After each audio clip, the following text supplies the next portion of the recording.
justice of the peace is, I guess.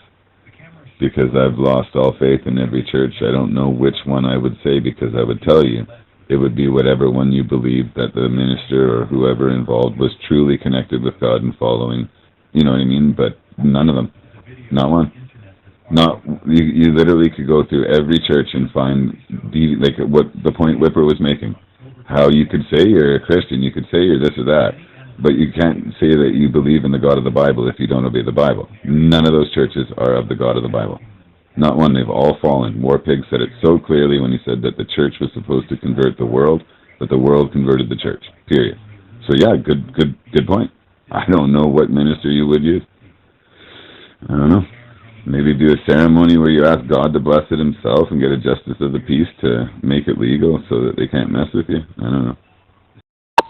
Well, if they were harvesting organs, the things they shot them with was probably not to kill them, but to anesthetize them so they could harvest the organs while they're still living, like they do with humans. As they want people to think that the organ donors are actually dead, but they're not dead, they're just paralyzed. And then they operate on them, and what they do die of is when their heart is removed. Because if they're harvesting more than just the heart, they'll harvest the heart last, so that, you know, the other organs still stay nice and fresh while they clip off the veins and take those, and then they'll just take the heart last, and that's what the person dies of. And as far as adrenochrome and torturing living beings, they're very versed in that. So it's not something that would be new to Big Pharma, having organs that would be full of adrenalized blood. Well, see, your conundrum is you're like, damn, you're right. Who would be the actual church that actually represents God, that would actually, and you're going, like, where we agree is, man, it's hard to find a true representative, right? But to you, it's hard to find. To me, it's impossible to find. So I take it one step further, and I say there is no representative. You know what I mean? But this is why I don't believe in the institution of marriage like that. You know what I mean? Like, there is no proper marriage. So to me, it's that a marriage is really just the committing of a man, from a man to a woman. It's in their hearts, right? No, I believe it has to be covenantal. And I don't think it's hard. I think it's impossible. Dude, I've got young girls and a young boy. They would love to be in a church meeting other young girls and boys that believed in God. They go to school to a bunch of heathens that just say F words all day. Right? I would love to be able to do that. I have tried. I have searched diligently. They are all in error. And I don't know about you, but the Bible I read said if these errors are present, there is no truth in that house. Jesus himself said it to them. Your house is left empty to you. It speaks of an end-day church where all the real believers that are seeking God and realize that all these houses have fallen, they come out of them all and meet and join Bible-believing, gospel-preaching, commandment-keeping lovers of God. Leave all these fake houses. Yep. No, they're not near it at all. But what I don't understand, how is it possible that the farmers from the ostrich farm, how is it possible that they didn't sneak samples out during the past 8 years, 8 months or so? I mean, it seems kind of weird to me that nothing was snuck out, you know? And the other thing that really bothers me is like Humane Society, SPCA, PETA, and even, what is it? Oh, that Peace International, whatever they are. Any of those animal groups. Total silence. That really disturbs me. Yeah. Thank you, Fairy Fighter. It's good info. Well, let me pose you this though. Okay, so in your mind, the marriage is not valid until it's been signed off by the religious authority, right? Priest, pastor, or recognized, or whatever. So, with it being impossible to find, what if you get a pastor from a fake church, right? One of these mega prosperity preacher churches. Is your marriage still valid if it's one of those pastors that does it? Don't forget the Children's Aid Society and Child Protective Services. It's the same equivalent, just for humans. I don't think that you would. I think that the alternative would be a justice of the peace with your own prayer, or like I said, your own ceremony, right? But I believe that the covenant has to be declaration. It has to be a covenant. It has to be binding. Like, it has to be a public declaration. That's the idea of a covenant, and that's the idea of a covenant where two become one. It's not just, Well, I thought I had hinted hard enough at the thing that I had, when we were speaking a couple of weeks back, Miss Jerry. Not all those eggs were left on that farm. So you're saying it doesn't matter, like, you don't need a priest or a pastor or anything like that. It's as long as it's a covenant that's been made in public with the public wedding and to each other and all that stuff. The profit margin figures that are spoken about in the court documents are massive, and all involved were very interested in large earnings. So I would find it hard to believe that eggs were not already stowed away somewhere else by as many people as could do it. well, I think logic would dictate, right? Like, they didn't have all that back then. They had their priests or who they believed in it, but yeah, I think that's a neutral way for someone in your situation to accomplish making a public declaration to your wife that you're telling the world, I am yours, and she's telling them the same thing, and it's covenant, and it's binding, and there's consequence if binding breaks, and it's I know of at least two places that those eggs have traveled to. One of them's somewhere around the mountainous areas of Alberta. A lot of farmland in Alberta. See, that's the thing, though. That's the other thing. Another reason why I don't really believe in the institution of marriage is it's not binding, right? Even for Christians and stuff like that, when they get married and everything like that. If Good. You know, I really cannot believe that not only did CFIA take anything sneaky out, I am sure that they did their best, and I'm quite sure they likely succeeded at getting some hostages out alive before, during the time they had control. But, you know, I cannot believe that people have not tried to get those things, some eggs and so on, out of there, you know, and testing. I don't understand. How would the government know whether or not a bird was tested, by another agency, by an independent somewhere? Yeah. In any case, it's sign of the times, folks. We know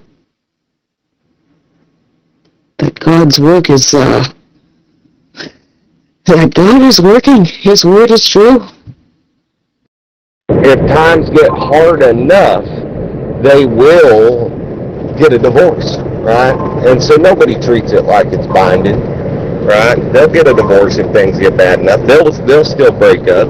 So, was it ever marriage? I don't care what fake Christians do with the covenant. They'll have to answer God for that. Jesus himself said, the only way you can break that contract, that covenant, is if adultery is committed. Anything other than that, you're to suffer. There is no out. That's why it said, when you pick a partner, you make sure that you can go through the good times and the bad times. It's not fair weather marriages. It's good and bad. And you're covenanted, and there's only one way out, adultery. Well, that's where the microchip comes in. They chip these birds, and they know which ones have been tested and which ones have been, modified, and which ones have been both. And,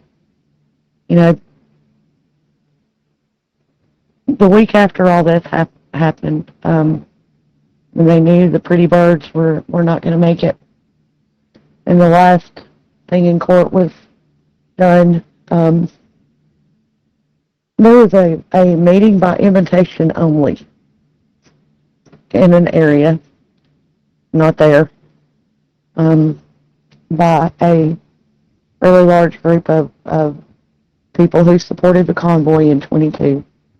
And oddly enough, there's another one coming, November 22. And it is everywhere, all over Canada, or Canada, as they used to call it. And it's probably going to be not as peaceful as the inflatable jacuzzis, the jerry cans being used as symbols of freedom. Probably not going to be so peaceful. I have a hard time figuring out if the people that own the farm are in on it or blind. Because they were talking about, whatever's going to be used for this new nasal flu mist. And now that's just like another jab bioweapon that they're using on the kids in the States. So, Big Pharma's going to make a new health product. It'll make everyone healthy, a flu mist. Get the frick, man. What the? Yeah, that's a very good point, Sandy.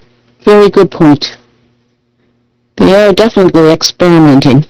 And the whole world is a lab, Yeah, and they are supposed to be having a kind of a protest, a farmers' protest on the 22nd. Yep. I hope that other countries are aware, and that,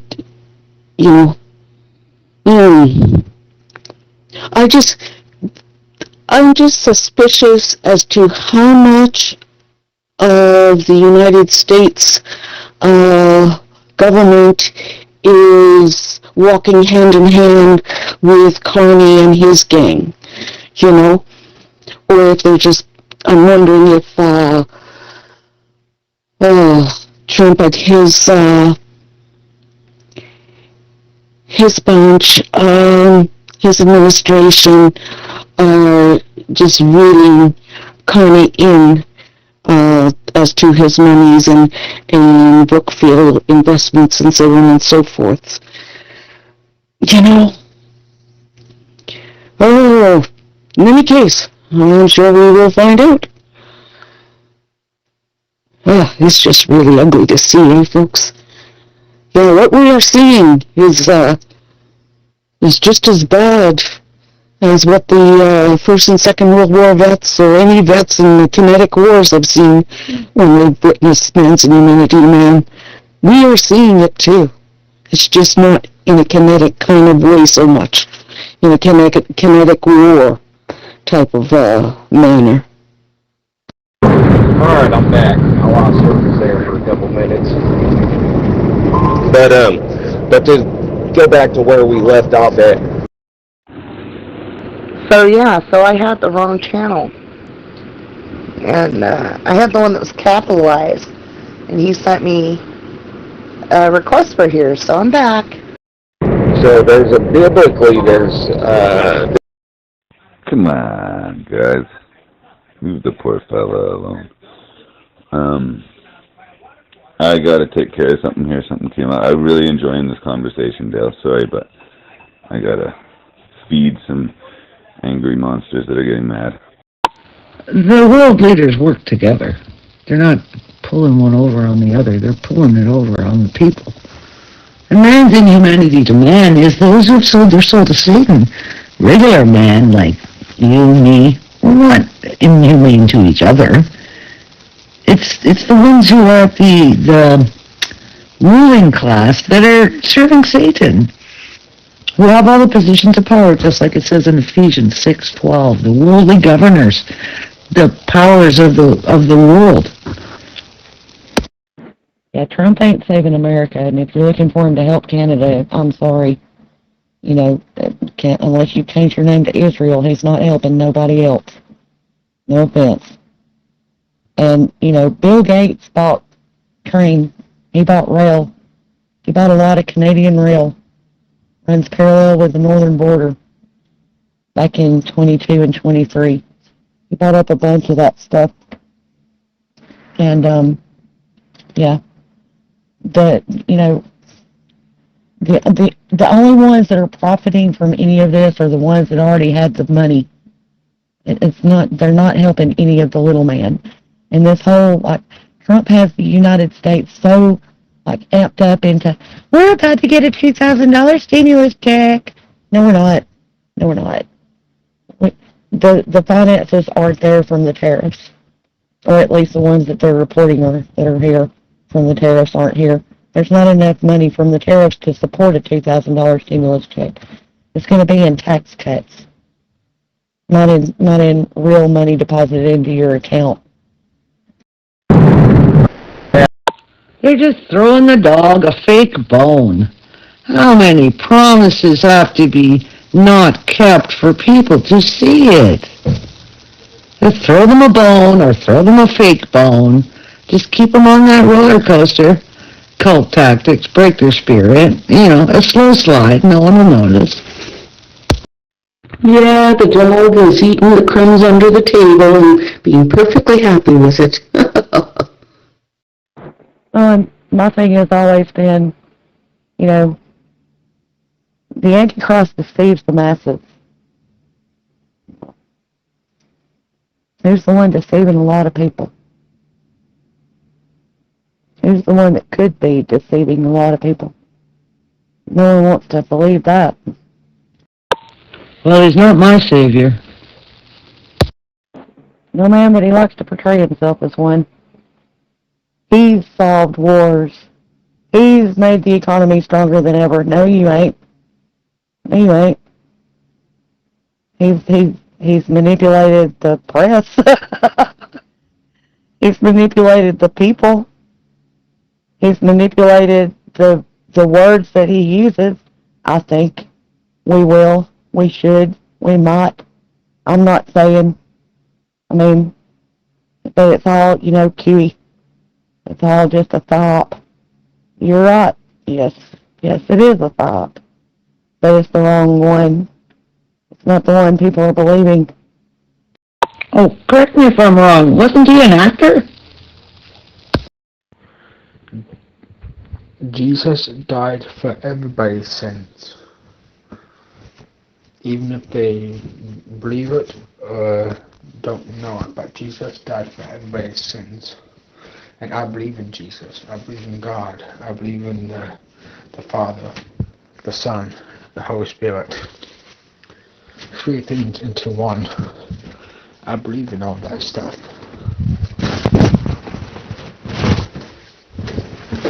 I really do. I believe in it. Yes, Jesse, but we're not talking about Jesus. He was I don't know, what would you call it, a New Age game show host. You're fired. That kind of thing. It was always about business. Never about anything else always about the bottom dollar. You know, money, money, money, the root of all evil. Money. He wasn't an actor though. That was Zelensky. Yeah, he was a comedian who played piano with his Winky. Yeah, that video of Zelensky was disgusting. But as far as acting goes, I'm pretty sure Trump's well-versed. What up, there? We got fire. Oh, yes, ma'am, he has to be. Look at all the campaign promises he made and broke. You know, all of a sudden everyone is great. You know, it was, I'm going to run on the Epstein files and we're going to find the truth. And then when the truth starts to come out and they can't redact enough stuff, is everyone still worried about Zelensky? Haven't we moved on? You know, and then, you know, one of England's princes gets, like, removed from being prince and kicked out of every kind of royal everything, including his home, you know, because of Epstein. And now, once again, America is back on Epstein, but only if it involves Democrats. Can't add a Republican in that, no ma'am, you know. And now Marjorie Taylor Greene, he has just thrown her to the wolves and wants her fired. As if there's any difference between red and blue. It's the uniparty. It's purple. Here, there, everywhere. Global governance. Exactly. I've been screaming uniparty. Because that's what it is. You know, half of the Republicans used to be Democrats. Half the Democrats used to be Republicans. Do you really think that they lost all of their prior tendencies? No. People are people. And just like clippers, their spots never change. I like how you put that, Sandy. They're purple. Well, and they even every once in a while let that show. You know, Trump wore a purple tie in a couple of different countries. We've never seen him wear a purple tie. It's usually yellow or red. And he only did the yellow thing when it was about money. You know, when it was all about Doge or, you know, some kind of crap like that. That was when he was wearing the gold ties. When he was destroying the White House and rebuilding it. It's uniparty.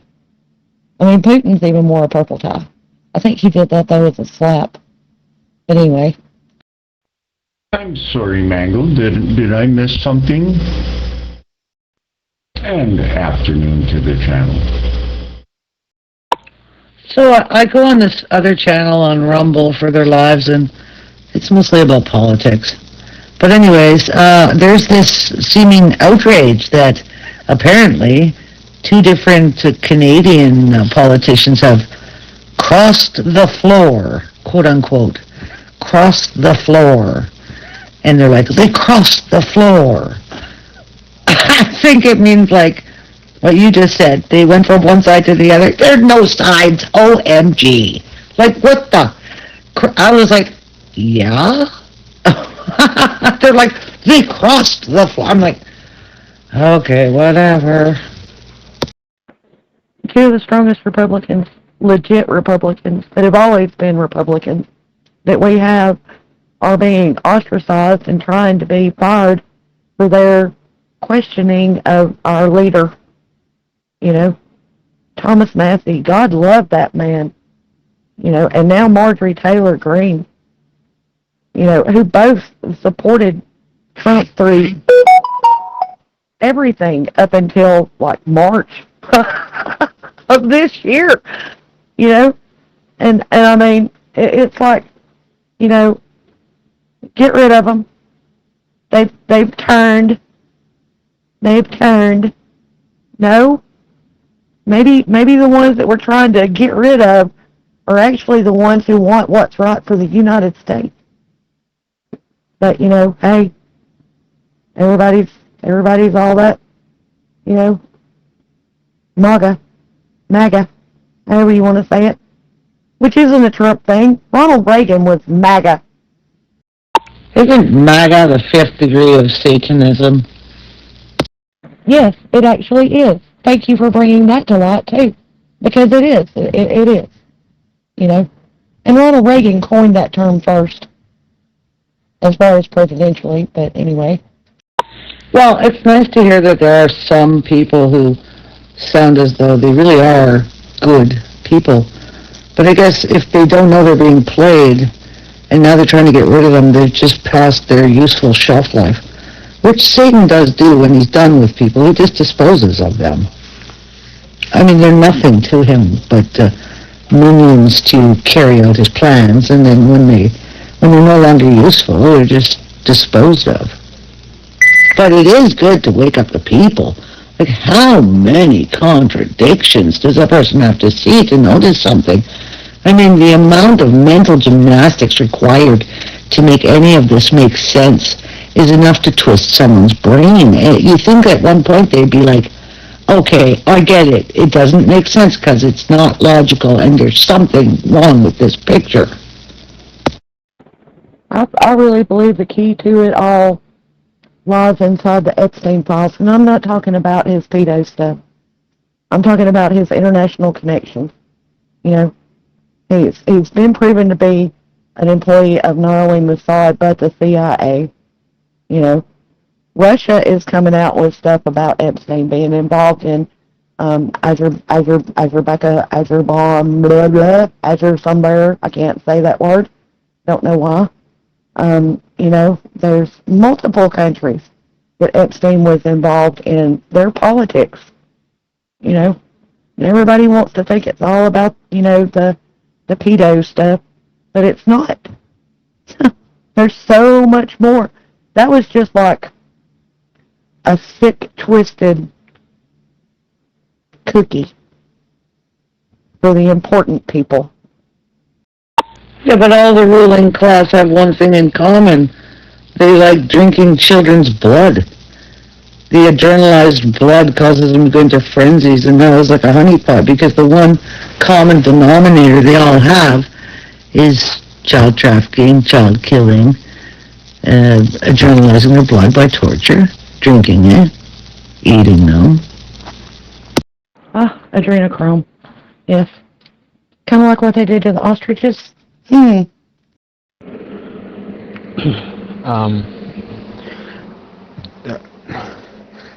here in Canada, here in New Brunswick, Canada, I'm glad that Justin Trudeau is out of office. I'm glad that there's someone else that's better in office, that's doing a lot better job than Justin Trudeau. Yeah, the country you're talking about, Ferry, is Azerbaijan. Yep, next to Armenia. Yes. Armenia. Mercy. I have a friend who's an Armenian Canadian. Yep. He was the one that was trying to get me to move to Canada back in 2022. When I realized that Fox was, like, you know, gonna, like, drag y'all to, you know, Hades. And he still is, Jesse. Fox is still dragging y'all to Hades.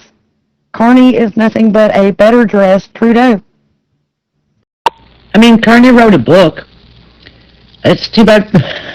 What's it called? Oh my gosh, he tells everything. Like, these people just don't read it.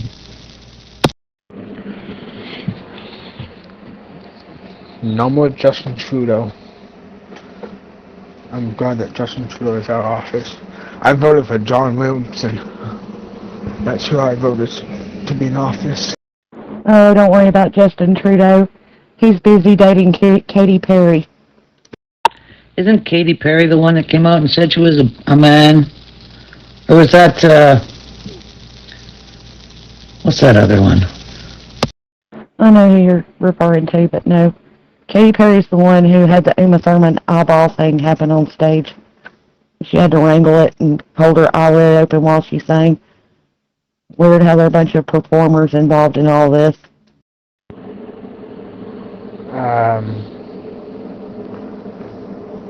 No, not really, no. Ariana Grande, I think is what you're thinking of. She was a woman, and then she got transgendered and became a man after the TV shows that she's been on. I think it's that she is thinking of. Well, speaking of all those people, what's her name, Beyonce? Oh my goodness. She released a video, and it's kind of like one of those as above, so below type things, where she's breathing underwater, and she's talking about some very, very ritualistic stuff. She pretty much gives a monologue instead of sings the song. Not really singing, it's literally like a monologue. It's scary stuff.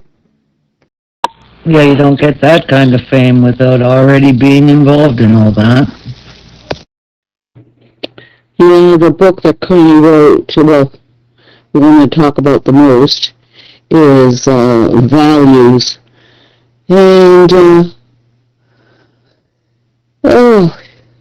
it won a National Business Book Award in 2021.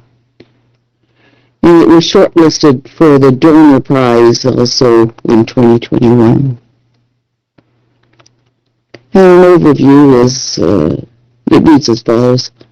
A bold and urgent argument by the Prime Minister of Canada and former bank governor on the radical foundation change that is required if we are to build an economy and society based not on market values, but on human values. Alrighty. And there's more, but, you know.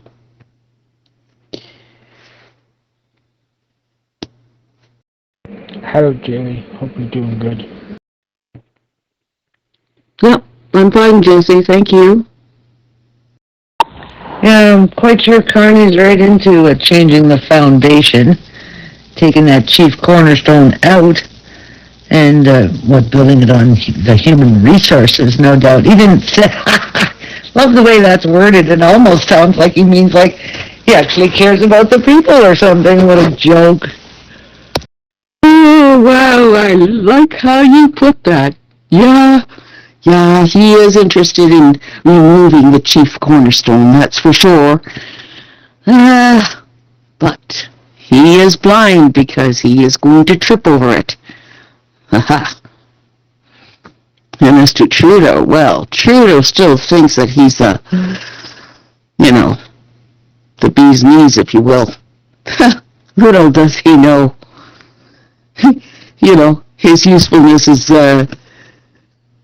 he will not reap the promises that he was given.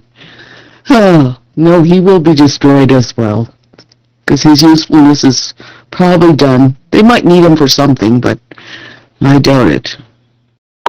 Yeah, it seems as though he fashions himself as a GQ cover model. Him and his buddy,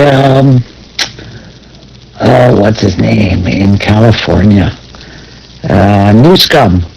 The two of them, they fashion themselves as the cover boy models of GQ. Yeah.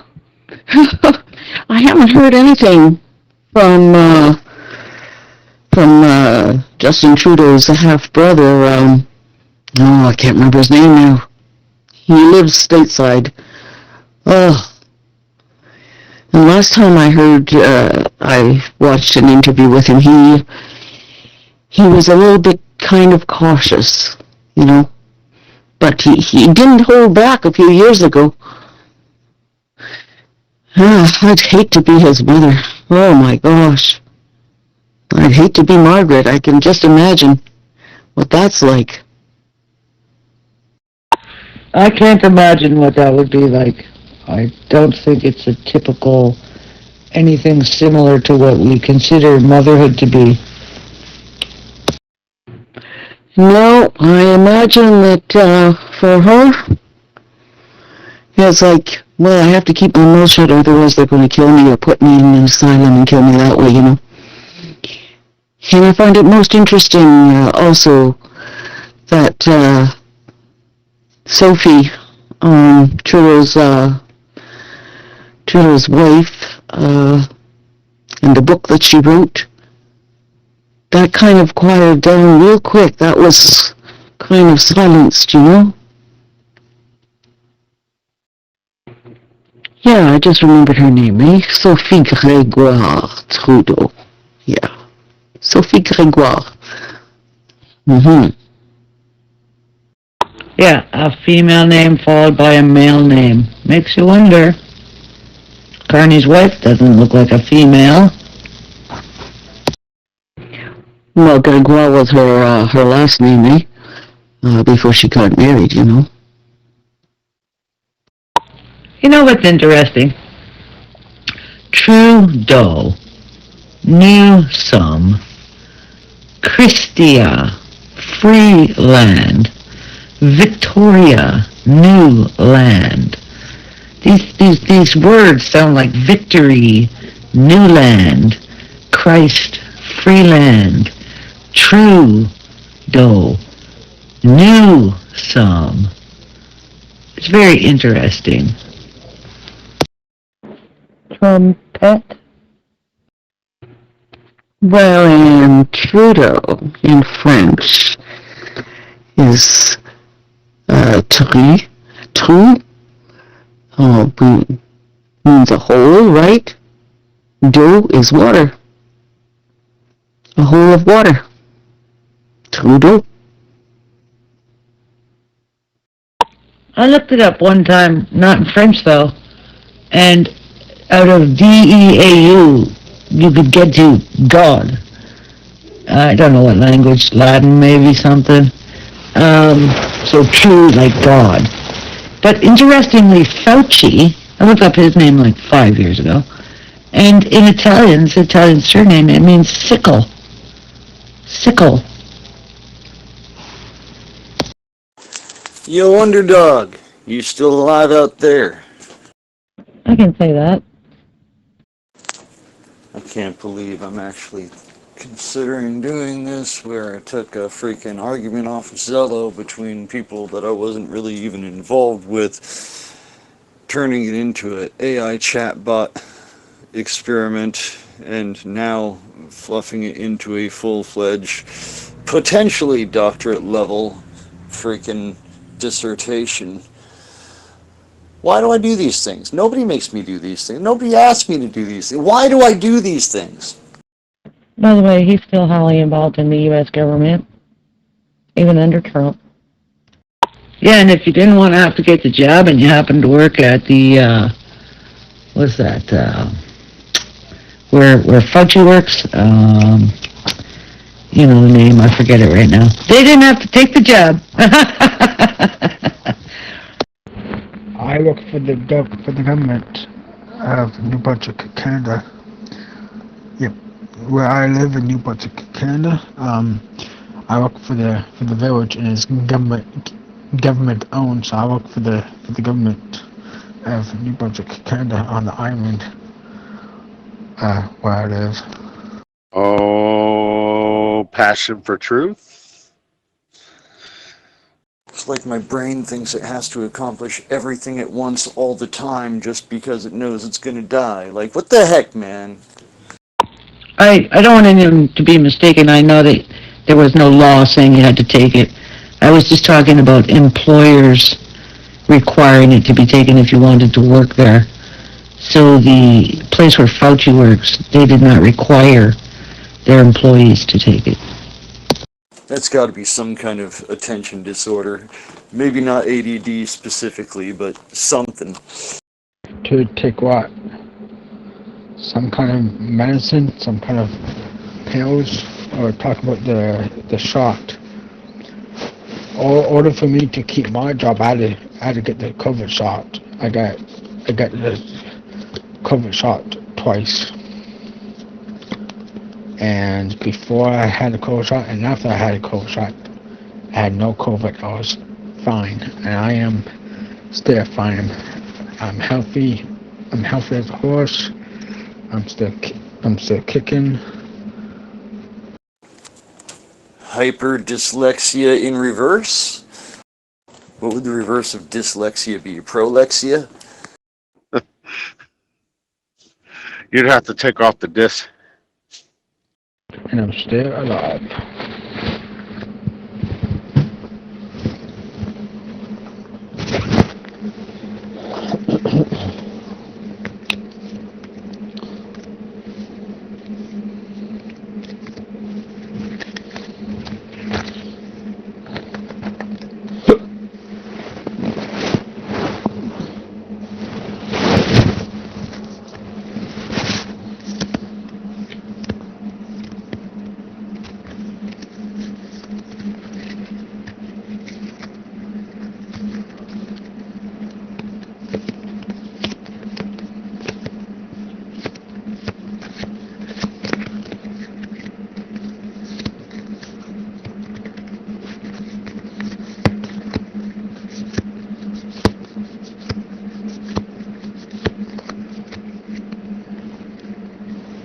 Hey, Jenna, I want you to do something for me. Yeah? Cut that in half. Cut in half. Without looking. Cut in half. Very big half is.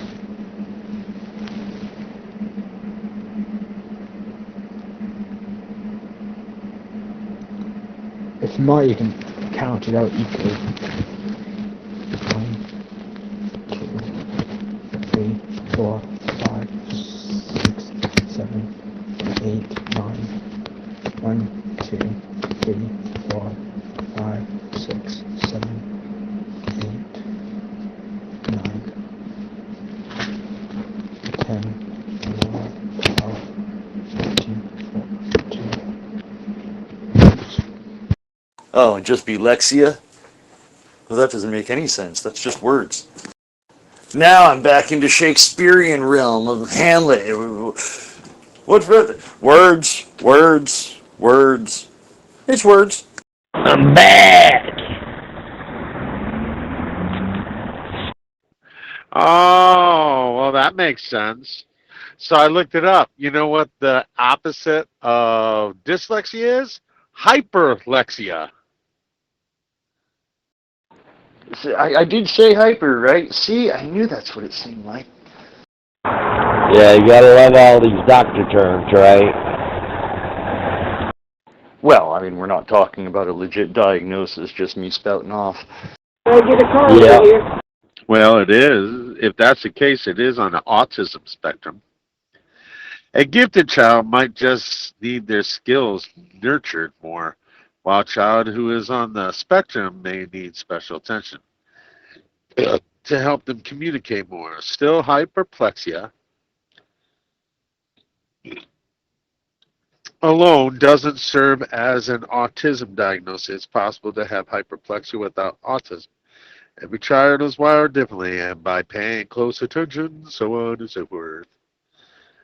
Hyperplexia is when a child can read at levels far beyond those expected for their age. Hyper means better than, while lexia means reading or language. A child with hyperplexia might figure out how to decode or sound out words very quickly, but not understand or comprehend most of what they're reading. Well, I don't think you're that then. Signs of hyperplexia. Despite being able to read well, hyperplexia kids will show signs of a development disorder, such as being unable to speak or communicate like other kids their age. They might also exhibit behavioral problems. Yeah, it goes a whole definitions here. I didn't realize I was still keyed up. Sorry about that. You know, last week, I really needed to get groceries done. And one day to the next, I said, no, I'll wait till tomorrow. I was kind of concerned also about my daughter's flying and all this good stuff. Whatever. And tomorrow, my son is flying. My son, his wife, and their son, he's 19, are flying for a holiday somewhere in Mexico. I don't know where, as of yet, anyway. So, and they're going for a week. They do this twice a year. Him and his whole company, Well, most of the company, the managers and wives and things, and a lot of the sales people and whatever. Anyways, what was I going to tell you? Oh yeah, having to do with groceries, and you were talking earlier about this artificial meat and how Canada is refusing to insist that it be labeled. Italy will not allow it to be called meat, like those fake burgers, and they're not allowed to call them a burger, a hamburger, or anything. It has to be a whole different name in Italy. And anyways, last week I didn't have, my grocery stock was a little low, and so I ate a lot of rice and lentils, and I had no more bread, and I buy very expensive kind of fancy bread because I can't handle regular bread. And I ate rice and lentils, and I felt really, really good. Like, my body felt great. I do groceries, and of course I get my fancy bread. It's sprouted bread. And sprouted bread. And it doesn't upset my stomach so much, but I'm feeling more sluggish. Last week it was strictly, pretty well, totally rice and lentils. And I felt terrific. Whoa. It could be related to the speech defects? Holy crap, because my son has the same thing worse than me. And he's smarter than me. Oh, crap. Yeah, those sound legit for the most part, but the fact that doctors like to put bipolar on people, if you think about it, everybody's bipolar. It's just, how bipolar are you? There's different levels of being bipolar, so why put, he's bipolar? Yeah, it's just because people always want to label stuff, just like, well, what religion are you? I kind of feel like religion is the antithesis of the divine. Technically speaking, you kind of hope and wish you are bipolar, because otherwise your moods aren't going to shift very fast at all. Shoot, you could be having a good day, someone pisses you off, and what, you're bipolar all of a sudden because you went from happy to pissed? Ha! Yeah, but we're talking about hyperplexia. Affinity for books is one of it, too. Kids with hyperplexia, perplexia, will like books and other reading materials more than playing with other toys and games. Well, let's examine and compare the history here just informally, just a couple guys talking here. So what was my background again? Oh yeah, I worked in statistics, but I'm terrible with numbers. I've worked in a lot of analytical fields, but I cannot ever remember or articulate facts and figures well. I frequently work in areas that I've never had formal training or formal certification in. I don't know. I think it kind of fits. Not to like Elon Musk levels, but certainly fits. But I've always thought that gifted people were always just special needs people on a different flip side of the spectrum, I learned that I've got a rest flow, I'm sure there's more than one, but I got one beside the stove. And when you combine a bunch of legumes and rice, it forms a whole protein. So, what a bonus. Also, it tastes great. And it's healthy. Well, I'll tell you right now, I'm definitely not a doctor. I may be a doctor's son, but I'm not the doctor, so I'm just gonna sit here and listen because I think it's a little bit out of my league. No blame. The villagers are rioting. Guess where? Mexico. They have rioters trying to take over the palace. Oh, I doubt that very much. Hey, Jerry, you just can't catch a break. Well, I've never heard of the term modest. Oh, Lord. Oh. Well, you know, like the cartel is really, the people are fed up. And they're fed up with their, in the cartel pocket, Scheinbaum president, you know? Oh, I just hope that it doesn't turn out to be a massacre, you know? As far as I'm concerned, Scheinbaum and everybody should just leave that palace and leave the country if they need to. And leave it to the people. Oh my gosh. Oh gosh, you brought tears to my eyes there, Fairy. Oh gosh, this is scary. I'm not on X, so it's kind of hard for me to look up things on X.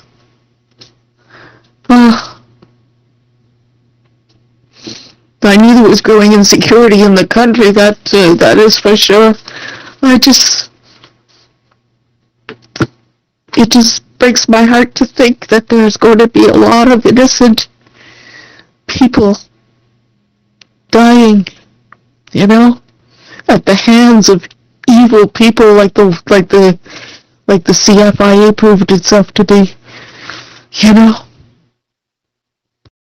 No, but seriously, if there's something I'm interested in, but I need to be better well-rounded on it, or don't know anything about it, I usually listen. It's usually the best way to learn something is listen, right? Yeah, there's nobody in here that's a doctor, not that I know of. I just read doctors' diagnoses and definitions and symptoms and all that, but I am no doctor. Well, me neither, but Mr. Rogers had a doctorate, and he thought that the act of just being fully present and receiving gracefully from each other is like one of the greatest gifts you can give someone. Really? There's a lot of things that happen on Mr. Rogers that does not play well. One of them is his make-believe world, and I'm not going to go with that. I'm not going to tell the others because they're just out there. Yeah, fair. I mean, his particular area of expertise was child psychology, so yeah, apples, oranges. Well, I hate to be the bearer of bad news, but it's been going on for 6,000 years. People dying at the hands of evil people. I mean, we might have just became aware of it, but they still pass kids through the fire to Moloch. That never ended. Yes. He teaches the kids that it's okay to have fake friends and fake people. And in about 20 years from then, they end up in a mental institution because they start seeing talking bunny rabbits. That is true, Sandy. That is true. It's almost like, it's almost like I'm witnessing the sounds and smells, in a sense, you know, of things like Tiananmen Square and, you know, yeah. It just breaks my heart. But you know, we shouldn't fear the one who can kill the body but can't kill the soul, right, folks? Boys will be boys and girls will be girls. Girls can't be boys and boys can't be girls. Fair, But I don't feel like he ever weaponized it. In fact, he pretty much was trying to sound the alarm on the mental illness that the whole society was heading towards. That pretty much what he described is what we are seeing now, so kind of prophetic in that way. Yeah, definitely not. That is this is a battle of the mind, and fear is the weapon that's used. I don't think anyone has to teach children about imagination. That's usually their strong suit if they're developing normally. Oh, they broke through the wall. Oh, my goodness. She might need to call in somebody. I don't know who she's going to call in. Maybe she'll call in her ancestors. Oh, hold on, I'll be right back. We're going to have an emergency real quick. I'll explain in a second. Hold on. That's your SpongeBob telling Sandy, imagination. I mean, how did... the ultimate irony. The president of Mexico is Israeli. She's not Mexican. She's an Israeli. What a coincidence. Shocking. I'm not sure if Dr. Seuss was a legit doctor. I think he was. I certainly give him more credence than I give, some other doctors. I can't think of to name right now. War does seem to follow those people. Dr. Phil, maybe? And there was that other guy. What was his name? He was supposedly a anarchist until he got in power. Javier Milei. Oh, you're right. He's also Israeli. Well, what country is that? Is it Argentina? I'll tell you what, anyone who's helping me, even with proofreading of this thing, if it becomes a full-fledged, published doctorate-level dissertation, just for fun, I'll try to demand a doctorate. And if it survives peer review, that would never happen. And even if it did, it would be regarded as honorary. But if it did happen, we'll split it. Yes, it's Argentina. That also brings up the name Milikowski, which is Netanyahu's real name. Yeah, that's right. Polish, right? And Yahoo is another word for God. So I like to call him not my Yahoo. Not Yahoo. Netanyahu. Not of God. I'll be like 1/4 doctorates. I'm a quarter doctor. What does that even mean? I call him Bobo. Oh, boy. Oh, dear. I am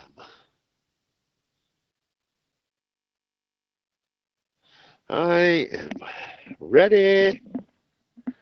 5:45, let me see. About 8 hours of sleep. Get up and boogie chang over into the city. Oh my God. Ow. Oh my God, sorry about that. Look at that. Stephen Corey Bryant executed in South Kakalaki after 17 years on death row. 21 hours ago. That's just 17 years on death row. I mean, good Lord. On death row, that's nuts. Yeah, like Florida still condemns a lot of people to the death penalty. It's still a sentence we hand out a lot. But we don't serve those sentences and carry them out very often. Texas is putting in an express lane, but pretty much I think that holds fairly true against most every other state that has the death penalty. It's like we have it, but it's not real popular. We don't like to use it. More people die on death row of natural causes in old age than they ever do from their sentence being carried out. Oh, it's bad. There's planes versus land guns. Large land guns going on down there in Mexico. Ooh, This is bad. They're spraying that land gun over a whole village. And a lot of them bullets ain't hitting nothing but the village. I'm curious, Ferry, how you determined that that's not just a movie. I mean, I've become quite the skeptic. Obviously, Hollywood can make movies, they can make newscasts. What is it about it that makes you determine that it's actual? Well, let's see. It started with a little country called Ukraine. And then I got introduced to some Russians. And then I got introduced to some other people in some other countries. And I don't follow mainstream news. I follow people who are doing some shooting, not with a camera. Hey, Church, it's Steve. Is everything okay? Hello, Fire. How are you? Mangle Dragon, everybody. Well, that's good. I mean, if it was mainstream, I definitely wouldn't believe it. But if it's not, that's different. I do follow government press releases from different countries. At a point, they can't lie anymore, and they have to release some information. Every once in a while, I'll look at them. I haven't had a chance to do that yet. Wow, dude. That dude. Wow. I guess they still do it. That happened, well, I don't know, 22 hours ago? November 14th. You know how he was killed? Firing squad. FIFO from Blue is here. What up, Blue? Took me a second to figure out where the hell the button is. Who's that? Where's that? Who's still using firing squads? That's interesting. Well, you found it. What up there, Mr. Mangle? How you doing today, buddy? And over the last 5 years, anyone who's been caught manipulating video or, using past video and playing it off as somewhere that, is in the news, everything, I've deleted them. Yeah. You don't get many times to lie to me anymore. Once is probably enough. South Carolina. It's options in a lot of states. Yep, South Kakalaki. Yesterday, 14th was yesterday, right? Yeah. Firing squad. Pretty cool. Kicking ass in Vampire Savior on the Oculus Quest. Some bullet storm craziness. Sons of bitches are trying to kill me. Yeah, Sergeant.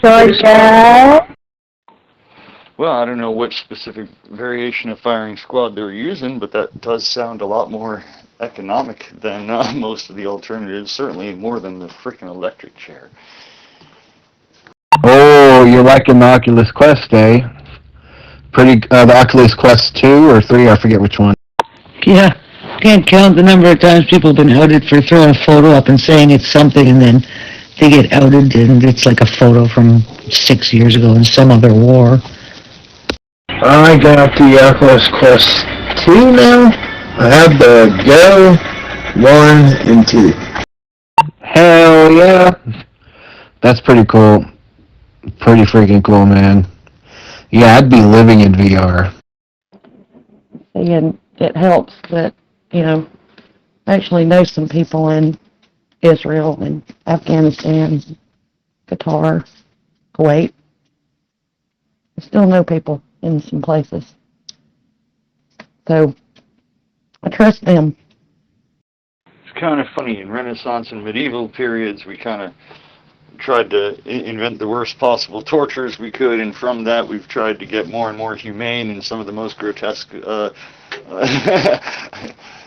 killing machines have resulted in trying to be more humane about how we kill people. I would seriously find a VR MMORPG, and I would just say, goodbye reality, this is my new one. Hey, how are you all? That would be the Dungeons of Eternia. Go look up a YouTube video on it. Yeah, that's what, yeah, you need people, actual, regular people that live there. That makes a big difference. Everything from the guillotine to the electric chair to the lethal injection. Dungeons of Eternia? Yepers. Okay, I'm gonna do it right now, actually, because you caught my interest. I shall return. Probably hangings and drownings, for that matter. You're gonna be like, holy shit! Shut up and take my money!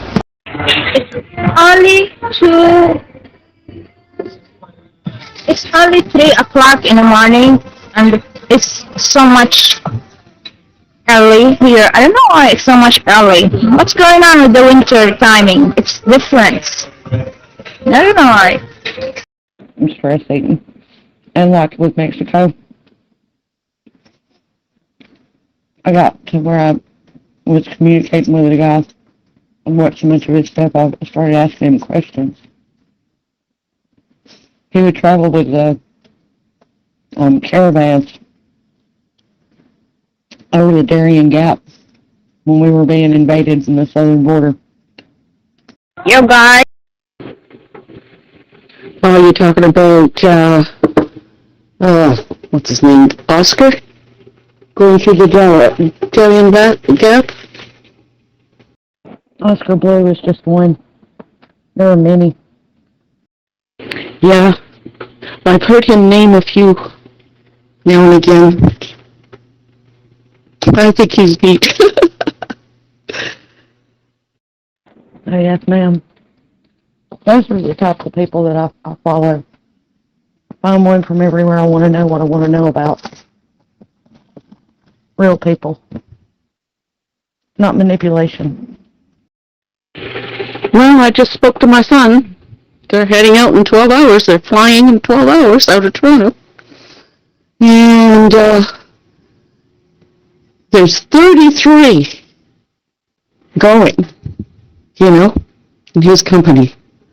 Well, some of them are wives and the odd kid stuff, but yeah, 33 of them are going. And they're going to somewhere near Puerto Vallarta. And I kind of have he wasn't sure what it's called. He said to his wife, where is it we're going again? I mean, he couldn't even tell me if it was on the Pacific side or the Atlantic side, right? Anyways, yeah. So I kind of told him of what was going on, and, and this is all company paid, right? Like, the company pays for everything. Well, perhaps the tourist areas will be. I have this idea that they're basically separate from the actual living conditions of Mexico because it seems like they're all self-contained, so maybe they won't be involved in any of it. Yeah, well, put it this way, there's nothing I can do to change any of that anyway. And, I also suspect that many of these tourist areas are fill the pockets of cartels, like it's another way to launder their money, you know what I mean? So, Pope Leo celebrates cinema with Hollywood stars. How was that again? Yeah. I just saw a thing on TV here. Yeah, what was it?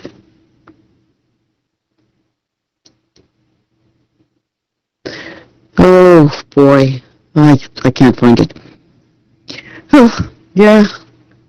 Some pope, that is. Oh, celebrates cinema with Hollywood stars and urges the inclusion of marginal voices. Well, what a spiritual leader that guy is.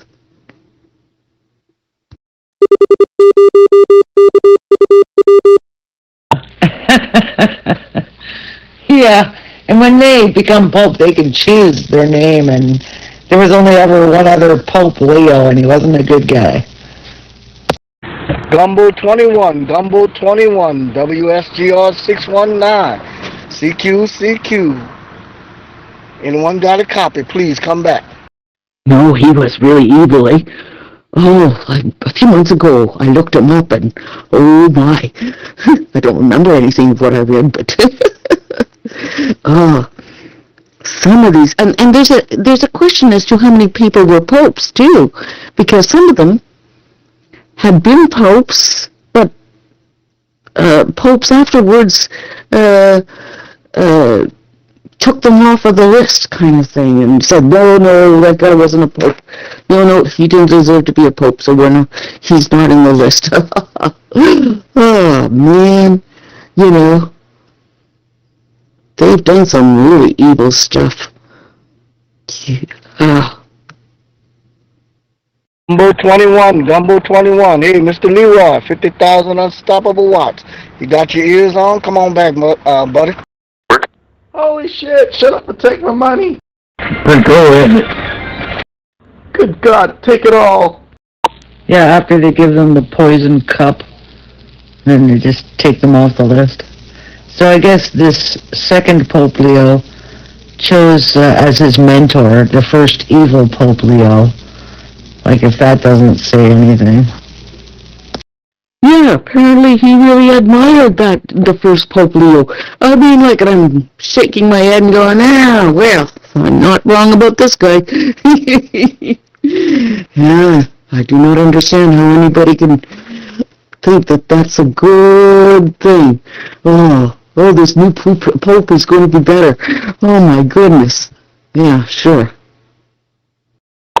I guess if you don't know the Lord, and He's not your Savior, and you don't have your hope in Him, then you have to look somewhere else for hope. So people cling to these promises. Even though they're always dashed, they still cling to them because I guess, I don't know what it would be like if you had to find something in this world to put your hope in, even if it never ever works.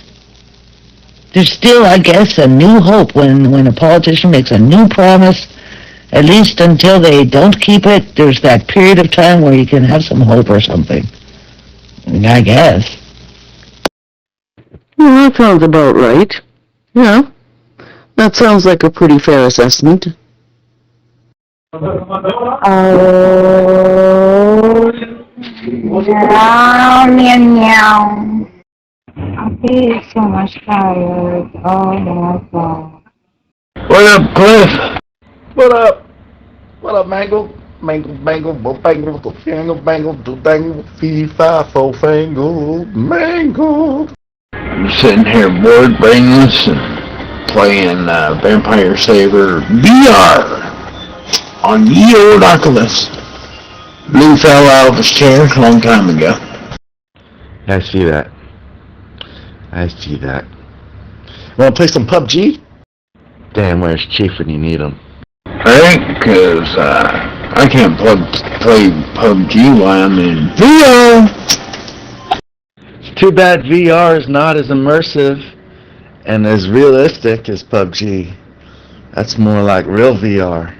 It is, but it is going to strap a mouse to their forehead so it moves around when they look. That's not bad. Shoot. I think I'd be down for that. Hello, Cliff. Hello, Mangled. How's your days going? Hey, Crimson. My day just started. It is a little after 7 o'clock. We got 6:20 over here in the States. How's Philippines over there treating you? Yeah, Philippines is fine. You know? I wish I had my friends online. Cause, what is this? Oh, never mind, just one guy. I mean, he doesn't play the same game. Damn it. Come on, you guys. If someone blocks someone, do not remove the someone, please. If someone blocks someone, do not remove the someone. It's not good. If someone blocks someone, do not be smart and remove the block. Because if he already blocked from the owner of the room.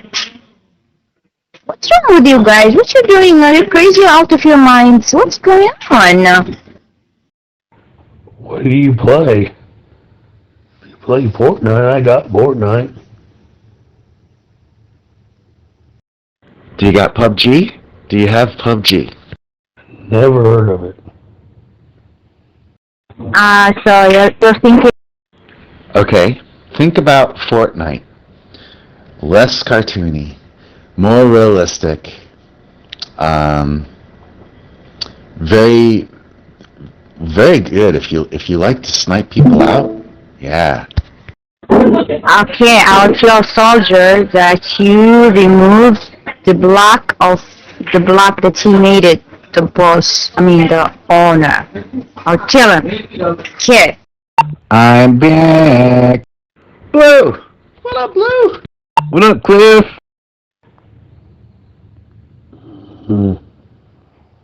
Hey, Blue, what's up, man? Ooh, Crimson, you sounding worse now than you did this morning. And Mangled, if you're listening in, I'm one jealous SOB, man. I'm gonna tell him everything, that what you have done, that you're waiting until he will sleep and disappear from the room, and then you'll take the chance, and then you remove the block, and afterwards you make yourself that you cannot hear anything. Everything is recorded, everything is obvious, everything is in a history. You have to deal with the circumstances that you're gonna face it later, young lady. Did you make it back in, Cliff? Yeah, I ate me some chili and it didn't agree with me, so. And then I drank a cup of tea. So that's pretty much why my voice is out of whack. And my tea that I had drunk had ashwagandha in it. Sounds like you need some rest, man. Yeah, probably do.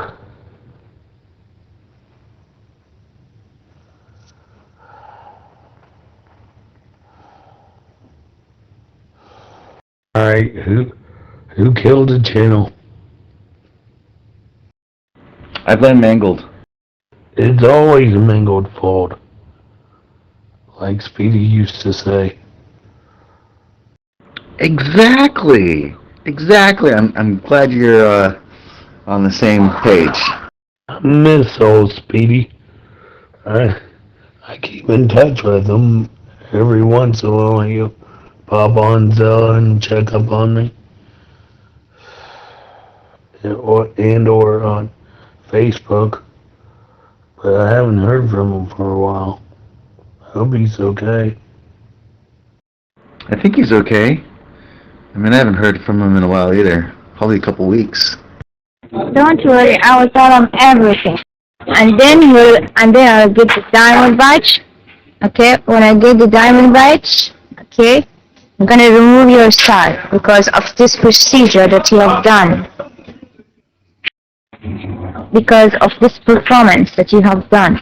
If someone blocks someone, do not ensure yourself in it and make yourself smart, okay, and remove the block which is being blocked by the owner. And it is really a bad move you've done.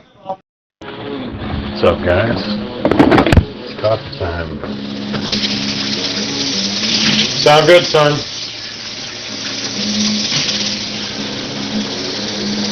Okay, still there, Jack. I think there was someone come through for INH then, but have a go and see if you see how you are through BP, just on HMV.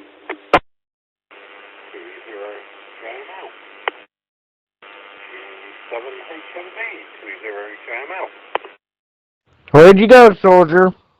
Hi there, Jay. I'm just going to go in with the dogs because they're barking and being noisy and annoying. So I'll call out in a minute. Jack should be out there in 9JK somewhere. He was. I was going to switch to BP, but I'm not sure what happened. But I'll call in a few minutes when I get these two back to the house. She's an HMV. Yep, not a problem, Jack, Are you there? 30 JML. What up, Dollar? I'm sorry, there's not that many people in here for you to seduce today. G7HMVM9JK. I wonder if you're getting me now, if you saw the messages on the group. I'm really sorry about that. Just had Ted's family coming back to you. M9JK, 30 JML. Evening, Jack. He's just bringing the dogs in at the moment. They're going a bit balmy. M9JK, 30 JML. M9JK, yeah, sorry, you dropped out on that. Didn't get barely any of that, sorry. Right, I'm gonna call it a day at that. Everyone who's listening. But thanks for coming on, guys. Right, 7-3s, everyone. I'm gonna go clear. I'll pass it round to G7HMV Matt if you're there. Then I'll go. 7-3s and 9JK. Yep, 7-3 Jack. Take it easy. 20 KML. Going to monitoring. 20 JML and 9JK. Yeah, nice to hear you, Jay. Yeah, sorry about that. Don't know if Matt's still on. Yeah, sorry, Ted's family just came in, just had to say hi to them and sort all that out. And there may have been a group hug, but you know, we won't go there. Right, have a nice one, guys. 7-3s for now. M9JK going back to monitor, and I'll be on until about, well, whenever I go to sleep. M9JK not monitoring. Yeah, no problem, Jack. Matt should be putting the dogs away as it were, getting them in the house. Hopefully wiping their muddy feet from the field. Oh dear. I wonder if you're back yet, Matt. 20 JML. Yeah, 20 JML and 9JK. Yeah, your signal's very, very, very low there, Jay. Very, very fuzzy, not getting much of that. But yeah, right, I'm gonna go to monitor, and I'll hopefully chat to you later on. M9JK. With super low audio, but yeah, you were you're not very strong at all. So really hard to hear what you're saying. So I think that was Jack's problem with you. You couldn't really hear what you're saying. Yes, it's really very difficult. You've got lots of wine as well, but I don't know whether that's local because I don't think Jack had it.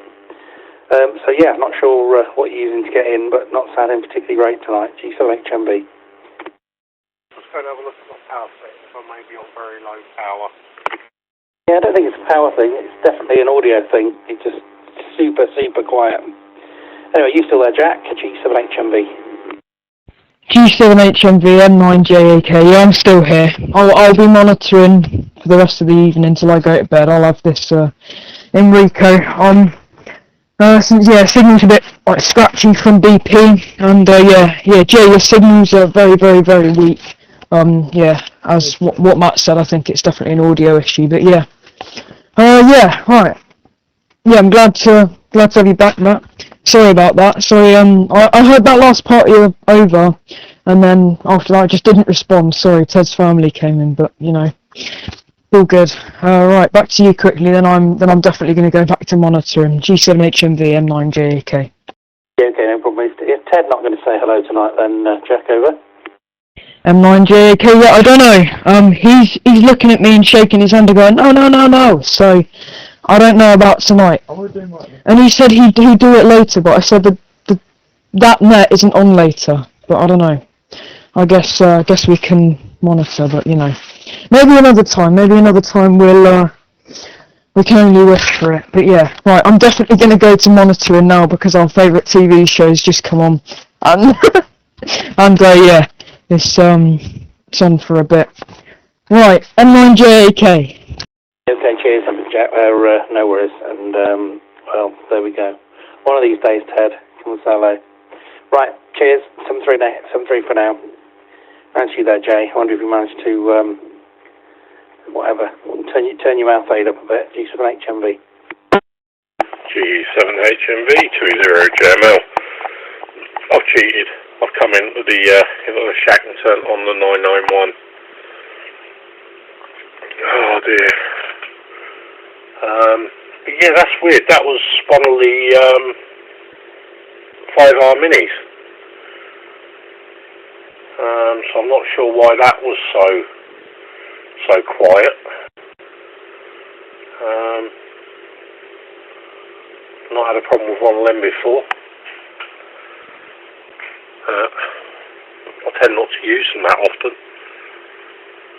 Most of the time I'm in the shack. I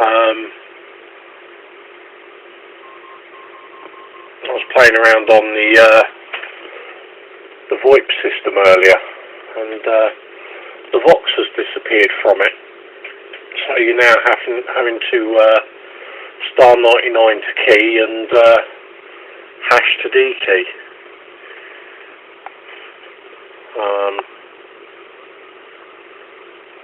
It's a little bit annoying, but I've sent a message to the people that deal with that. Back over to you. G7HMV20JML. And yes, 73 Jack. Enjoy your program. M0SCS. Hi there, Simon. How are you? Nice to hear you on. Pass around to G7 over. G7HMV. From M0SCS on BP. Yeah, I just wanted to let you know, Matt, that it's sounding fine at this end. I'm only 2 miles away up there, so, but no problem. It works on my handheld end stop, so nothing appears to be wrong with it. It's sounding as it should do. So yeah, all good from my end. I think somebody else reported it wasn't working properly earlier on the WhatsApp group, so I'm not sure what that was about. Maybe rain affected it somehow, I don't know. Anyway, yeah, I trust you well. Yeah, I'm fine. Nice to speak with you. A long time no speak. I'm not sure who you're talking to. I couldn't hear the other station. He was almost inaudible. But I think he's now gone onto a different radio.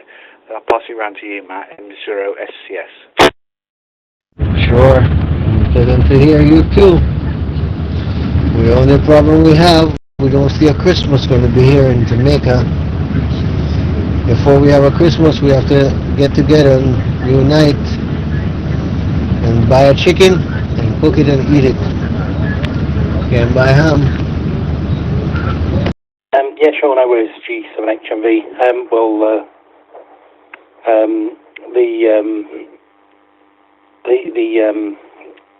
We're glad to hear BP is okay.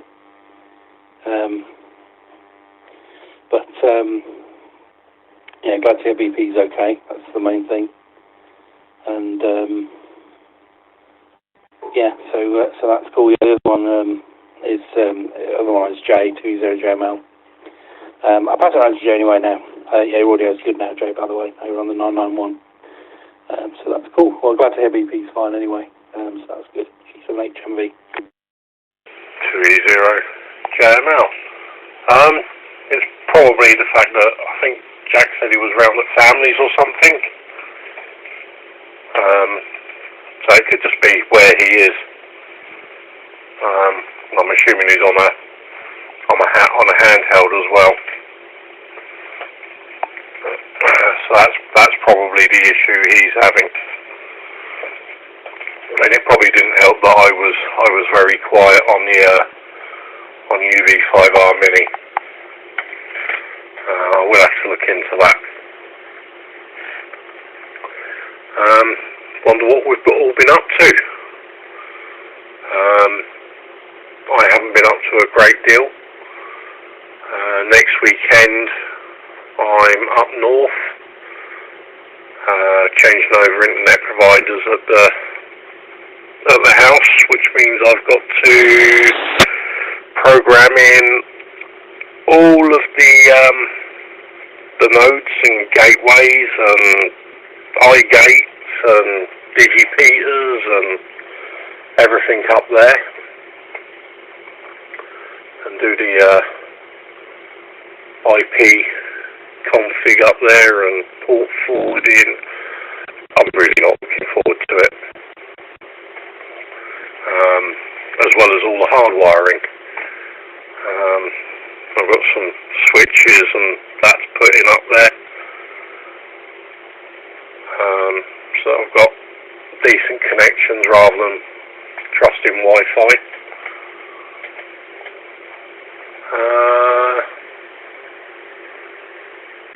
Yeah, wonder what we've all been up to. I'm sorry if I get this wrong. I think it's M0SCS. I think. I'm sorry if I got that wrong. Over to you from 20JML. 20JML, M0SCS. Yeah, you got that right, Jay. It's Simon in Hemel Hempstead on the 510. Loving this radio, really good. Thoroughly happy about buying it. Although my FTM 300 is sitting in a bag doing nothing at the moment. So what I've been up to, I've been messing around with a few antennas. I bought this antenna called a T2LT, which is basically a coax antenna for 10 metres, and had a play with that, and then decided that I'd be better served with an end-fed, so I've got myself another UNUN, 49-1, and a cut for 20 metres, so it operates on 20 as a half wave and 10 as a full wave, and yeah, I had great fun during the CQ worldwide competition. Worked stations on 10. I never thought I'd be able to work Argentina and places like that. I know they're doing all the hard work, but even so, it was good fun for me down into sort of not South Africa, but some of the other countries down that neck of the woods. I can't remember what they're called now, but yeah, places I've never worked before. That was good fun. And apart from that, I've been having a new kitchen fitted over the past few weeks, which is finished now, apart from the flooring that's been done on Monday. So during the process of that, I had a bit of a dilemma because the guy that was doing it is actually my nephew. He was fitting it for me. He's a builder, and he discovered that there was like 230 volts on the earth. And to cut a long story short, we discovered eventually via a qualified electrician coming in earlier on in this week that some idiot had who put my car charger in and swapped the leads, the live and the neutral, going into the cut-off switch for the house, and so the whole thing was back to front. Luckily, no one got killed or had a nasty shock. It's been like that for 18 months. So I'm going to be writing to them and telling them what an absolute pile of crap they are. So yeah, that's that done. But so thankfully that's all sorted now. And yeah, just one final thing. The floor's got to go down on Monday, and then that'll be that done, and move on to the next thing. Round to you, Matt, G7HMV M0SCS in the group. Okay, G7HMV. Wow, that's crazy, isn't it? That the wiring. But anyway, at least you found it and sorted it out. It's amazing some trip somewhere didn't go, but I think quite often they feed these in, don't they?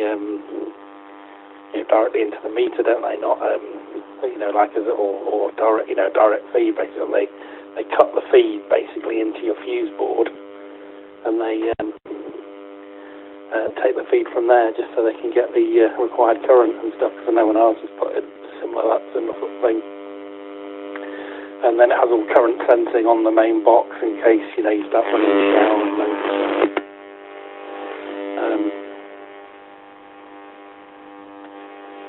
So yeah, it's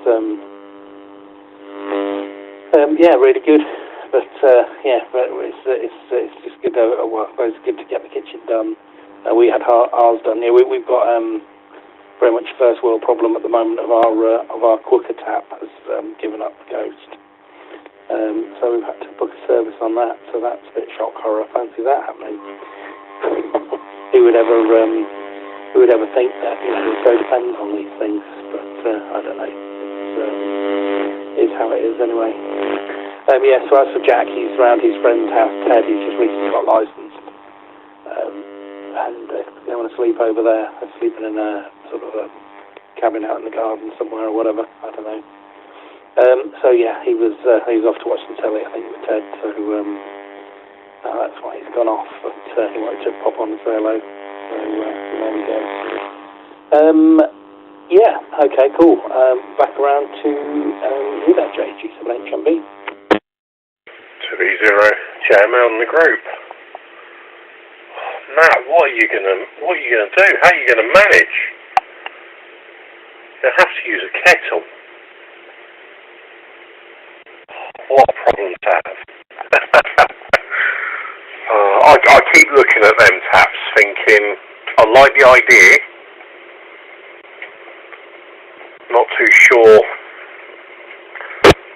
I could warrant putting one in. But the idea of it is nice. Although I'd have to get one where I can put on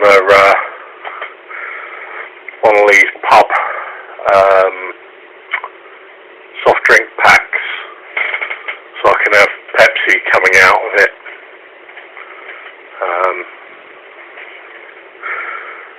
I know they do one that does the sparkling water as well, don't they? You can have hot, cold and sparkling.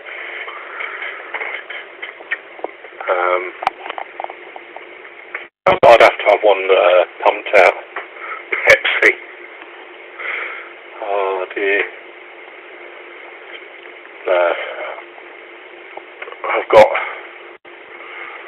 I've actually got this weekend coming up. I've got to empty the house as well up north.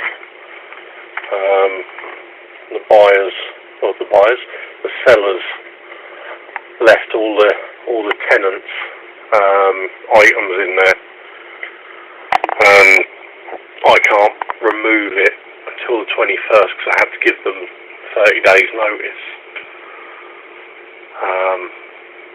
But they've got a shock coming to them because they're paying for it.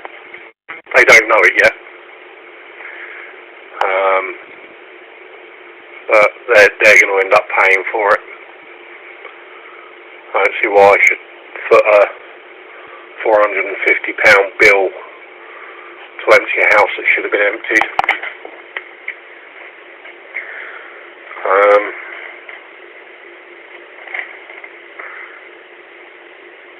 I might even get up the cabin this week. Coming. Other half still in hospital.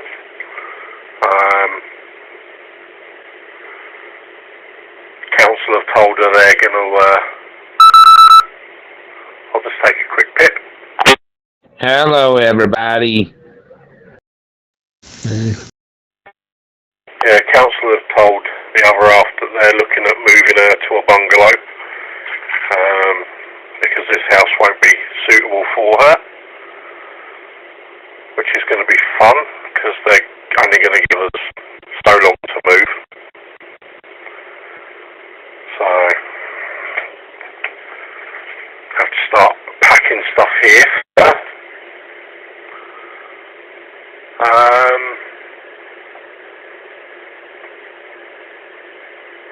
Yeah, that's about all that's going on here.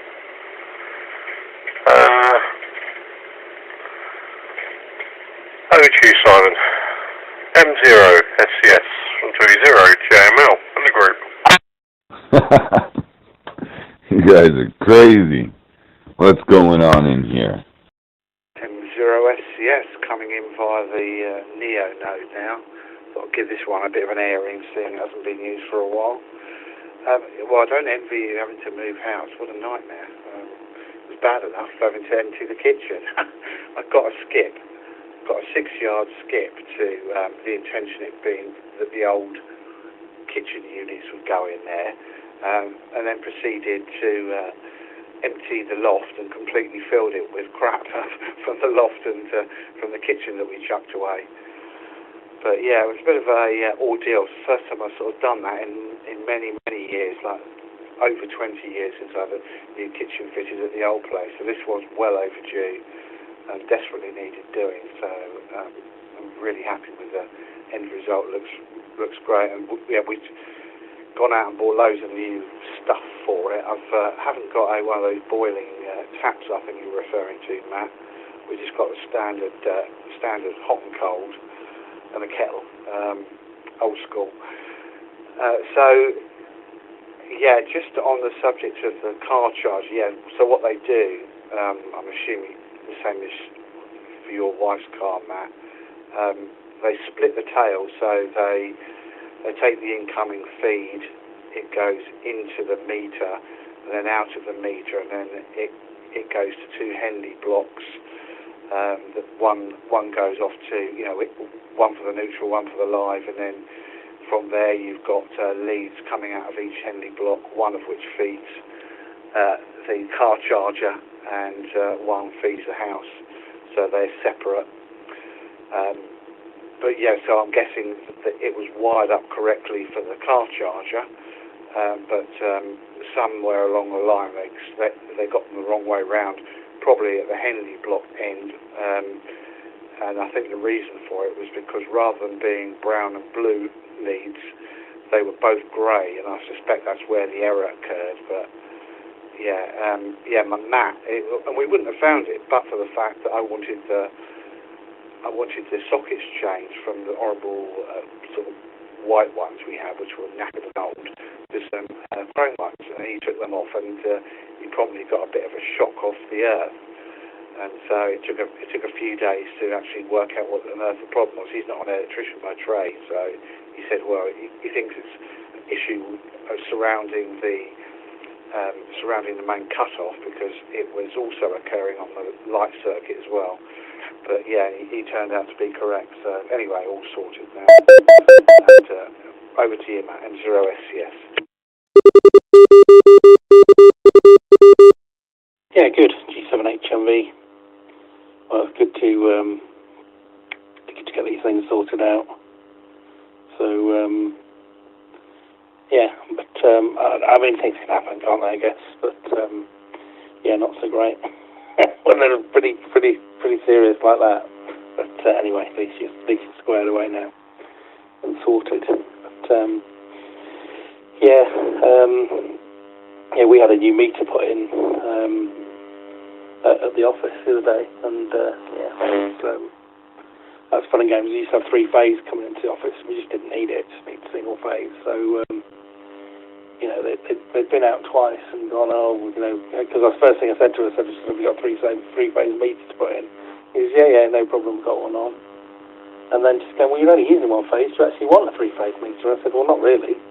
So she took the other 2 phases out and just had it 3-phase, single phase, which is fine, just perfect. So basically, we just went for that and simpler install, because I said 3-phase tariffs are more expensive and all, you got far more choice of single phase.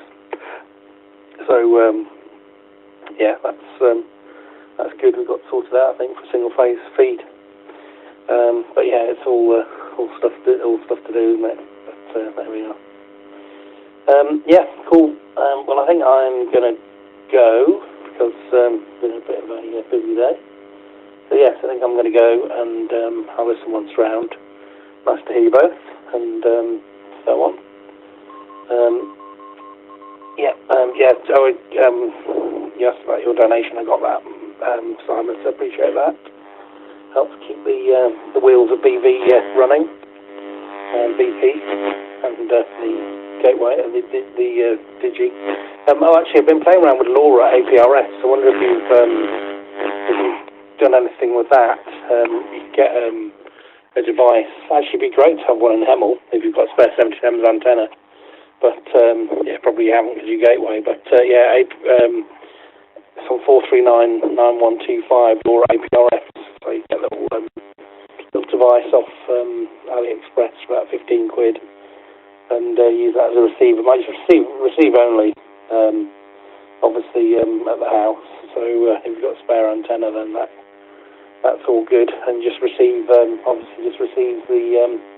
APRS packets, but coming down the A1, it's not so great because not that much coverage. Anyway, round to Jake. He's late for me. Soldier! I'm fucking bored. G7HMV 20 JML. That's one thing I haven't played with, really. I mean, I've got me mesh core, mesh tastic, whichever one it is we run. I've got them. Which reminds me, I really should charge them up.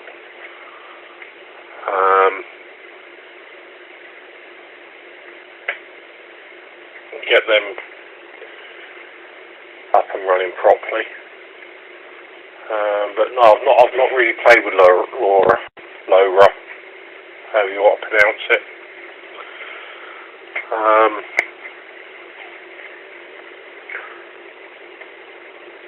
I was looking into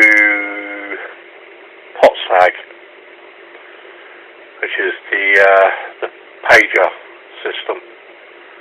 I was looking into that. That could be good fun. Yeah, I too am going to call it a night. Shad, I'm normally in bed by now. Just recently been going to bed at about 8 o'clock. Which for me is pretty much unheard of. Over to you. M0 SCS 20 JML. You still listening, soldier, or what?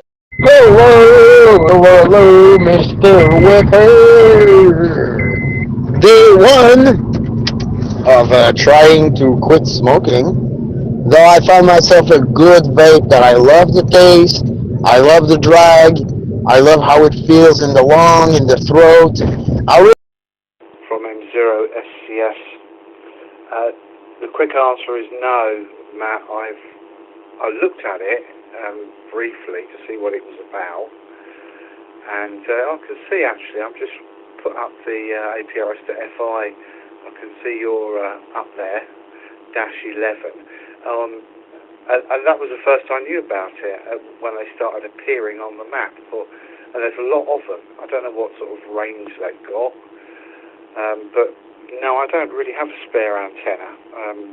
Well, I've got an X50 in the loft, which is currently connected to this radio, and I use it for primarily near repeaters. I can get all the local repeaters on it, no problems at all.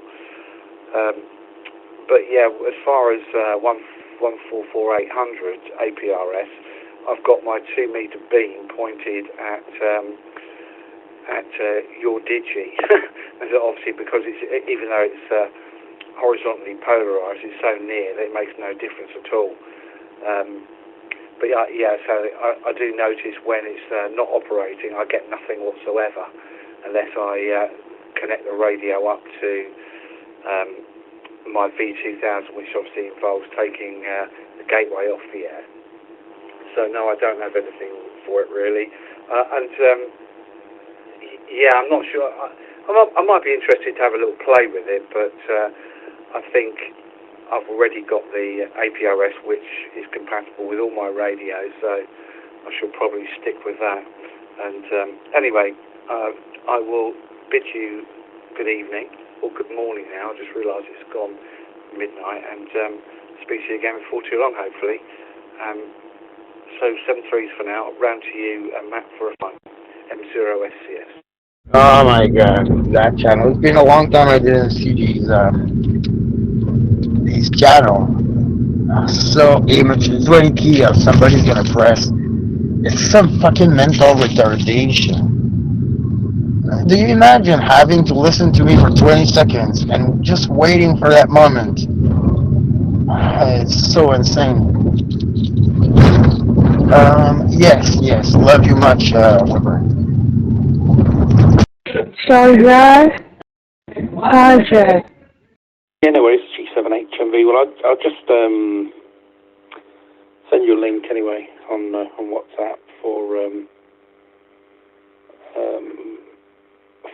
the LoRa stuff, because then you can have a look at it.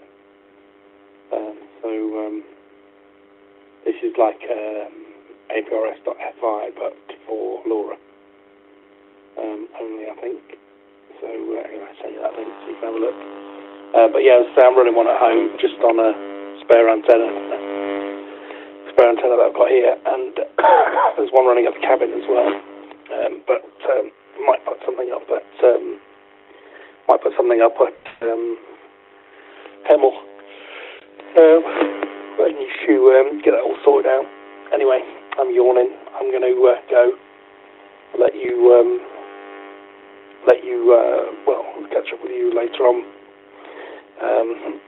Yeah, nice to hear you anyway, Simon, and of course to you, Jay. And yeah, I think I'm going to go to bed. It's been I seem to spend too long being up to night. Always find something to do, and then I'll just do this and play with that, or do whatever, and then before you know it gets to 1:30, and you think, I better get to bed. Anyway, there we are. Right, I'll say 7-3 both. Thanks for the chat, and we'll speak to you both soon. G7HMV. 30 Germinal. Yep, 73 guys. And no doubt we'll do it all again at some point. 20 JML. Going QRT after any finals. 7-3's both. Nice to talk with you this evening. M0SCS off and clear.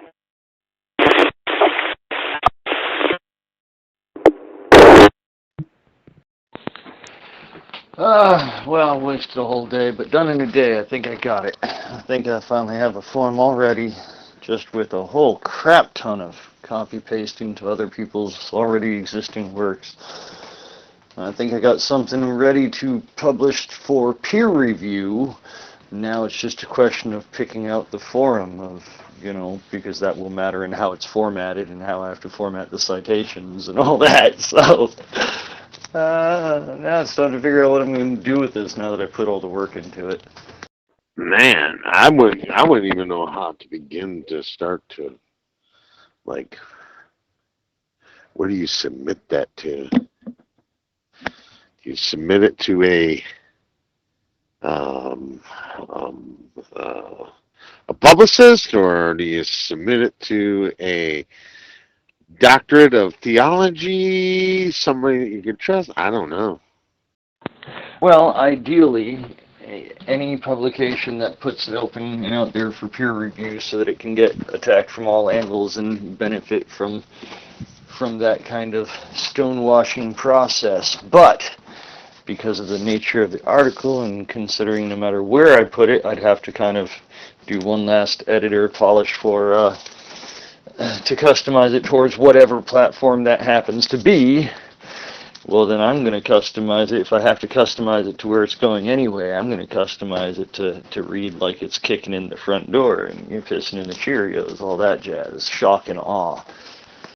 Oh, yeah, the shock and awe. That always gets them.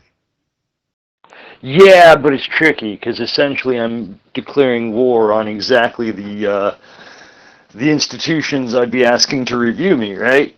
So, shock and awe introduction, kicking them in their teeth and making them choke on it, and before they get a chance to react and reel, then real quick I got to slip into like exactly their textbook perfect format, never straying or deviating, because now they're going to be gunning for me, It gets the most possible meticulous treatment.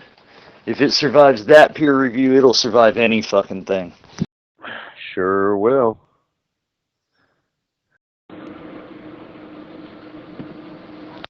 You never know. If anything, it might create a buzz around academia. More likely a novelty that will be largely ignored. A little fringe workshop that people can play with if they feel like it, and could do so for any number of reasons, from just being a troll to, sabotage, to attempting to falsify or disprove it, or whatever. But that's why you put it out into peer review. So that, you make the sharks fight amongst themselves over it and see what's left. Because the idea is, truth has nothing to fear from examination. Able to withstand constructive criticism. And the other criticism. What the hell do they call that? Deconstructive criticism. Just people that are just all in their feelings jealous? I don't know. Yeah, well, I mean, it makes the difference between, the groundbreaking interpretation of all known history because somebody dug up Troy, or, I found Jesus and nobody cares. Yeah. How true is that? And he truly meant it. I found Jesus. I'm a Jew, and I found Jesus, and no one cares. The Talpiot tune. It's probably the best line he ever produced. Dude, I knew it. What's up, soldier? And everybody else. Oh, that doesn't bode well. I tried to pull up my old Cambridge link and I'm getting the error page. The old 404 address not found. Uh-oh.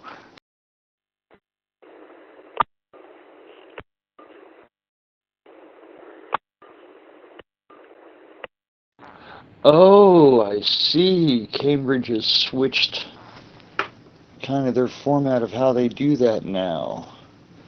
That's actually kind of clever from a publishing standpoint because they're selling their publishing products to those that are publishing for their reviews, so they get to make money off both ends. That's kind of brilliant from an evil genius kind of way. Got a pocket full of blow! A pocket full of blow! They don't care. He goes, I owe some money, so it's like $260. Don't worry about it. He goes, I love you, man. I had to tell my aunt to take some numbers. I said, you gotta get this guy's number out. They go after people on people's phones when this happens. Now they go on people in Canada. If you die in drugs, they go on your phone and they go to every single person that the drug deals with you. And they try to nab someone for manslaughter. So, my aunt already knew that. She says he had friends for years that he bought things from, and she says, I'm not going to put them in jail. It was his thing for doing it, if it is that. But she said, it's not that. He was unhealthy. But it also means I'm not aiming for Cambridge, so let's see, where else might be good? Wow, Roogie, what happened to your account? You know how fucked up that is? That my mom came in and said, Fabio, yeah, you're mort. I was like, what? What? You're mort. I freaked, man. I was like, I freaked, man. I freaked. Just to hear it in my mom's voice, man. And now I think my mom and his mom are gonna move in together. So when you call my Soldier. Oh, are you talking about the phone calls at your house? On your house phone? Yeah, I heard about that. That's spooky. Soldier. Well, it's fucking hard, man. I lost my little cousin to an overdose. They don't know it. So far, it's a stroke. My aunt's like, she'll tell me where he lives when they find out. I said, Tia, now don't believe what I believe in. So you're not in a good spot. She says, you too. She says, you guys have been apart for 20 years. And when we got together, we started discussing the same shit. We believed in the same things. Then he shows me the same video I show him. Like, I videotape something, he videotaped the same thing. What is that? You hear me? Oh, I know the truth is Ethos. You know me, man. I get all religious. That's the flaming saber. Enoch said, and then the cherubs lighted up the sky and showed me a flaming saber and a flaming crossbow. Nevada Lights, the V-shaped UFO, the flaming saber, the orb, a line of orbs that people see around the world. What I caught, and then someone said, oh, you found Skywatch. No, I didn't find Skynet. Skynet goes from east to west, and they're farther apart. So when you see it in the sky, it's like quarter mile, then you see the other dot, a quarter mile, then you see the other dot. They're never right beside each other. What I showed you guys is the flaming saber. The same thing like I've seen in Puerto Rico, in Venezuela. The one in Puerto Rico, they start moving around. They all separate and start moving around. This guy pulls over like an idiot. All right, guys. You want to come in or what? I don't know what you're doing, huh? Put it in your head. I got a nice fucking half gram of some primo Colombian.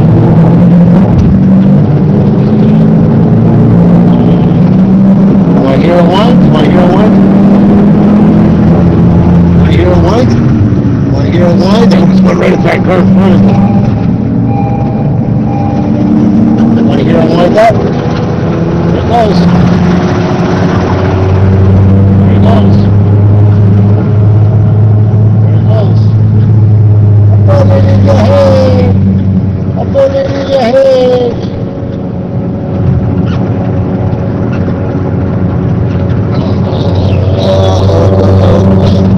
Man, I got myself a half of my boy. My boy's cool, bro. My boy Vic. My buddy Rufus says, what the fuck? I own money. He goes nuts. You own money. So my buddy, I'm going to my buddy Rufus has got two fucking hookers. Two strippers. So I call them hookers. Strippers that do this shit when they're not working. These are the girls that you say, hey, can I bring you a condom? If she says yes, I'm going to say, okay, Ralph, let's switch. But then again, he's an HA. So they're going to say yes. He's an HA. You remember, the HAs, what they ask, they get, right? If you want to hang with them, you want to be something with them, they say no condom. You have to say yes, because you want to hang out with these guys. So these girls will say yes, so it doesn't work. So I'm just going to wrap it up either way, you know what I mean? I'm not Kevin. But yeah, I'm getting invited because two fucking strippers, or two hookers, are going to be at Ralph's, and then I know what happens. Ralph's going to want me to drive him up to his house, and then from his house, they're going to make me bring him either the new Satan's Choice Clubhouse, or we're going to go to the Vagabonds Clubhouse up in Brampton, which Candy King, which is my buddy Mike DeRoma's brother, is part of the club. You guys won't beat me. My lifestyle compared to everyone on Zellos, you guys won't beat me the shit I'm doing in life. The stuff I'm with, the people I'm with the biggest dealers, the biggest mobsters. You understand? I hung out with the leader of the fucking Rexdale Crips. The Rexdale Crips, bro. I remember when they brought me into a basement and they kicked the fucking couch over. Ah, shit! All the guns are getting pulled out. They started laughing. Bro, this white boy is crazy. Bro, every time we do this, a white boy shit his pants, piss his pants, or cry for his life. You want to sit and play with the guns? Man, they were dying. Bro, what is that? That Uzi? I want to play with that. Let me hold that fucking thing, bro. These guys are laughing, saying, bro, we're trying to make it look like we're going to kill you, and you want to play with the gun. They were dying, dog. Tell me you're not for real. Tell me you're not for real, dog. Tell me you're not for real. Is this boy for real? This boy is crazy, man. They were going nuts. Because they kicked over the couch, man. They're like, who's the rat in here? They were acting. Karaoke night? Karaoke night? Hey Sandy, I'm gonna go, I guess, to the old Zoom meeting. See if we can witness in there. Maybe bring more people over or something. I don't know if you want to go. I don't know if you have the link or not, but if you want to go, I'll give it to you. Yeah, fuck that account. That account right there is That's some bullshit. What's happening with her? Oh, snap. This one's looking good. It's one called Religion, Brain, and Behavior. I'm reading through their requirements, and I noticed they're not talking fees and costs, but it was sounding really good until it says research articles should be no more than 8,000 words. Holy crap, my sources take up more than 8,000 words. I'm up to 63 pages at this point, and it hasn't been customized for any specific journal yet. Yep, and this is about the phase where I usually lose interest and it all winds up in the trash, because holy crap. Boy, I'll bet you your daddy is your grandpa, too. I mean, you call him Daddy Pa or something. There's definitely something wrong with your gene pool. Dun, dun, dun, dun, dun, dun. Oh, Christmas trees. Oh, I got freaking email. A new marine weather statement has been issued for Long Island Sound west of New Haven CT/Port Jefferson, New York Harbor, South Shore Bays from Jones Inlet through Shinnecock Bay, Fire Island Inlet, New York to Mauritius Inlet, New York out 20 nanometers, Sandy Hook, New Jersey to Fire Island Inlet, New York out 20 nanometers, starting at 7:55 p.m. Eastern Time until 9 p.m. Eastern Time.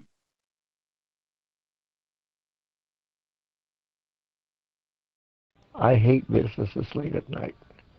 Let's see, who would I got to get killed tomorrow morning? Oh, okay, no problem. A little bit of arsenic here, a couple of drops of dog poison here. Okay, dead dog. Okay, easy peasy. Attention please, Dala Pink is in the room. Attention please, Dala Pink is in the room. We'll say good morning for all. Good morning for all gentlemen and ladies as well, without any exception. Okay, what is the soldier? Soldier is outside polishing my shoes, Della. I gave him a bottle of 99-cent wax, so he's outside polishing my shoes out back. So, Della, what's new? What do you do up there? What kind of work do you do up there, Della? A new flood watch has been issued for South End Sierra Foothills, South End of the Lower Sierra, Kern River Valley, Butte Walker Basin, Tehachapi, Grapevine, Fraser Mountain Communities, Indian Wells Valley, Mojave Desert Slopes, Mojave Desert, starting at 6:56 p.m. Central Time until 12 a.m. Central Time.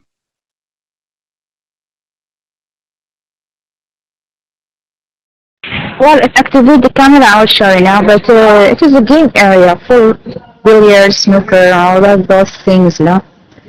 Yeah, but it's, you can see back in the pictures, you can find out the place, how does it looks like, all the things, if you go back in my pictures. Yeah, in history, yeah. Anyways, how is it? You're going to, are you heading to work or what? What are you up to? Oh my god, you know what happened earlier in the room? You want to know what happened before you came now? Please tell me. I just got in the room 2 minutes ago, and I didn't see the pictures of your game room. Dala, please tell me. And I promise not to tell Soldier the faggot. I'm sorry. Go ahead. We have an account here. It's called Zillow Loves Me, right? I think it's for she or for he, I don't know. And he's a member, he's an administrator here, right? Zillow Loves Me. You can see it or not? I'll take your word for it. Go into more details. Continue. I'm a nosy bitch. Go ahead. What's up, DJ? Come on. Do you see this user, this account? He earlier removed the block that Soldier gave to the account block, and this Zillow Loves Me, he removed the block. Imagine. How are you doing this? If the owner of the room blocks someone, it's not a good move to remove the block. Correct? Really? Oh. I know, it's actually quiet in here. Well, it's been quiet actually for, during this time for the last couple of days. It's quiet. Oh, I don't know. I don't see no Zillow Loves Me. Nor do I care. You know, Dala, I've been on here like 25 years. I used to just sit back and listen for a long time. So I barely get on the channel like 10 years after I got on with Mr. Mac. And all he kept telling me was, pipe down, just. What? 25 years? So you want to tell me that this ad is since 25 years? Come on. Saturday, November 15, 2025. Time is 8 p.m.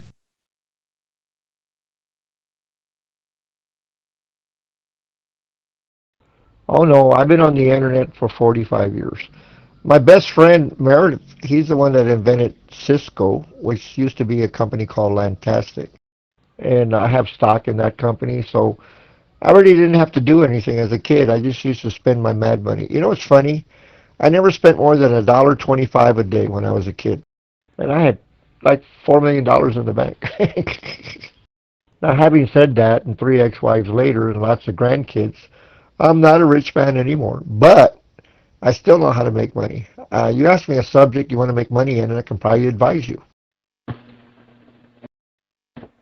Hello, hello. Peace be with all on this React members channel. This is Tango Hotel Echo Space Tango Romeo Alpha November Sierra Papa Oscar Romeo Tango Echo Romeo 724, and this is pronounced as the Transporter 724. Yes, my first name is Mike India Charlie Hotel Alpha Echo Lima, also pronounced as Michael, and I am transmitting out of Bournemouth, Princestown, Trinidad, in the Republic of Trinidad and Tobago. Boys. It's 6 p.m. Arizona time. Please stay tuned for the following newscast on 50KUW. From the Sky News Centre at midnight. An 85-year-old British woman's been confirmed dead after extreme winds during Storm Claudia hit a campsite in southern Portugal. Downpours here have led to flooding in southeast Wales, where a major incident has been declared. Roads have been blocked in the border town of Monmouth. Restaurant owner Gareth Lee has been posting on social media about damage on the coast in Penarth. The road still flooded, water's coming up there, fire brigade are down trying to move this car that drove down here stupidly and got flooded and couldn't move, so they're trying to move that. So we close tonight. How many more of these can we take? The Home Secretary is promising the biggest overhaul of the asylum system in a generation, with plans to scrap guaranteed housing and support for asylum seekers. Shabana Mahmood says the changes, inspired by Denmark's tougher model, will restore order to the system. 4 people have been arrested after police officers were assaulted during protests outside a hotel in Bristol housing migrants. Supporters of an anti-immigration group arrived outside the Mercure Hotel, where hundreds of counter-protesters were already present. Pope Leo has welcomed Hollywood stars to the Vatican for an event dedicated to the silver screen. It was a sprinkling of stardust for the still relatively new Pope and a way for the Catholic Church to engage with the wider world. Kate Blanchett was among those invited. And His Holiness's words today were a real charge not to shy away from difficult, painful stories, and he was talking about tears that often people are unable to shed in their everyday life, as well as laughter, that often happens in the cinema. In sport, Scotland's hopes of automatic qualification for next summer's World Cup remain alive despite a 3-2 defeat away to Greece. Wales got a 1-0 win in Liechtenstein, and Conor Benn appears to have ruled out a third fight with Chris Eubank Jr. after victory over his bitter rival in their all-British boxing rematch. That's the latest. I'm Daisy Steele. Come to the United States, get a work visa for 3 months. I got a friend that owns a company, and just wiggle around and tell, but you got to buy this. It's a good investment. I sell the ATMs and one-liners. Those are gambling machines. Average investment is $75,000 to $100,000.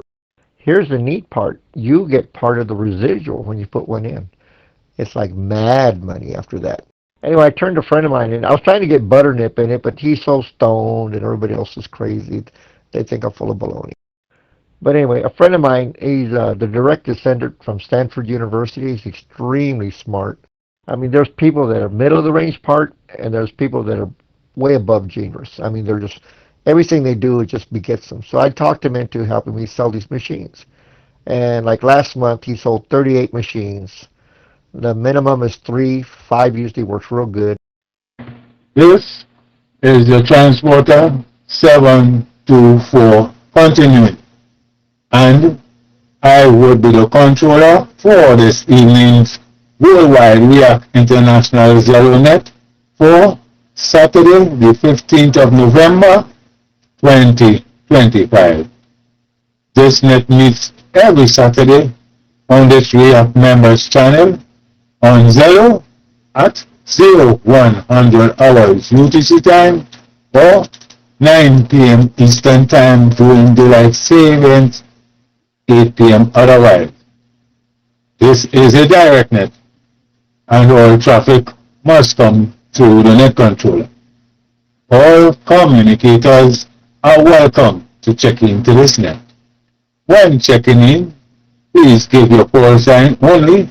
Once the net controller acknowledges you, then further information can be given, such as your name, location, or any other information. Pause.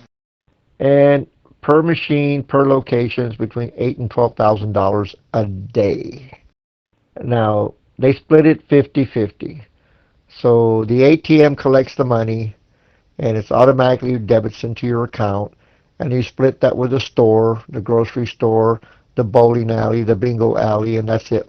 But what's neat about it is you get 5% of that income forever and ever and ever and ever to the day you die. It's not Amway. It's not a scam. It's a real corporation. You can look them up. I can give you the names and numbers of the people that own it. And I can give you the name of their number one salesman, Mr. Stanford. He works for me. Now you ask yourself, since he works for you, I should be rich. Dala, I was rich when I was 14 years old. I'm an old man now. But here's the neat thing about making money. When you make money, I have so much pleasure in helping somebody else make money. Anthrax and radio and liquor, 50,000 unstoppable watts. Bally's is the largest gambling company in the world. You can find them in China, you can find them in Italy, you can find them in Spain. Their headquarters is like 2 hours from where I live. So I spend a great deal of my time flying between San Antonio and Bally's. And the main thing I really do is I'm just socializing with a lot of my friends that are up in age. They're in their 80s or in their late 90s, and I just go touch base with them and say, well, Bob, how's it going? Well, my wife died 3 months ago. Well, Bob, let's go out and have a cup of coffee. Yeah, let's do that. And I keep them company for 2 or 3 days, and I come back home. This is the net controller continuing. And with a little reminder that this net may go a little beyond the 10 o'clock period. It all depends on the amount of acknowledgement come through the net controller. Bear in mind, you do not have to be a React member to check into this net, as long as you are locked on Zero. And on this React members channel, you are welcome to be a part of this evening's net. Bear in mind, if you don't have a call sign, you can use your first name or you can use an alias. But please, feel free to join in with us on this evening's Worldwide React International Zero Net. Stations with emergency traffic may break in at any time with your call sign, followed by emergency. Presently, the time in the Republic of Trinidad and Tobago, it is now 21:04. And before we begin to accept any check-in, as usual, we do ask all those of you on the outside here just to join with me for 1 minute of silence for all those silent keys. In other words, all those units that are no longer with us, we just want to pay 1 minute of silence, 1 minute of respect for these units that are no longer with us. That is beginning from now. See, because I got in business as a young man, all my friends in business are elderly. I just buried a real good colonel friend of mine not too recently, and he had like 120 million in the bank. So I put his wife in a nursing home and went out there and got her with a bunch of other old ladies in a nursing home, about $8,000 a month to live where she lives. But she's extremely well taken care of. Most of the guys in there are retired colonels and generals and captains and sergeants. It's a very nice facility with indoor swimming pool and everything. So I just go down the street here, about 45 minutes from my home, and I go visit with the guys, as I call them. To me, friends are worth more money than anything else in my life. Because when you have friends and they see you and they're 95 years of age, they go, I remember when I used to change your diaper. And I go, yes, and I remember too. I remember when I spanked the shit out of you. I said, yes, I remember that too. And that's all that's in the back of my head. Time is very fleeting. I mean, soldier wants to sit here and talk bullshit all day long. That's okay. That's soldier's way of living. He has no way of doing business because he doesn't want to take lessons in business. Business is based on trust. If you got to sign all kinds of fancy contracts, there's no trust. If you meet somebody and they want to do business, you got to just trust them. Sure, you'll lose money here and there, but in the long run, I would say 85% of the people I've ever met through life have always been real nice and real friendly and very serious. I've had judges that are retired. They have a daughter that's handicapped and they need to get extra money for their daughter. Or they have a granddaughter that's very smart. She wants to go to college at 15 and 16, kind of like I did. And I said, okay, I'll help you out. Let's open up a couple of gambling places here and there. And it's not very difficult because all it is paper, talking, and you make more and more contacts every day. It's not Amway. It's not a scam. The companies I work for have been in business for many years. Thank you again, one and all, for observing 1 minute of silence for those units that are no longer with us. This is your net controller continuing with this evening's net. Before I accept any check-ins, I just would like to recognize 5 units. Just had a little discussion there with REAC 162. Yes, REAC 162 asked me to acknowledge him this evening, and he also did a real check-in for 4 other units. So we'll go down this way. Number 1 on this evening's log sheet will be the REAC 161, Mr. Malan, out of Duke Street, Port of Spain, Trinidad, in the Republic of Trinidad and Tobago. Number 2 will be REAC 162, that's Mr. Tony, the gentleman that do the communication with me. Number 3 on this evening's log sheet will be REAC 163, Mr. Kingsley. So we do have REAC 162, Mr. Tony, and REAC 163, Mr. Kingsley, out of Petty Valley, Devil Martin, Trinidad, in the Republic of Trinidad and Tobago. We do have number 4, we have 531, Mr. No. And we have number 5, Romeo 964, Mr. Ronald. We do have Mr. Ronald and Mr. No out of Kumupia, Capichima, Trinidad, in the Republic of Trinidad and Tobago. Thank you again, Mr. Tony. Do appreciate that communication with you earlier on, and surely we'll make some time to keep a one-on-one with you. More or less might be sometime during the course of the day tomorrow. So for you and all your other units, peace with you. Have a blessed night. Continue to be safe. Pause. Are you stuck in the Philippines? I guess you fell asleep. Okay, I'm going to go make fun of the kids on Barbie's channel. This is the net controller continuing with this evening's Worldwide React International Zelonet. The time in the Republic, it is 21:07. At this time, I will be welcoming any further units that cannot state for the duration of this evening's net. Yes, you can take the opportunity to check in on short time. Please check in with your call sign on short time. I repeat, any units that cannot stay for the duration of this evening's net, you will be checking in on short time. This is the net controller standby. A new severe thunderstorm warning has been issued for Butler, Pennsylvania starting at 8:06 p.m. Eastern Time until 9 p.m. Eastern Time. There is one new severe thunderstorm warning for Pennsylvania.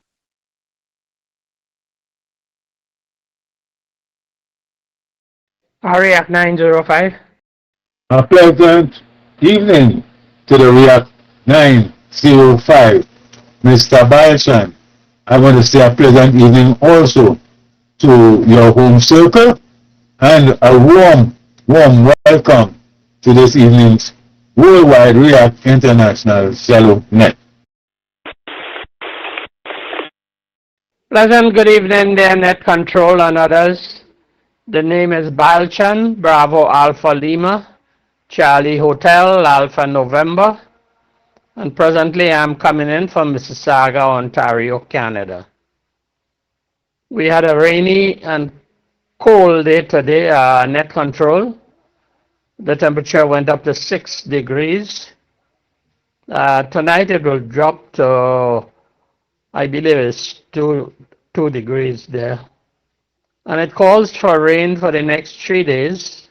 Sorry, tomorrow should be sunny, and after that it calls for rain.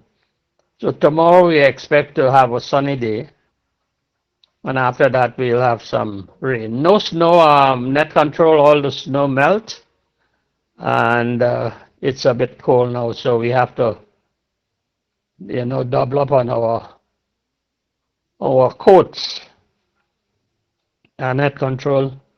Okay, Net Control, also one other thing I want to report there, that my WhatsApp was hacked. Somebody did call and said that we had a React Zoom meeting. I don't know why I thought it was you. And he said he was going to hook me up to Zoom, and that is where I lost my WhatsApp connection. So I was hacked there. So now that I learned a lesson there, Net Control, I tried to get in contact with you, but I realized the phone number was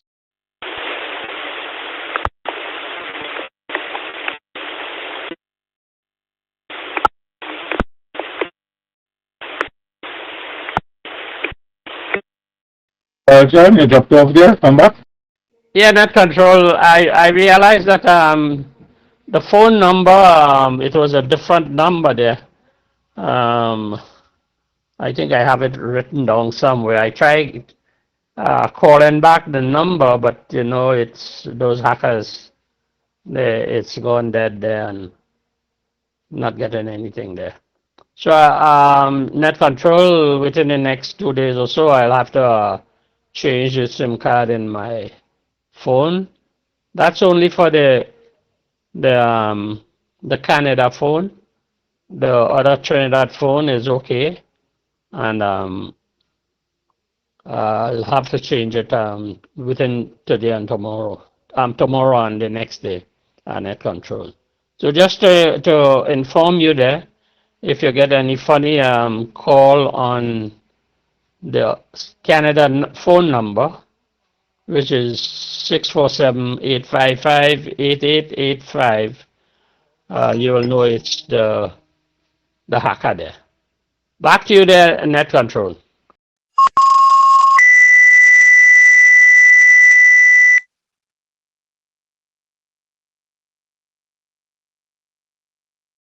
It's quiet on here tonight, alright? No one talking. Mr. Balchan, React 905.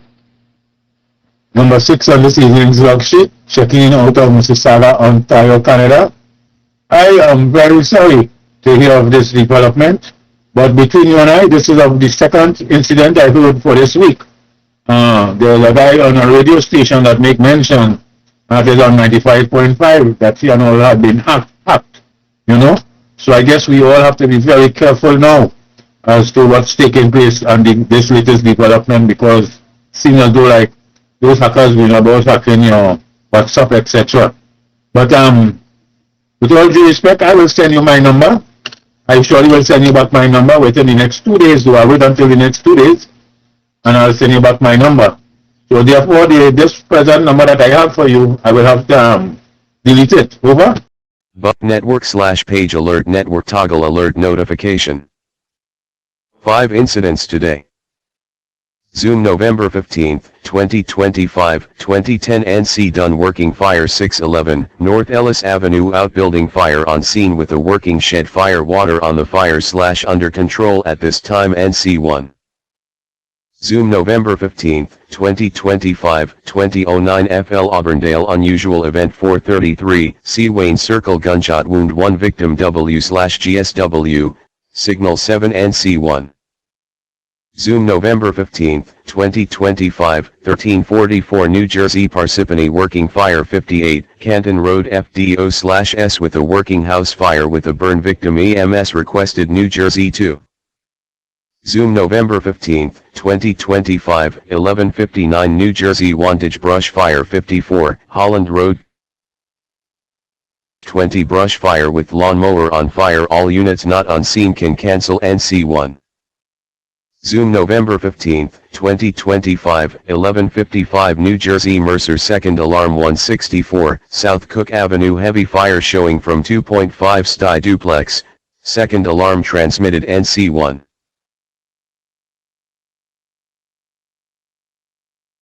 That 905, I'm not sure if you'll be using back that same number when you get your new SIM card, or you'll be changing that number over. I'll have to change the number to net control, and I believe I have your number on the Trinidad phone there. Copy. Anyway, thank you very much for being a part of this evening's net. As I make mention, you are number 6 on this evening's log sheet. That's the way at 905. Mr. Balchan checking in out of Mississauga, Ontario, Canada on short time. And thank you for also giving us a little update on your weather pattern. Well, I know as I make mention, the snow melt out, but today it was about 6 degrees. Still cool, although it's still the snow melt out. I guess presently is about 2 degrees. Expect to be a little sunny tomorrow. But anytime after tomorrow, you expect some rain also. So please continue to stay safe. Continue to stay cooked up until we hear from you again. And still looking forward to have you back home for the Christmas. So peace be with you. Have a blessed night tonight, you and your folks. Over. Hello. Yeah, Roger, the net control. All the best to you there. Just checking the days. Checking the days there. So see you next month there. Back to you. A new special marine warning has been issued for East Santa Barbara Channel from PT Conception to PT Magoo CA including Santa Cruz Island, inner waters from Point Magoo to San Mateo PT CA including Santa Catalina and Anacapa Islands, waters from PT Sal to Santa Cruz Island CA and westward 60 nanometers including San Miguel and Santa Rosa Islands, outer waters from Santa Cruz Island to San Clemente Island to 60 nanometers offshore including San Nicolas and Santa Barbara Islands, starting at 5:15 p.m. Pacific time until 7:15 p.m. Pacific time.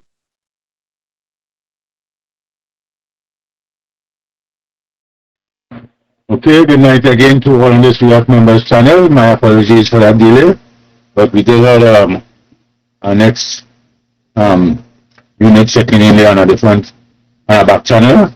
But my apologies. But at the same time, we'll continue this evening's worldwide React International Zero Net. We just had Mr. Balchan, number 6 on this evening's log sheet. That's the React 905 checking in out of Mississauga, Ontario, Canada. At this time, I'll be making a final call for any unit that cannot stay for the duration of this evening's net. Yes, this is the final call for any unit that cannot stay for the duration of this evening's net. You may take the opportunity to check in at this time with your call sign. There is one new special marine warning.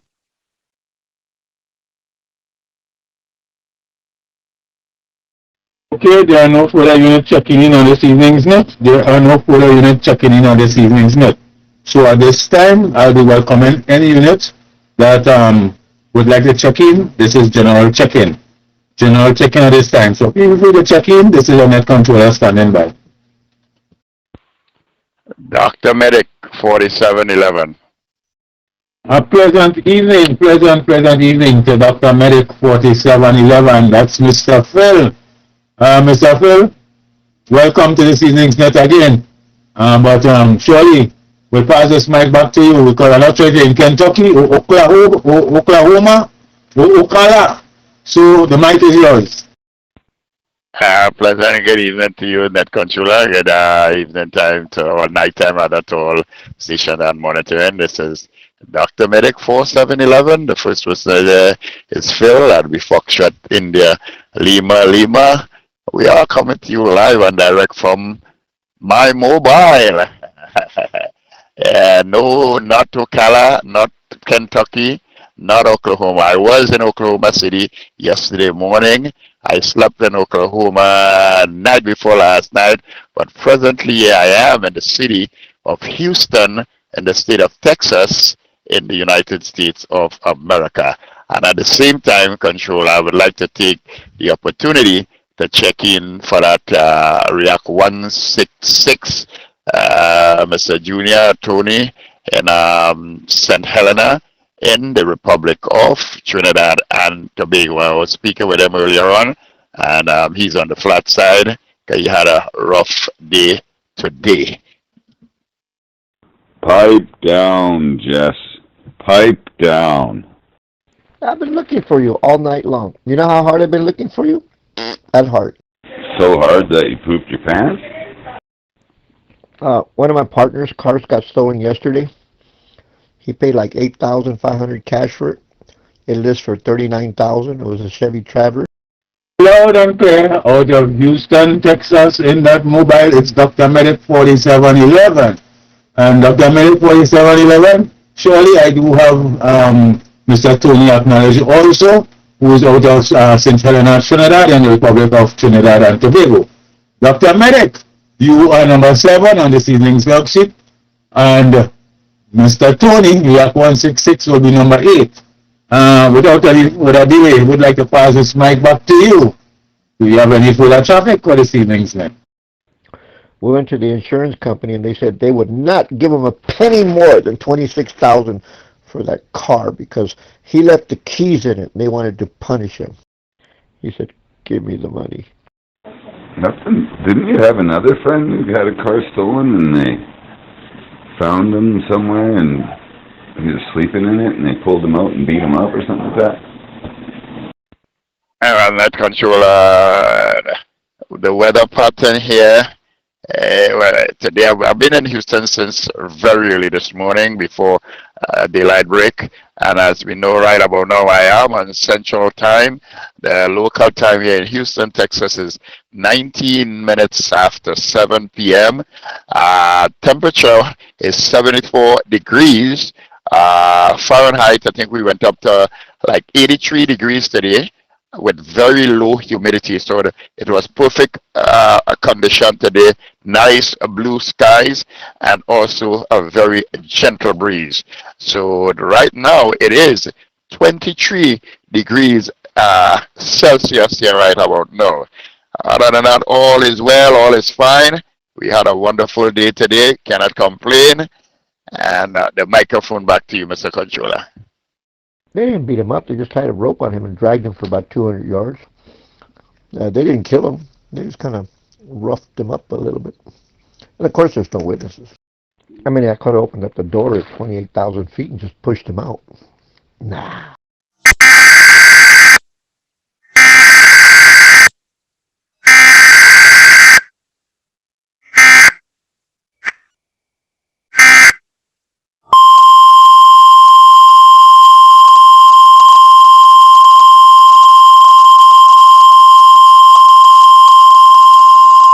There are 2 new warnings affecting Pennsylvania.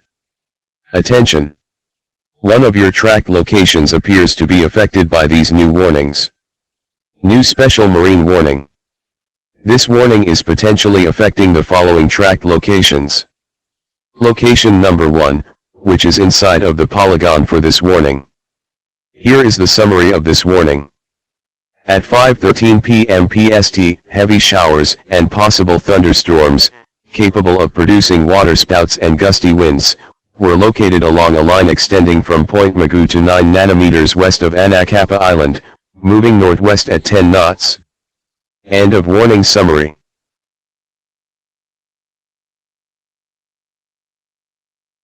Too easy. With my luck, he hit the Empire State Building. Is there some kind of insurance clause that says if they leave their keys in it that it voids their insurance or something? Who's cheating? Hey, he's a cheater. That's a good sign. They make a good Democrat. Committed 4711, even one I can tell you, I don't know if it's the state you are in right now, but your voice surely sound different. Your voice surely sound different this evening.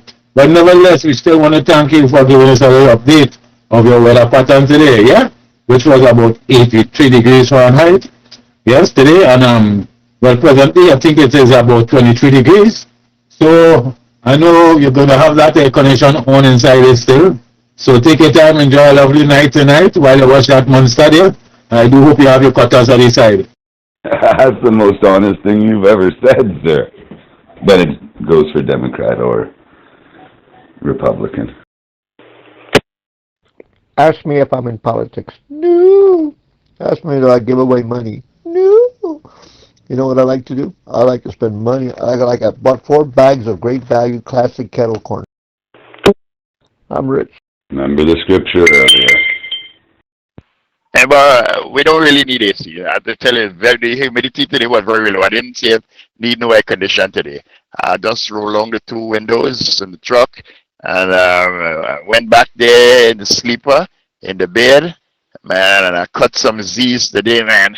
And right now I'm sitting in the driver's seat with the 2 windows rolled down and a nice, cool, gentle breeze blowing. Other than that, all is well. Mr. Controller, back to you. We'll be at the side monitor, Rajo. Hey, soldier. Okay, guys, we're in the midst of holy people. I don't know about that. But I know a guy. His name's Jesus. He helped you out. Kevin Widow tabarnak, Kevin Wicker tabarnak, c'est Crocus tabarnak, le meilleur habit du Québec, Kevin Crocus, Kevin Crocus, Kevin Crocus. And lovely. Anyway, thank you for being a part of this evening's net. We do appreciate you being on this evening's net. And thank you for still highlighting to us your weather pattern. Not forgetting that really checking that you did for the REAC 166, that's Mr. Tony out of St. Helena, Trinidad, in the Republic of Trinidad and Tobago. He will be number 8 on this evening's log sheet. So you continue to enjoy the rest of this night while you're out there in Texas, Houston, Texas. And know you're going to get the ball rolling. You know, let me ask you a question. So which means you may not move from there until Monday, over? Holy shit, Shun. Hey man, ça va bien, mon ami. It's been a long time, mon ami. Stoner. Did you see my fucking weed I grew this year, soldier?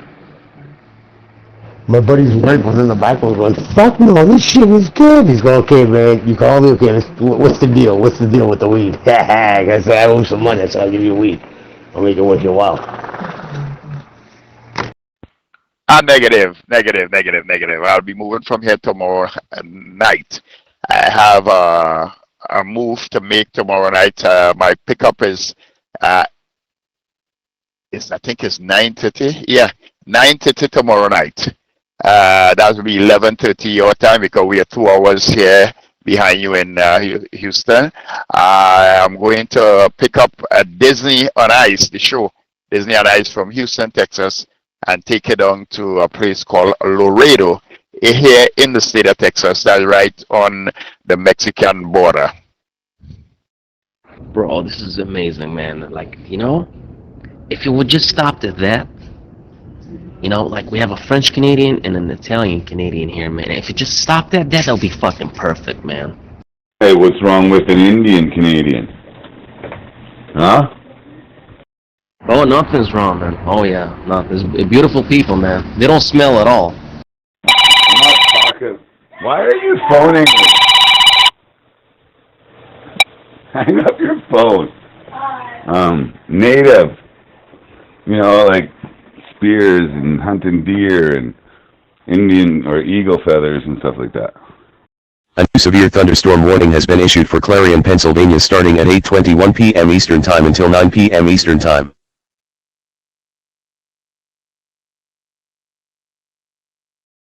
Copy on that loud and clear. Nevertheless, while you enjoy it out there, continue to be safe, yeah? And thank you again. We do appreciate you checking in this evening and do not really check in for Mr. Tony. Look forward to hear from you again. Peace be with you. And still waiting to see if you send some of that sorrel down the road, you know, via email or something. But peace be with you. Have a blessed night. I'm sorry, son, but I have a Costco's account. They delivered the meat straight to my door. Man. Yo, but Crocus, man, have you talked to Digi lately? Yo, man, we've been missing you lately, man. We've done some AI shit, you know, on Suno 4.5. No, that controller. We had inside started by. Yeah, he got busted by the feds because he made a dancing video of him and Putin dancing like babies. Good evening again to all of Uptown on this React Members channel. The time in the Republic of Trinidad and Tobago. It is now 21:23. Yes, and at this time I will be going straight into general check-in. Yeah, so bear in mind, and you will get checking in here. We're still at general check-in, so feel free to be a part of this evening's Worldwide React International Zelonet. You don't have to be a React member, no. As long as you are locked on this React Members channel, you are welcome to check in. You don't have a call sign, friend, you can use your first name, you can use an alias, but feel free to be a part of this evening's Worldwide React International Zelonet. As the time tickle down to 24 minutes, that will be 24 minutes past 9, that is 21:24. We welcome any further unit that would like to check in. Over. And then Patel said that was against national security, so they went banging on his door, and of course he hid in the basement. I haven't really, but I'm not doing much Zello. I'm really not doing much Zello. I'm a lot on VR. Yeah, VR. And 3D modeling and stuff, working doing 3D code and all of it. There's no such thing as 3D code. You are a liar. Oh my god, you're so fucking idiot. You should learn about Udon. You know nothing about VR, sir. Udon is the most complex fucking form of C#, and it is Udon actually controls animation, live animation. I can start reading to you. Udon behavior sync mode. Behavior sync mode. React 2259. React 2259. Pleasant evening to you, Mr. Anthony. It's a pleasure hearing your vocals this evening. A pleasant evening also to the home circle. You know we must acknowledge the home circle, it is important. And without any further hesitation though, we'll pass this mic back to you so that you can share any further traffic. Over. Yeah. You're talking to a guy that wrote 3D Studio Max. Kiss my ass. Now my code for the giant player pickup. Well, I could read you these 800 lines, I guess. It's to pick up a player. It helps to animate the animation, give velocity vector tree because we're in 3D. But I think you don't know about that. You know nothing about it's C#, but for Net control and greetings to all on the net. And by the way, the home circle reciprocates the greetings as well. This is the React 2259. Alpha November Tango Hotel Oscar November Yankee, transmitting out of Brazil Village, San Rafael, in the Republic of Trinidad and Tobago. Over. I was going to ask you, is that what you are, soldier? Are you Indian? No, you're Italian, dude. You said you're Italian. I know Indians do asphalt too. I got lots of Indian friends. I love Indian, bro. I love Punjab and Indian. Why can't I send picture on this channel? I would show the avatar I'm working on. I'm making her black. I'm working in a plaster on her face. It's gonna have watermelons, cute little watermelons on the plaster. I'm gonna use the AI actually to just like give the model of the plaster so they. We do have you on the inside out of Brazil, Village, and Rafael, Trinidad. In the Republic of Trinidad and Tobago, it's the React 2259. Mr. Anthony. Yes, and Mr. Anthony, apart from that, how was your day today? What it look like in Brazil Village today? Any rain? Over. Right, is that what you are? You're native Indian? No, you're not. I know Canadian cutie is. I think you're a WAP like I am. Okay, check out my latest creation, man.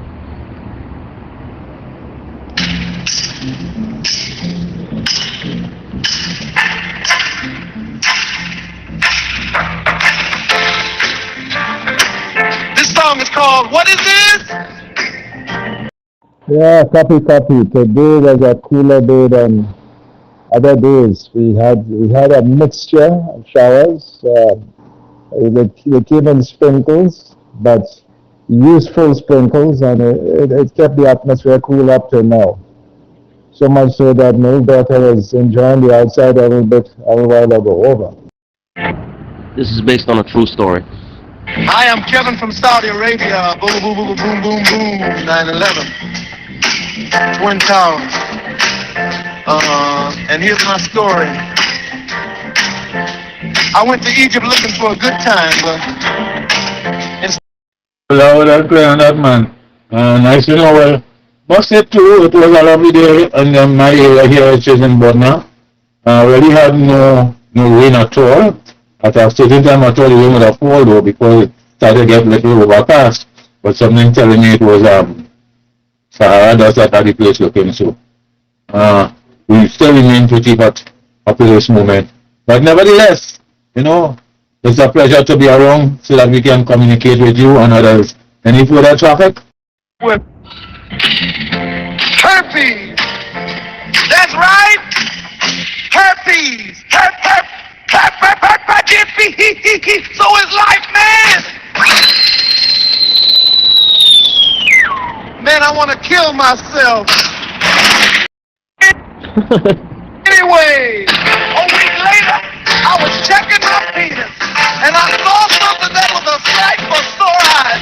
Literally, it was a sore.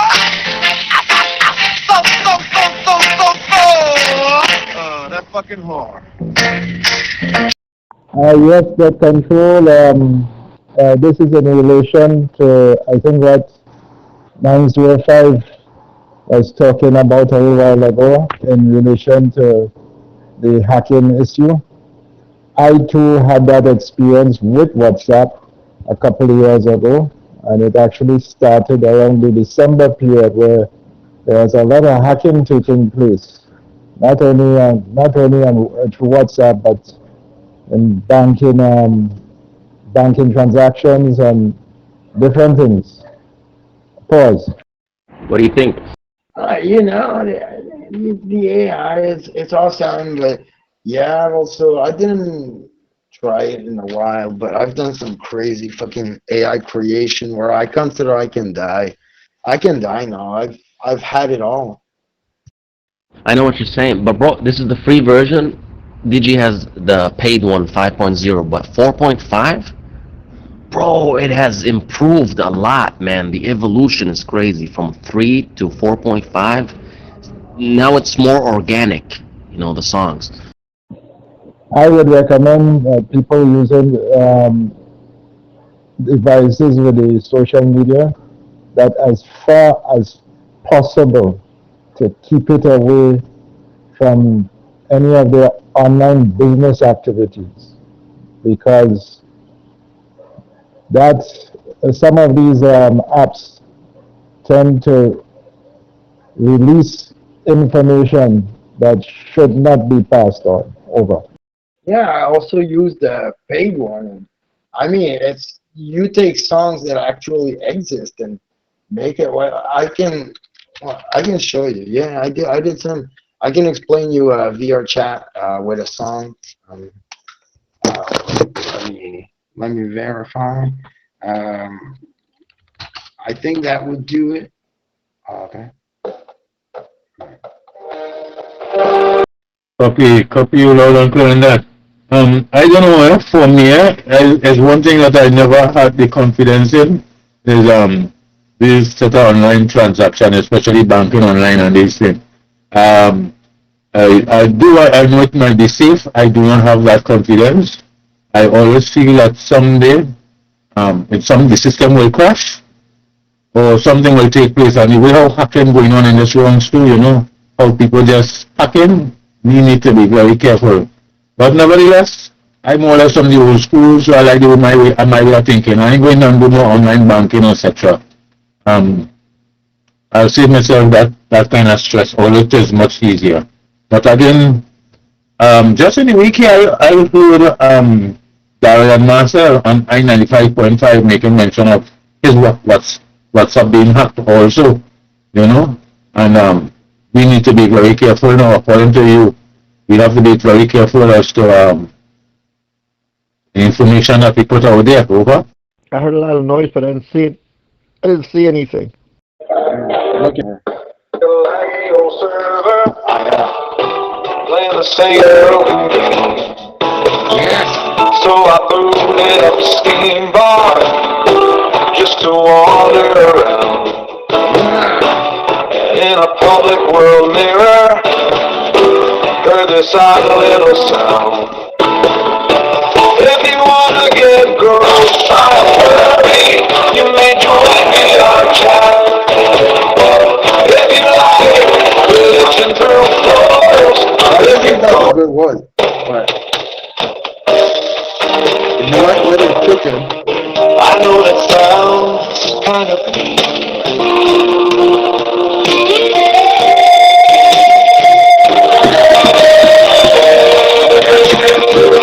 So I waited with high hopes, and my furries came in. Let me tell you, it was dope. They all came in for a bed. Let me be your Yoko and fuck me deeply, you furry. I don't want the day to end. Oh, no. If you like getting cross-eyed furry, you may join me on chat. If you like being bottom, you may join me on chat. If you want to have sex with someone, you may join me on.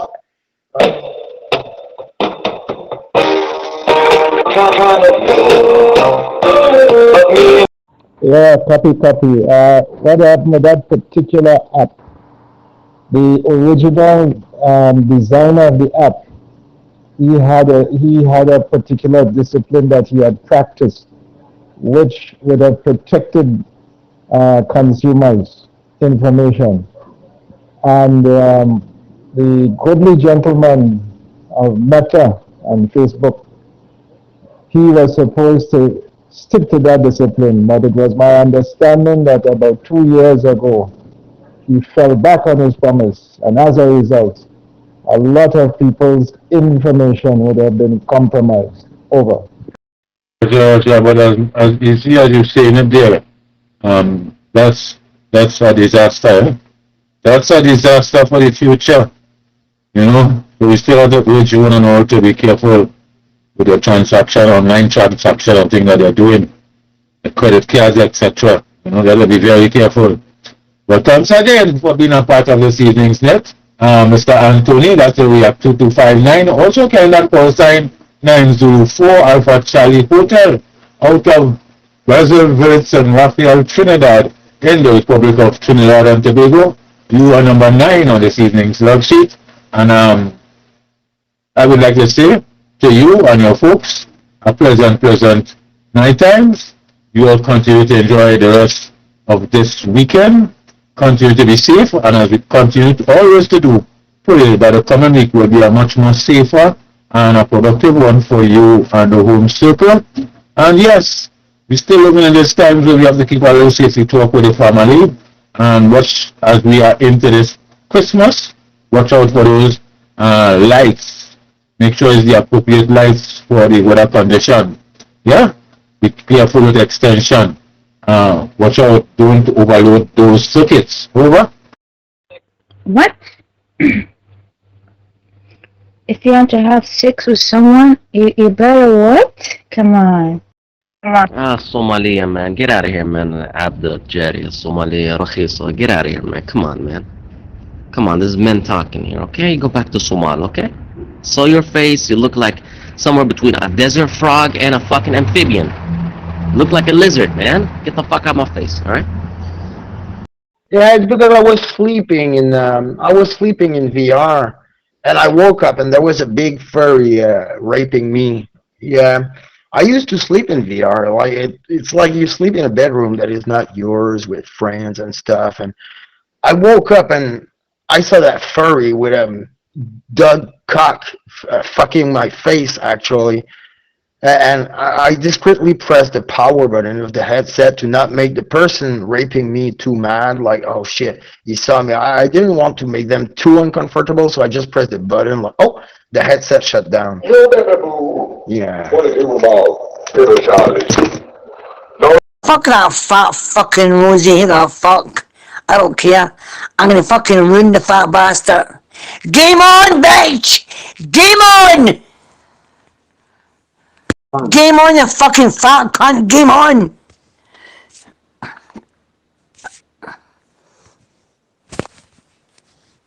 Oh, by the way, I've tried it, man. On the free version, I've put an instrumental because you're not allowed to put real tracks with vocals. And I've done one about Timmy. You know, I uploaded something from my phone, instrumental, just music only, and it worked. Yeah, I tried it before. Yeah, copy net control. What you're saying there is so true. External lights are for the externals and the internal ones are for the internals. And it's not to confuse the two. The different safety ratings and such. So I quite agree with you. Over. Oh, I've done a lot of them. Like, Avril Lavigne. No, yeah, it's easy. And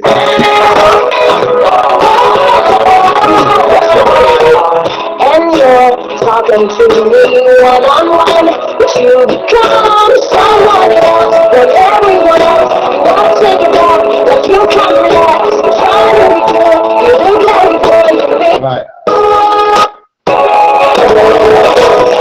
Chill out, what you yelling for? Lay back, it's all been done before. And if you could only let it be, you would see. I like you right now when we're coming in the car. And you're what you yelling for? Lay back, it's all I like you right now when we're cuddling in the car. And you're talking to me one-on-one, but you become so...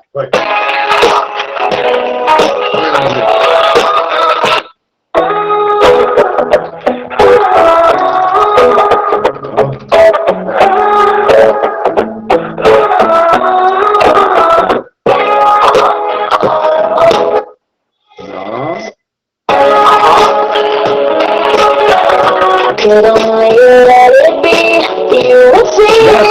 I like you in a rabbit hole when we're cuddling before. And you're talking to me one-on-one, but you become someone else. But everyone else, you're watching it back like you can't relax. To do that, I'm not gonna, like, why you have to go and make VR so complicated? I type Y-D space U HAFTA HAFTA go GON make MAYK VR VEE dash R so complicated KOMPLIHKAYTED.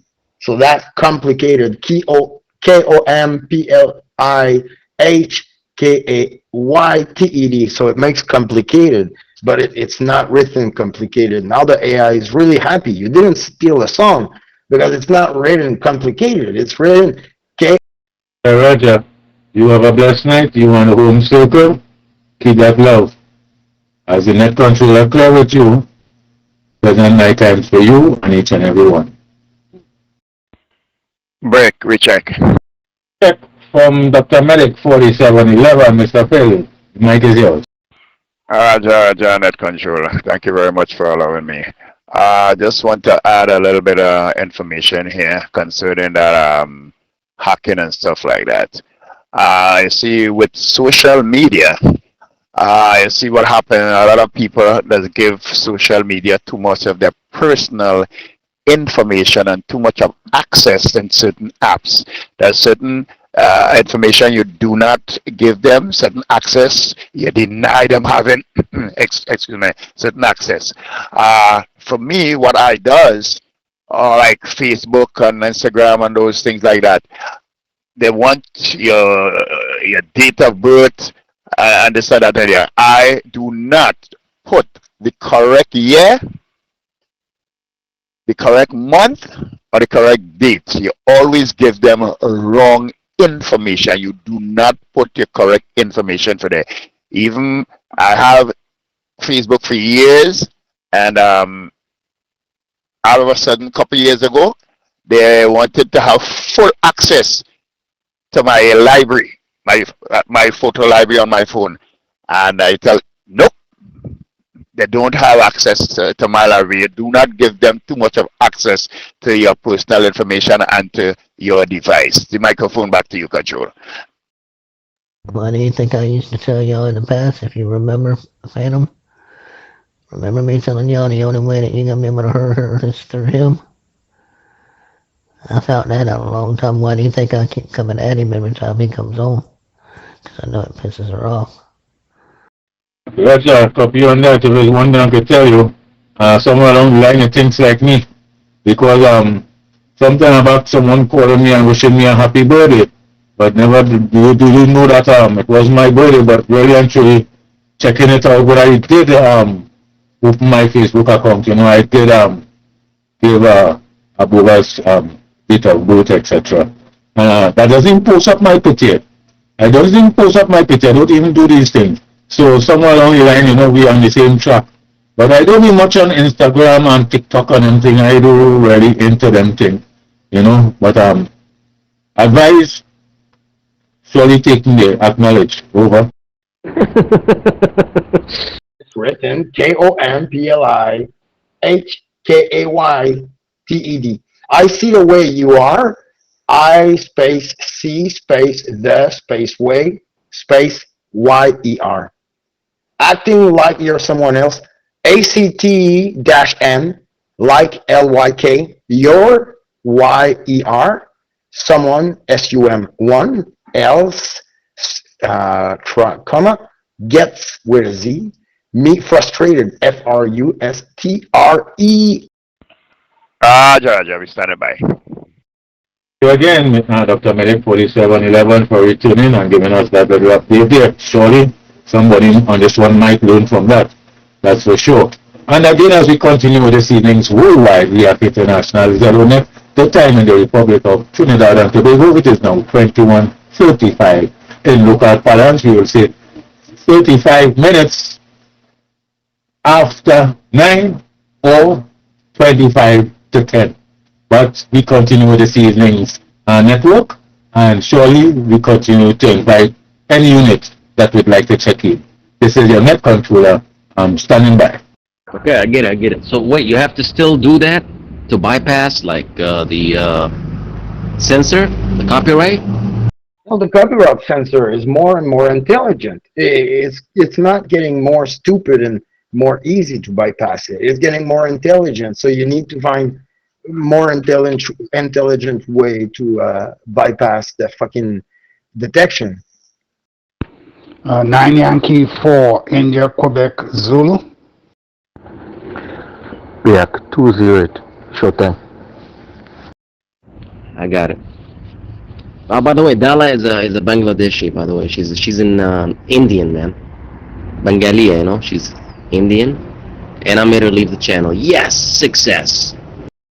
9 Yankee 4 India Quebec Zulu, and we are 208. 9 Yankee 4 India Quebec Zulu. I will ask if you can stand by for one moment, as we do have the React 208 on short time there. So would like to make a little way for the React 208 on short time. I have a friend of mine, which she comes from the Philippines. I met her on some, some website. She's really awesome, and she's now in Saudi Arabia. She's having a blast. Like, she's almost living the American life she ever dreamed of, but it's not in America, and I guess she's better. In memory of Mangold. In the arms of a mangold, fly away into the Where you've got a saber sword and you kill 'cause you're the bard.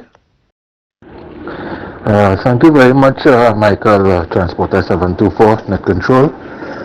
Pleasant evening to you and to other operators on the Worldwide React International Celonet. This is React 208. Name is Ronald. Romeo Oscar November Alpha Lima Delta. Amateur call sign 9 Zulu 4 Romeo Golf November. I am on night shift at my workplace opposite the grandstand Queen's Park Savannah in Port of Spain, Trinidad, in the Republic of Trinidad and Tobago, West Indies. Over. Yes, the Saudi dream. It's you see, Saudi Arabia, I'm not exaggerating. To the east, like the Oriental people, it's like America to the Mexicans and the niggers. Serious, like it's the America of the Middle East. No joke.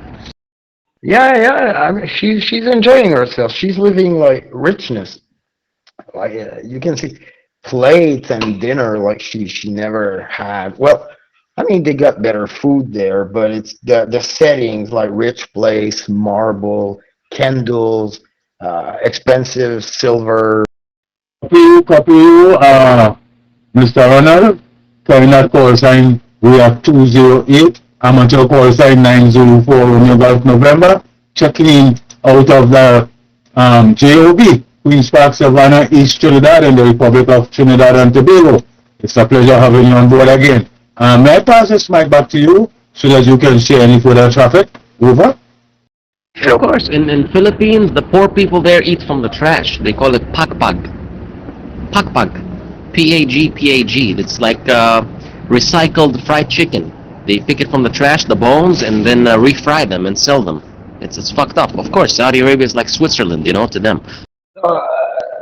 Philippines is it's not so poor. Like she showed me how she was getting food, and she actually went fishing, and she was getting these massive fish in like not even 2 minutes of fishing. She has to work 2 hours a day, 5 days a week, and she has 3 kids, and everything's fine, and they all have a home. There's no homeless. I don't know, man. There's homeless everywhere and fucking junkies and stuff, and they don't have none of these problems. Certainly, Net Control, good evening to all operators once again. We had a long busy day today. Earlier this afternoon, React Team 498 would have held its monthly general meeting. It was a virtual meeting and it was quite a productive meeting. And that would have been before I came to my workplace here. At this time, we are monitoring a number of various activities across the country.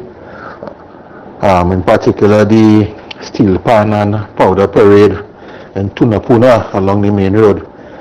The parade itself would have just concluded at the front of the Exodus steel band panyard, and there will be performances taking place in the panyard until maybe around midnight. And as I said, other activities that are being closely monitored in various parts of the country. I want to wish everyone out there who may be outdoors this evening a pleasant evening. Be careful and safe out there. Over. Good stuff. The light, can you send me some channels? Okay, fuck politics, fuck humans. Let me show you around. Let's give you glimpses of all the genres I've been playing with, or on volume 4.5. Okay, let's start with the Backstreet Boys sounding shit.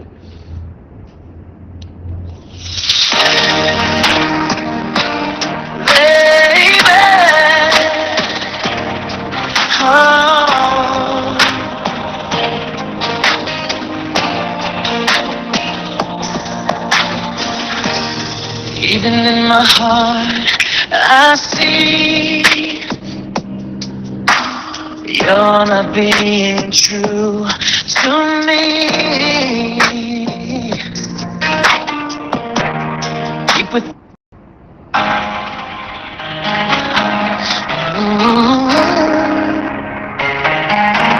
as it may seem, but I wish I could before you tell us apart. Quit playing games with my... This song is called What Is This? This song is called What Is This? This song is called What Is This? Hi, I'm Kevin from Saudi Arabia. Boom, boom, boom. 111, and here's my story. This song is called What Is This?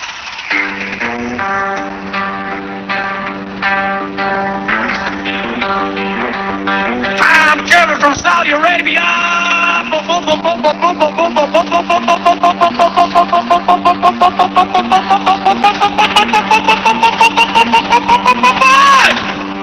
Man 11, and here's my story.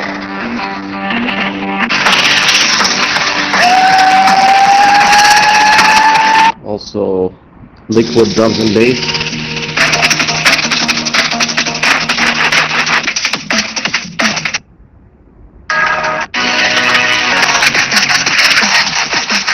Drums and bass. What else? Okay, indie. A licky, licky, licky, my dick. And okay, where is the shit? Okay, hip hop. We gonna catch herps in this bitch or what?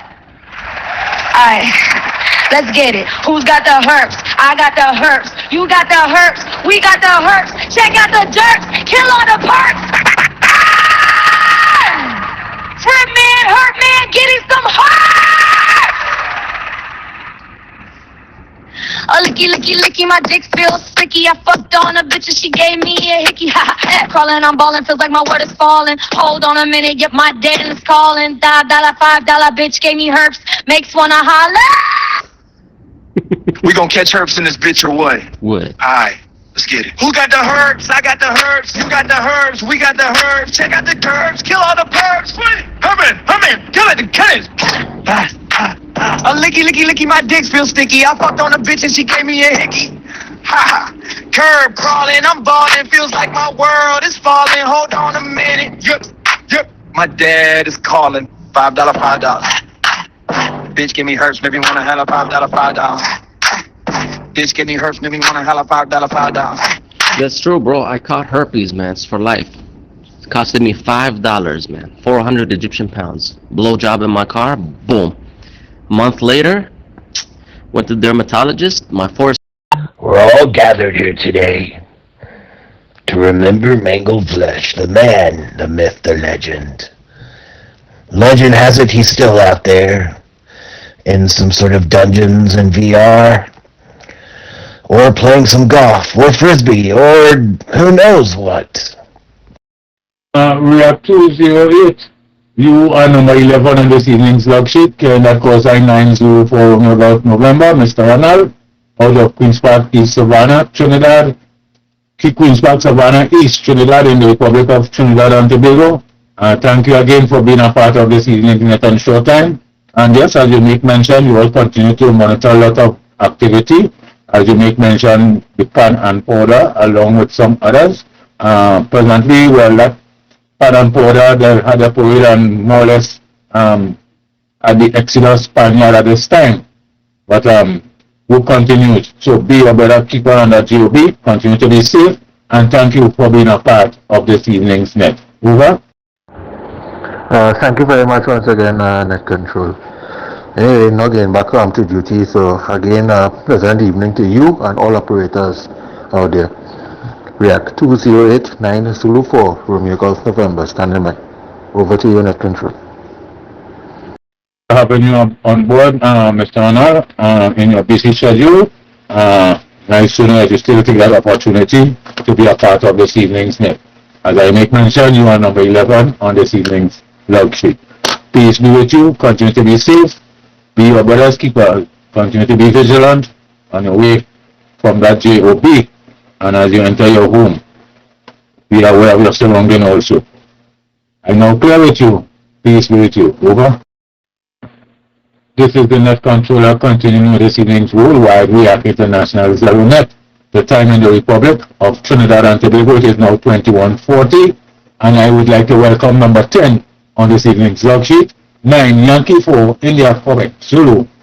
Mr. Danley, also carrying that call sign November 2 India Quebec Zulu /4 Region 4. Good evening to you again, Mr. Danley. Good evening to all in your home circle, and a warm welcome to this evening's Worldwide React International Telenet.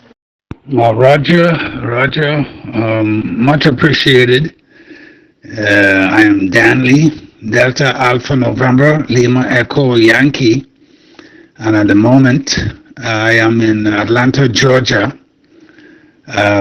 Call sign out of TNT 9 Yankee 4 India Quebec Zulu, and here in Atlanta I'm in Region 4, so I would say 9 Yankee 4 India Quebec Zulu, separation Zone 4.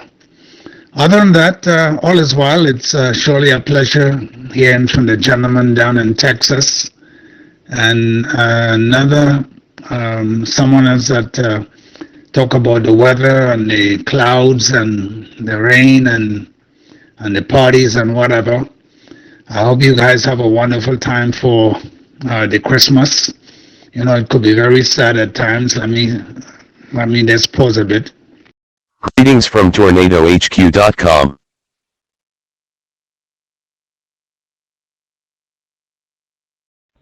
Hey, soldier, I was on the internet and there's a new religion that started up. And I just see if you were seriously interested about religion, because you might be interested in joining this new religion. I'm always reminded this month of November, I know some folks that I knew very well coming from Guapo originally and living in Brooklyn, and they were all driving from Brooklyn to, I believe it's North Carolina or Texas, and this is years ago. And it's quite a distance, quite a way.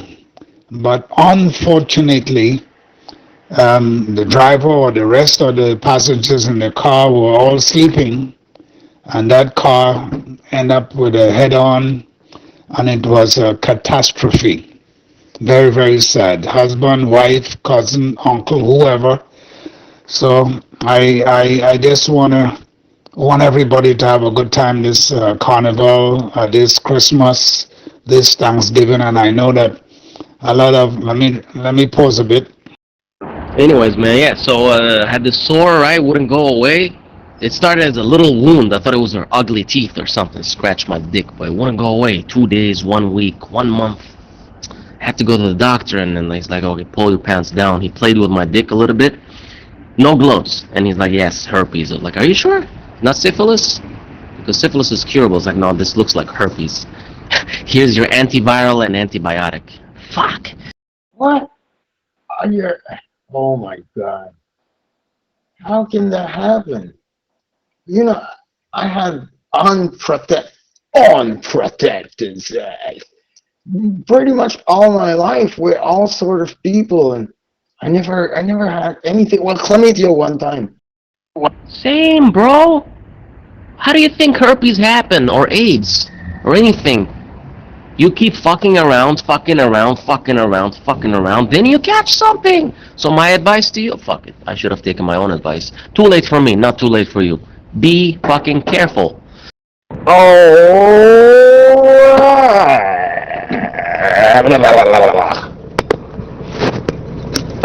You motherfuckers ready for some karaoke?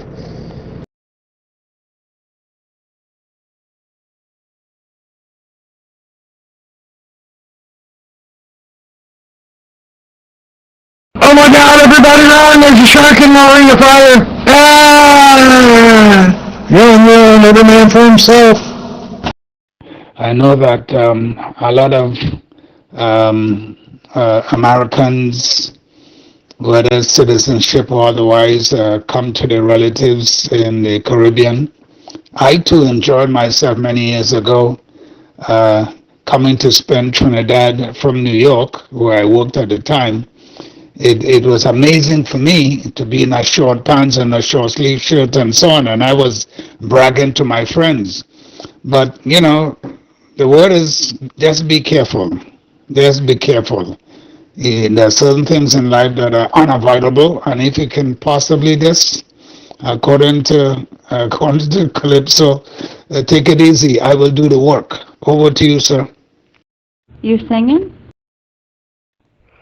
No, you made love with a black guy. You just don't want to admit it. Whose count is that? Hell yeah, I'm singing. What, are you new around here? You must be new around here. I can't believe it. I'm really sorry to hear that. That's not fun. But like with the, I guess it's herpes. Oh my god! And that shows on the lips too. Am I right? Hi, it's PPR. Sorry. But yeah, no, I am new. I didn't know that you did that. No. Okay, no, it started on the genitals, man, on my dick. But that shit spreads. I mean, I have a good immunity, but still spreads. I know I got it in my eyes because I have now worse astigmatism. This is pissing me off. My eye vision is affected now. Oh yeah, you are new around here. What's up? We sure do that. Every Saturday night, we do what the locals call karaoke. Hell yeah. Are you kidding me? Because you played with your cock and you... Oh my god, and you've put your finger in your eye and it is spreading. Oh my god. I'm so sorry. So you need to take like antibiotics all your life and creams and... Damn. Darling, thank you so much for being a part of this evening's net. Most of all, thank you for highlighting that situation that took place years ago. And it's just a reminder for the season that we are in. You know, those of us who want to go out there and enjoy a little parang, enjoy some little fit or something, you know, ensure you have a designated driver if you know you have to be under the influence of alcohol. But it's not safe to drink and drive. And the next dangerous thing is going out there and having fun all night and coming back home in the evening, when in the morning time, early wee hours of the morning, when your body sort of get relaxed behind that steering. There are no attempts to drop asleep and see what takes place. So, you know, we urge each and every one to be very safe on the nation's roadway and take the necessary precautions. If you know you're going out there to have a nice time, ensure you have a designated driver and make some arrangement with some taxi driver or something. But bear in mind, your body doesn't tell you when you're going into that trance. You just get, as you relax, next thing you drop asleep. So if you know you're having to work and then go out and have a good time whole night, it wouldn't be feasible for you to sit behind that steering. It wouldn't be feasible for you to sit behind that steering at all. You know, make some arrangement. Mr. Danny, I really appreciate you highlighting that to us here this evening. And yes, we need to be safe. We need to be safe. Thank you again. Enjoy the rest of this week. And surely that is Mr. Danny. Pause. How about you? You ever sing karaoke? I do not have the voice for karaoke. No, sir. But that sounds interesting, so I'll listen. Well, shit, being Shania Twain isn't the point. Singing badly is half the point of karaoke. Yeah, no, I'm not taking anything, man. I'm not taking anything because the antiviral almost gave me kidney failure. I didn't go to the doctor to do tests on the kidney function. No need, man. I know, I feel it. My kidneys were failing. Just 3 days on antiviral, something called acyclovir. Stay away from this shit, man. Yeah, I was gonna say, it's about the fun of it, not about the, quality of your voice. That's the whole point of karaoke night. In fact, if you sing too good, people judge you for it. You're not supposed to sing well during karaoke. It's bad etiquette. You don't have herpes. You got chicken pox. New York out 20 nanometers, starting at 8:40 p.m. Eastern Time until 9:45 p.m. Eastern Time.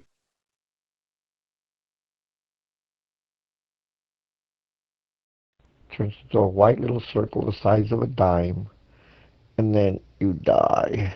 But anywho, we won't peer pressure you or anything, you know. If you would like to join us, let us know. The opportunity remains open. Not sure how long we'll go tonight. Typically we go pretty long, but we might want to get a stream in after this, so we might keep it a little shorter tonight. We'll see. Well, I mean, you're just the voice of positivity. They all lift the spirits. We're having barbecued chicken, chicken broth, jasmine rice, and garlic seasoned barbecued asparagus. That sounds awesome. Enjoy your meal, man. Sounds nice. See, Crocus, this guy right now, Soldier, he claims that if I become Christian and find Jesus, it will clear, it will cure my herpes. What do you think about that? A stream? Whose stream? Because I can't get on. No, sit. Go by what I said. I said if you can form a personal, true relationship with Jesus Christ, then absolutely, 100%. But it has to be nothing wavering, 100%, no doubt, committed, giving your life to Jesus Christ. One sec. In that controller continue, that is Mr. Darley, number 10 on this evening log sheet, 9 Yankee 4 India Quebec Zulu, out of Decatur and Atlanta, Georgia, USA. Peace be with you. Peace be with each and every one in the home circle. We really appreciate your comment here this evening and your safety tip. Over. That's right. Yep, that's right. I forgot about that. You can't get on a stream, or you can't stream. Like, can you join someone else's stream? Yeah, I don't know what he said, but I do think that if you speak to Jesus about this problem, suddenly you will live in peace with it, and it's going to live in peace with you. And suddenly it may seem the stress level go down, and so the spread go down, and it looks like you have nothing, but you still have it. Well, that I don't know yet. I think I can, but we'll have to test that theory out. Yeah, I just, what was the date that I'm banned for?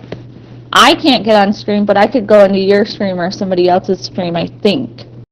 Yeah, Roger, my brother. And I believe the gentleman out of Texas talk about the blue skies. And this is one thing that I admire here in Atlanta. It's at least this time of the year, not every day, but many times when I look up and I see the beautiful color, I call it jet blue, like the aircraft, it is beautiful, when you look up and you see that lovely color of blue, the blue skies. Very good. Have a good night, everybody, and surely has been a pleasure. This is 9 Yankee 4 India Quebec Zulu stroke 04, or number 4 in the state of Atlanta, Georgia. Take care, 73s. Have a good one. I don't need Jesus, I don't need Allah, I don't need Krishna to fucking de-stress myself. All you need is just... Look, stress is a part of life that's unavoidable. No matter how hard you try, stress is unavoidable, man. So these imaginary creatures, they don't help. They just turn you schizophrenic. Yeah, I think it's till the 18th, if I remember correctly. You saying? That is not true. Jesus Christ can give you a peace that surpasses all understanding. Stress, even in the Bible, is said to be one of the main killers of man. Kills the body, weakens the soul, and destroys the mind. No, sir. Anxiety, fear, stress, that all comes from sin, the devil, and poor decision-making. Yeah, but that's kind of what I had in the back of my mind, is maybe we'd want to stream tonight or join someone else's stream. We'll see. We'll play it by ear. Well, I'm definitely down to join a stream.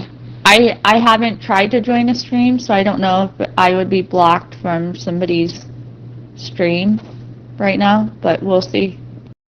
If a life with Christ, you will receive a peace that surpasses all understanding. Not true. Just take some hot vinegar and wipe it on with a cotton swab. You're full of baloney, soldier. Hey, lady. Jeffrey, you're out there, Jeffrey. You receiving... To you and yours, man. It's a pleasure. It is a pleasure hearing from you over there in Atlanta, Georgia. Yes, and make sure you keep that cap over your head, eh? Make sure you keep that cap over your head. Otherwise you might be feeling a little numbness in a certain spot there. Yeah, we'll try it out. If you can't join, then I don't think I'm going to do it, but we'll see. Okay, I don't mean to sound condescending to you, although you religious people are very condescending, and you're unaware of it, by the way, unknowingly condescending when you talk to people. I'm not trying to do the same, but thanks. All right, cool. I'm a scientific kind of guy. I deal with science and evidence. Thank you. Well, be careful how you're talking, you know. People can take that in different meaning, you know, so be careful. Over. Go to the store, bought some vinegar. Not apple cider vinegar, it's got sugar in it. Just straight vinegar, the one that looks slightly green, and get about a pint of that. Get a little teaspoon, heat it up, put a cotton swab, stick it on your cold sore. Alright, yeah, peace be with you. Have a blessed night. This is the Net Controller, continuing with the seasonings worldwide. We are International Net. The time in the Republic of Trinidad and Tobago, it's 21:47.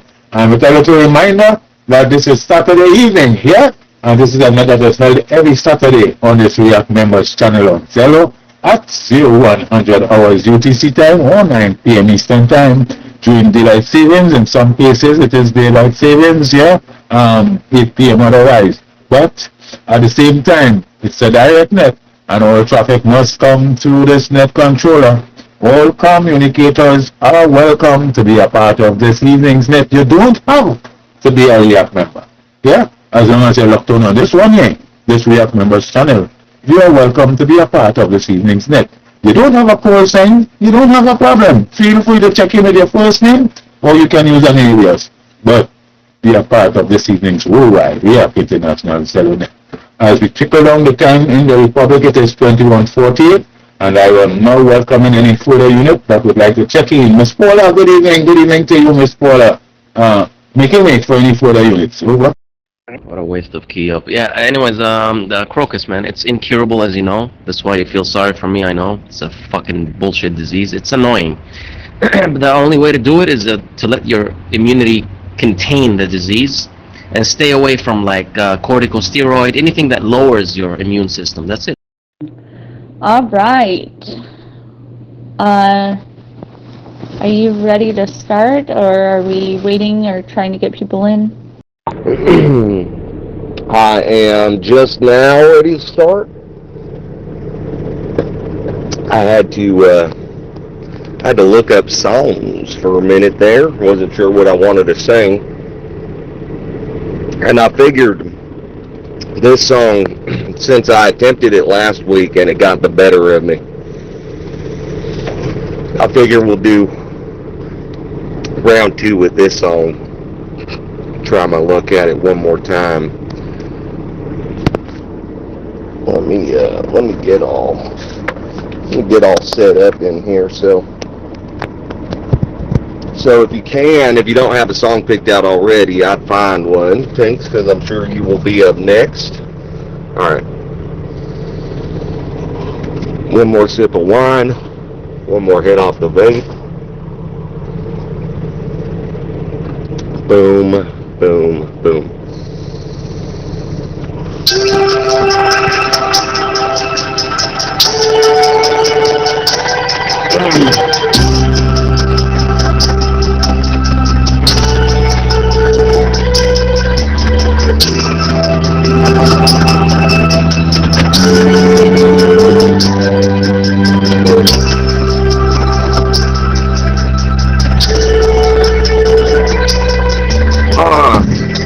Me and my niggas trying to get it, you bitch. If the house would tell me is you the bitch. Home invasion was persuasive. From 9 to 5 I know it's vacant, you bitch. Dreams of living like my bastards do. Back when condom rappers wasn't cool. I fucked Terrain and went to tell my bros. Saying Usher Raymond must turn came on. Let's not stop rhyming, you bitch.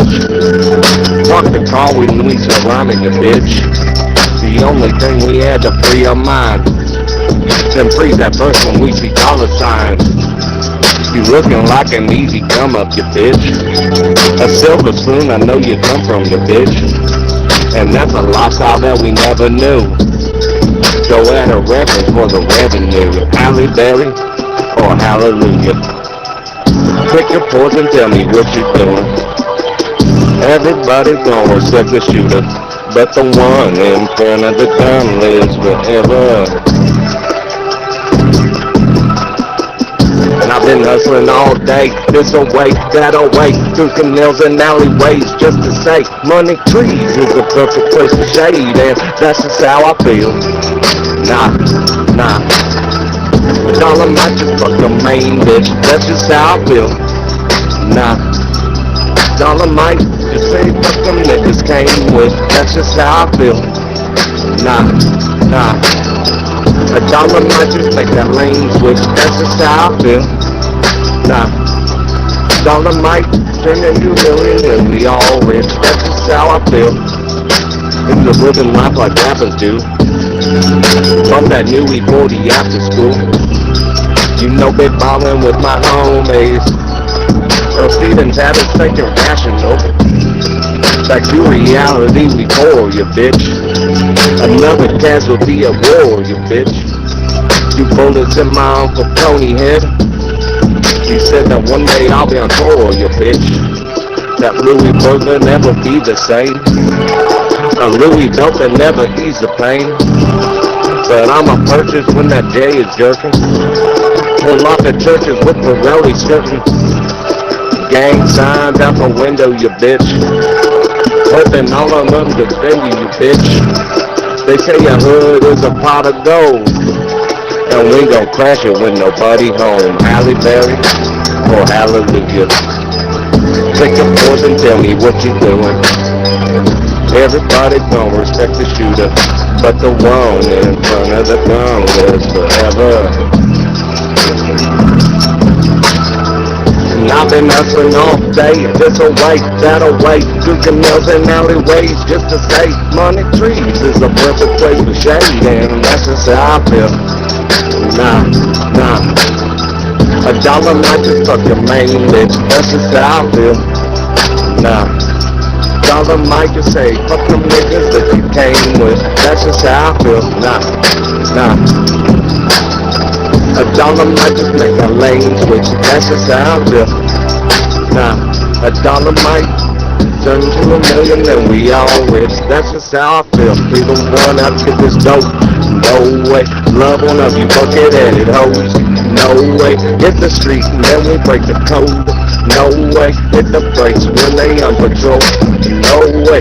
Be the last one to get this dope, no way. Love one of you bucket-headed hoes, no way. Hit the streets and then we break the code, no way. Hit the brakes when they on patrol, no way.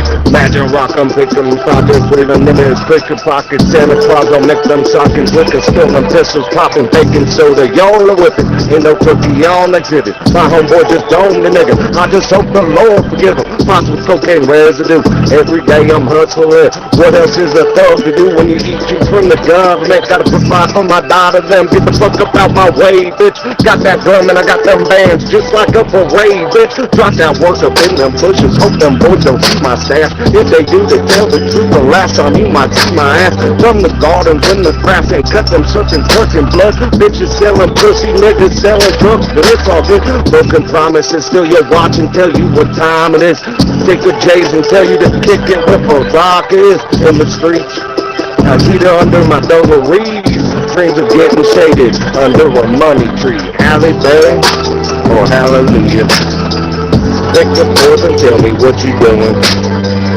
Everybody gon' respect the shooter, but the one in front of the gun lives forever. I've been hustling all day, this away, that away, through canals and alleyways, just to say, money trees is the perfect place for shade, and that's just how I feel.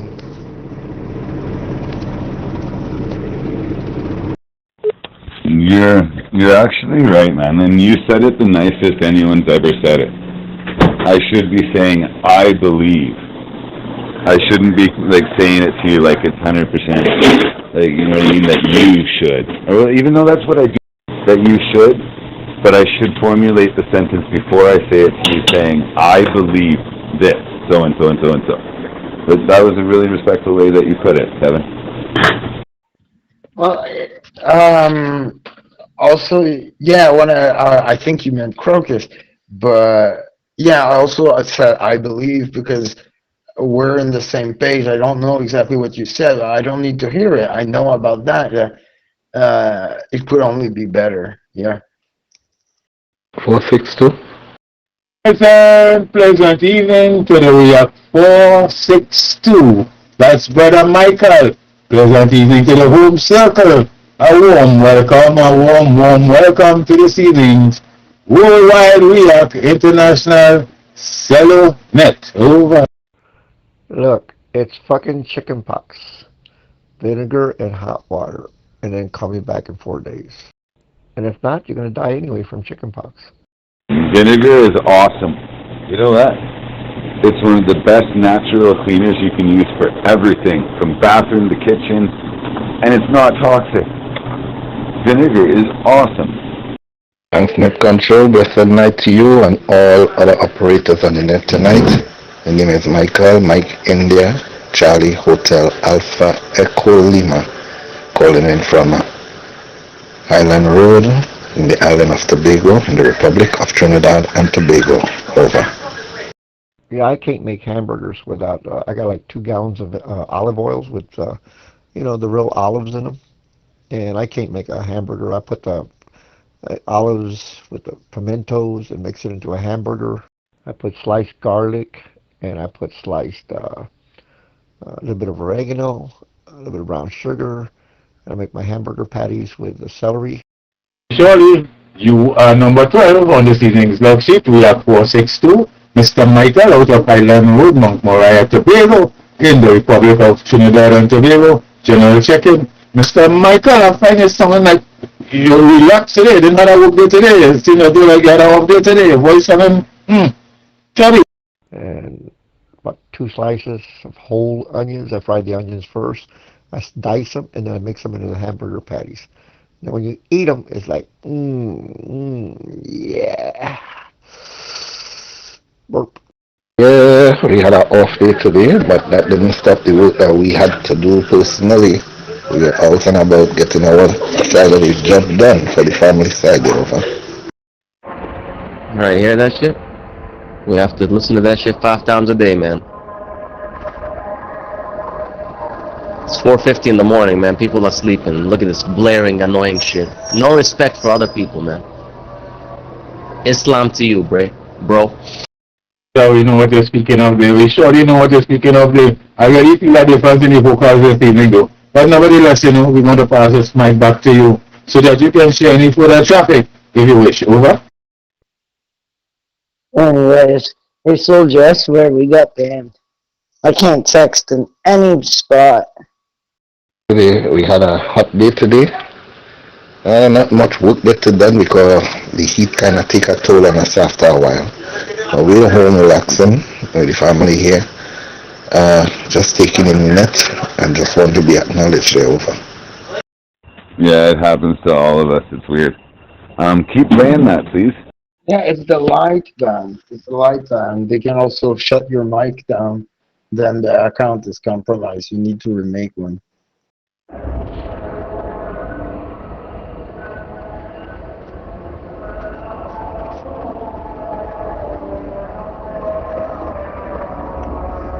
You that fucking annoying shit? So it's a war cry. Pleasure to have you on board, man. It's a pleasure to have you on board. And what about the White Eagle 003? What about the White Eagle 003?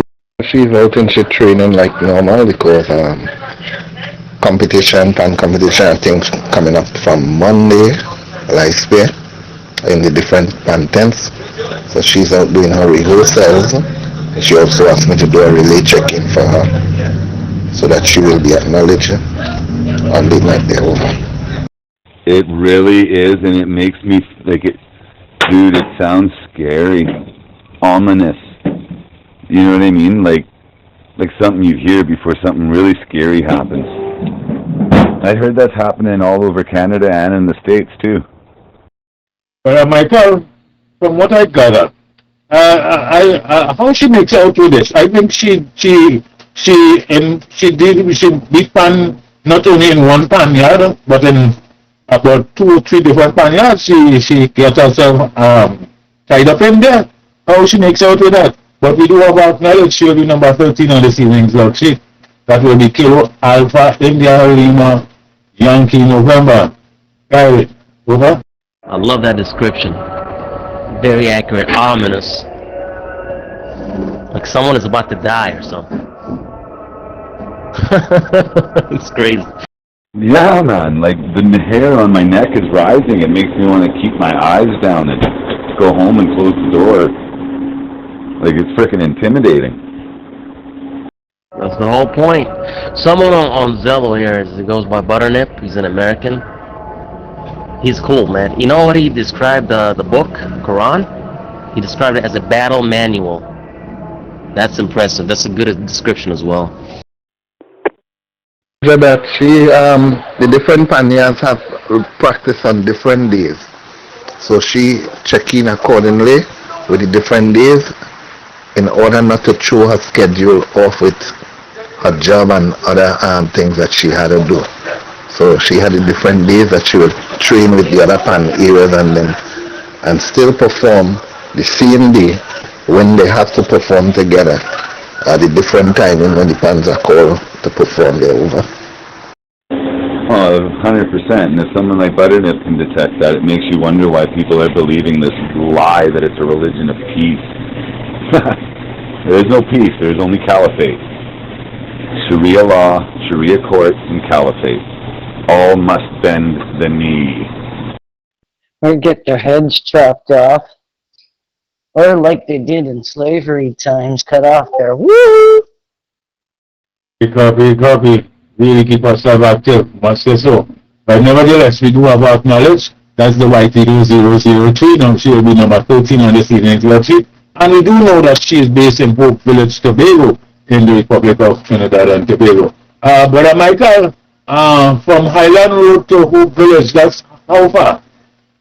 Yeah, that's what we did when we were in Vietnam. We cut off their woo and then their heads. You were in Vietnam, bro? Okay, I gotta be respectful and careful how I say this. How does it feel to be in the most pointless war ever? That's about 8 miles from where I am. We're over. It's not pointless. It created the movie We Were Soldiers. One of the best movies out there. Copy on that loud and clear. Nevertheless, it's a pleasure communicating with you this evening. And surely we do have White Eagle 003 also. Out of Highland Road, Mount Moriah, Tobago, in the Republic of Trinidad and Tobago, it's area 462. Also did a relay check-in for White Eagle 003 out of Hope Village, Tobago, in the Republic of Trinidad and Tobago. But Michael, to you, to the home circle, you will continue to enjoy the rest of this weekend. Continue to be safe. Well, I know you have some nice, lovely breeze in your location there. Can't get away from that. And nice atmosphere, nice scenery. So you all continue to stay cool, stay calm, and peace be with you and the home circle. Actually, you're right. Without it, we wouldn't have Good Morning Vietnam. You watch too much television. Some people enjoy killing. At least you're honest, Jesse. At least you're honest. And without it, we wouldn't have had MASH. I still remember that. My mom, I'd be sneaking up behind her chair to take cigarettes out of her pack and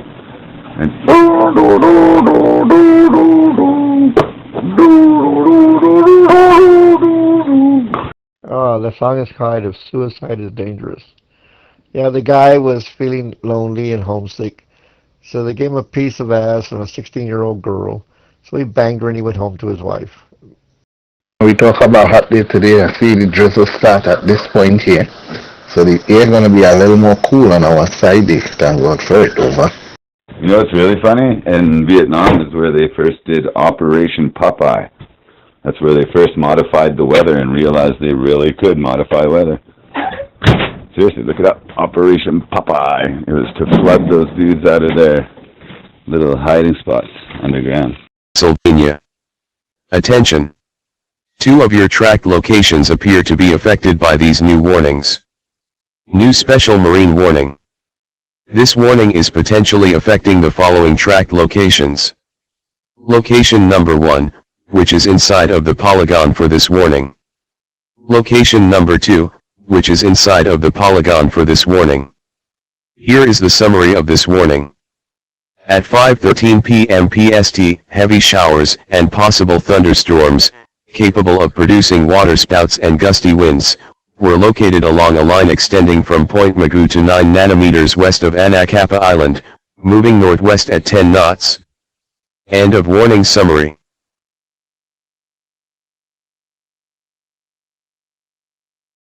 I cannot jealous you right now because I thought I'd do it a little bit of something. The chief was on my side. The Midlands mentioned they have the air condition on, still have a fan facing me here. You know, but surely after this program I still have to go in the shower because body started to feel a little sticky there. Nevertheless, you have a blessed night. Peace be with you and yours. I know the guy that invented the bouncing Betty. It looks like an egg. You throw it on the ground. They throw about 10,000 bouncing Betties. They hit the ground. And they didn't pop out of the ground at first. So when the VC, which is the enemy, would come along, they would go pop, go up about 4 feet in the air, and throw out 10,000 razor blades. Net control and all others, 462 and the quiet side military. This is the React 462, number 12 on this evening's worksheet. Also did a little check-in for White Widow 003, number 13 on this evening's worksheet. And the time in the Republic of Trinidad and Tobago is 21:54. Yes, 21:54, and I still want to recognize a couple of units out there in Tobago as we speak in. We want to recognize people like 400, React 400. That's Mr. Allen, yeah? Mr. Allen out there in Adelphi Mason Hall, Tobago, in the Republic of Trinidad and Tobago. Pleasant night times to you, Mr. Allen, Canada call sign 9 Yankee 5 Tango Hotel Alpha 1. And not forgetting, we want to also recognize 950CM, Mr. Whitfield. Yes, Mr. Whitfield out there in Mason Hall, Tobago, in the Republic of Trinidad and Tobago. Yes, and you know what happened? My good friend that checked in here last week, Mr. Orwell, React 4, not Mr. Orwell, but Mr. Orwell, React 408 904. Oscar Silva, good evening to you, Mr. Orwell, good evening. I'm speaking about Mr. Junior out of Spring Gardens. Yes, Mr. Junior, React 463. Good evening to you, Mr. Junior. We acknowledging you this evening. We acknowledging you this evening. How long time I haven't heard from Miss Rachel?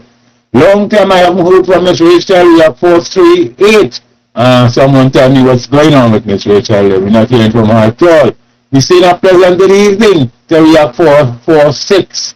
React 446, Tobago, good evening, Mr. Anthony. React 467, good evening to you. Good evening to React 459, Scarborough, Tobago. Good evening. Yes. It's a pleasure. At this time, I want to welcome any further unit that would like to check in on this evening's net.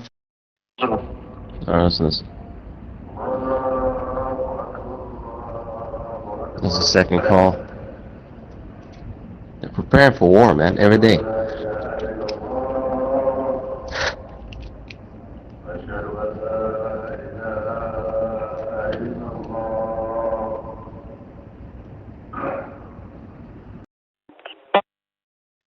Damn! I had to look up that song because I didn't know it. I need to listen to more Kendrick Lamar. And all we have to do is drop a bomb on them and game over. Well, we'll just use America for that. We don't got any nukes. Hell yeah, oh dude, Kendrick's fucking best. I'm gonna have to do that one like one more time for him all the way there. There were still some parts in there that kicked my ass a little bit, but I'm almost there. I said one more time and I'm gonna have it. I'm gonna have to start singing that one fucking every karaoke night where I get good at it and shit. Fuck yeah. Yeah, Kendrick is a shit. He's probably one of the best rappers of our era, I believe. We don't even have any military, any equipment of any form because Trudeau gave it all to Ukraine. That is really... Why don't you get out of there, Kevin? Can't you get out of there?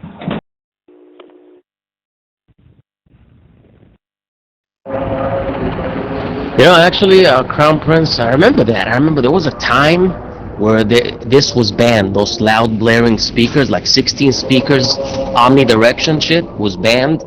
And then there was like some kind of like, not uprising, not protesting.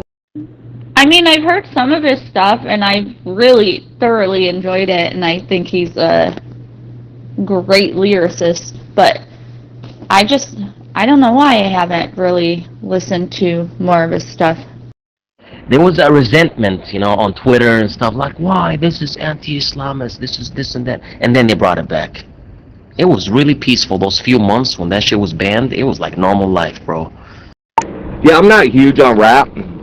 That's an older song, though, from my late high school years, I remember, that I always loved. And because I'd heard it so many times, I figured I could probably pull it off, and I think I was right. I did much better this time than the first time around with that song. And that's 6 times a day. What's the latest it goes to? Latest? No, it's throughout the day, throughout the 24 hours. It's 5 times a day. One at this time, one at 12 p.m., another at 3, and another one at 6, and another one at 7:30. 5 times a day, bro. Well, I haven't heard the original version of that, but I think that you did freaking fantastic. That one first thing in the morning, though, you know, like in the morning is when man is thinking. It's when he's most receptive to God or to influence, you know what I mean? He's really humble when he first wakes up. And that being what people in those countries hear first thing, blaring in their ears, like you said, not to mention the radicalization in the schools, the radicalization everywhere, that being like the first thing when your mind and eyes open. That's crazy, man. You're like wow, a whole different world, Kevin. You got balls.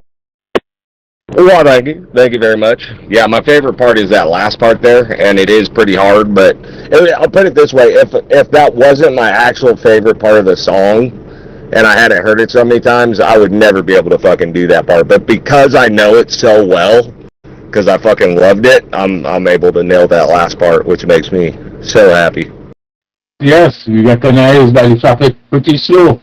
Traffic pretty slow on the Zello Highway. Yes, so we want to recognize Mr. Kelson this evening. We have 2269, Mr. Kelson, out of Mova, Trinidad, in the Republic of Trinidad and Tobago. We're not hearing from you, brother, but a pleasant good night to you, friend. A pleasant good night to you. Yeah? You want to say to Mr. Hey, Mr. Ramdev, we are 960. Good evening, Mr. Ramdev. We're here this evening out of Rio Claro, Southeast Trinidad, in the Republic of Trinidad and Tobago. What about Mr. George?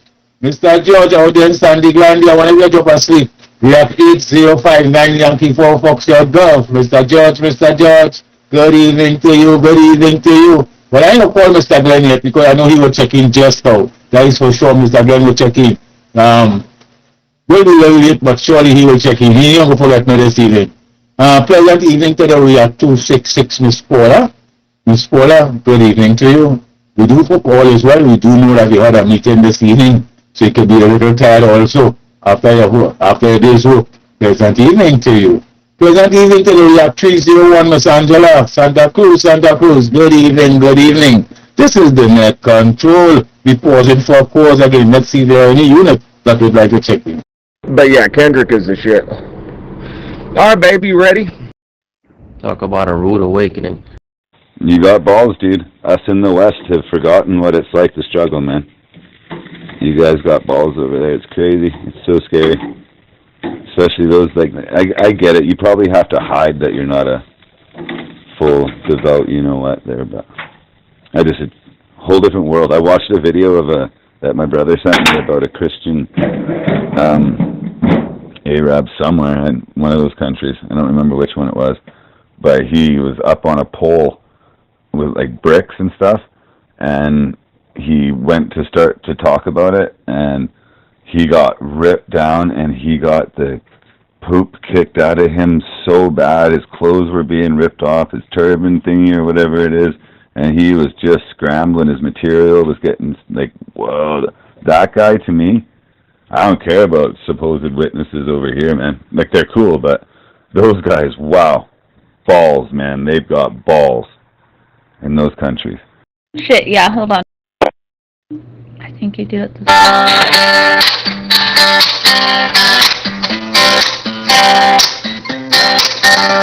You said you just forgot to charge him. Well, I'll be doing, but I hope it's not running. Did you just... Oh, shit. Hold on, sorry. What happened? You're doing so well. Can I start over? Of course you can. I do have balls. Fucking retards in here and niggers are like, hey Kevin, you in Saudi Arabia, right? I dare you to walk around with the American flag in public. What? Fucking retards, man.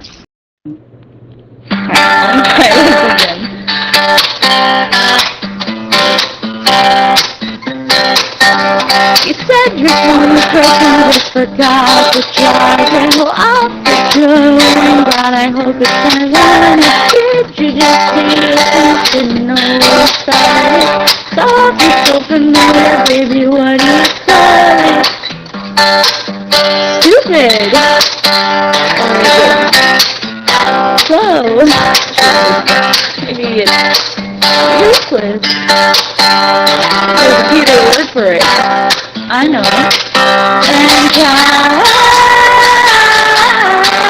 why you always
and I like my men all incompetent, and I swear they choose me, I'm not choosing them. Amen. Amen. Oh, I like my boys playing hard to get, and I like my men all incompetent, and I swear they choose me, I'm not choosing them. Amen.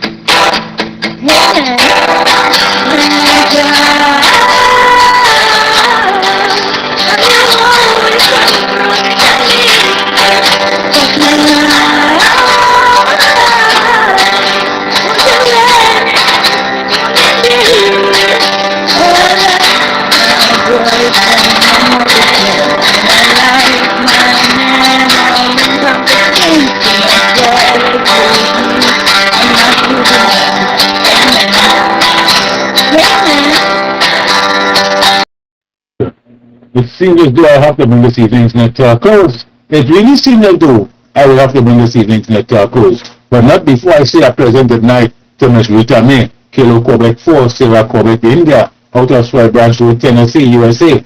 Miss Rita May, pleasant evening to you. What about St. Lucia? St. Lucia, how is St. Lucia this evening? Kilo Papa 843, Mr. Raphael. Good evening to you, good evening. Good evening to you, Mr. Raphael. You hope all is well. React 1, pleasant evening. We know you're listening on. We surely know you're listening on this evening there. React 1. What about React 449er? Not React 449er, Radioactive 449er. Mr. Cecil, pleasant evening to you out there in Kingston, Jamaica. I hear from React 200. Unit 200, Mr. Kevin, Negril, Jamaica West, 7 miles of White Sand. We haven't heard from you this evening. What's going on? Yes, but sooner or later I have to bring this evening's net to a close because the highways and byways on this cello really running slow at this time. So, Miss Deborah, New Glen, Trinidad, pleasant evening to you. We have Alpha 05. Pleasant evening to you. And a warm welcome if you are listening. Spending a lovely night time to you. Presently, I will pause to see if there are any unit checking, but on my return, if there are no unit checking, I will be bringing this evening's net to a close. Mike Charlie 2704, Mike Charlie, Captain McBloom, we don't hear from you. This is Kilo 2, Hotel Zulu Echo, calling in on the Freestar Network. Any stations anywhere. You got KE2HZ, New York City, America, calling and listening. Anyone out there? That's because they have no idea, brother. No idea, but they will. Because guess what, Kevin? They've given the keys to the kingdom to them. They're going to learn real quick, bro. I want to see some. They'd probably get shot, but I swear it'd be worth it. Someone just run through that crowd while they're doing that going. 82 QQV, Kilo Delta 2, Quebec, Victor. Calling. Or some other stupid shit like, hey Kevin, I dare you to go scream out loud that I'm gay in public. Like, nobody's being rude. We're just waiting for the science and tech deck to start here in about 2 minutes. KB3JQ here. Sorry, some of my chicken is sticking to the grill here. And I even did the oil trick with the olive oil in it. Oh, I tried one of those asparaguses, man. Oh, man. Oh, okay. Sorry about that. We'll disconnect. Sorry. you know what I'm saying? It's like those senseless dares. Okay, then what? What am I trying to prove here? Fucking retards, man. But I tell you something, man. Freedom is right over here. It's inside your head, man. Freedom is here. It's not outside. That was actually really powerful, dude. But all those dudes that are mocking it and everything, seriously. I don't know if you heard my key up there, Kevin, but you and I both know that it is invasion. They are taking over the West. Like 100% with their birthing rate, everything. Saturday, November 15, 2025. Time is 9 p.m.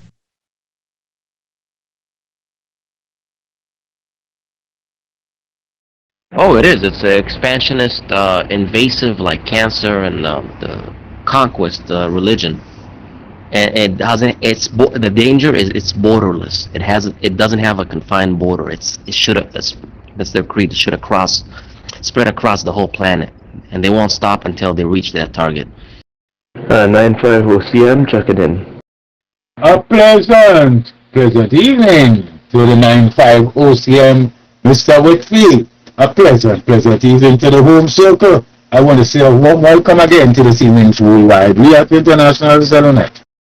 Yeah, and that's what those dummies in the West that don't realize is that they've let those people in take over these countries.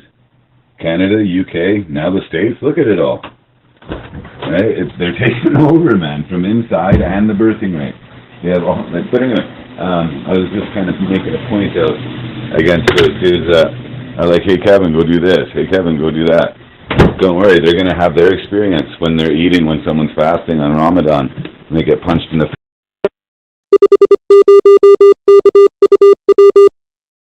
Good evening, Net Control. Good evening to everyone else on frequency. This is 95 OCM. The name is Whitfield, transmitting out of the Dinnet area in Mason Hall, Tobago, in the Republic of Trinidad and Tobago. No major traffic this evening. I just wanted to have myself acknowledged on tonight's net. Kind of busy with some domestics and trying to set final exams for second form as well. So that's why you didn't hear from me earlier on in the net. We also had a light shower a couple of minutes ago as well. So that's pretty much all I have to offer this evening, Net Control. Over. That's why I deleted Barbie and deleted her channel, man.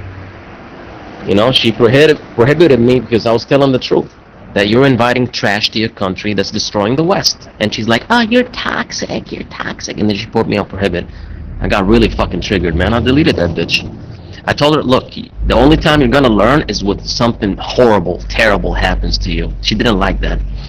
Of course, because she's part of the culture that hates truth. Part of the culture that was like the transgenders and the homos and whatever that were supporting it, the takeover. Like I've seen videos where they literally have recordings. Of course we're going to throw them off roofs when we're done using them. And these liberal people that just, truth makes their blood boil. You can't deny it anymore. Amazing. Hang on, my Bluetooth's jacked up right at the end there. Damn, I've never heard you sing that one before. I like that song. Whitfield, we still feel so happy to hear your vocals. We still feel so happy to hear your vocals coming all the way from Dinnet, Mason Hall, Tobago, in the Republic of Trinidad and Tobago. Number 14 on this evening's log sheet, distillery at 905. Thank you so much for being a part of this evening's net. And we do know how it is like having to be, always active, especially around this time, family members, lady in your house always like to know that you keep yourself very active, like to make sure prepare in order. But nevertheless, you continue to have a lovely night tonight. Don't work too hard though, and we surely look forward to hear your vocals again. Peace be with you, peace be with the home circle. From the controller, over. Yeah, no, I think that's one of the ones that, oh, what's her name? I don't know why I'm talking. Oh, give me a second. Yes, sir. Okay, we'll continue that later on. I'll be right back. Yeah, I gotta serve up this wonderful meal here. Let's go, guys. At the table, please.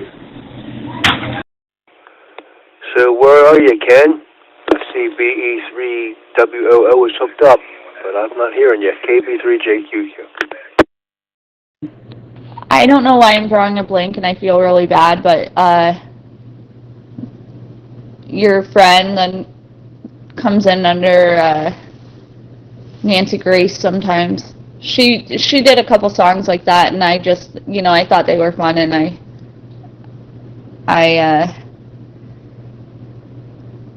wanted to do a couple of those ones every now and then. Peace be with one and all on this React Numbers channel. We just had 95 OCM, number 14 on this evening's log sheet. Mr. Whitfield out of Dinnet, Mason Hall, Tobago, in the Republic of Trinidad and Tobago. Yes? And surely, let's see if there are any further units that would like to check in.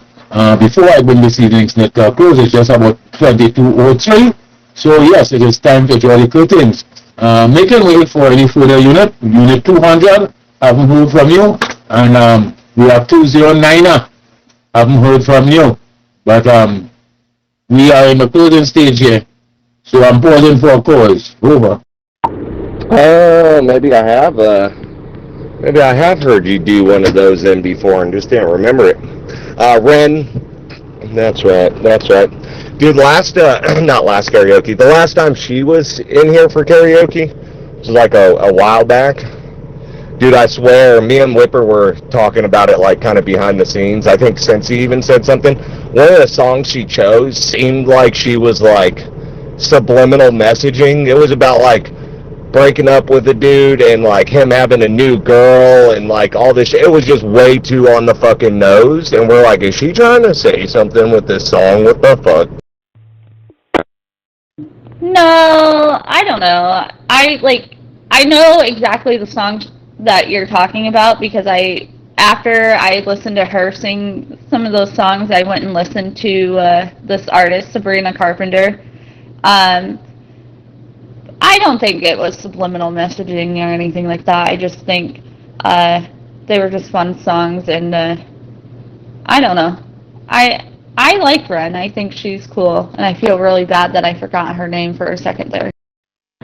Oh yes, well, there are no further units that checking in at this time. So surely, I will still say a pleasant good night to 209er because I do know that's the unit that usually check in on a regular basis. You don't mix matters. And when I'm not hearing from him, but I do know he drop asleep.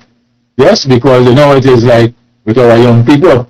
So we have 209er, we acknowledge you. We know you drop asleep, but we're spending some meetings out there to you. You might wake up at 5 in this evening, next to close. We have 805, Mr. George. We know what time it is, but love in the house, out there in Sandy Grande. Yeah? This is the net controller. Urging one and all out there, once you are on the listening side, please feel free to invite a friend, a family member, or a co-worker to this React Members channel. Yeah? Set have a nice discussion with them, man. Let them know of the important information that comes through this one on a regular basis. Yes? Not to forget to highlight to them that there are two networks that take place here on this one. One on a Saturday evening and one on a Monday evening. So please, each and everyone, feel free. Invite a friend, a family member, or a co-worker to Zero. Put them onto this React Members channel. Forward. Don't worry. We know that you're much too sweet to like do something on that on purpose. Or like that on purpose, out of cattiness. But yeah, well, I lean in that direction too, of not conspiratorially thinking, and shit. But yeah, I wasn't even paying attention until Whip said something in my solo. And he was like, is she talking about you or what the fuck? And I wasn't even paying attention to the lyrics, so I had to go back and re-listen to the lyrics. And then when I did, I was like, holy shit, that is way too close. Like, it's way... I don't know. He definitely had me believing she did it on purpose. Like, with the lyrics and shit. They were that blatant, where it was kind of, like, hard to deny. This is the net controller continuing. And what a little reminder to one and all, as we in the season, and we getting warm up, we might go in a little parang here, a little parang there, a little party here, a little Christmas dinner here, Christmas this year. Please be safe. Be careful on the nation's roadway. If you know you'll be partaking in alcohol beverages, ensure you have a designated driver who makes some arrangement for some taxi to come and pick you up. But please do not drive under the influence of alcohol. Do not go there to have fun. Wait hours of the morning, then come and sit behind the steering, and you know your body is tired. Yes, tend to drop asleep behind the steering, tend to run off the road, kill yourself, kill other people. We want to preserve lives. We do want to preserve life. So yes, as much as you're enjoying yourself out there, be moderate. Be mindful of the things that you do. Be mindful if you know you're going to be consuming alcohol. Do not sit behind that steering. Yes? Do not sit behind that steering. We say it once more. Do not sit behind that steering under the influence of alcohol. Ensure you buckle up. Ensure you buckle up. When you park your vehicle, make sure you leave no valuables where it can be seen, which is on the seat, on the dashboard, that will tempt people to break your glass and try to retrieve what you may have on your car seat, on the dashboard. Do not leave valuables where people can see it. Ensure you pay some attention to your vehicle when you know you're out there having some fun. Every now and then, throw an eye on your vehicle, make sure it's intact. Yeah? Don't wait until the party done and then realize you have a problem. Yeah? So, while you enjoy yourself, be mindful of the space you are in, be vigilant. Boys. Well, maybe I'll do that song next. Yeah, I'd like to rehear it because I forget the lyrics and shit, but who knows? One of those things you can't really prove. And I hardly remember anyways. One day maybe we'll have to try her in a Zello court of law. But alright, let me start looking for a song. That's the thing about being back-to-back, and I had to run in and buy cigarettes. So being back-to-back like this, we may have to take a little half times in between till we have time to find a song and whatnot. WKTDY is doing that. Hey, that's alright. Yeah, I don't, again, I don't think that there was anything like, what is the word? I don't think something was meant behind that, because she doesn't know me, and anytime I spoke to her, I thought it was like she seemed really nice and cool. So she is really nice and cool, and I thought the same thing. Like that's seemingly very unlike Ren. She is very nice and not like catty at all and shit. But when listening to the lyrics of that song and the setting in which she sang it, I definitely do think it was chosen on purpose. I do, even though it is so out of character for her. But not positive. Also, she really likes that artist, so she might just really fucking like that song, you know. What's up, guys? I'll be home in about an hour and a half or so for the karaoke. WKTDY is the song that going on today or not? Well, fuck yeah, good sir. Hopefully we're still going in an hour and a half. It might be a short night tonight, but we shall see where the night takes us.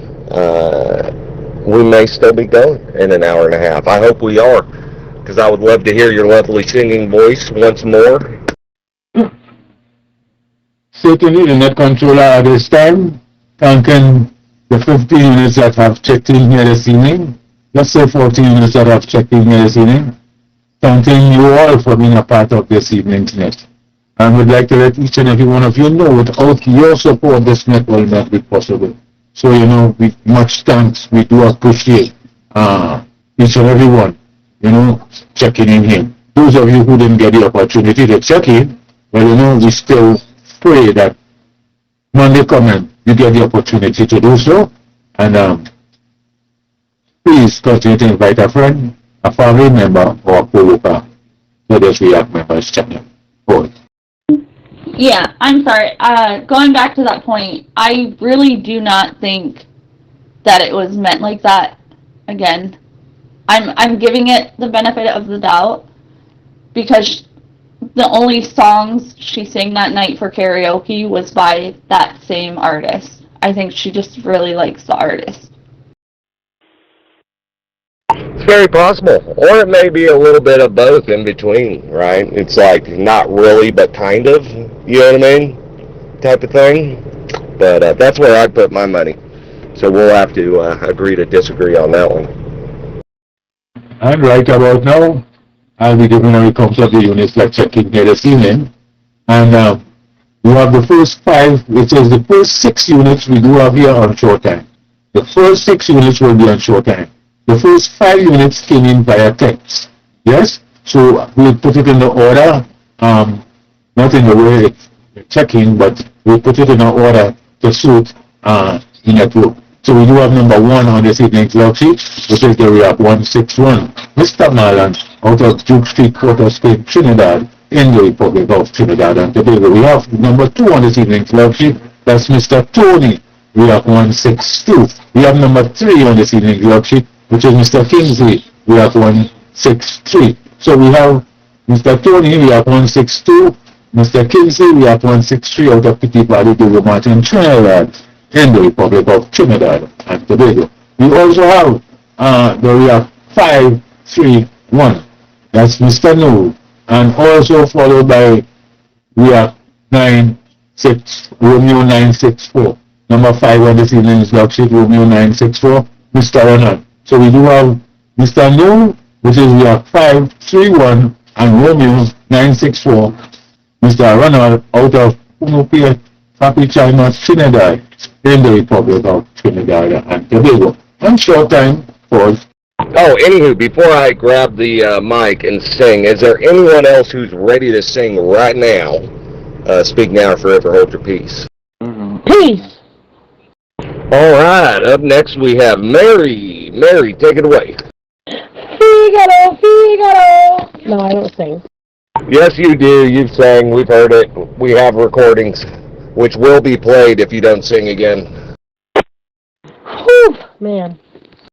Mary, come on, join us for karaoke night. Come on. Who's in here? Nobody? Like, nobody showed up today? Oh, Victor Fred Straight 2 checking in. Nope, it's just me and Tinks and Pacey in an hour and a half, which who knows if we'll be going still by then. Let me invite people. Hold on. Where's Kenny, Kingsington, and all those people? Hold on. Give me a second. No, we want you to sing.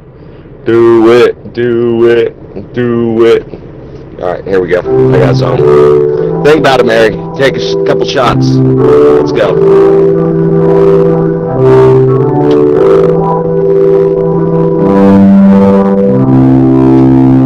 I've been watching you for some time. Can't stop staring at your ocean eyes.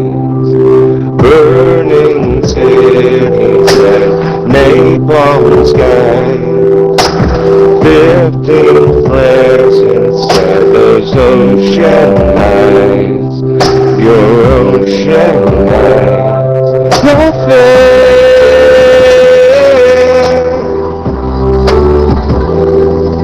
You know how to make me cry and give me those ocean eyes. I'm scared.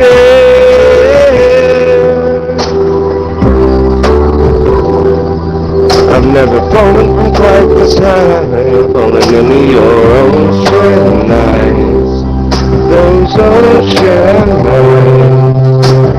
I've been walking through a world gone blind. Can't stop thinking of your diamond mind. Careful creature made friends with time. He left her lonely with the diamond mind. And those ocean eyes, no fair.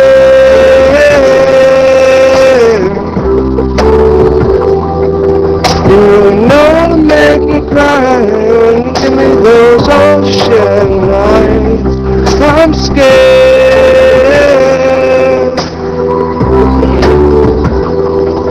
I've never fallen from quite this high. Your ocean eyes, those ocean eyes.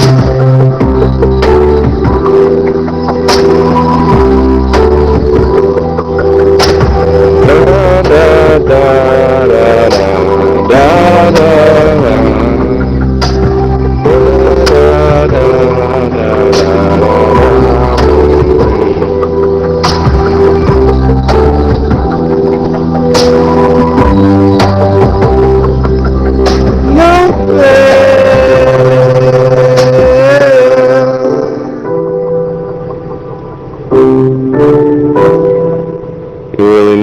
Make me cry and give me those ocean eyes. I'm scared.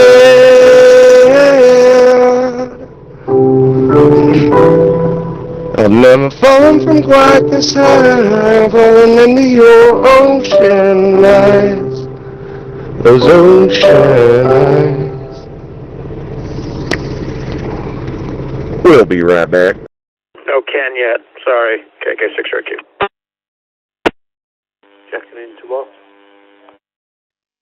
And as the net controller continuing here with this evening's net, we did have on short term again, this number 6 on this evening's log sheet, where we have 905. That's Mr. Balchan. And Mr. Balchan checking out of Mrs. Sarah, Ontario, Canada. And yes, did inform us of weather pattern on his side here in Ontario, Canada, which was about 6 degrees today. Presently it's about 2 degrees. Expecting some sun tomorrow. Yes, expecting some sun tomorrow. But the day after tomorrow, which will be Monday, Tuesday, we'll have some rain. Expecting some rain out there. Yeah. So, Mr. Bachan, thank you again for being a part of this evening's net. And also, Mr. Bachan highlight us his WhatsApp being hacked. So you all have to be careful how you're putting your information out there. Yeah, don't tell the WhatsApp they're hacking. Always. K3HJQVA5 Tango Mike. Yeah, g'day, Tom. How you going? I'm just standing by for the science net for HJQ. Roger, roger. Just sitting out on the balcony having a cancer stick. I was waiting for the science and tech net like About to yourself, have some I lunch. guess. It started 10 minutes ago, First shouldn't it? So I've maybe been I got the able to wrong have time. a few Alright, I'll go back on the side. sandwiches Catch you later, Tom, for HJQ. on this side of the pond, over. Yeah, I think we might have doubled, Tom. Alright, 7-3 for now. I'll go back on the side and stand by for the science net for HJQ. And as the net controller continue here with this evening's Worldwide React International Zelonet, we had number 7 on this evening's log sheet, Dr. Medic 4711, Mr. Phil. And Mr. Phil checking out of his mobile in Houston, Texas. Yes, USA.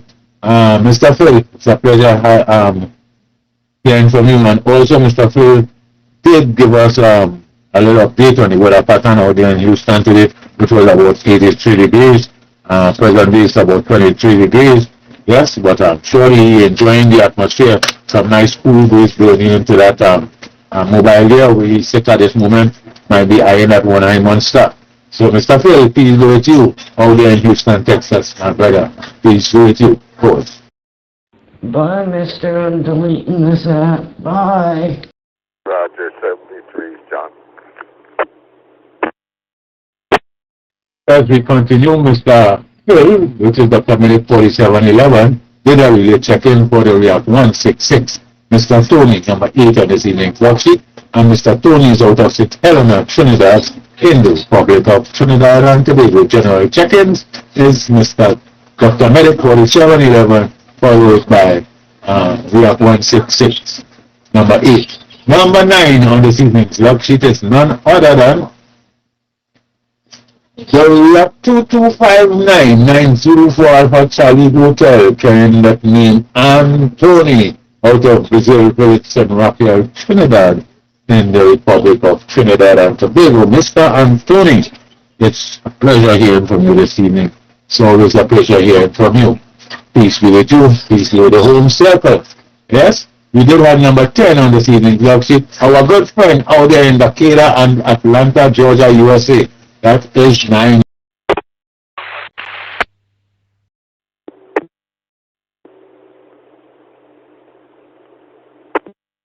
$200 checking in. $200 checking in.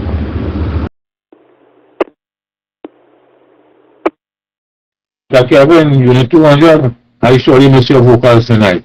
Pleasant night times to you. Pleasant night times to the home circle man. And a warm welcome. It's a pleasure having you on board. Over.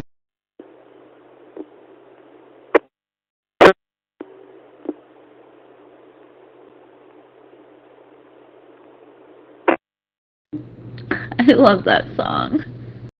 Amazing. Me too. I wish I knew how to sing it, man. That's a hard song to sing. That's one of those songs where you're like, fucking, it's deceiving. It seems like it's easy to sing. It seems real simple until you get into it and you're like, oh no, oh no. 200, Unit 200, not sure if you're still getting problem with your network out there, but we have you acknowledged, carrying that call sign 6 Yankee 5, 6 Yankee Alpha 559. Mr. Kevin. It is a hard one. That's why I like it so much. I don't know. But also just the lyrics and just the way it's done, it's just very, I don't know, hits you in the feels.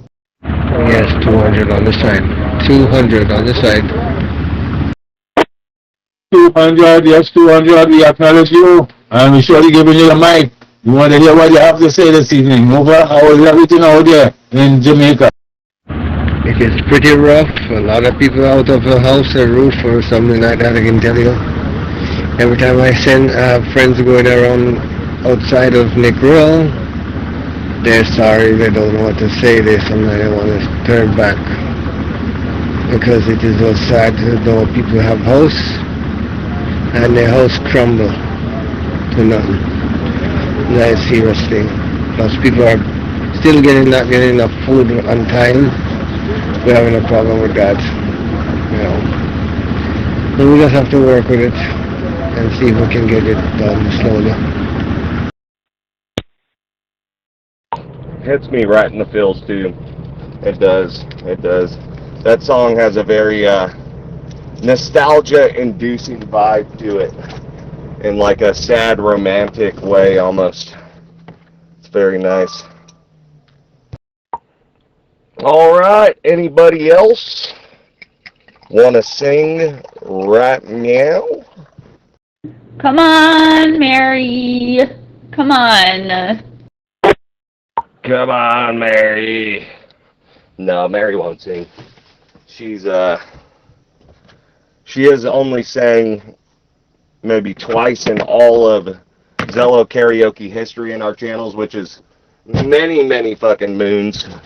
I mean, many moons, many years, many weekends of karaoke, and she sang maybe twice, and both times she was like completely hammered. 200, I remember with Rocky 449 I'm making mention in some areas people can't even pass, more or less. They might have to get a motorbike to pass on, you know. In some of these areas have little development. People living there, and, you know, vehicles can't pass, so food can't get in or out. Water is the next problem in these areas.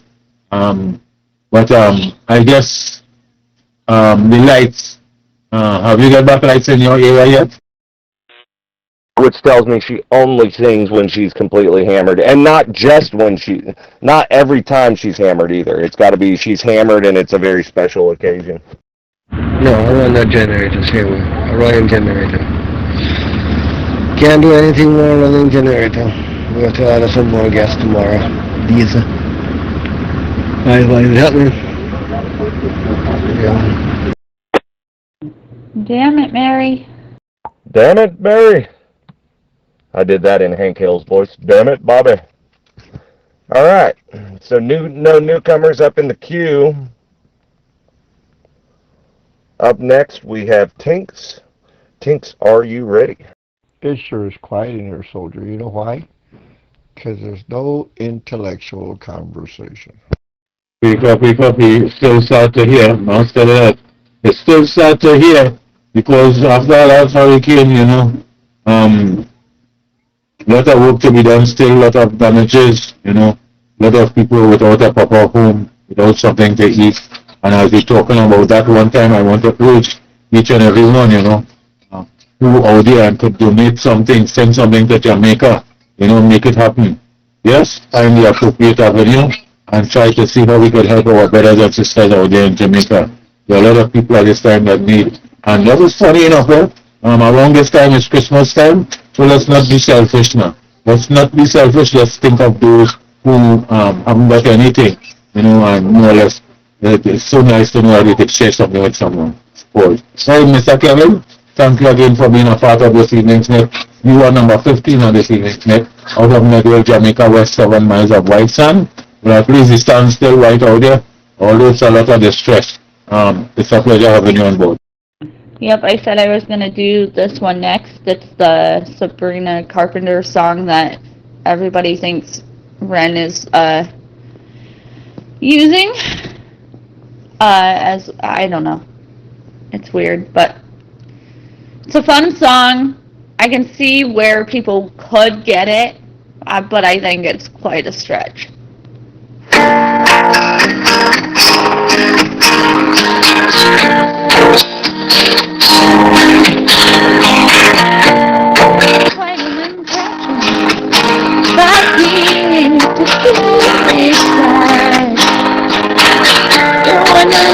of his clothes when missing my mind.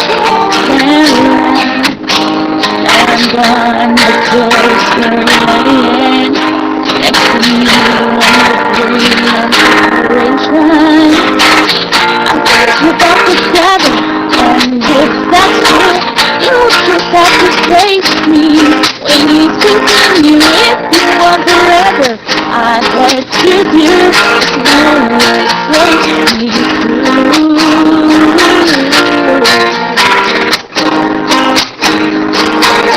He brings you down on the carpet. He takes his time. He's funny now, all his jokes with different costumes. That's right. Now I'm glad it's still laying next to me on the pretty separation. I heard you're back together, and if that's true, you'll just have to taste me when he's kissing you. If you want forever, you do.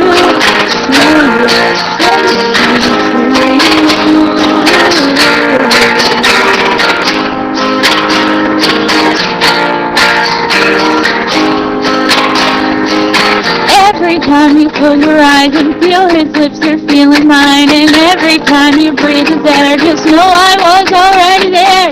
You can have him if you like. I've been there, done that once or twice. Thinking about it, don't mean I care. Yeah, I know I've been known to share. Said that one.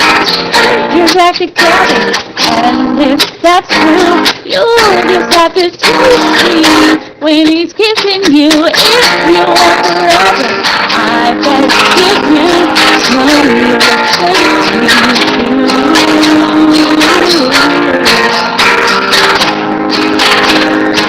You'll just have to taste me when he's kissing you.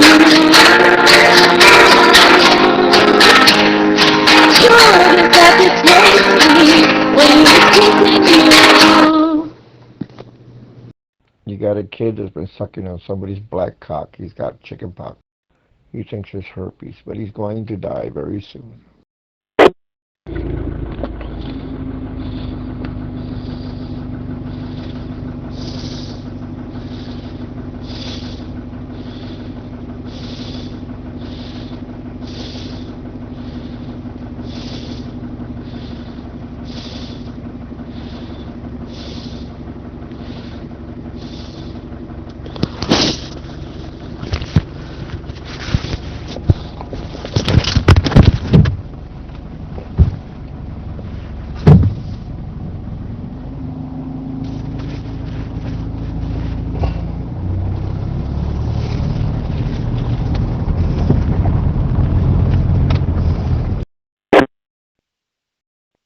Sounds like you got a dead key there, buddy.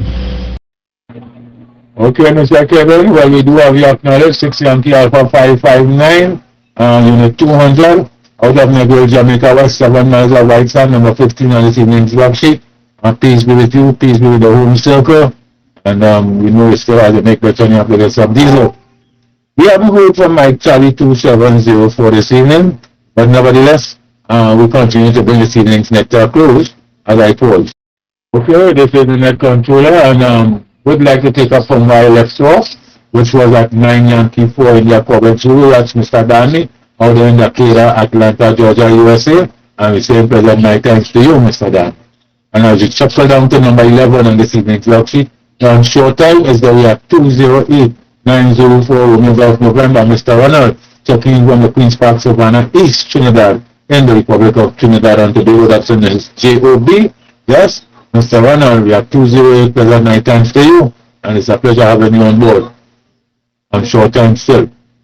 Number 12 on this evening's log sheet is none other than lot 462. That's Mr. Michael out there in Highland Road, Mount Moriah, Tobago, in the Republic of Trinidad and Tobago. And Mr. Michael also did a radio check-in for number 13 on this evening's log sheet, which is White Eagle 003.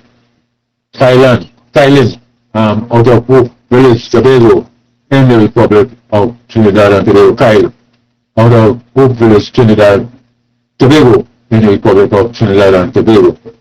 We had number 14 on this evening's log sheet was... So, in the beginning, your voice was a little overpowered by the audio. It was better towards the end where I could actually hear and understand the lyrics and stuff like that. It wasn't that bad. Like we could still hear your voice. It was just a little bit ineligible. But yeah, you may want to sing a little closer to the mic or turn the background music a peep down for future reference. Yeah, re-listening to the end part of the lyrics of the last half of the song, I'm even more convinced, right? So like, one of your first nights singing karaoke, hanging out with pretty much your ex and his new girl, and that's the song you choose to sing. I mean, it's pretty blatant. It's pretty in-your-face stuff right there. The net controller continue. We had number 14, which is 95 OCM Mr. Whitfield, out of the net, National Tobago, in the Republic of Trinidad and Tobago. Peace be with each and every one out there in the net. Mason Hall, Tobago, pleasant evening to each and every one out there. A pleasant evening to you again, 95 OCM Mr. Whitfield. To you and your home super, enjoy the rest of this evening. Have a blessed night tonight. We had number 15. Number 15 on this evening's log sheet was the unit 260 Yankee Alpha 559. Mr. Kevin, out of Negril, Jamaica West, 7 miles of lovely white sand. Yeah, pause. Like, put it this way, even if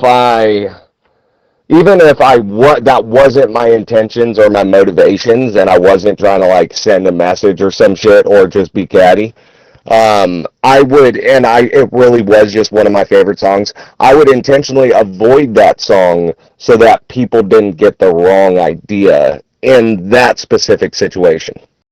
Pleasant evening. And as we continue, we have number 16. Yeah, number 16 on this evening's log sheet. Let's not be surprised. It's a pleasure to hear from you this evening. Warrior Princess, out of Bel Air, Charlottesville, East Tobago, in the Republic of Trinidad and Tobago. Warrior Princess, we do have you acknowledged. Yes, you are number 16 on this evening's log sheet. And to you and your folks out there in Charlottesville East, you will have a blessed weekend. Continue to have a lovely night tonight. Continue to be safe. Continue to be vigilant on your way out and on your way in from your home base there. It's a pleasure having you on board. So, that's number 16 on this evening's log sheet. Warrior Princess, peace be with you and yours. Pause. Soldier, did you fall asleep on me? All right. I mean, you know all these people better than I do, so I'll take your word for it. Allah Akbar, la fregada. You know what I think about Arabs, soldier? This is what I think about Arabs. They're going to all die very soon. Yes, they are. Wouldn't you though? Wouldn't you like even if you wanted to sing that song, you'd be like, ooh, with the lyrics. Then someone might think I'm not going to do that one. Wrong place, wrong time. Right? Like I said, it's not about knowing these people better than you because that would be incredibly out of character for Ren. But it's really just like kind of common sense, social rules kind of thing. They're all going to commit suicide because their king got caught having sex without his wife. As we continue to bring this evening's net to a close, we just had Warrior Princess sending in a text there. So we do have Warrior Princess acknowledged. Yeah, acknowledged. And number 17 on this evening's log sheet, it is yours truly, the Transporter 724, and that is spelled Tango Hotel Echo space Tango Romeo Alpha November Sierra Papa Oscar Romeo Tango 724. My first name is Michael, also spelled Mike, India, Charlie, Hotel, Alpha, Echo, Lima. And I am transmitting out of Rosneft, Princeton, Trinidad, in the Republic of Trinidad and Tobago. Pause. Yeah, I suppose. I don't feel threatened by it, so I don't look at it in the same way as other people do. So if you think that's what it was, that's probably what it was, but I don't really care. I think she's still a cool person. I don't think she meant it to, like, be intentionally, I don't know, combative towards me or anything. And it's punishable by death according to Sharia law. And Nostradamus said a king would fall and a country would perish. He was right. Yeah, no. You're making too much out of it. No, I don't either. I don't hold it against her or think like it's not a big deal to me either, or it doesn't matter to me either. I'm just saying I kind of do think that was the case. You know what I mean? I really think it's kind of a half-half. It's a not really but kind of thing. You know what I mean? So where she's like, fuck it. You know, but like not that big of a deal, but like, yeah, I do happen to think that. But yes, that's good. You're not insecure, nor should you be. All right. Is there anyone else who's ready to sing right now? Right now. Speak now, forever hold your peace. Ladies and gentlemen, each and everyone out there, it's been a pleasure to be a controller for this evening's Worldwide React International Settlement for Saturday, the 15th of November, 2025. With a little reminder that this net is held every Saturday on this React members channel on Zero at 0100 hours UTC time or 9 p.m. Eastern Time during daylight savings, 8 p.m. otherwise. Yes, this was a direct net and all traffic came through the net controller. All communicators you're welcome to check into this net. Would like to make mention though to each and every one, wherever in the world you are. Good morning, good afternoon, good evening, a pleasant night time. It's been a pleasure. You all stay strong, you all stay safe, and we look forward to hear from each and every one on Monday evening, God's willing.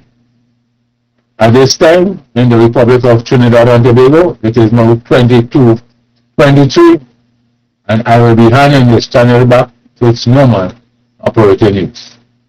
Over. All right, no newcomers in the queue. Let's go. Let's do it. Making it away. Big top ramen. I'm interrupting my cup of noodle.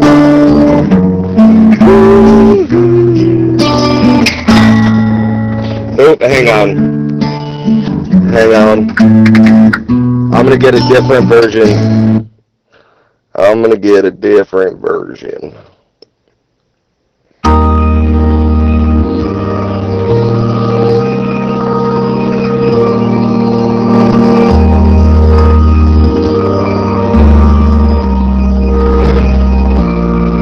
When you try your best but you don't succeed, when you get what you want but not what you need, when you feel so tired that you can't sleep, stuck in reverse,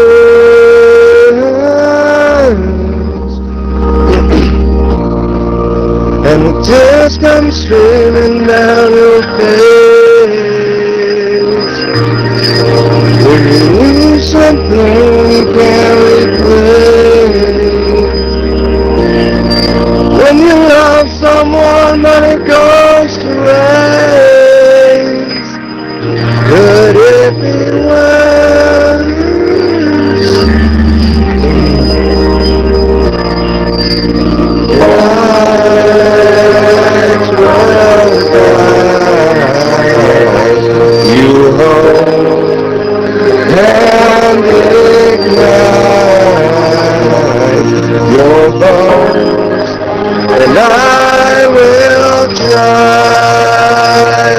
to fix you.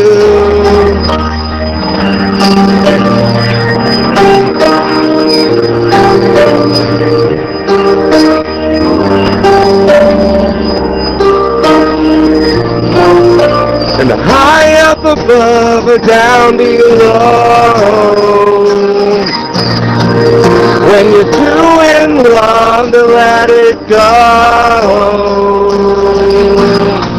But if you never try, then you never know just what you're worth.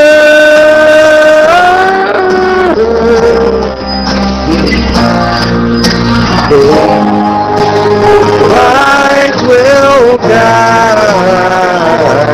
you home and ignite your bones, and I will try to fix you.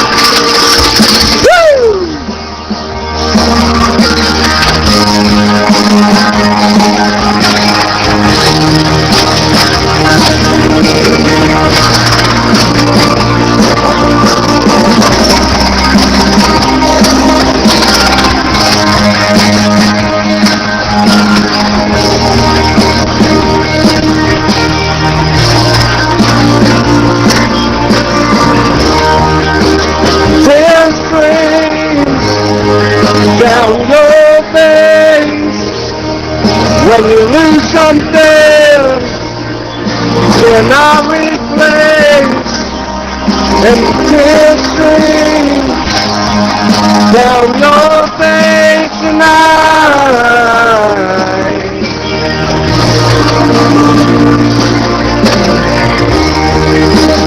Tears stream down your face. I promise you I will learn from my mistakes. Tears stream down your face tonight.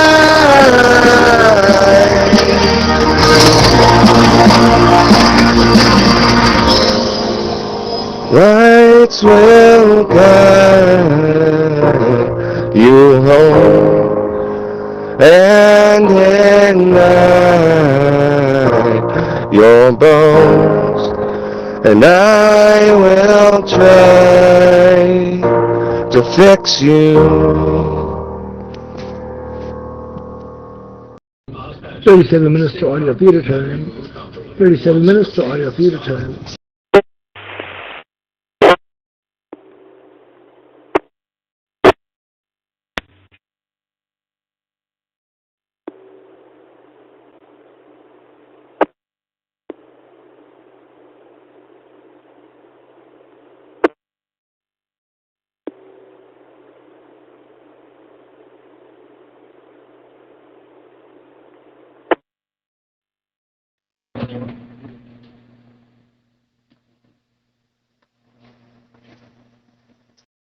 Woo! Hell yeah.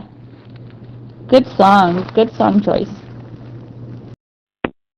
Well, thank you. Thank you very much. That's one that can go many different ways for me. Like that one, it's either terrible and I'm suffering through it and so is everyone else.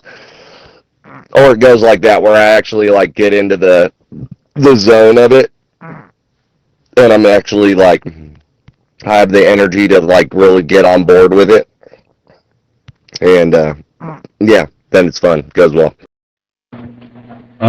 See you a pleasant night time again to Warrior Princess. See you a pleasant night time again to Warrior Princess. Surely did not acknowledge you earlier on, Warrior Princess. Surely, we do have you, number 16 on this evening club sheet, out of Bel Air, Charlottesville, East Tobago, in the Republic of Trinidad and Tobago. Warrior Princess, we do have you on the inside. Peace be with you, angel. KJ YYPK. Fucking Coldplay, dude, is the shit. That's another one I need to listen to more of.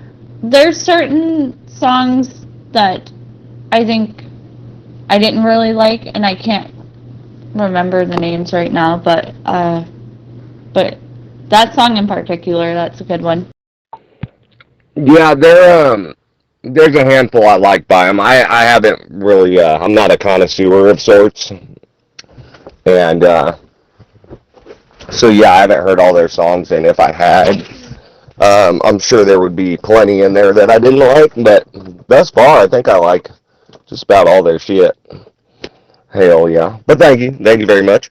Is there any newcomers that are ready to sing Rap Meal? Might be too early for people. Too early? Shit, we're starting late. Pretty late, actually. Well, not that late, actually. We're about right on time. Yeah, it's just a slow week. Whatevs. Alright. Tinker Poo. It is, I have a feeling you're going to tell me to never call you that again. But you are up next. You are absolutely right. As soon as you said that, I was like, oh, no. Do not ever call me that again. But yeah, give me a moment. Alright, Tinker Poo, take your time.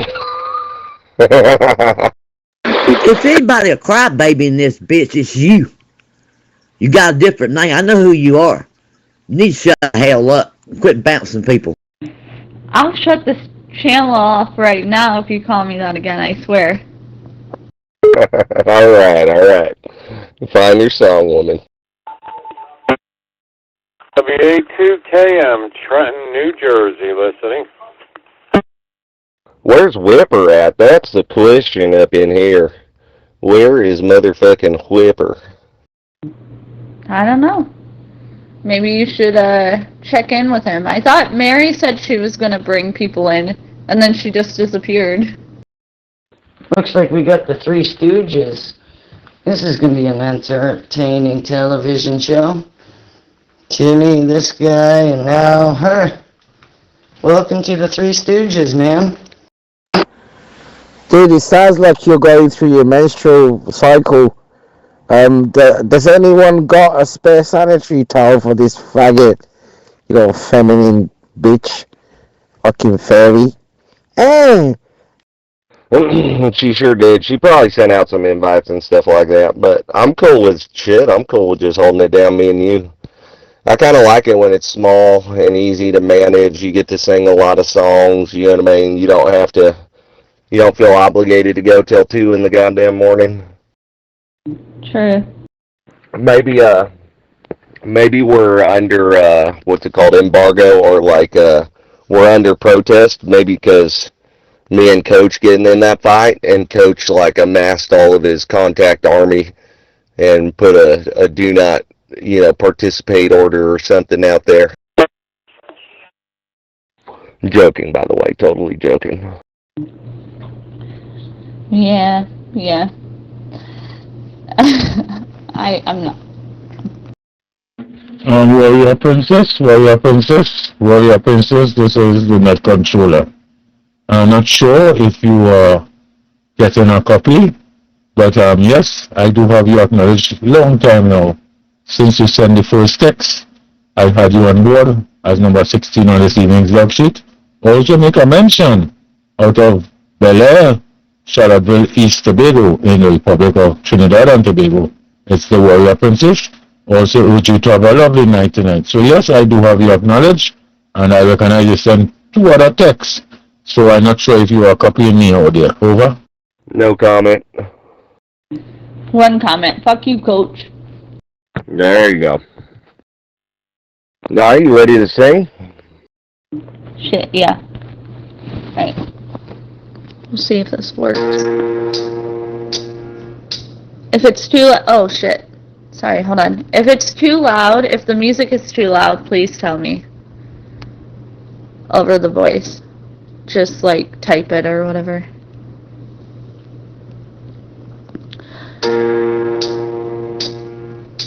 Oh, misty eye of the mountain below.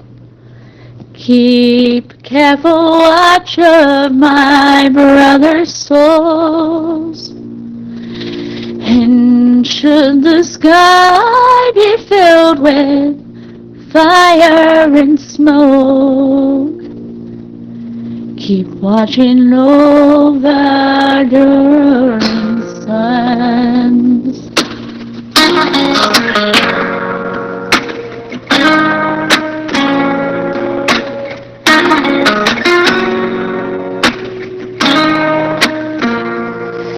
If this is to end in fire, then we should all burn together. Watch the flames climb high into the night, calling out, Father, oh, stand by and we will watch the flames burn on the mountainside high.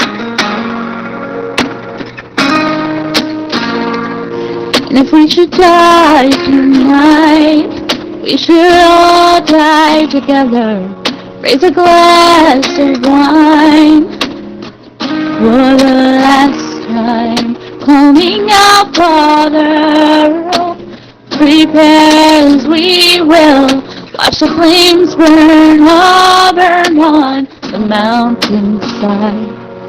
Desolation comes upon the sky. Now I see fire inside the mountain. I see fire burning the trees. I see fire hallowing souls. I see fire but in the breeze. And I hope that you remember me. I forget this part of it. Shit.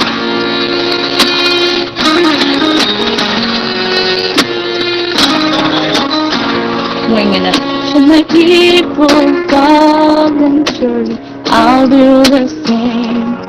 Climbing mountain halls, we got too close to the flame.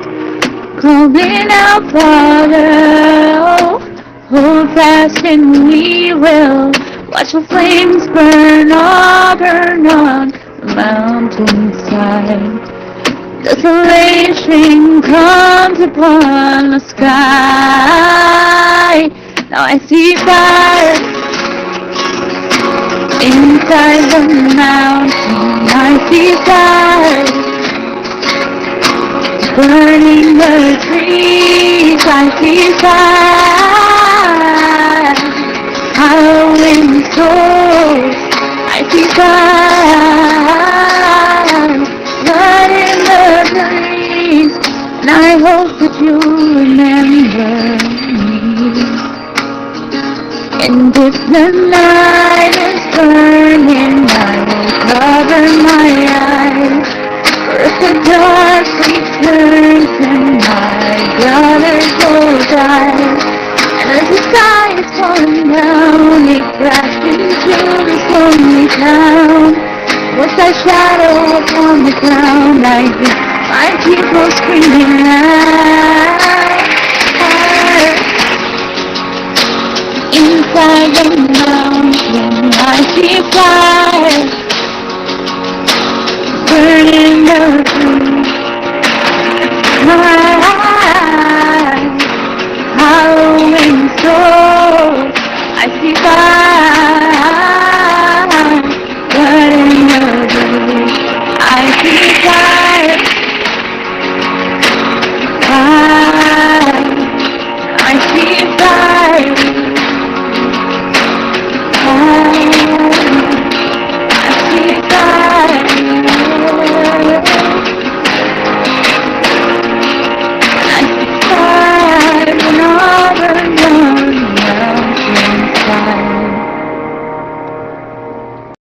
So Warrior Princess, this is Net Controller again, repeating, do have you acknowledged?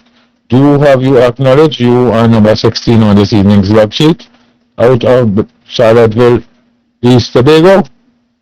in the Republic of Trinidad and Tobago, Warrior Princess. Virginia, to have a lovely night tonight. I do hope you are here in this transmission.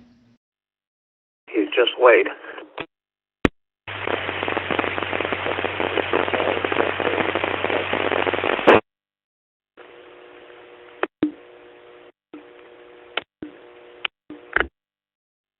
Kilo Zulu 5 in the North Kilo. This is Kilo Zulu 5 in the North Kilo. Amazing, very good song choice.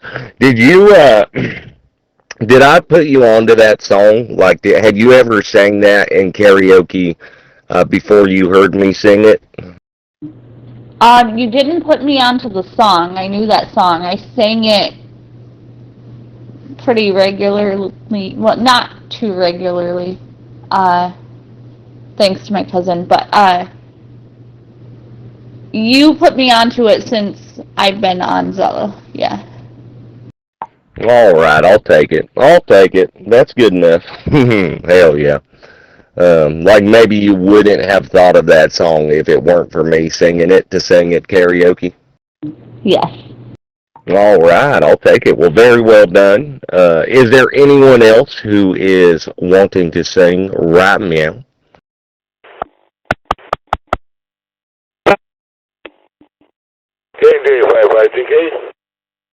All right, no newcomers in the queue. You know, I'm kind of full, and I'm only halfway through my cup of noodles, and you know what? I bought a whole little tiny thing of Ben & Jerry's ice cream from the truck stop, and because I was like, I'm going to just fucking wolf this shit down and enjoy the fuck out of it. Now I'm kind of full, unexpectedly, and, yeah, and I'm just like fucking, you know,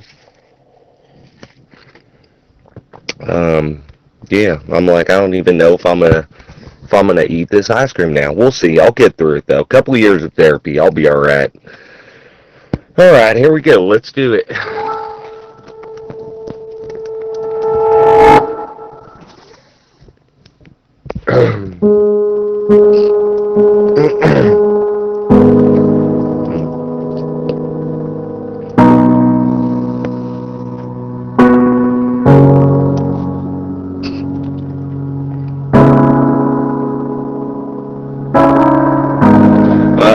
Hang on, I need a new version.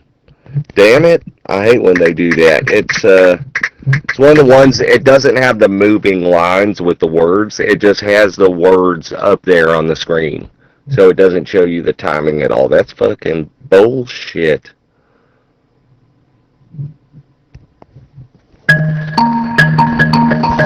Alright, here we go, new version. Wish me luck with this one, let's see.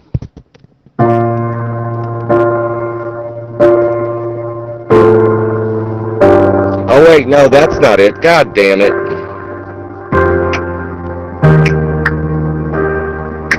I always get these two songs mixed up. Damn, I'm a bag of dicks over here, guys. Here we go. Alright.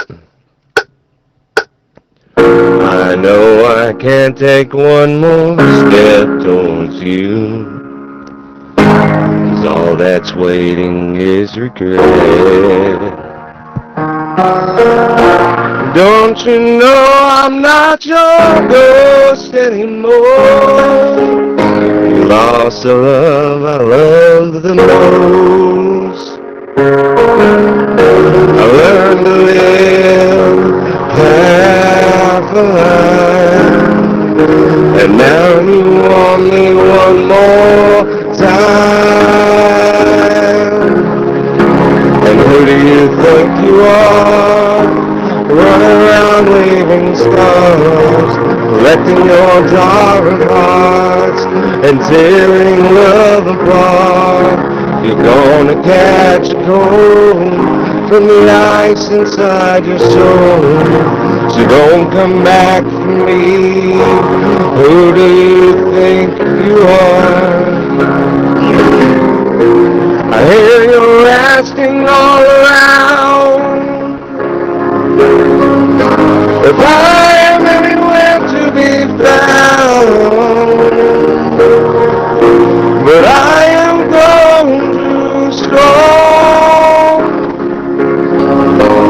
to ever fall back in your arms. I learned to live half a life, and now you want me one more time. And who do you think you are, running around leaving scars, ripping your jaw apart and tearing love apart? Gonna catch cold from the ice inside your soul. Don't come back from me. Who do you think you are? It took so long just to feel alright. Remember how to put back the light in my eyes. I wish I had missed the first time that we kissed. You broke all your promises, and now you're back. You don't get to get me back. And who do you think you are, running around leaving scars, collecting your jar of hearts and tearing love apart? You're gonna catch cold from the ice inside your soul. So don't come back from me, don't come back at all. Who do you think you are, running around leaving scars, collecting your jar of hearts and tearing love apart? You're gonna catch a cold from the ice inside your soul. Don't come back for me, don't come back at all. Who do you think you are? Who do you think you are? Who do you think you are?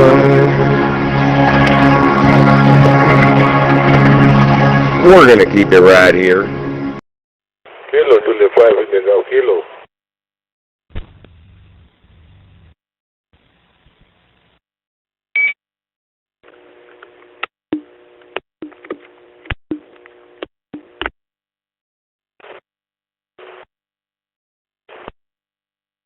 Kilo Julia 5 in the KJ5 IDK testing. 10-2, he's not here yet. Can't get 6RQ. B5 Tango Mike. Well, it's a cool evening tonight, so I wouldn't want to be walking outside for very long. Over. Where are you located and I don't have a name, over? My name's Art, and I'm located in Estevan, and you're in, Yorkton? Negative. I was in Hudson Bay, but I moved down to Moose Jaw. So, and it's getting close to zero, but it was +4 or 5 today, I think. Back to you. VE5 Fox Delta Tango, name's Art. We're trying to get up to Avonlea to the radio site up there on Friday, and it was so snow and raining there, so I couldn't make it up the hill. Over. Yeah, I can see that happening. Well, you might have to wait until the ground freezes and so on, and then you might be able to make it up. Anyway, we'll, Handles here is Tom. That's what I forgot to say last over.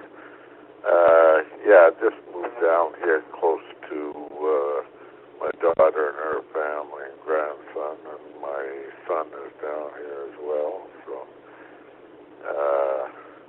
I think it's going to be a good move. I mean, just shopping alone is worth it. Hi. Okay, back to you, VA5 Tango Mike. 5 Tango Mike. There, so yeah, this repeater was down for a while, and Randy there, he placed the load there, the node, what they call it, so seems to be working now. Okay, we'll let you go, and nice chatting with you, and we'll talk to you again. Victor Echo 5, Fox Delta Tango, be clear. Woo! Hell yeah. There's 2 songs by Christina Perri that you really like. It's the 2 songs I only know, actually, but Jar of Hearts and, I'm drawing a blank right now. Hold on. And do you want me to tell you? Okay, fine business. Hope again, don't hear you too often.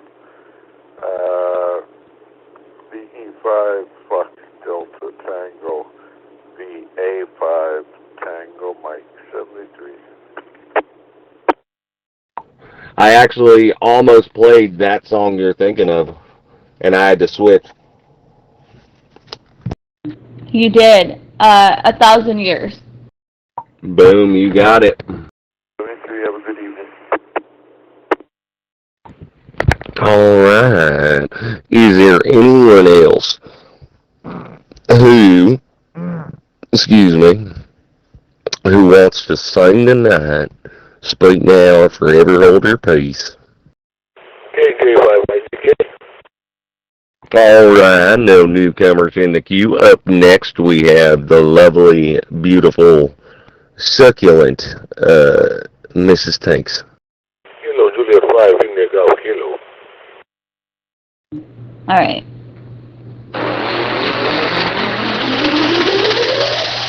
Let me know if something is louder more than the other, I guess.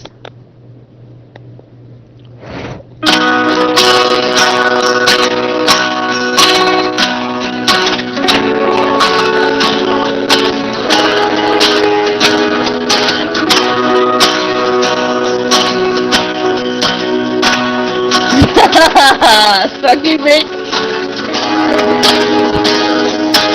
When I was younger, I saw my daddy cry and curse at the wind. He broke his own heart and I watched as he tried to reassemble. My mama swore that she would never let herself forget. Sorry. And that was the day that I promised I'd never think of love if it does not exist. Darling, you are the only exception. You are the only exception. You are the only exception. You are the only exception.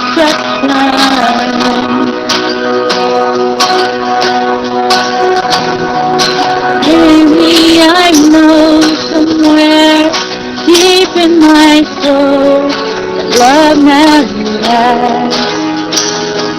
We've got to find other ways to make it alone or keep a straight face.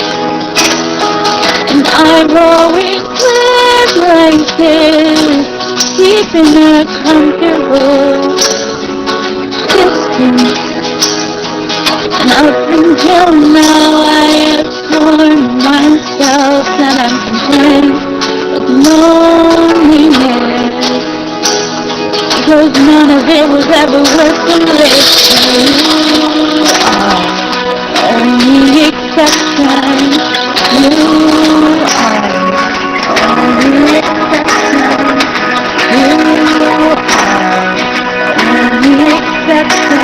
hate when it repeats over and over again like this.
For me.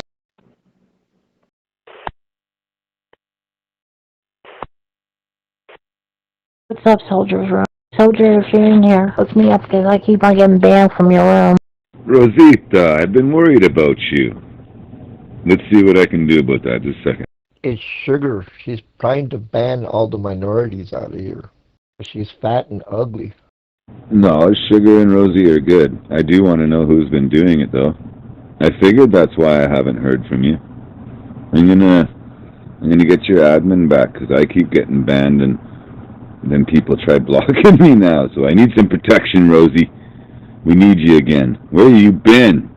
And myself. So what the fuck am I? How am I doing it, Jesse? Because I got banned myself.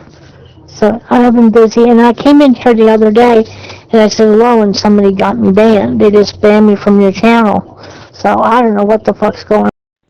Well, Rosie, can I ask you a silly question? How did you get back in? I just have my ways to get back on Zello, and I don't share my secrets. Oh, hang on, I got distracted. Let me listen to that very last part. Hang on. It's the same way we all do. It's not secrets.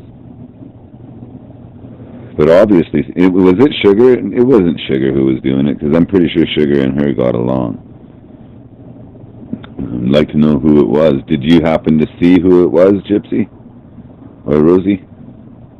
What'd you say, too much repeatism? I didn't. I went to look and it just said banned. That's it, by a administrator or a star holder. It doesn't say who. And I don't know, I mean, she's mad at me, but I'm mad at the rest of them because they just went against me, the rest of them, for no reason. I don't know why. I don't want to get into it right now, but I'm glad. Yeah, it's just like when they, recycle the certain lines over and over again. I mean, repeatism isn't a word. Don't correct me at that. Yeah, it's just the fact that it's either a line or a word that they repeat over and over again for a long time in a song. It's just why? Why do you? It's like a filler. You don't have to do that. Soldier, how would you get back in? It's a clone app. You delete, we have account after account after account. You just get one of the clone apps.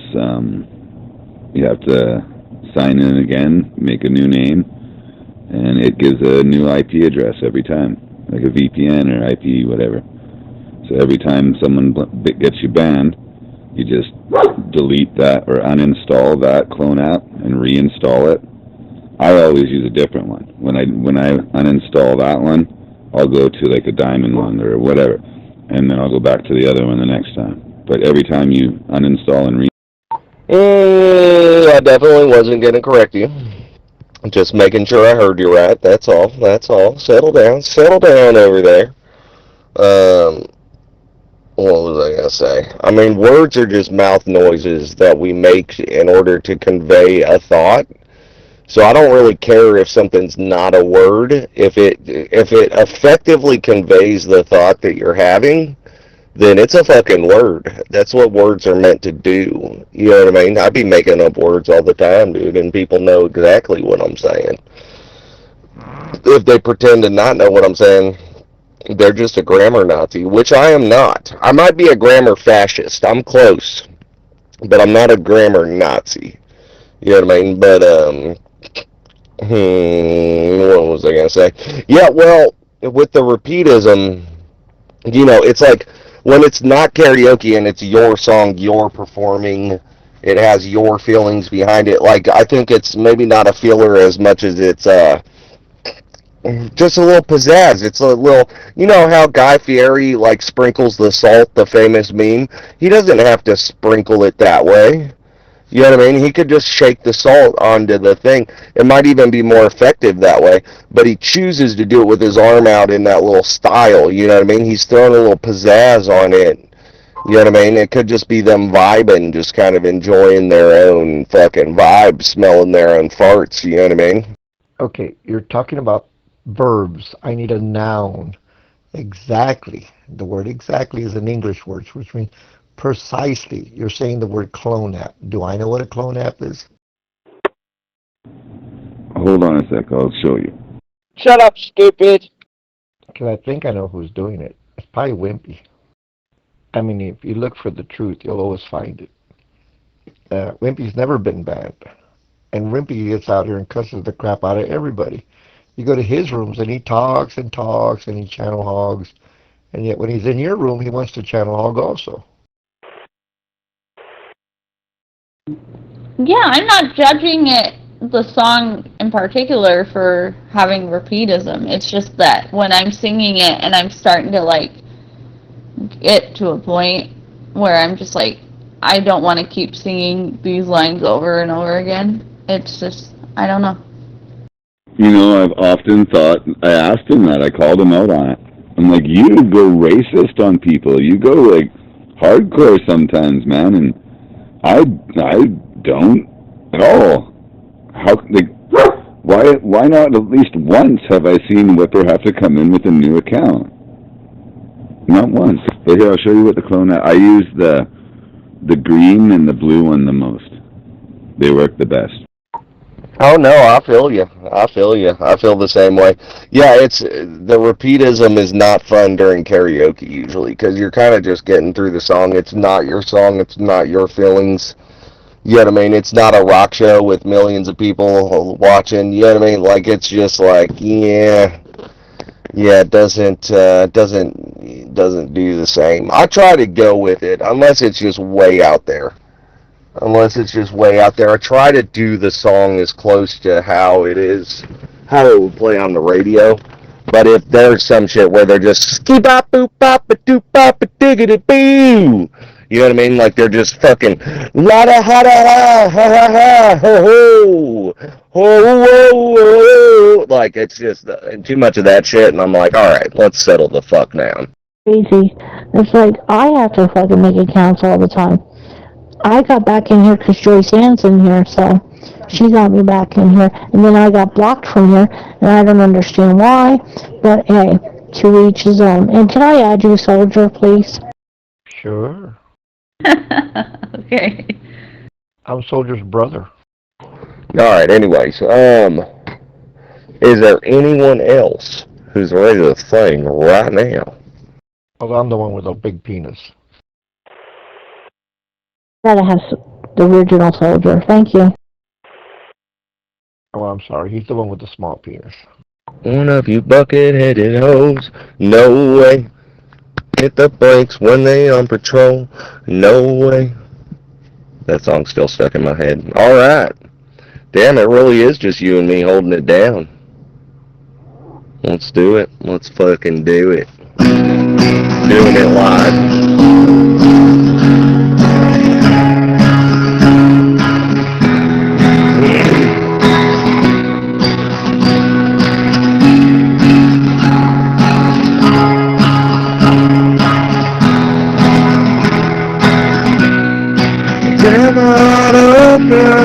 so myself shine. Weakness is that I care too much. My scars remind me that it's real. I tear my heart open just to feel. I'm drunk and I'm feeling down. I just wanna be alone.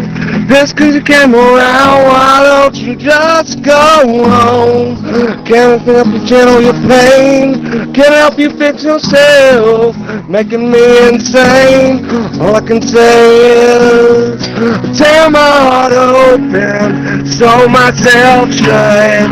My weakness is that I care too much. My scars remind me the past is real. Tear my heart open just to feel. Try to help you once against my own advice. So you're going down, but you never realized you're drowning in the water. So offering you my hand. Passion's in my nature. Tonight is all I stand. Tear my heart open, so myself shine. My weakness is that I care too much. My scars remind me the past is real. Tear my heart open just to feel. Can't help you fix yourself, at least I can stay trying. Sorry, man, I gotta move on with my own life. Now you can't help you fix yourself, at least I can stay trying. So I gotta move on with my own life. Tear my heart open, so myself shine. Weaknesses that I care too much. My scars remind me the past is real. Tear my heart open just to feel. So myself shine. The weaknesses I care too much. My scars remind me the past is real. Tear my heart open just to feel.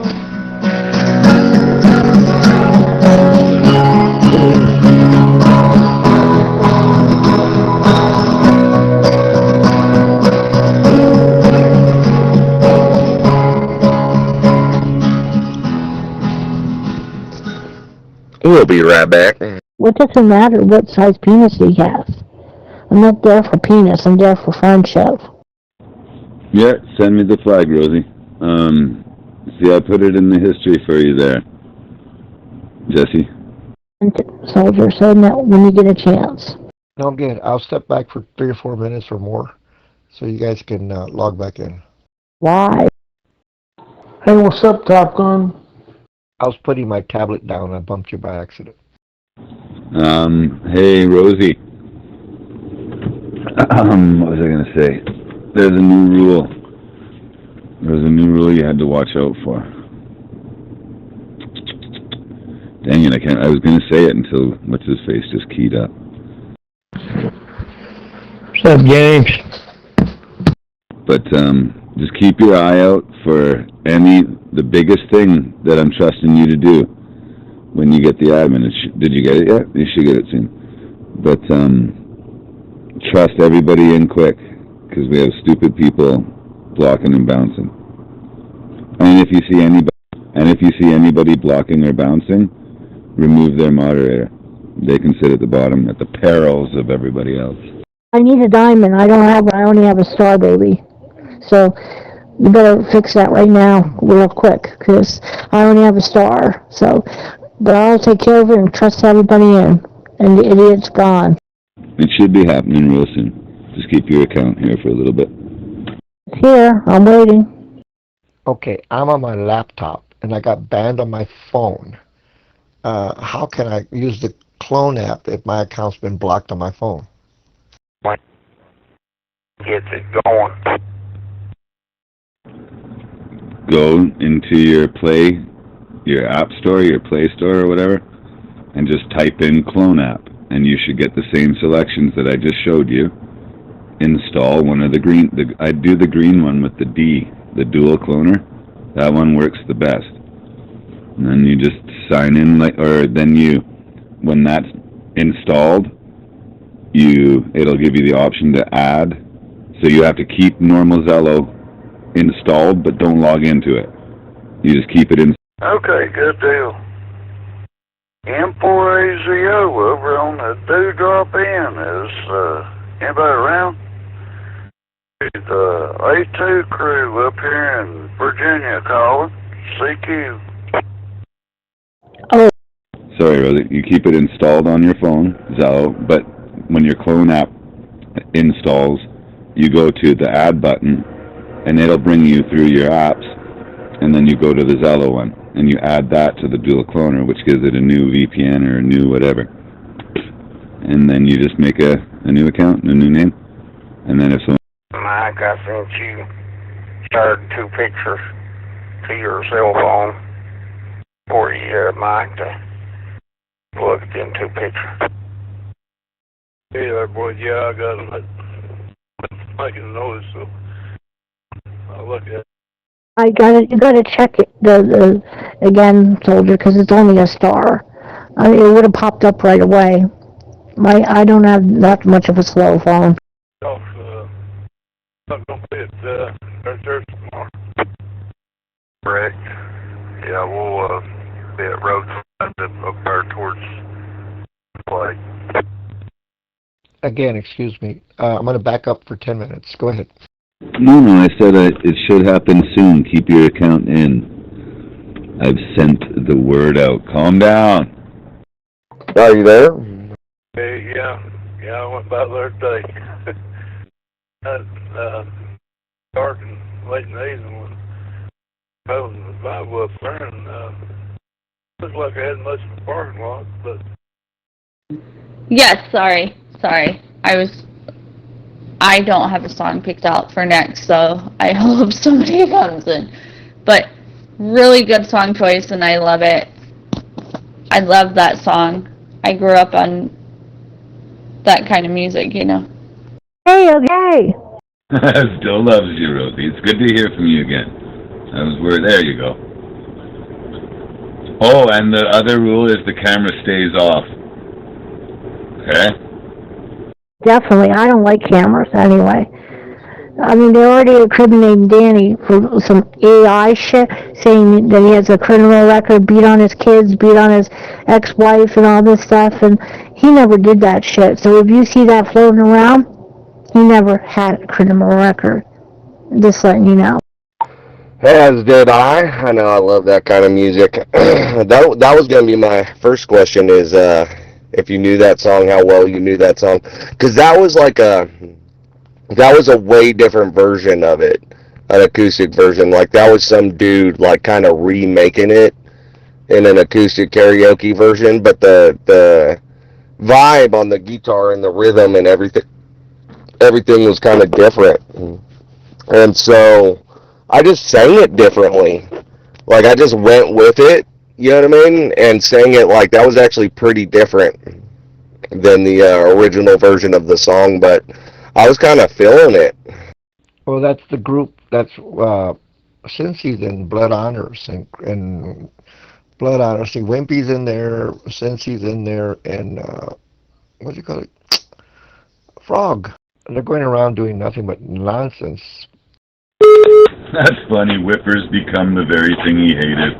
He hated all the Blood Honors crew, and now he's one of them. That's crazy.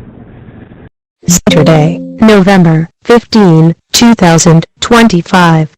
Time is 10 p.m.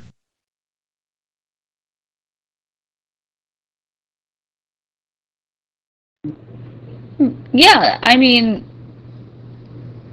you should take a song and like a song that connects with you. It's like there's so many different songs that have been taken to different versions of that because of how people like feel about it, and there's so many different ways and genres of doing it that like can help people connect with it more. And so yeah, I don't know, it's But I'm in there because I respect John. Yes, I have a star in there, and I'm not going to lie to you, but you're both my friends, you know? And if you want to go in there, I'll get you in there, soldier, if you want to go back in there. Oh no, me and John get along very well, actually. I've had some very good and good conversations with him, actually. I like him. And yeah, could you invite me, please? I keep forgetting to add channels after I get banned. Could you actually send me all your channels? Everybody send me channels, please. Exactly. Hell yeah, it's fucking Saturday and karaoke. Welcome to the party, Stacks. It did go by fast. Yeah, no, I love when people do that. I love when people take a song and they sing it like way different than the original song, and they do a good job, and it's like it's a whole new take on the song in a way, and it's like, and when it's good, it's fucking great. It's, you know what I mean? Yeah, I love that. I wish I could do that more often, honestly. That's probably like the first and only song I've really like sang it in a whole different way. Not a whole different way, but a moderately different way.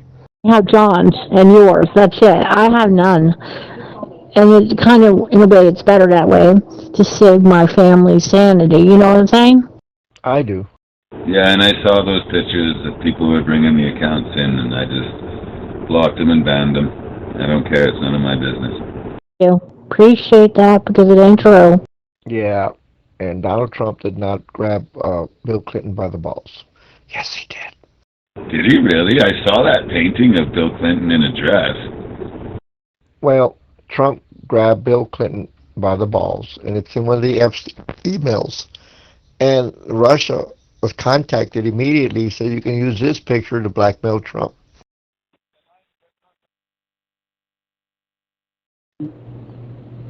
Yeah, I don't know. I feel like you have done like at least one other song differently, or that it was a cover of another song and stuff.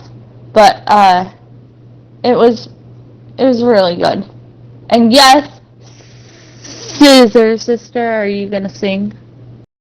That's what Russia, see, he owes $850 billion to Russia. He built a large motel, and then he collected a lot of money, then he went running to the United States, where they were going to kill him. But they said, you run for office, and all is forgiven. Yeah, it's crazy. What's up with J.D. Vance? Russia and China and everyone's pulled out all this stuff about him being a drag queen when he was in Yale. And he's not denying it, and neither is his spokesperson. The pictures are out there and everything. He's like... It's, no, I usually do verbatim. I do verbatim to the best of my ability, so anytime it's like differently, it probably is that. It's a cover of a song, but I'm actually copying the person who did the cover and doing it verbatim that way. You know, there's not a lot of songs where I kind of introduce my whole own new take to the song, because it's kind of hard to be that creative, you know, especially on the fly. But what's up, Stack? You gonna sing for us? Well, sorry to interrupt, but I just want to let you know I got you. I invited you. Okay? Yeah. In order to become an alumni soldier, it's a college person, you got to join a group like 16 or 24 guys in the seniority. And in seniority, they take a rock and they tattoo your ass. And they'll put a little cross or a fish or a butterfly or an X. And they tattoo you in the ass. This way they know you belong to that seniority. I hope so. I need to do some end of the night things, which will probably take me 40 minutes or so. So hopefully you guys will still be flying in. All right, yeah, we got Pacey, who said he was going to be coming in maybe about that time, actually, right about that time. What do you know about Skull and Bones? It's the same thing with George Bush and all them. You know, in order for him to go to that particular university, he had to join the Skull and Bones, which is just a sorority. In about 40 minutes. He said an hour and a half, but that was, a while ago. So, yeah, maybe he'll join us. We might be going. I don't know. It's a slow night. It's just me and Tinks here right now, but we may be still going. Again, they take a little iron and they tattoo it on your ass. I put an X with a little white dot, so you can show that you're part of the membership. It's just a high-level way of stealing real estate. That's all. Not. They've been busted and exposed. Live footage. Satanic rituals, all the way back to stealing that Indian's bones and doing their rituals with it, and the skull and everything. That's why it's called Skull and Bones. I might try Unforgettable. Nat King Cole, Natalie Cole. But I'll be back. I wish I could do it now, but I'll be back. And every president's been a part of it, and every bohemian slut has been a part of it. Give me that nonsense. It's just a fraternity. It's the induction hall of hell into the halls and annals of your government that you think is somehow democratic. 10-4. We will be here. We will be waiting. Did I fucking go off duty? No, I sure didn't. God, mother, niggin, damn it. Alright, hang on. When it's only ran by Satan and his little minions that come pooping out of the little Skull and Bones universities all over this stupid country. Well, they're all in on the stealing. I mean, they get you to buy a house for $450,000, and after 30 years, you're supposed to be paying. After 35 years, they say, "Oh no, it's not your house. You got a bad title." You think that's bad? Come to Canada. All the really fancy, mountain, ski resorts that's been turned into expensive things and everything, the Indians are all getting permitted grants from the government to claim it as Indian stolen land. They're taking titles back, man. The Indians are taking the land back. Amen. Indians rock. Fucking soldier rocks. And soldier, you have to make up to get in there. Otherwise, I can't let you in. You know what I'm saying? Because that's John's thing. Because he doesn't want no fake people. You can understand, sweetie. Oh shit, babe. And yes, Smoking Stacks, I hope you are able to join karaoke night. No, it's okay. I hacked my way back into the channel. He doesn't know that. And I can turn anybody's camera on. I'm going to give you a little hint, soldier, as to who you're talking to. When you get some time, get on the internet, not today, tomorrow, the next day, and look up a group of hackers called the Frozen Crew.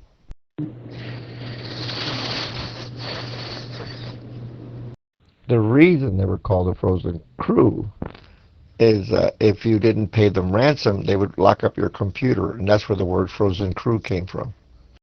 She's so fucking cute, isn't she? No, it's alright. I gotta go back. And, I just gotta fix some shit here real quick. No big deal. It's just tedious. Hold up. I would say 85% of the Frozen Crew works for different governments like England, the United States, and even foreign countries. See, Mark Zuckerberg was a member of the Frozen Crew, and then China found out that he was spying on China for the federal government. So they sent him an agent, which is the lady that he married, who's about 4 times stronger than Mark Zuckerberg. And they said, "You're going to marry this lady or we're going to..." So he said, "Okay, I get..." Hey, what's up, Popcorn?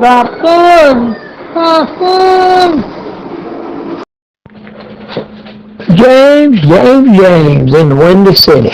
Is it windy up there? Is it cold? That totally makes sense. That relationship does not look authentic. It looks the most creepy, awkward, unnatural, evil thing ever. And I looked it up, and all I found was a weird group of activists called the Frozen Crew that go and do stop motion. They're frozen somewhere in something or something. I don't know. Whenever I have to edit my logs, it pisses me off because I'm going back. Usually what happens is I leave myself on duty. I forget to go off duty at the end of the day. So then I go back in and I change it for the set time when it's supposed to be off duty, which is a big deal, right? Because I'm paid hourly, which is kind of rare for this job, but so, I don't want the employer thinking I'm trying to steal money from him and shit. But, fucking, oh no, damn it. Oh, I just spilled wine. Not a whole bunch of it. Alright, god damn it. Well, it was nice today. You have to go to America Online and you look up Warzy, W-A-R-Z, Warzy. Put up Warzy Hackers Frozen Crew and look under Spider. Look under Spider browsers.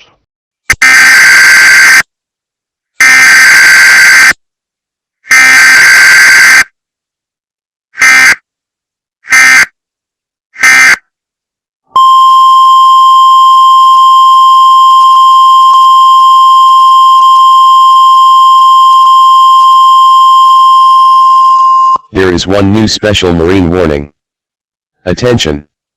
2 of your tracked locations appear to be affected by these new warnings. New special marine warning. This warning is potentially affecting the following tracked locations.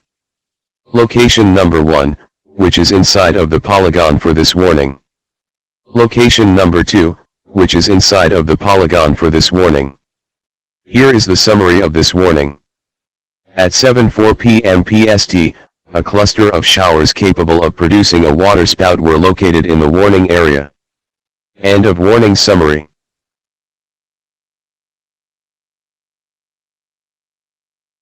A Spider browser is a piece of software that only a handful of people have. If I put your name in there and I got your social, it'll find out every place you've ever shopped since you were born. Shit, babe. Since they were born, but mine goes back before digital records existed. Mine goes back before the... No, you couldn't. That's impossible. You can buy I bought a pack of cigarettes for $1.50 at a Shell in the North Shore or something. No, you couldn't. No, it won't do that, but it traces your identity if you've ever used electronic transactions with a debit or credit card. It does do that, and it does do microfiche. It goes way back. It'll check if you got a ticket like in Texas, you didn't pay it. It'll pop up. Dude, I was just watching something in Texas. What happened? ICE are getting attacked by protesters, and protesters rammed into one of their vehicles, and the ICE guys almost shot one lady, and it's like war there everywhere. Like in Texas, it's crazy right now. Alright, it's not a big deal. I just spilt it on the table a little bit. Got that, Jesus, I'm a bag of dicks tonight. What was I saying? Yeah, so anyway, so they make you leave a remark. They're like reason for change of duty status when I'm going back in and changing my logs retroactively. And it just pisses me off. I'm like, fucking... Isn't it obvious? You can see me on duty and I set it back to go off duty 20 minutes ago. It's obvious I fucking forgot and left that shit off duty, but I have to sit there and type it out with these little tiny keys. And I'm just like, who gives a fuck what the reason is? I'm telling you, it's this time now, Anyways, just old white people problems, old grumpy white man problems, To Echo Link VE4AWV. Connected.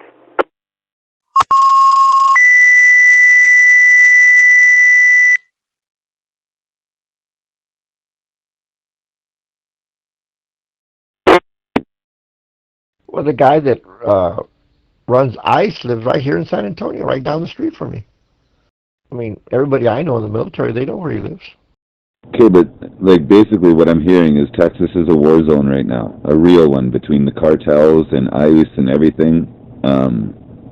Are you being affected by any of that? Like, I'm hearing like this stand your ground law is really real, and it's really war, man. Nah, I'm on the streets every day. I don't see any of that. I go to restaurants full of 200 or 300 people every day.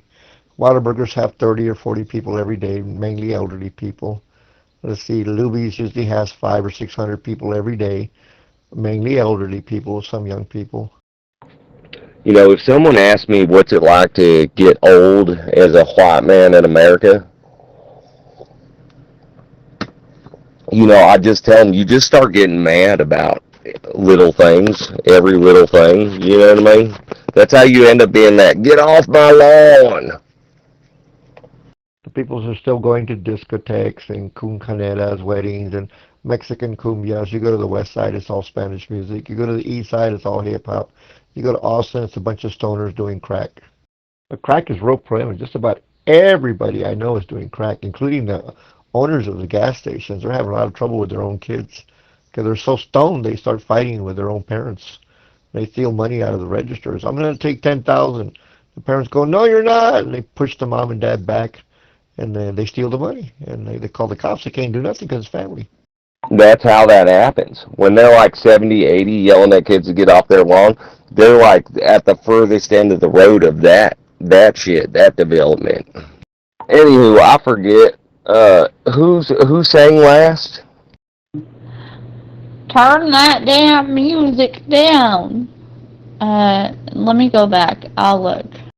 That's crazy. Destroying even other cultures that come here, hey? 10-4. Yeah, crack is the biggest enemy out there. Yeah, that's, you know, they get hooked on it. First they start with CBD, then they get on the meth, then they get on the crack, and that crack smells like somebody's butt. And Crocus is out there spreading that shit every day. And that's why I tell them there's a $50,000 reward. Actually, the reward on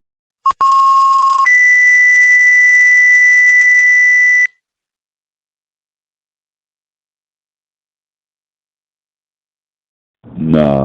If you've got a beef with Crocus, you should rethink it, man. He is one of the good ones on here. He really is. He is a good, solid guy. Very good guy. Stax, are you gonna come join us in TikTok over there? Me and Tanks, we've been doing the Tic Tacs on our Me phones at the end of the day. You know, we're gonna be fucking Tic Tac famous or whatever. So we was just wondering, are you gonna come over there and hang out with us? selling drugs to teenagers is not a good guy. But you have your opinion with me. And I respect people's opinions. That's what the difference between me and a lot of other people. You can say Jesus was black and had green eyes and had wigwams coming out of his hair. And I say, well, okay, that's your religion. That's fine with me. I don't know if she's in here anymore. Because I haven't heard her key up in a bit. Me, I believe in aliens. He is not selling drugs to kids, Jesse. I'm not going to tell you his business, but he has a good business, a very upstanding, honorable business. He's a hard-working man that's smart with his money. You'd actually like him about that stuff. I think you'd get along with him being Jewish and stuff, and liking money. She's not in here. I just looked. How dare she? Oh well, I mean, she's busy, it sounded like, so. I'm not Jewish. You said you were Jewish. This is true. No, I'm just joking, of course. So who sang last? I also said I was Polish. Well, so what are you telling me? What everybody tells me is true? You just lie to me all day and take advantage of the fact that love hopes all things and believes all things and trusts all things, no homo? You did. I did, really? What did I sing? No, I'm being facetious. The chat room. Spell facetious. Right now, no Google. Facetious. Kiss my ass. Listen, soldier. When you hang around engineers and professional people, there's only one rule. My way or the highway. If I give you a Malta bill for $350 million, you bet your damn ass I want to know where you are. Soldier, well, I blocked her because I think that coach did it. He went and blocked her for no fucking reason. Stuff. Tear my heart open. That's right. Yep, you're right. I sure did. All right, baby. Will you take it away if you're ready? It was Coach, eh? All right. Well, we're gonna have a a Zello tribunal. I'm going to need you and Rosie to be available for a court date. I'm going to put the word out, and we're going to summons Coach, and we're going to have to deal with this. I appreciate it, though. You're so cute. She's got her admin back, though, so nobody's going to be messing with her. And she's going to be there for when we get banned. She'll get us in before people mess with us. Jesse, you made me laugh really hard there. Oh shit, hold on, babe. I'm sorry. My phone's at 5%. It's alright. Figure out your stuff. Do whatever you gotta do. When I ask you to spell facetious and you're like, facetious. Kiss my... No, that's not how you... That was good, Jesse. That's the Jesse I like. Okay, you spell lengua. No. If you want to seriously gain my respect, there's only one way. I've never met anyone that can do it. I can do it. I've proven it a number of times. I challenge you to say toy boat 7 times really fast. Really, really fast. I'm pissed 'cause you come around. Why don't you just go home?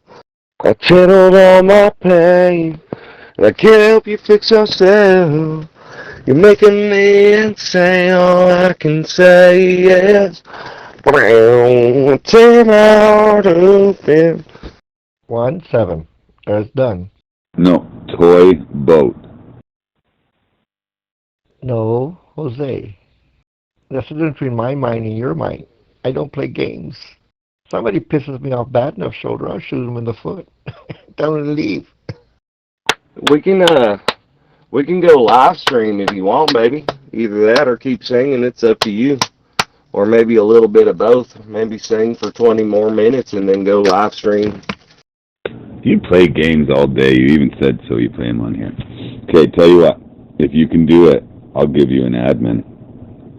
Imagine what you could do. You could take all the mods and block everybody and wipe the channel clean. Mate, I need to ask you something. Where was Classic Arab? He's back? Come back in 40 minutes when Pacey and Stack said they'd be on. I can do that without the mods. I can take down the Zello server. Yeah. Are you going to live stream, or are we going to go into somebody else's live stream? Fair enough, but wouldn't you like an admin? You could have a diamond and everybody'd be like, what the heck? How did Jesse get that? And then I'd tell him because he's the only one ever to be able to say toy boat 7 times extremely fast, which I'm willing to demonstrate if you need. That's a good point. I can't live stream yet. And yeah, we'd have to go into someone else's live stream. And I just don't know if I'm in the mood tonight to have somebody tell me they don't like me using the word butthole. You know what I mean? I'm also the only person that you gave an admin to, and then 10 seconds later I blocked 2/3 of the page, remember? Yeah, but that's, that's one spit, or what is it? One spit, or no, shame on, no, what is it? What is the saying? First time, shame on me, second time, shame on you. What is that saying? Fool me once, shame on me. Yeah, we'll play it by ear. I'll do a song, and then we'll come back, and we'll talk about it. If it's like somebody like Blacko or like other Zello users that are on there, Mary or something like that, I might join their live stream. I'm a little bit peeved that I can't live stream, but that's okay. No, what is it? Fool me once, shame on you. Fool me once, shame on you. Fool me twice, shame on me. Soldier, you're not ever in your life gonna meet a person with my logic. Oh, I'm a lot of bit peeved. Yeah. I mean, why a fucking multiple day ban? How about a 24-hour? Like, for something so fucking benign. And we don't even know what it was. that ticked them off, dude. You know what I mean? Like, here's the thing. Fucking, they should absolutely include exactly what your offense was. If they had integrity and they were being just and fair and right, then they would tell you exactly what you did or what you said that violated the rules. They'd send you a transcript. AI can do all that in a flash of a second. Just transcribe your words onto a notepad or send you a little clip of yourself saying the thing that's the problem. Be very specific, right? That would be the right and just thing to do.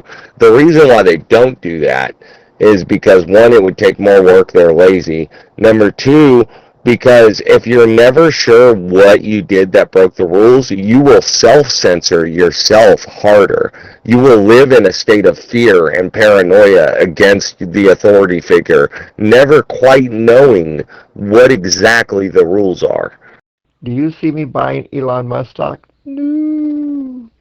Do you see me buying Warren Buffett stock worth $739,000 a share? Yes.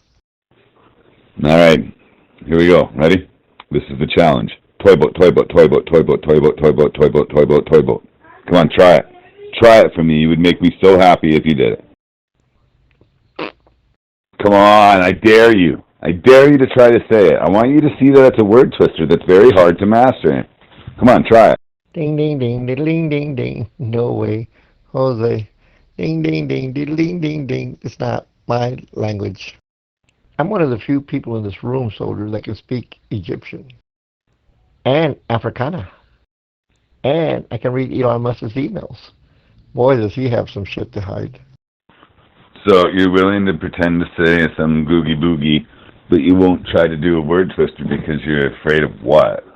What are you afraid of, old man? Come on. Yeah.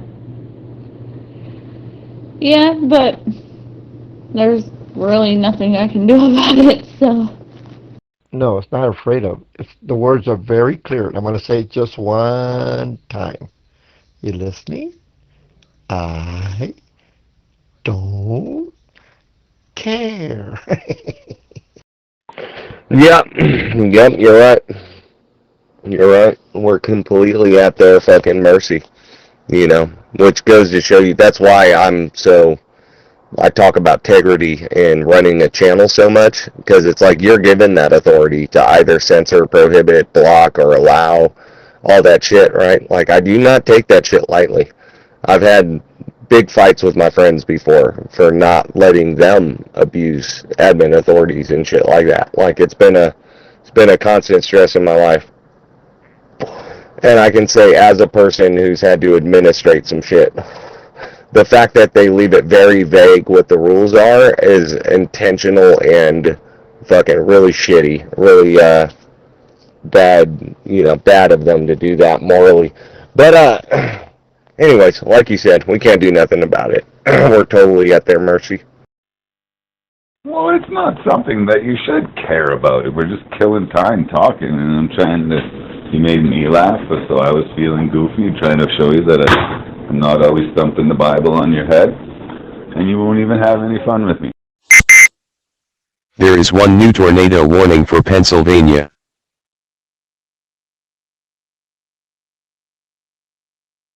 How's everyone doing tonight? Okay, I'm going to get back on my phone, which is the only one I got blocked.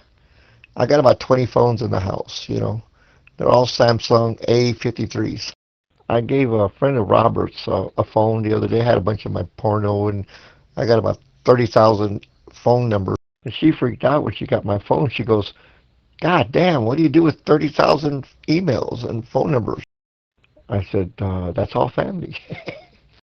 Well, you're welcome for showing you how to get back on with it. You didn't even say thank you. Yeah, I still think that when I'm able to get back on, yeah, maybe there are certain things that people would be uncomfortable with, and I get it, whatever. But I don't think that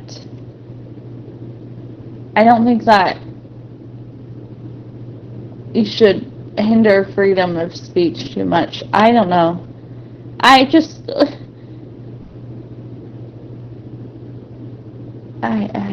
yeah.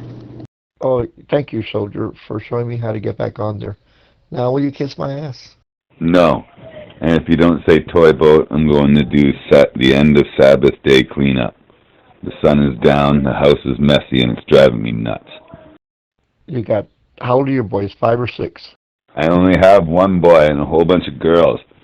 And I wish I would have had all girls, because boys are rebellious and punch you all the time when you're not expecting it, right in the stomach. Oh, no, don't let them hit you in the stomach. Tell them to pat you on the back or the shoulder. Yeah, they can. I got a friend of mine, he lost a kidney like that. Yeah, it's like, what's the worst that can happen if you let someone tell a joke about buttholes? You know what I mean? Like, it's just not, yeah. You can let people be free and speak their mind, you know, but it's a liability thing. It all comes down to a liability. Fucking, oh, this person said they were going to beat so-and-so's ass on your platform and you did nothing. And then they went and they punched them in the head and they fell down, they hit their head on a curb and they died.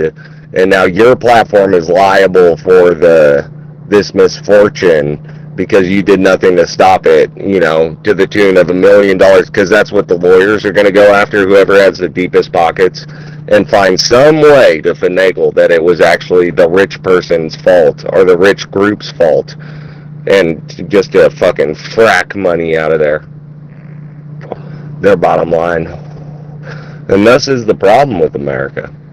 Oh, he does it so much. Like, we do, like, he's got boxing stuff, and we do allow him to, but he'll be he'll be walking and not expecting it, and he'll come up and, you know, pretend to play a bit, and be like, no, thank you, and go to walk away, and wham, right in the gut when you're completely, like, open, like, not tensed at all. Like, oh, it's worse than getting kicked in the balls, man. I explained myself. I said I had a friend of mine. He was a real doctor, and his next door neighbor's kid came over to play with his son. They got in a fight. When he pushed them apart, he swung and he got him in the balls and popped his balls. He went to the emergency room. Let me tell you, he lost a lot of money. That's nothing. You want to hear a really funny story? When I was really little, my stepdad, and keep in mind, my stepdad was 260 pounds of redneck paver, muscle, no fat, mean dude, right? And he had some dude come over, and when he was selling a washer or a dryer. What up, bitches? Finally someone's on this channel. How are you? Don't you dare call me a bitch, Mike. You sit the fuck down. How are you, sir? And I was a little kid younger than my son, and apparently I got told this. I remember getting chased to the stairs, but I don't remember anything else. But he said that I walked up behind the guy that came to buy the washer when they were going in the basement. Oh, I'm doing good. Like always, I like to make trouble. Armed Jews don't need the ADO. Whoa, what's all this? What, are you turning against your own people now? We know you're a Jew, Mike. And I ran up and kicked him from behind right in the balls. And my dad chased me, kicked me in the balls. He said it flew me up the stairs and blah, blah, blah, crying and stuff. But yeah, you don't kick people in the balls, man. Oh, the Judaism is more complicated than how mainstream America looks at it. You know, there is a conservative culture inside the Jewish community. Usually conservative and Orthodox Jews. More Orthodox than conservatives. They're like meat toast. No, you got to teach them you're not supposed to hit anybody, period. Now, once you join the military and he does 4,000 push-ups, yeah, they break out of that. See, that's what the jobs of the DI's job is, to break their spirit. And once they do the, what's her name? I don't know, sir. Okay, you're in. Yes, Jews in America are predominantly left, but yes, there is a contingent of Jews that are conservative in America. But also, both of them typically support Israel in all of the nation of Israel in all of their endeavors. So typically, not always, but typically. But that being said, Mike, we're in the middle of karaoke right now. Tinks was getting ready to sing a song. Tinks, are you ready? What they don't want to tell you is your job is to kill the other man's baby. That's the whole purpose of the military. If you ever get to my Facebook, you won't see any colonels or generals in there, not one, because they know who they're dealing with. Yeah, well, I think it's okay to, like, I got him punching bags and gloves and everything. That's okay. But, like, when we're play wrestling and there's no gloves and he takes a sucker shot to the gut, yeah, that's where we sit down and have a chat, right? Because that is the worst, dude. And if you're ever in a fight, don't ever underestimate how useful that is. If you can punch someone square in the gut, man, for entertainment purposes only, you get them there. Trust me, you'll drop them like a ton of bricks. Oh, sorry for disturbing. I'm that guy that comes to the bar, eyes not adjusted to the dark, stumbling all over people's good mood, and I'll settle in and just fit on in. Pardon me. Excuse me. E4AWB disconnected. It's alright, you're fine. Just letting you know what's going on. You know what I mean? We talk a little in between songs and shit, but Tanks, you ready? Well, I'm sorry. Sorry if I cut you off. I don't know if I did. Mike Burns, would you like to sing? No, I would never hit somebody in the face. I might get a baseball bat painted all black and sneak up on you. And I know where to hit where it don't break. You'll break the collarbone first, and then you swing them in the balls, and you throw them in the back of the pickup truck in a burlap bag and take them for a 3-hour ride. I would love to sing, but I love you guys even more and would not put you through that. I figured he was going to say something like that. Dude, you're scaring me. I've been watching a lot about people in Texas, and, like, I don't know if you're kidding anymore. It's about the fun of it, not the quality. This is true, but yes, Mike's not a big singer. We've barked up that tree before. Oh, no, I'm definitely not kidding. I'll give an example. I mean, if I was to put you through that, I would at least give you the respect and courtesy to have a couple of songs that I've been working on all week. But I have nothing. This week's been kind of topsy-turvy for me. Would you do me a favor? Would you do me a big favor? Would you get a picture that represents Texas? Like cowboy or something cool? And get that homosexual freak off of your profile picture. I am so sick of looking at his face when I see your Kia. Well, there's you a sign. Take this next week and practice some songs. Get ready. We do this every Saturday night. So if you practice throughout the week and Saturdays rolls around, you'll be prepared. Get yourself some drinks. That's the way to do it. You got to kick back, have a couple drinks, tie a little buzz on. Then you come on here on Saturday night and cut loose, brother. It's a great time. But I really enjoy it when you key up. But could you just put something that represents Texas? Get that freak off there, man. They're all the same. They're all paid for. They're all in on it. Stop pretending to play sides, man. They all want you dead, and they're all getting their bank accounts and their little peckers greased for it. Oh, yeah, and they got to do the little white piece of bread and drink the wine, and they got to put their hands on one knee, and then the Masonic lodges all put their hand on their shoulder. All for one, one for all. We're going to screw the little old ladies out of the real estate. I'm going to be 100% honest, and you don't think I'm bullshitting you, but I'm being honest. That week, if there was no karaoke, I was up and ready to go. I had songs. I was practicing.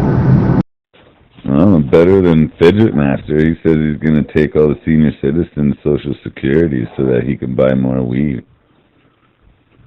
But please do that for me. I know you don't respond to terroristic threats or anything, but come on, man.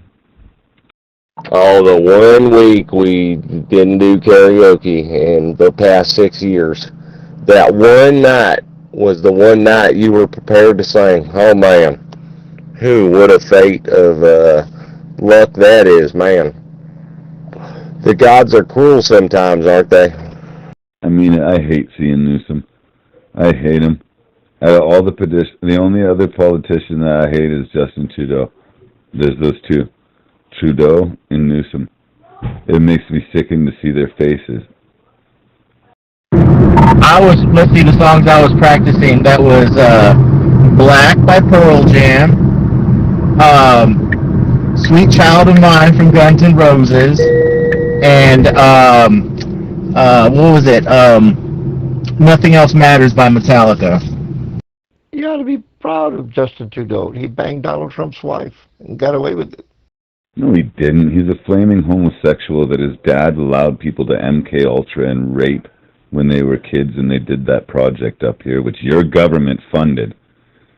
That's all he is. He's poor, abused, raped, mind raped as well. Well, if you practice them back then you're pretty much practiced to do them now. Songs are like riding a bike, you know. You don't really forget them. But anywho, Tanks, go ahead, grab the mic, sing your song, get up here. Doing pretty good. Manchurian candidate that led Canada into a Sodom and Gomorrah hell. Economy destroyed, overran by fake refugees screaming Allahu Akbar. No, man, he's a loser. He's a loser. I kind of want to look up the Metallica song and do it at one point. But, alright, here we go.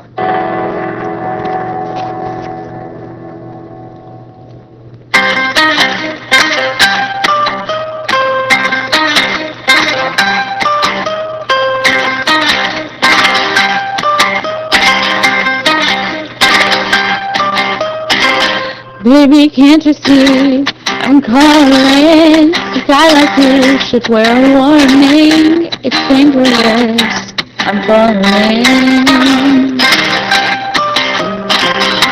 First I was scared. I can't wait. I need a hit. Baby, give me it. You're dangerous. I'm loving it.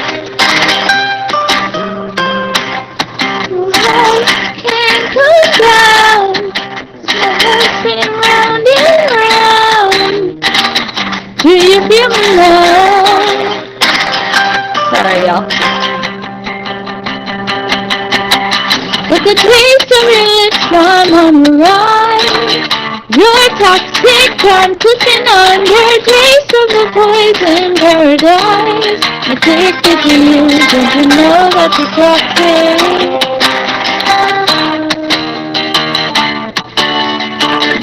This is too fast, actually. Alright. It's getting late to pick you up. I took a sip from my devil's cup. Slowly, it's taking over me. Too high, can't come down. It's in the air, it's all around. Can you feel me now?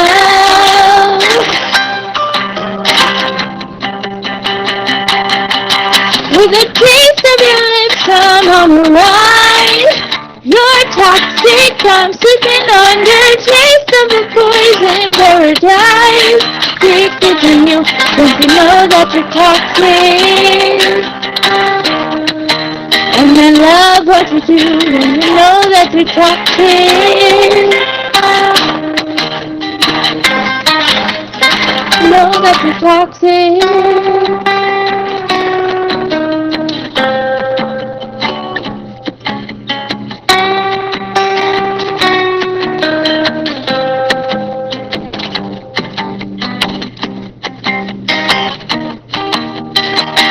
Taste of your lips, I'm on the rise. You're toxic, I'm slipping under. Taste of the poison paradise. Addicted to you, don't you know that you're toxic? You're toxic, I'm slipping under. Taste of the poison paradise. Addicted to you, don't you know that you're toxic? Toxic now, you never know. Alright. With you loving now, I think I'm hurting now. That was a lot. And you know the only reason he was able to destroy this country, which pisses me off, man? It really does. The only reason he was allowed to destroy this country is because he legalized marijuana, crack, fentanyl, methamphetamines. No, just driving. But came across this app tonight. He legalized the drugs. All the druggies got up off the couch and out of the alley and out of every stupid, shadowy, scummy place they could and ran out and voted for him. And they had no idea his policies. And look at Canada now. Allahu Akbar!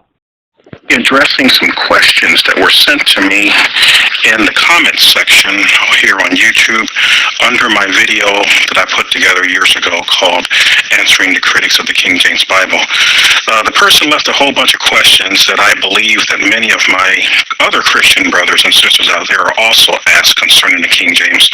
This person here, though, it's very clear that they are anti-King James Bible, and these questions were sent to me in hopes of destroying my faith in the King James Bible, thinking that I would not have any answers for these questions. I believe that there are a lot of my Christian brothers and sisters out here who are asked some of these similar questions, and they're asked for the purpose of trying to stomp you, for the purpose of trying to confuse you, for the purpose of trying to get you to turn your back on the good old-fashioned King James Bible. And I wrote the person back and I said, here's my email address, feel free to write me and I'll send you a response, because there was a lot of questions that he had written down there, and the person never bothered to even respond back. And I decided that since the person took the time to jot down all these questions, and these are questions that are often asked of us King James Bible people to try to destroy our faith in the Word of God, I decided that what I would do is simply answer the questions, but do it in video form. That way you'll have the answers too, and you'll know how to deal with these issues. If somebody should come along trying to get you to turn your back on the King James Bible to follow some other version, you'll have some answers to these questions. We're going to be dealing with 7 questions in particular. His first question is, what's wrong with having a Bible with sentences that ye can clearly understand? Yes, he actually put the ye in his question. As I say, he's an anti-King James Bible person, it appears. So he used the ye as a way of attacking the King James Bible, because the King James Bible uses words like thee, thou, and ye. And I can't help but notice that when people attack the King James Bible for using words like thee, thou, and ye, they never take the time to explain, what does thee mean? What does thou mean? What does ye mean? They'll attack the words, but they won't define them for you. And I think the reason why they won't define them is because they know that if they define the words and tell you what they mean, it's going to destroy the whole argument behind people leaving the King James to go after so-called modern versions of the Bible. So let me take a few moments to explain to you what thee, thou, and ye means. In the English language, we have the word you. The problem with the word you is you can be talking to one person and say you, and you'd be right. At the same time, you could be talking to a stadium with thousands and thousands and tens of thousands of people and say you, and you'd still be right. You can be singular or plural. The King James translators were aware of this. So in order to get around that problem, so that when you are reading the Bible, you're only going to run into the words thee, thou, and ye when there's a conversation going on. So you need to know, is the person talking to one person, or is the person talking to a group of people? Is the person talking about one person, or is the person talking about a group of people? In order to settle that, a simple formula was used. If there's only one person being spoken to or spoken about, a T word would be used. Thee, thou, thy, or thine. So there's only one person being spoken to or only one person being spoken about, a T word would be used. Thee, thou, thy, or thine. Which word is used depends on the context of the verse. If there's more than one person being spoken to or more than one person being spoken about, then a Y word would be used. You, your, or ye. So if you run into you, your, or ye in the King James Bible, that means that more than one person is being spoken about. More than one person. Now, why is it important to have these words in an English Bible? Let's go to John chapter 3, verse 7. In John chapter 3, verse 7, Jesus is talking to Nicodemus. He tells Nicodemus, ye must be born again. And Nicodemus didn't understand what he meant. So Jesus in John chapter 3, verse 7, in my King James Bible says, marvel not that I said unto thee, ye must be born again. Now, when you understand the T words are singular, thee, thou, thy, and thine, the Y words are plural, you, your, and ye. So he says, marvel not that I said unto thee, that's singular, Jesus talking to Nicodemus about Nicodemus. But the next word is a Y word, ye. Ye, in this context, is plural, as always, and it means all of you. All mankind must be born again. You and I are contained within those two letters, ye. So when you read it from the King James Bible, you can see that the verse begins with Jesus talking to Nicodemus about Nicodemus. But the verse ends with Jesus talking to Nicodemus about everybody. That distinction is brought out by the use of the T words, thee, thou, thy, and thine for singular, and the Y words, you, your, and ye for plural. That's easy. That helps you understand the deeper meaning of what the Bible's trying to convey. I'll give you one more that helps bring it out again. In the book of Luke, chapter 22, verse 31, here we have Jesus talking to Peter, but he's not just talking about Peter. How do we know? Because of the T words and the Y words. So let's take a look and see what he says. He says, and I got my screen right over here, says, the Lord said, Simon, Simon, behold, Satan hath desired to have you, that he may sift you as wheat. But I have prayed for thee, that thy faith fail not. And when thou art converted, strengthen thy brethren. When you read this, understanding the T words are singular, the Y words are plural, you'll see that Jesus speaking to Simon Peter starts off by saying, Satan hath desired to have you. You is one of the Y words. It means he's talking about more than one person. Satan desired to have all the disciples to sift them all as wheat. But Jesus, knowing that Peter was one of the weaker ones, now focuses his attention directly on Peter, because it's all T words, all singular from here forward. I have prayed for thee, that thy faith fail not, and when thou art converted, strengthen thy brethren. When you read it from the King James, you can see by the use of the these, thous, and ye's, when one person is being spoken about versus when more than one is being spoken about. The modern versions do not bring this out. For the passage dealing with Nicodemus, the modern versions would say something like, do not marvel that I tell you, you must be born again. And they have the whole verse revolving around Nicodemus and only Nicodemus. Where in the King James, the verse begins talking about Nicodemus, the verse ends by talking about everybody. When it comes to this passage here, the King James makes it clear. Jesus talks about more than one at the beginning of the verse, and then talking about Peter in particular at the end of the verse. In the modern versions, again, that distinction is not brought out because they refuse to use the these, thous, and ye's, and they'll have Jesus saying, Satan hath desired to have you to sift you as wheat, but I have prayed for you. They have the whole verse revolving around Peter and only Peter. So the these, thous, and ye's are there in order to separate singular, only talking about one person, versus plural, talking about more than one person. That helps bring out the deeper meaning in the Bible. The King James Bible has it. The modern versions don't. So while they attack the King James Bible for using these words, I'm hoping now you'll understand why these words are important to have in an English Bible. His next question says, why would someone feel threatened because some deviate from a King James Version translated by fallible men? Because this is a long question, and it's going to require a little bit of a deeper answer, I'm going to unpack it in several parts. We're going to first deal with why would someone feel threatened by a Bible version? The second thing we're going to deal with is the deviations of the modern versions and how they deviate from what the Bible says. We'll deal with the translators later on, because he deals with the translators in another question, and rather than dealing with the question twice, I'll just take it all at once. So let's just go ahead with the first part. Why would someone feel threatened because some deviates from the King James Bible? It's not we who stand for the King James Bible that are threatened. It is those who have attacked the King James Bible that treats the King James Bible as if it's a threat. And for them it is. For them it really is. You see, it's only when you have a King James Bible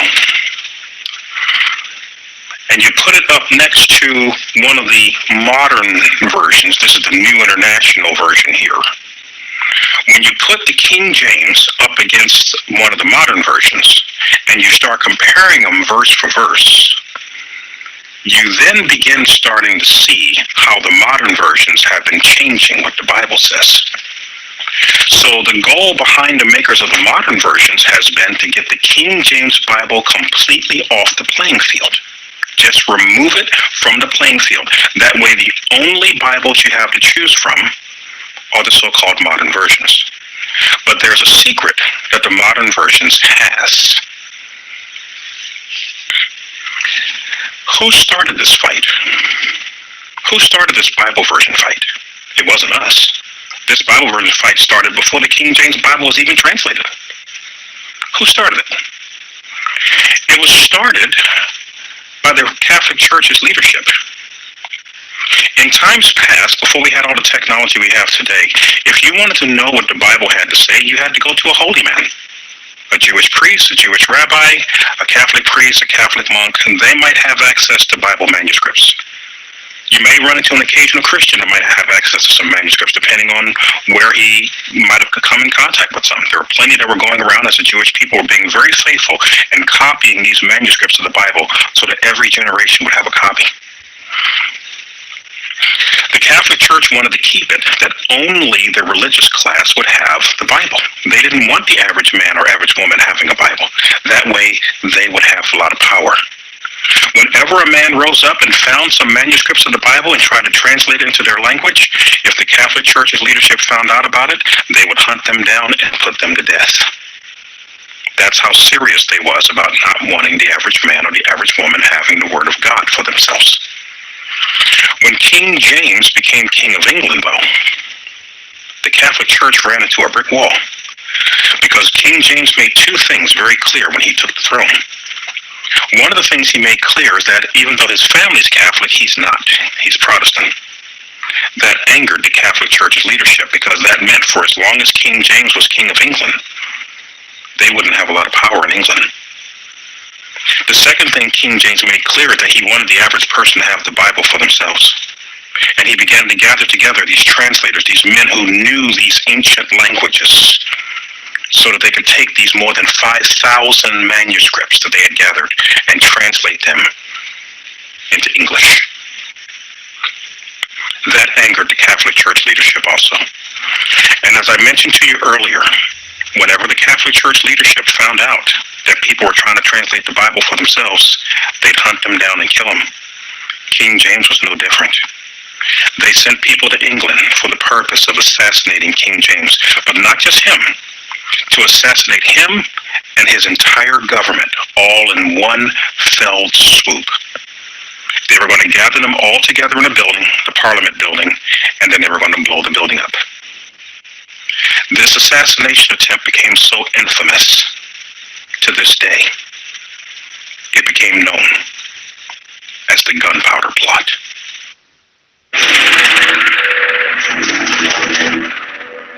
But by far, the most nefarious conspiracy the Jesuits set forth during the Middle Ages was the Gunpowder Plot of 1605. The Gunpowder Plot came about because when Elizabeth I died in 1603, Rome was very interested to have a Catholic monarch on the throne. And the Pope at the time sent the Jesuit provincial Father Henry Garnet of England 2 bulls which set out this strategy and urged him to ensure that no one should ascend the throne of England unless they declared themselves to be a faithful Roman Catholic. What happened, of course, was that James I, when he ascended the throne, he declared himself to be a Protestant, and therefore Rome decided that he had to be removed. The instrument Rome would employ to get rid of the new king was a Spanish soldier named Guy Fawkes, a man whose name is remembered every year to this day, as the English burn effigies of him on Guy Fawkes Night. Why? Because Fawkes planted some 36 barrels of gunpowder beneath the Houses of Parliament, intending to blow up King James and the entire government of England. Out of the chaos that would follow, Rome and her Jesuit order had planned to re-establish control of the country.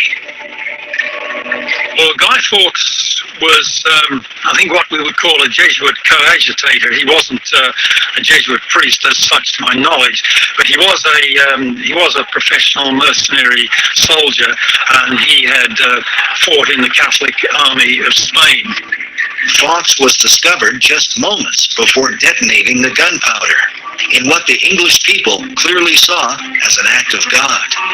Fawkes was publicly executed, as was his fellow conspirator, the Jesuit provincial Henry Garnet. But Garnet was not the only Jesuit to be involved in the plot. At the trial, the esteemed lawyer, Sir Edward Coke, said, "I never knew a treason without a Romish priest, but in this there are very many Jesuits who are known. Garnet in England, Cresswell in Spain, Baldwin in Flanders, Parsons at Rome. So the principal offenders are the seducing Jesuits, men that use the most sacred and blessed name of Jesus as a mantle to cover all manner of wickedness." Tupper Saucy writes that during this era, the play Macbeth by William Shakespeare was actually a so-called powder play, commemorating the gunpowder plot, and that Macbeth is an elaborate condemnation of the Jesuits as Satanists, murderers, and witches. But the year before the Jesuit plan was overthrown, Puritan leader John Reynolds had proposed that a new Bible translation be set forth. King James gave his approval, and the work began on the King James Bible. Was it just a coincidence that 1 year later, the gunpowder treason took place? Certainly, an expected outcome of a successful plot would be that all work on the new Bible translation, which was taking place at that time, started in 1604, that all that work would be terminated, and terminated permanently. There's no doubt in my mind that that is what the Jesuits intended as well. But by the grace of God, the gunpowder plot was overthrown, and King James would survive to see the famous Bible that would bear his name come to completion. So over time, the Catholic Church had released their Bible, and the Holy Bible, it wasn't called a King James Bible in the beginning, it was simply called the Holy Bible. This idea of calling this a version of any kind is a relatively new thing. It was really simply called the Holy Bible. When the Holy Bible came out, over time, it began to become more popular than the Catholic Bible. That angered the Catholic Church leadership also. They didn't like that. So what did they do about it? Let's fast forward to the modern day. Years ago, I did research into cults. One thing I've learned about cult leaders is cult leaders want to strictly control the information that you receive. What you read, what videos you watch, even the people you talk to. And I'm going to let you know this. People who are involved in cults, they don't know they're in a cult when they're in the cult. It's only when they come out and they look back at it, they go, wow, can't believe you used to believe this stuff. But when you're in the cult, you don't know you're in a cult.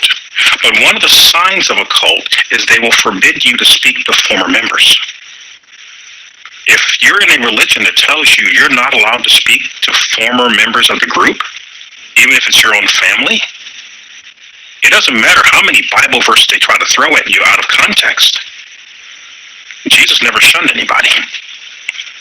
He was never walking down the street and somebody had rejected him and he see that person walking down the street coming down the other way and he turns and goes the other way. He never did that. He never did that at all. He's our example. If you're involved in a religion that tells you to shun former members, you're in a cult and you need to get out of there. You need to come to Jesus and get back together with your friends and your family that left the group and find out why they really left.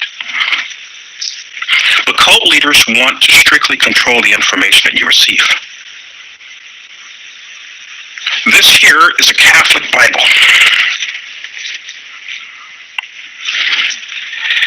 Because it's a Catholic Bible put together by the Catholic Church for the Catholic member, there'll be information in here that for an outsider, it's not going to mean much to them. But for those that are members of the Catholic Church, it'll mean a lot to them. They'll put information in here that is especially for the Catholic member. So you see here on the side, it says Catholic. Okay, it's Catholic Bible. This is called the New American Bible. Okay, the New American Bible, Catholic Bible. Okay. There's information in here that is designed to appeal to the Catholic. I'm going to try to slide here so you guys can see. So it starts off, it's got a picture of the Pope sitting on a golden throne doing a really weird hand gesture. Strange. If you're a Roman Catholic, that means a lot to you. If you're not a Roman Catholic, it doesn't really mean a lot. They have here the Vatican. Again, if you're a Roman Catholic, that means a lot to you. Here, a succession of the popes is written here. Again, if you're Roman Catholic, that means a lot to you. If you're not a Roman Catholic, it doesn't really mean a lot to you. This is designed to appeal to the Roman Catholic. Now, they have the rosary in here and all that stuff. It's all in here. It is designed by the Catholic leadership for the Catholic member. When you go to the back of this Bible, they have something there that I want you to see. All the way in the back. They have a section here entitled the Encyclopedic Dictionary. So let me pick this up again. Catholic Bible. Open it up. And you see here the Catholic Encyclopedic Dictionary. In this Catholic Encyclopedic Dictionary, there is a section called the Index of Forbidden Books. Hope that will focus in on that so you can see it. The Index of Forbidden Books. I'm going to read for you what it says here in the Index of Forbidden Books, and I'm going to put it up on the screen so you can see it as well. Does the Catholic Church forbid their members to read certain books, just like a cult does? Well, you're about to find out. The Index of Forbidden Books, located on page 36 in the back of this Catholic Bible, this is what it says. Index of Forbidden Books, books harmful to faith and morals, the reading of which is expressly forbidden by the Holy See. Any book or publication whose material constitutes a danger to the faith or morals of the reader is prohibited. Forbidden books would include, number 1, any non-Catholic edition or translation of the Holy Bible, for example, the King James Version.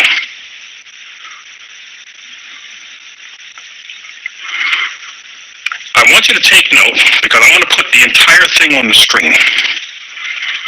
There is no other Bible or book mentioned by name as being forbidden for a Catholic to read. The only one mentioned by name is the King James Bible.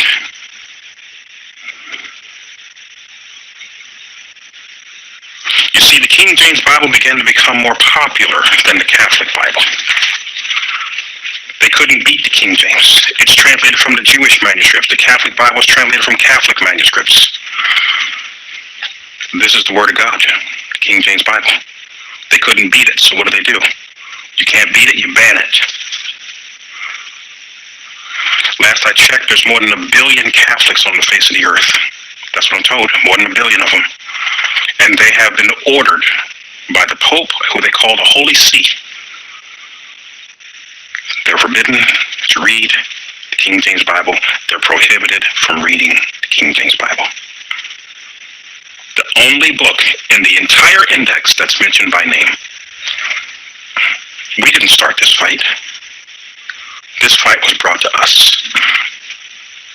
Now, I mentioned to you earlier, the modern versions have a secret. It's the New International Version. I don't use it for study. I use it to expose it. What do these modern versions have in common? What's their secret? Their secret is they're translated from Catholic manuscripts. You wonder why there's no other Bible version mentioned in the index. All the other Bible versions that are on the market, the modern versions, they're all translated from Catholic manuscripts. Vaticanus, Sinaiticus, and Westcott and Hort, also known as Nestle Aland or United Bible Society manuscripts. It's all Roman Catholic stuff. It all has ties to the Catholic Church. The King James Bible is the one that doesn't have the connection to the Catholic Church. So it becomes the enemy for them. And they want it off the playing field. So that the only Bibles you have to choose from are Bibles that come from the Catholic manuscripts. We didn't ask for this fight. They brought the fight to us. We're not threatened by the modern versions. They're acting like they're threatened by us. And they should be. They should be. Because as I mentioned, this King James Bible, when you set it down next to these modern versions, it's like a magnifying glass that'll show you the stuff they took out, and it'll show you the stuff they put in.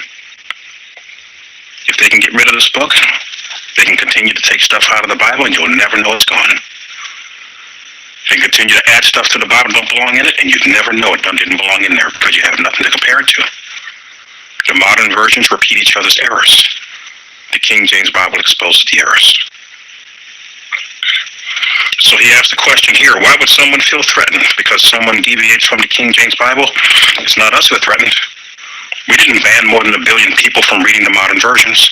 If you want to read a modern version, it's on you. I just try to warn people. That's all. I'm not the only one. If you want the real Word of God, it's right here. There's no more excuses. You can't say you can't understand these 1,000 years. I just explained that. That obstacle's out of the way. You can now read this King James Bible and understand it. And understand this book is far deeper than these modern versions. It's not us that's threatened, but the Catholic Church, by order of the Holy See, using words like prohibited and forbidden, can't read that King James Bible. It's a shame. What are they afraid of? What are they threatened about? Could it be that they know that if the Roman Catholic read a King James Bible, they would know there's no such thing as purgatory? Could it be that if they read the King James Bible, they would know that Mary proclaimed she was a sinner? She said she needed a Savior? Could it be that they would realize that Mary was not sinless, as they're taught? Could it be that there's no Pope in here? There's no confession to a priest in here? There's no sacraments in here? Could it be that Mary did not ascend into heaven in here? A lot of the things that they teach, it's not in the real Bible. Maybe that's why they don't want people reading the King James. But nonetheless, it's not us who's threatened. It is those who are promoting the modern versions that are acting as if they're threatened by the King James to the point that they try to ban it. The next part of his question deals with deviations, and either this person doesn't know about these deviations or doesn't care about the deviations. I can't go through all the deviations. There are just way too many. I'm going to deal with just a couple. We're going to start here. Revelation 22:16 in the King James Bible and in the modern versions, they agree that Jesus identifies himself as the morning star. Version after version after version, Jesus identifies himself in Revelation 22:16 as the morning star. If you know that the devil's name is Lucifer, you got it from one place. You got it from here. Because the modern versions have decided to remove Lucifer from the modern versions altogether. That name is gone. It only appears one time in the entire Bible, and that's Isaiah chapter 14, but that's only if you have a King James Bible. The modern version, the more popular modern versions, have removed the name Lucifer completely from their pages.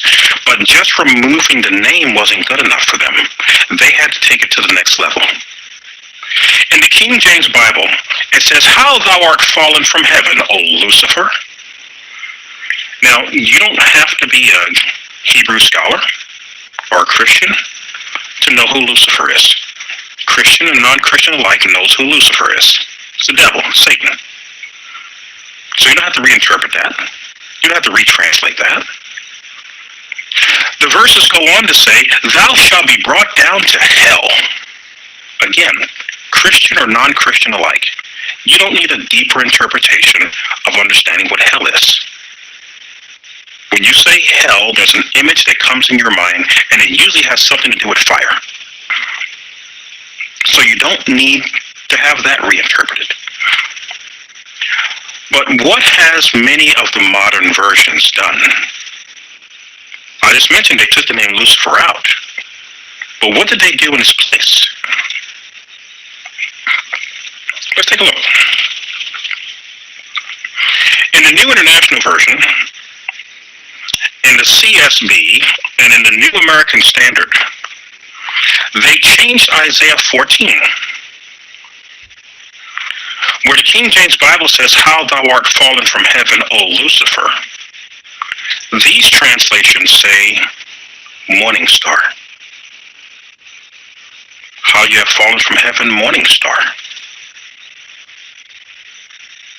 This guy asks, why would some feel threatened that someone uses a Bible that deviates from the King James? Morning star is Jesus, according to the King James and the modern versions.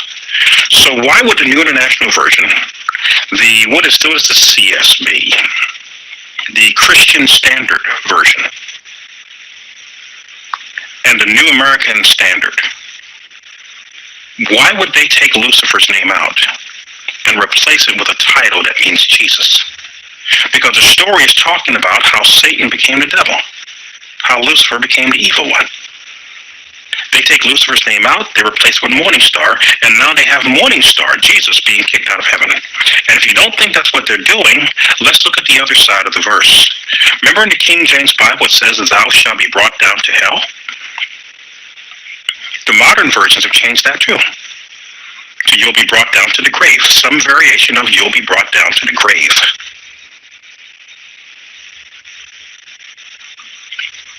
Since they replaced hell with grave, they're no longer talking about the devil. The devil is a spirit being, and you don't put a spirit being in a grave because a grave is a hole in the dirt. A spirit will float through a hole in the dirt. They changed the story so that instead of it being the fall of Lucifer the devil being kicked out of heaven for wanting to be God and being brought down to hell, they changed it to the morning star, Jesus Christ, getting kicked out of heaven for wanting to be God and was brought down to the grave. There's no excuse for them doing that. There's no reason for them to have done that, but they did. And they try to pass this off as being more correct than the King James. I'd say that's a major deviation from the King James, turning the story 180 degrees the other way. No. I think that's a reason to sound the alarm. That's a big reason to sound the alarm. A very major deviation. The that shouldn't be tolerated. But for some reason it is, because the New International Version and the New American Standard is like two of the most popular modern versions that's out there. Yet it has a major deviation like that, and nobody wants to say anything. If there was something in the Bible that said if you do this, you're going to be doomed to the fires of hell forever and ever and ever and ever and ever, wouldn't you want to know what it was so that you don't do it? Well, there is such a thing in the Bible. It's commonly called the mark of the beast. The King James Bible, the manuscript that it comes from, is known for prophecy, predicting the future. And what it is predicting is that in the future, money as we know it's going to be done away with. No more paper money, no more coin money. It appears, if I'm reading it correctly, money is going to become biometric. Somehow there'll be something within your body that you'll use as a way of paying for things. I don't know how it works. The technology probably hasn't been made yet, but the Bible is predicting that that's the direction things are going to go. But the Bible warns, if you take this mark, you'll be able to buy and sell. But if you don't take the mark, your life is going to be on the line.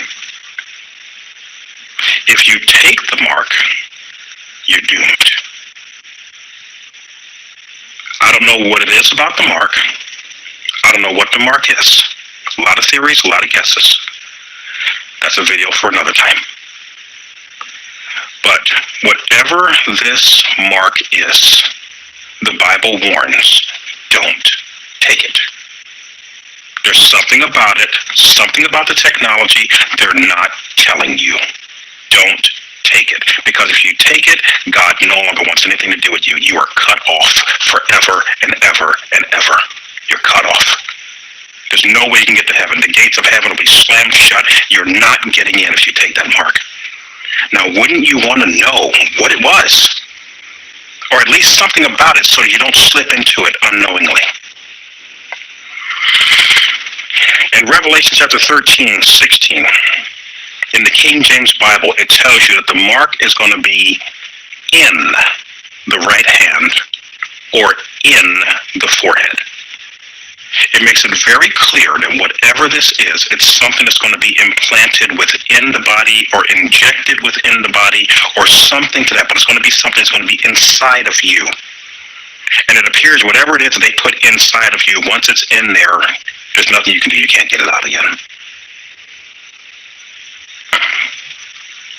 But it's clear, for over 400 years, God's holy word has told us this mark is going to be in the right hand or in the forehead.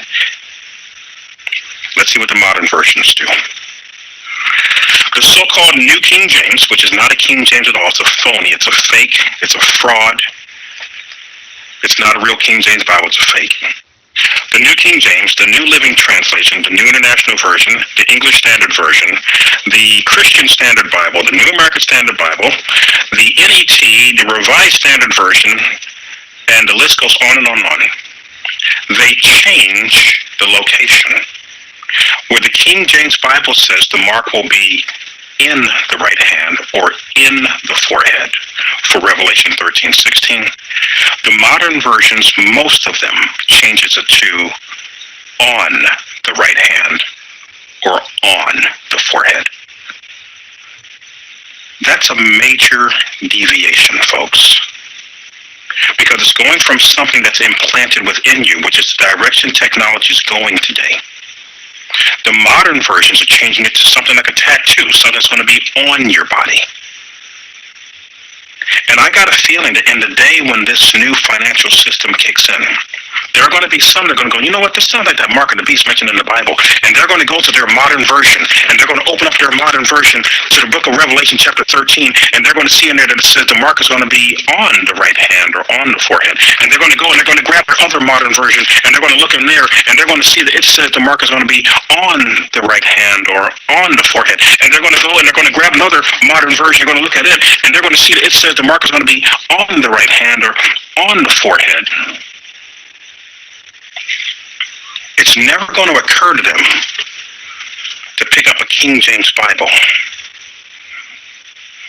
Because because they would have had their mind and heart poisoned against using it through lies, that it's too hard to read, not for today, inferior manuscripts, inferior scholarship, all that nonsense that they say against this King James Bible, which is false.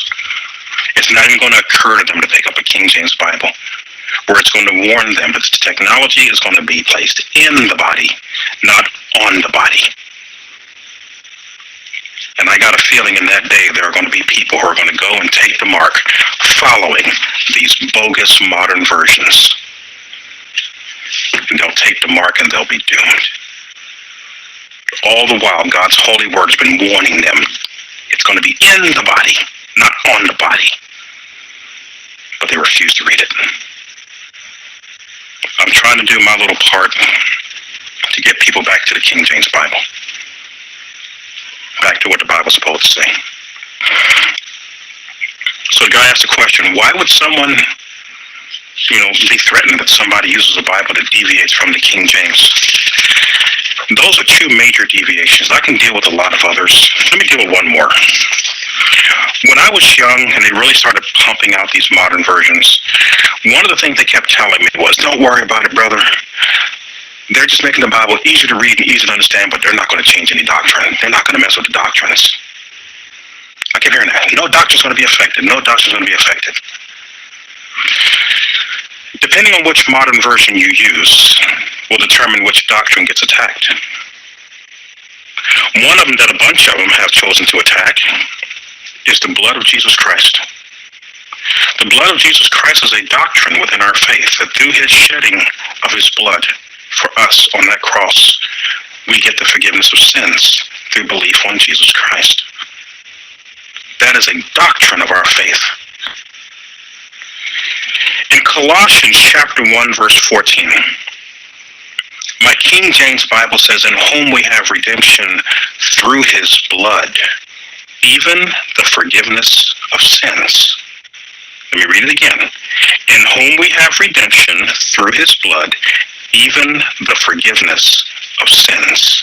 The blood of Christ is very important to us. It's part of our doctrine. It's part of our beliefs. When you look into the New Living Translation, the New International Version, the English Standard Version, the Christian Standard Version, the New American Standard, the New American Bible, the Revised Standard, the list goes on and on. It'll read something like this. In whom we have redemption, the forgiveness of sins. The whole sentence about the blood is gone. Through his blood, they took it out. In whom we have redemption, the forgiveness of sins. The means of the redemption, the blood of Christ, removed. It's a doctrine. I was told when I was growing up, don't worry about it, brother. No doctrine's going to be affected. Right. That's just one of many. So if the modern versions can't tell the difference between Lucifer and Jesus in Isaiah 14, if the modern versions are going to confuse you as to where the mark of the beast is going to be located, and could end up dooming you to the fire of hell, if the modern versions are going to attack the blood of Jesus Christ by removing it and not telling you they took it out, why would you want to trust them? Why would you want to trust them? This guy asked the question, why would one feel threatened because someone deviates from a King James Bible? So when you deviate from what this book says, there's only one direction to go. Error. This should be the standard for English-speaking people. This has been the Word of God for over 400 years. There's a reason why this book's been around so long. There's a reason why after 400 years, more than 400 years, this book is still in print.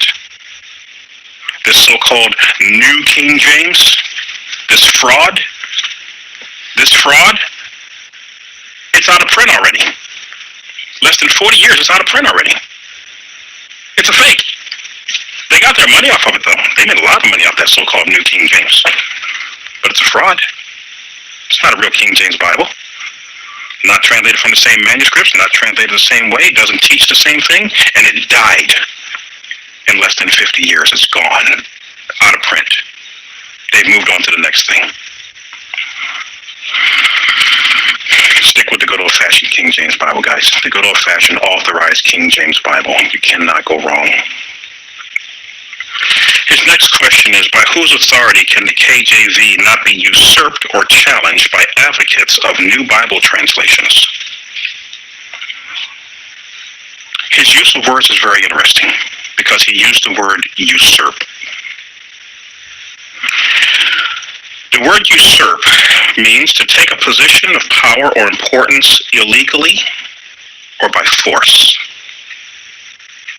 It means to seize, to take over, to expropriate, to take possession of, to steal, to wrest, to aggregate, to commandeer, illegally, to supplant, to topple, to unseat, to dethrone.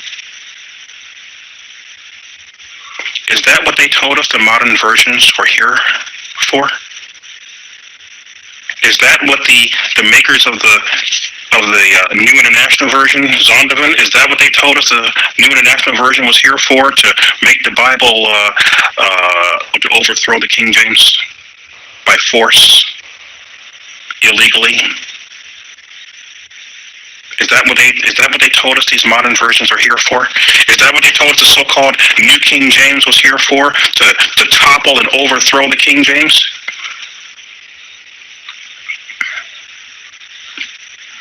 They try to tell us these modern versions are here to make the Bible easy to read and easy to understand. That's what they told us. They told us it wasn't going to change or affect any doctrine, and they lied. This guy asked, by whose authority can the KJV not be usurped? My Bible tells me to earnestly contend for the faith that was once given to the saints. This King James Bible contains the faith that was once given to the saints. Part of that faith is the blood of Jesus Christ that was shed for us. And when a book like the New International Version and these others come along and they start attacking the blood of Jesus Christ by taking it out, I am under obligation by the authority of the Word of God to earnestly contend for what this book is taught. The Word of God, contend for the faith.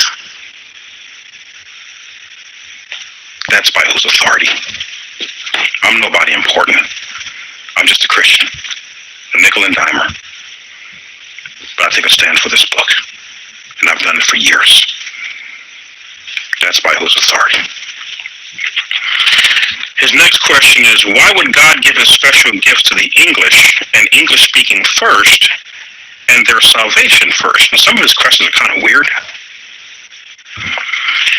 He didn't give it to us first. It was given to the Jewish people first. We got our translation, the King James, from the Jewish manuscripts that were handed down from generation to generation. The modern versions gets theirs from the Catholic Church. Completely different source. But why would he give his word to English-speaking people is his question. And I think the answer is actually real simple. The God of the Bible was wise enough to know that the English language would sweep the world. You go to foreign countries and you'll often see signs that are written in their native tongue and in English. There are often times you go to a foreign country, they'll speak their native language and English. God knew that the English language would sweep the world. So in his wisdom, he allowed his word to be translated into the language that would sweep the world. That way you don't have to have 1,000 different Bibles in 1,000 different languages. You put it in the language that would sweep the world. And then you send out people that speak that language to the world as missionaries to preach Jesus Christ. He had his word translated into English in a time before a lot of the modern day movements got started. Before the progressive movement, before the communist movement, before the socialist movement, before the feminist agenda, before the politically correct agenda, before the homosexual and transgender agenda, and all these other things that are influencing these modern versions today. This King James Bible was translated before all that ever got started. Therefore, it's not affected by it like the modern versions are. This so-called New King James, by the time they got done with this thing, it was a gender-neutral mess.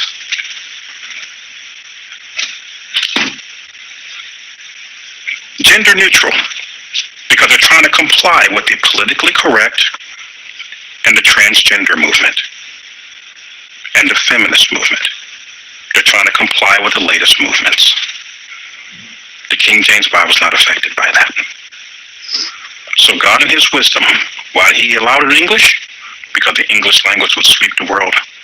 He put his Bible in the English language, and English-speaking people go around the world as missionaries preaching the gospel of Jesus Christ. That's my answer. It's the best I can do. His next question, we only got three more questions actually. I'm going to try to squeeze this in, try to do all this in one video.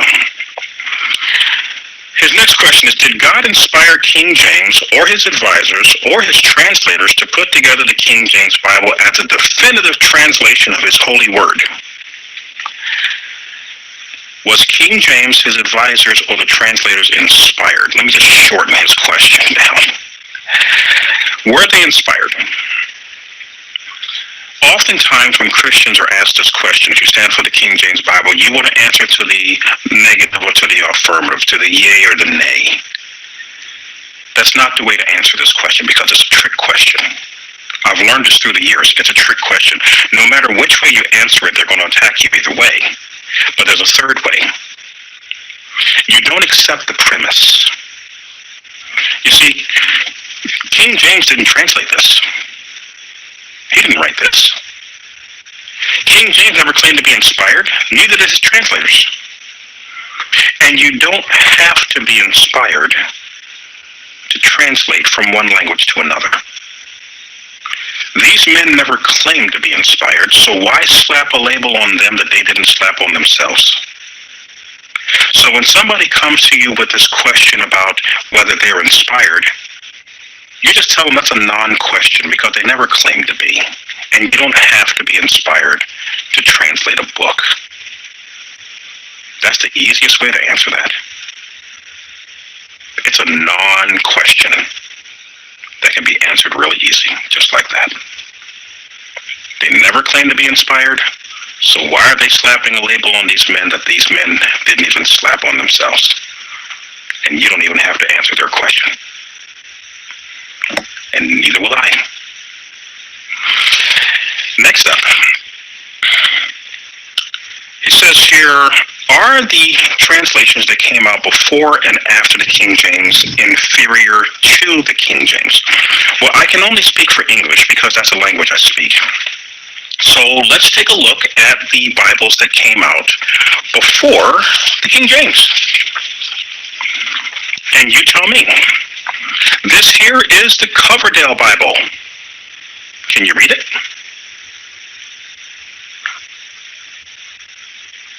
This here is the Great Bible.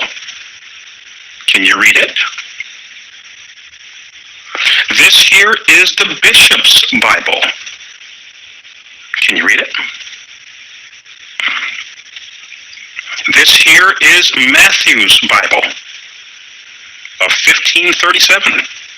Can you read it? This here is the Geneva Bible. Can you read it? This here is the King James. Now, if you're in a library that's filled with books that are written in a language you don't read, and you have one book there that's in a language you do read, even though the other books may be great translations, they do you no good because you can't read them. Therefore, all these earlier translations would be inferior to the King James Bible that we have because you can't read the earlier translations, but you can read a King James.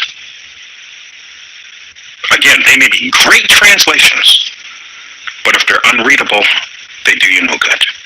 They could read them back then. We have a lot of trouble trying to read it now. let's just be honest, the King James Bible would be superior if you're dealing with Bible translations you can't read. When it comes to Bibles that came out after the King James, well, again, we're dealing with apples and oranges now because the modern versions are not coming from the same manuscripts as the King James. The modern versions rely very heavily upon Catholic manuscripts, which read very differently. So we're not talking about the same kind of thing here. The modern versions have taken a lot of stuff out of the Bible. You hear people talk about the modern versions and how they are supposedly closer to the original manuscripts of the Bible. It's not the case. The New Testament of the modern Bible versions comes from a variation of a Greek manuscript known as the Westcott and Hort manuscripts. Westcott and Hort wrote their manuscripts in the 1800s. They started around the 1850s and they finished it around 1881. These men were very heavily influenced by the Catholic Church. They believed in the Catholic belief system and various other things. They were also involved in some occultic practices, I understand. These guys hated the King James Bible, and they made it clear. They hated the King James, and they hated the manuscripts it came from, called the Textus Receptus. They mentioned that in their writings. So when they put together their manuscripts, they wrote their manuscripts to convey the way they felt about the King James and the manuscripts it came from. Now remember I told you about this fraud called the New King James? When they came out with this, they wanted to find a way to get Christians away from the real King James to follow this counterfeit. They knew that people like myself who stuck with the real King James, we stuck with the real King James because we knew these modern versions had major problems. They had veered way away from what the Bible's supposed to say. They wanted to show us that they're on our side, that they understand, that they know the struggle. They're down with the struggle, and they're on our side, and they want to try to show us that they're on our side so that we would accept this counterfeit and get rid of our real King James Bible. And in order to try to ingratiate themselves to us, they decided to tell us the truth. Because they knew that if we're sticking with the King James and we're not moving to the modern versions, we already knew. So they wanted to show us, hey, we're on your side. So they want to tell us the truth about the modern versions.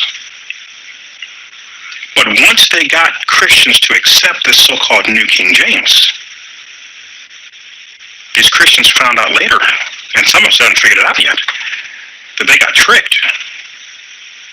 They told the people the truth to lure them in to a fake Bible. Remember, deception is never really 100% pure deception. Deception is always going to have a layer of truth that lures you in, and then it's the deception that's waiting behind the door to tear you down. This is the layer of truth that they dangled out in front of King James Bible believing Christians to lure them into the so-called New King James. They decided to tell you the truth about the modern versions. This is from the 1979, see this is New King James. You never hear anybody talk about this version of the New King James. This is the New King James, and you'll see here it says 1979. You never hear people talk about the 1979 edition. For some reason, they don't seem to talk about it. Don't know why, or maybe it's because of this. 1979, it was only New Testament. They have a section here called Greek text. Again, New King James. I'm going to show you guys. I'm not lying to you. I'm not making stuff up. I got it highlighted here, and it says the Greek text. I'm going to put it on the screen, and I'm going to read for you what it says. Okay? I'll read for you what it says here. The guy wants to know, are the translations that came out before and after the King James, are they inferior to the King James? We've already seen the ones that came before, though they may be great translations. If you can't read them, they can't help you. The King James Bible, you can read. Now, for the modern versions, are they superior or inferior to the King James? I'm not going to have to tell you. I'm going to let the people who put together these fake Bibles, these fake modern translations, tell you themselves. which is the real and which is the fake, which is the inferior, which is the superior. Page letter V in the 1979 New King James under the section called the Greek text. It says, it is commonly known that nearly all modern English translations of the New Testament are derived from a type of Greek text advocated by Brooke F. Westcott and Fenton J. Hort and others in the 19th century. The Westcott and Hort theory has been a leading view of textual critics and translators since that time. Although there are not massive differences between the two textual foundations of the New Testament, the net effect of Westcott and Hort type of text is to delete many words, phrases, and verses that are found in the authorized version. I'm going to read that small section again so it'll hit home. Because all of these modern versions come from Westcott and Hort for their New Testament. All of them. They call it the Nestle-Aland manuscripts today. They call it the United Bible Society, the American Bible Society. It's Westcott and Hort under a different name. It's just revised Westcott and Hort manuscripts. Although there are not massive differences between the two textual foundations of the New Testament, the net effect of the Westcott and Hort type, which the modern versions come from, the net effect of the Westcott and Hort type is to delete many words, phrases, and verses that are found in the authorized version. The publishers are familiar with this issue of the continuing discussion between textual critics. Recently, there's been a growing concern among reputable New Testament scholars that the 19th century text suffers from over-revision, and that the traditional Greek text is much more reliable than previously supposed. The traditional Greek that the King James Bible comes from, not the Catholic manuscripts, the traditional Greek manuscripts that the King James Bible's New Testament comes from, they're saying it's much more reliable than they supposed. That way you're not saying, Jason Zelda, he's one of those King James only guys, and he's never going to give the modern versions a fair shake. Hey, I didn't have to say it. The makers of this fraud called the New King James, the guys who are behind these modern versions, they're the ones telling you. Don't get mad at me. They're the ones telling you this. They're the ones telling you. I'm just showing you what they're hiding. That's why they don't talk about the 1979 so-called New King James. They spilt the beans in here. Now they're trying to cover up the beans.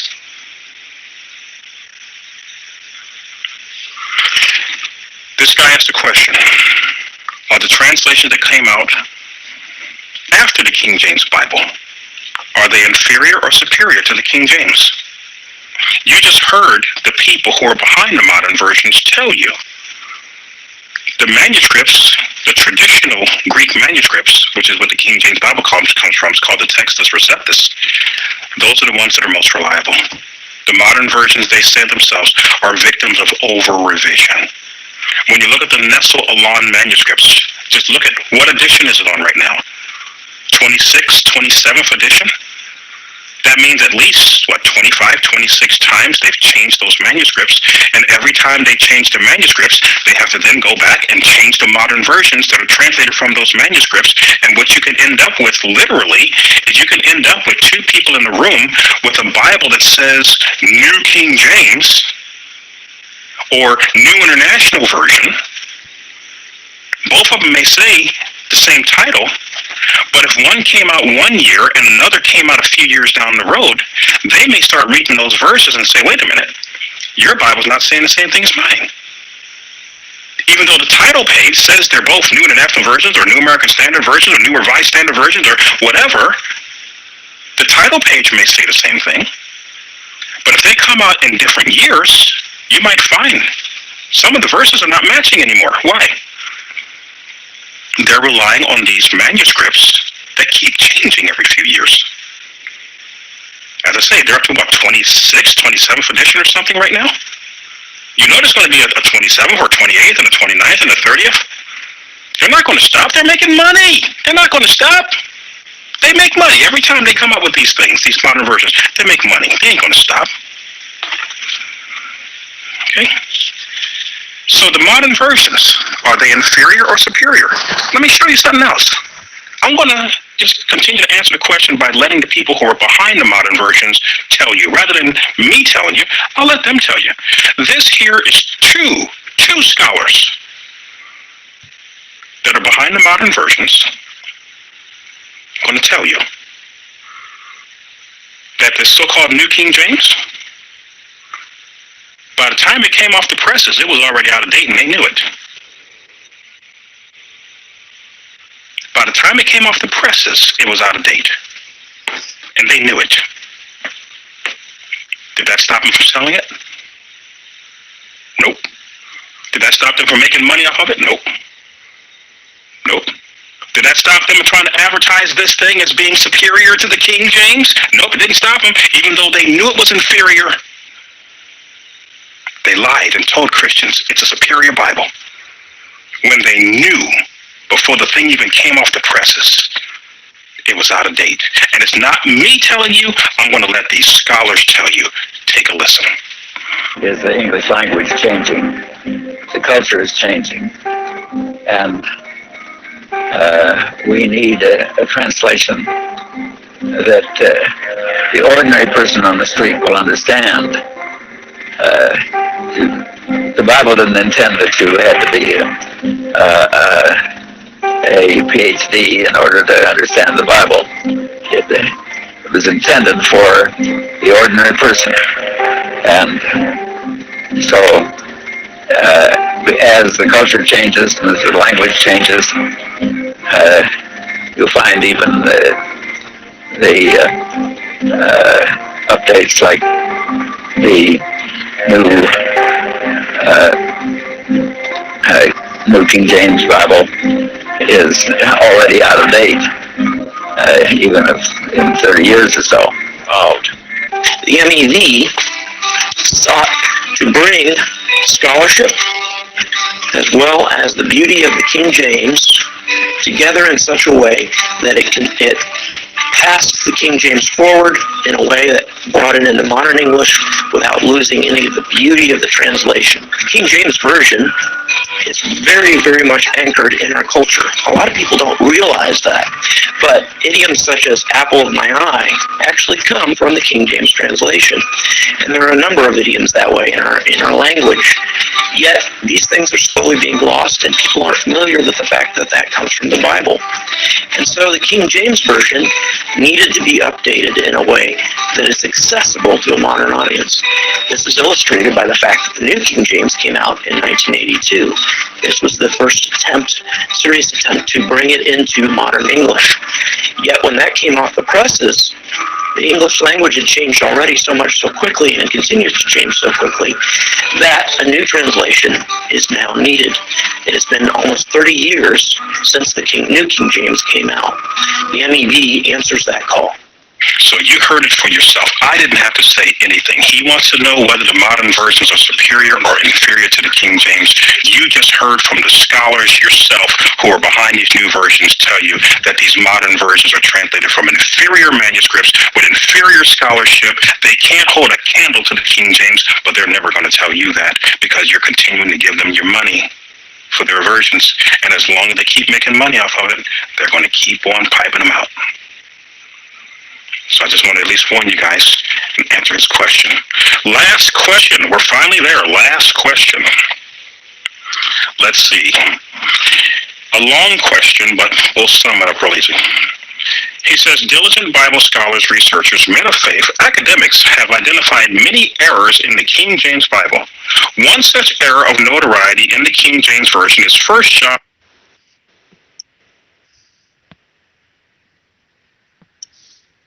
5, verse 7 and 8.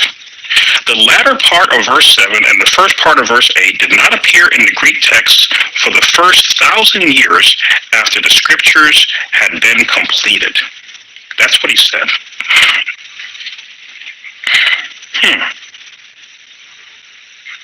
Is that right? 1 John 5:7, according to him, was not in the manuscripts for 1,000 years after the Bible had been finished. There are people who actually believe this. There are people who are taught this, and they believe this, and they accept this. He says all these scholars and researchers, men of faith, academics, have pointed out all these errors, and he didn't mention a single name of anybody. So what is it about the 1 John 5:7 that angers them? Do they say part of the verse 7 doesn't belong, part of verse 8 doesn't belong? What is it with this verse that bothers them? When I was growing up, this was called the Trinitarian proof text. When somebody asks you if God is Father, Son, and Holy Spirit, how do you know? You go to the Trinitarian proof text and you show them. 1 John 5:7. It says, for there are three that bear record in heaven, the Father, the Word, and the Holy Ghost, and these three are one. Verse 8, and there are three that bears witness on the earth, the Spirit, the blood, and the water, and these three agree in one. So you have a heavenly reference, Father, Son, Holy Spirit. You have an earthly reference, Spirit, blood, and water. It flows as the King James Bible does. What they're saying is the heavenly reference and the Trinity are supposed to be taken out.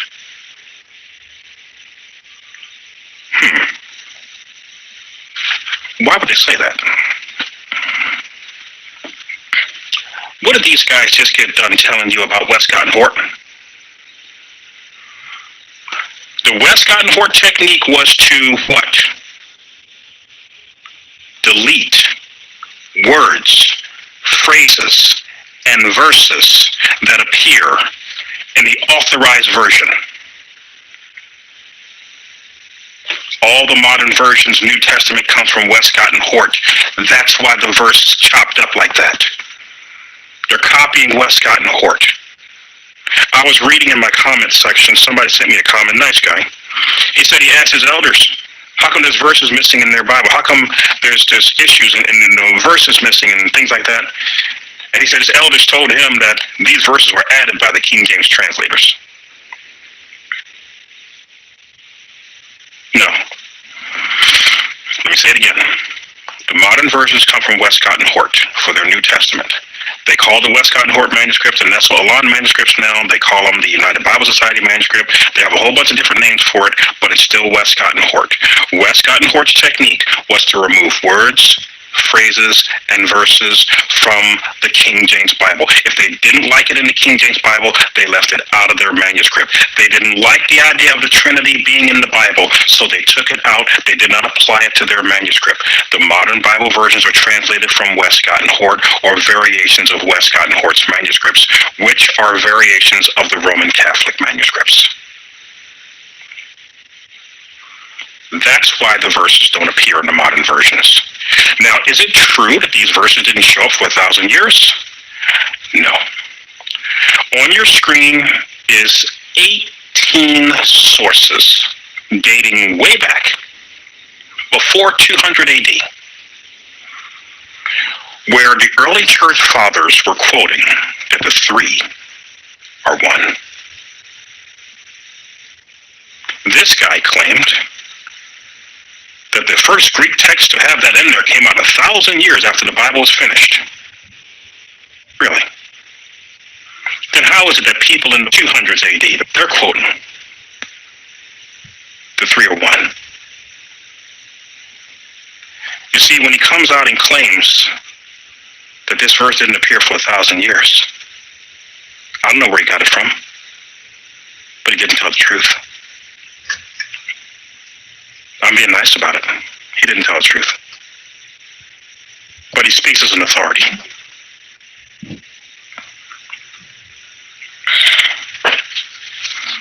Guys, that's 7 of his questions. And I hope I've dealt with it properly. I hope I've given you guys some information to help you out. If you really want the Word of God, folks, you speak English, you don't need to go any further than the authorized King James Version. It doesn't leave stuff out like the modern versions do. Modern versions leave verses out.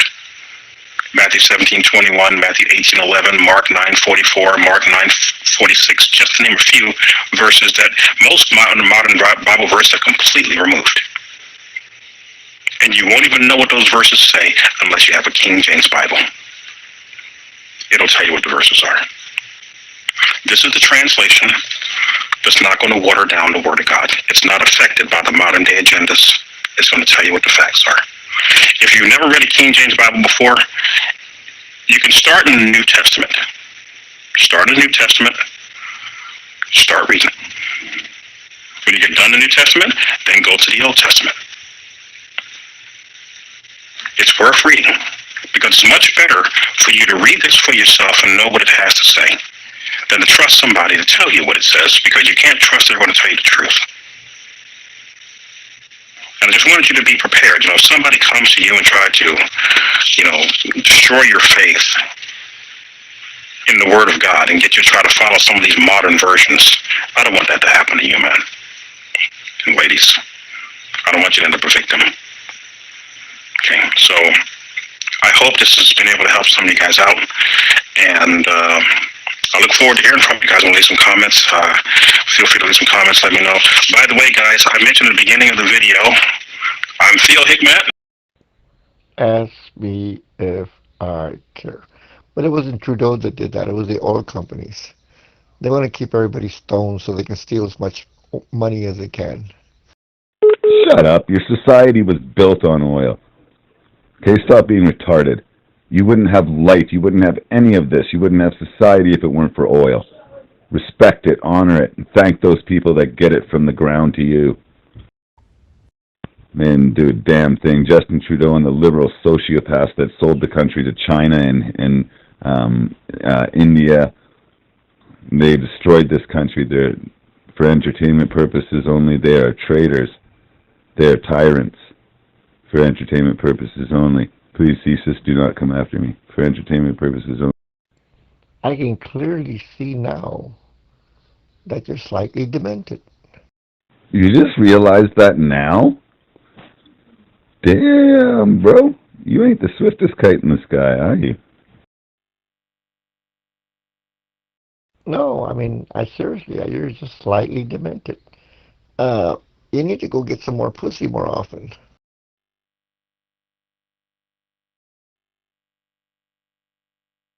Listen, you need to have some more kids. I mean, you might find a nice size 2 girl with nice blonde hair with green eyes like I did and make a nice, wonderful life for yourself. I mean, why do you want to live alone? You can't live alone. When you get old, like about 45 or 50, you need a woman in the house, like with a gun, and while you're sleeping, she's protecting the wife and the kids and the house and the dogs and the cats. If you don't have that going for your soldier, people will take advantage of you every time. You just said I need a wife and a gun so that she can protect your wife and you. What's up, buddy? Well, I may have flanflugeled the conversation there a little bit because my dyslexia kicks in. But what I'm trying to tell yourself is you sound like a nice, intellectual young person with a little bit of working knowledge. You could be well expedited with some of the things that I know. Not that I'm trying to make a rocket scientist out of you like I am. Did you just say I'm trying to talk to yourself? That's funny. And no, I don't want to be a rocket scientist, bro. Did you hear about Jack Parsons and Aleister Crowley? Minute here. Wait a pegging minute here. On that first little box, I just got. I had Melissa and Stephanie. So that means Melissa and Stephanie knew each other. That means Melissa Hope died recently. Because I said 2023. She died recently. What the fuck is that fat prick done to her?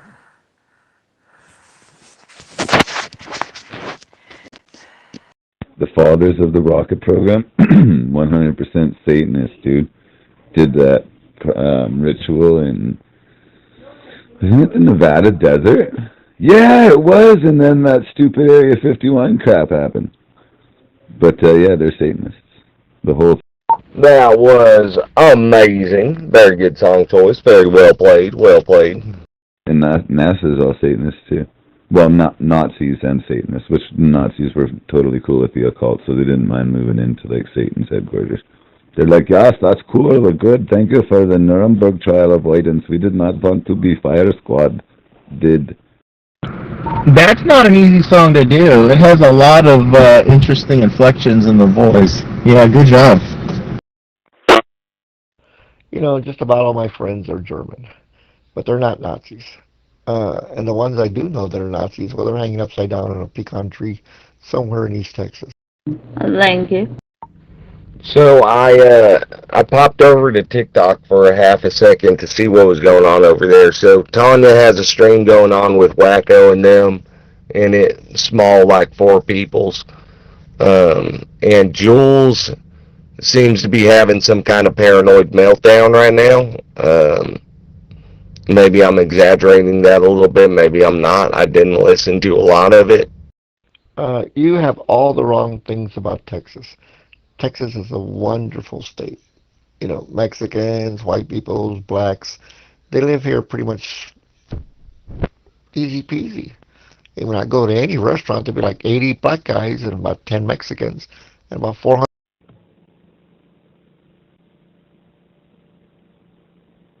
Alpha Echo 5 Hotel Summer. Alpha Echo 5 Hotel Summer.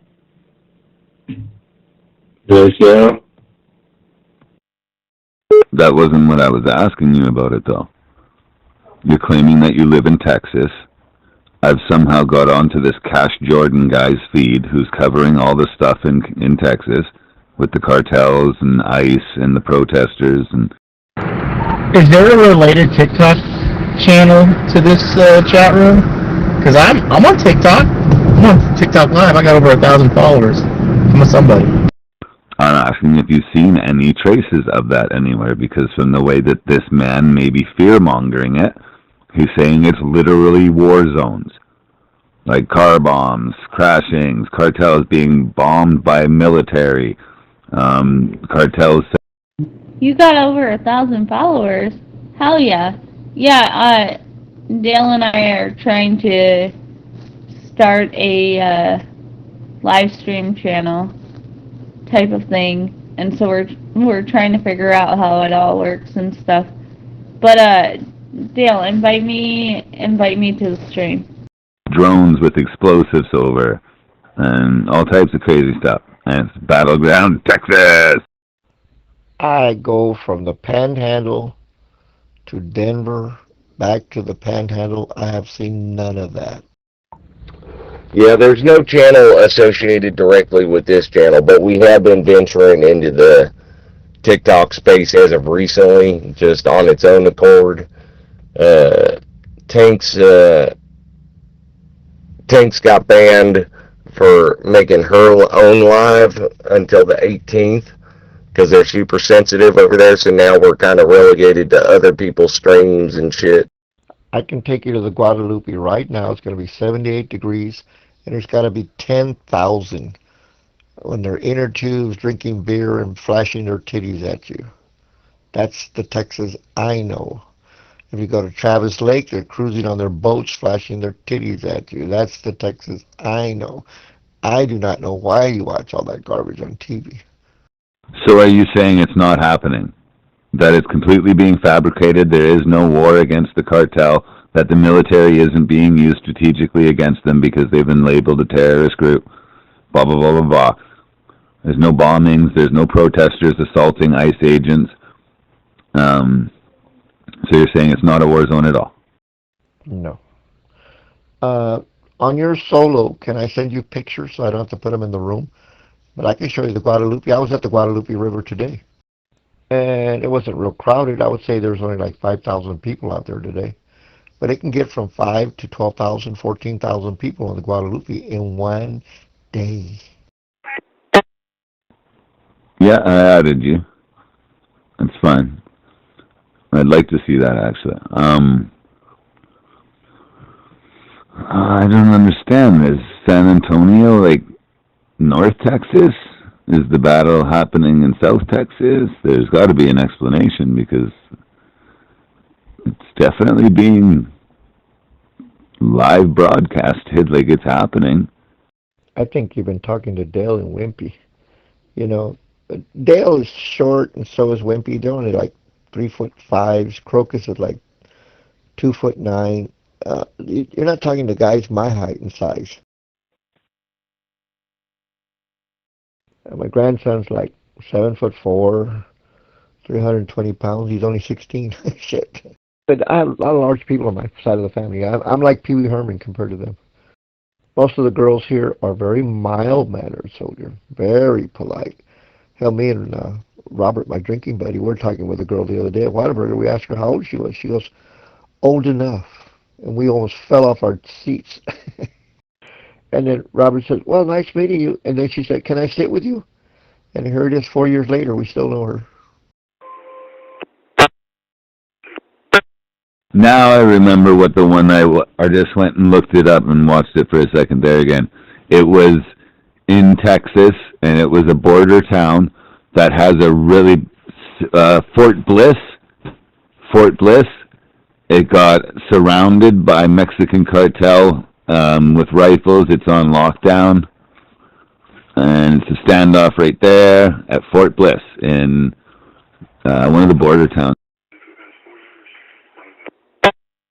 Must have been a drunk wino at the gas station or something, but no standoff. Give me a second, I'll be right back. JD video. Yoo-hoo, soldier, I'm back. Yoo-hoo, Butternip's brother. There is one new severe thunderstorm warning for West Virginia.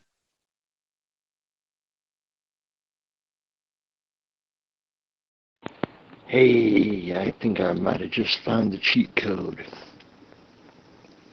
I just need to find a lazy college kid. Someone who wants to be published or needs to be published. Could do the final pass of customization for whatever forum or journal it gets published in. In exchange, they get to keep all the credit. That could work. Bugs Bunny to Earth. Bugs Bunny to Earth. Come in, rabbit. But then they might take out my nuclear tone. That would be a shame. But maybe still worthwhile. Fuck, are you guys done already?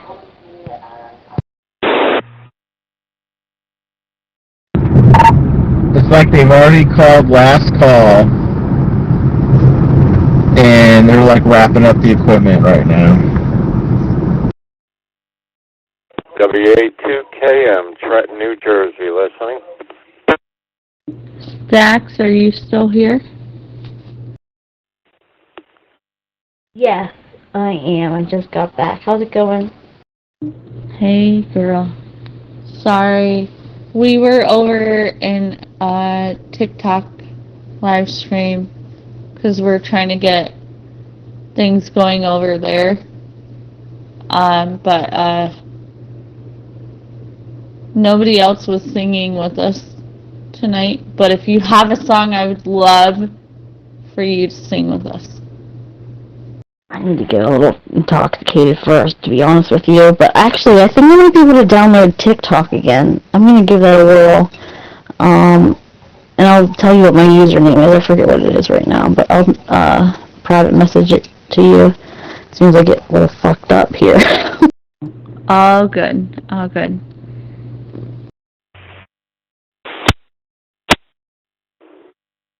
Oh, good. I can get a mic now. Huh? What's up, people? Can somebody add me to that group chat?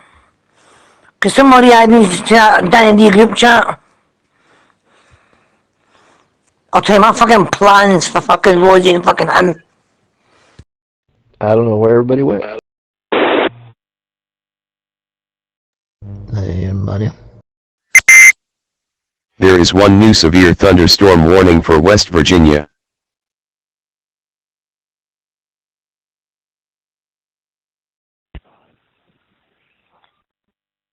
Hello, everybody on this channel. Saturday, November 15, 2025. Time is 11 p.m.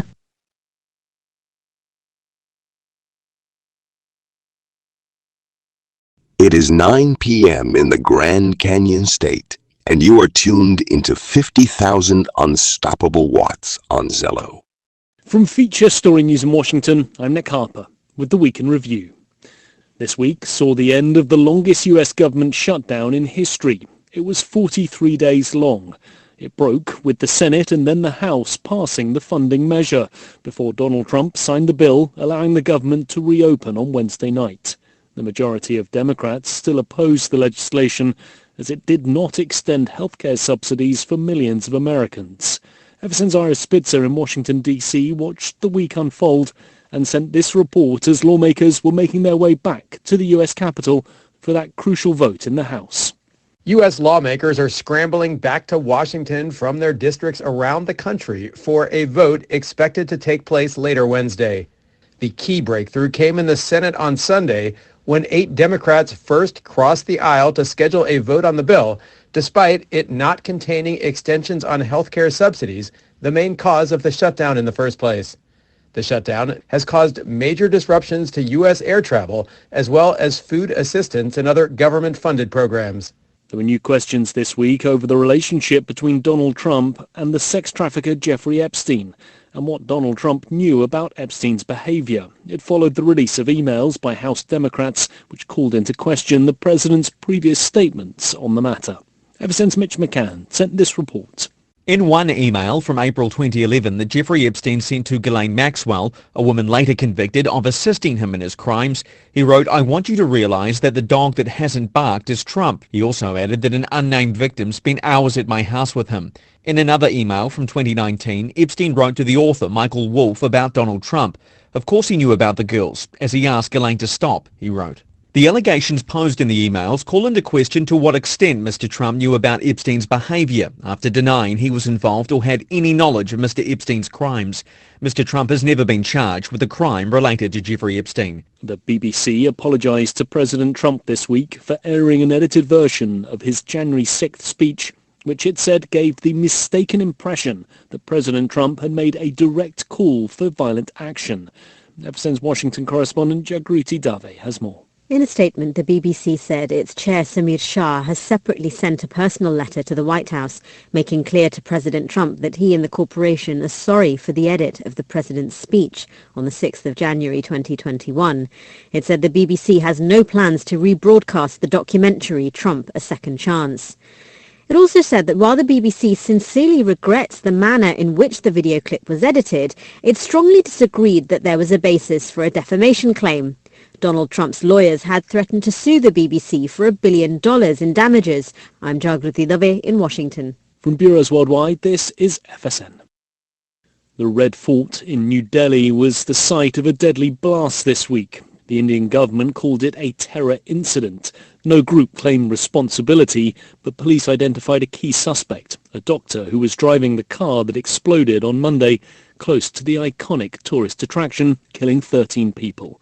Ever since Nehal Punia sent this report from New Delhi. A day after police teams reportedly identified the prime suspect in the Delhi explosion case, we've now seen search operations take place at the university where he worked. He was a junior professor at a university in the neighboring state of Haryana.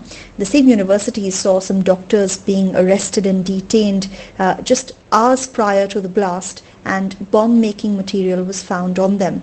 Police teams have not said whether the two are directly linked or not. We've also seen police teams identify shops where explosive materials were bought for this explosion. These shops are located in the region of Haryana as well. Also this week, Pakistan's capital, Islamabad, was hit by a suicide attack that killed 12 people and injured dozens more.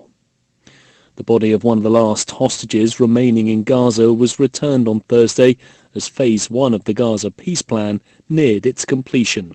Ever since Blake Sifton sent this report from Tel Aviv. Hamas returned the body of an Israeli hostage on Thursday night after issuing a joint statement with Palestinian Islamic Jihad that they had retrieved a body from the Khan Yunis area in southern Gaza.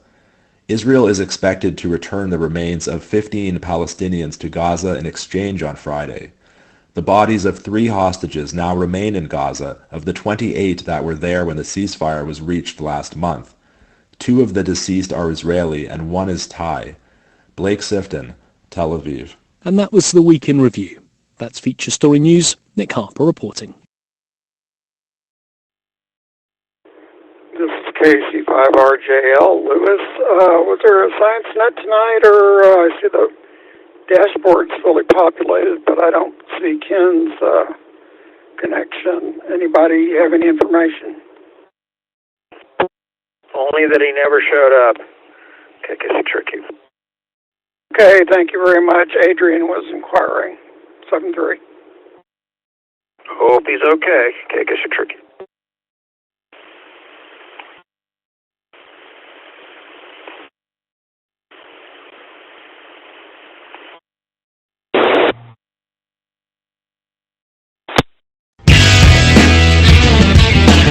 It's a reliable source of information.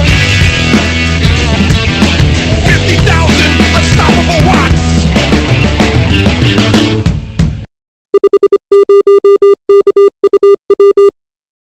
What's going on with the people in the planet? How is everybody doing in this channel today, y'all? You know, it's like, it's a wonderful, you know, it's like people, it's going to be very hard for people not to get sick in this environment that we're living lately. And let me tell you something, and why I say that. And it's very simple. Because the facts are, and very simple, the facts are that we're talking about temperatures from 71 degrees that it reached out with it, believe me, it reached out so sky high to drop to feeling like 28 at 6 o'clock in the morning. That is some serious shit. When you guys think about this and add all this up like that, man, you're going to have people with more than what influenza is, having so much sickness and viruses around. It's scary to start going into public places again, because we have pandemic still in place. We have on top of that, we got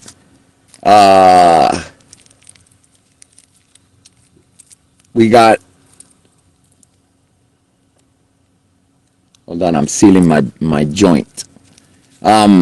We got not only the pandemic in place, we got the influenza, we got the lungs diseases that are taking place right now. It's everywhere. You know, I turn on my radio and all I hear is respiratory issue on the fire department. Respiratory issue. So much shit. Heart problems, seizures.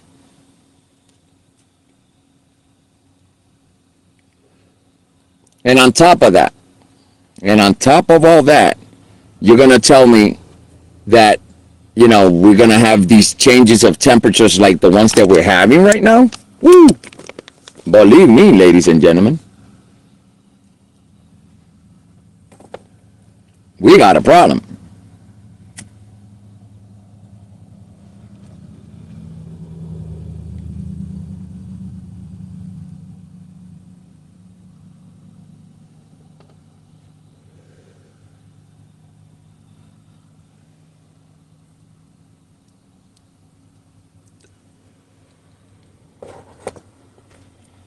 I hope that you're not affected. This weed is good.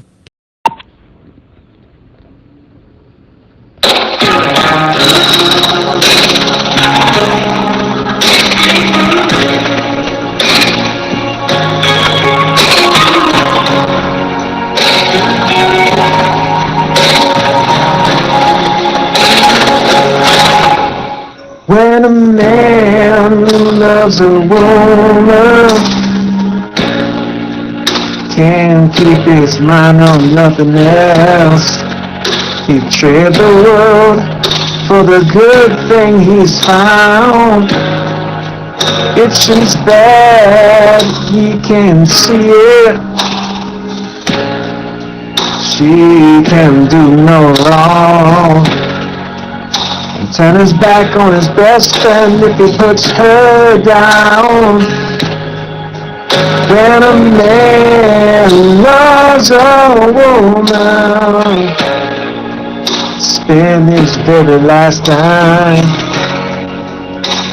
trying to hold on to what he needs. Give up all his comforts and sleep out in the rain.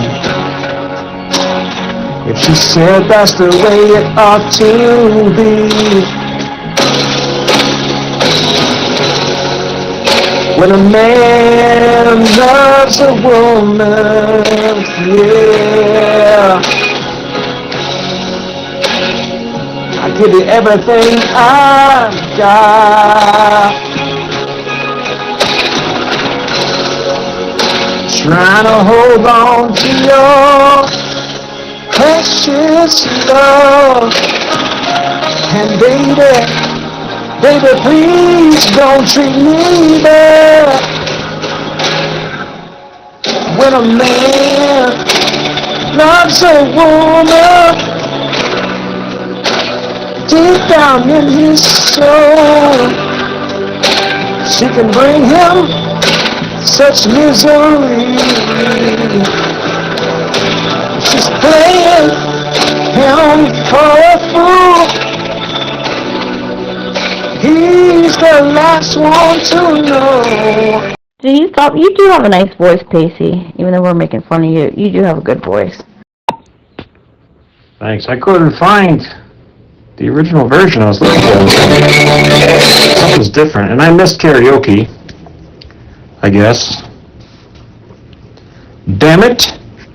I missed karaoke. Which one's the damn version? Is it this one? Let's see. I think this is it, yeah.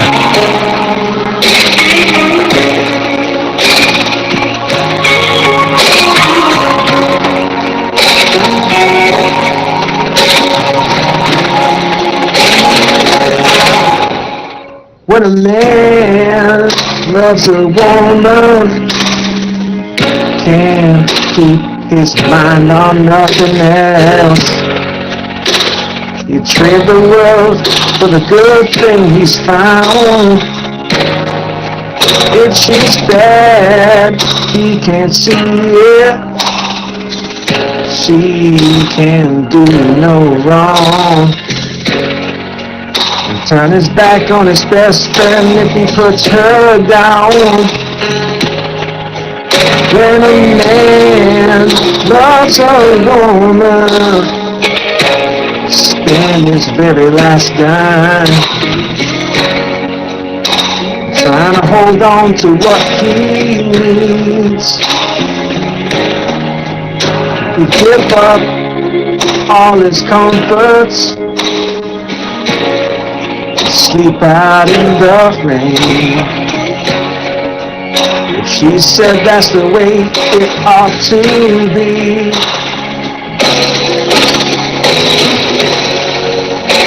when a man loves a woman, I give you everything I've got.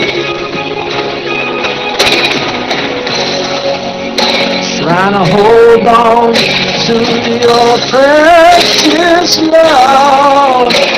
And baby, please don't treat me bad. When a man loves a woman, deep down in his soul. Oh, I don't feel good right now.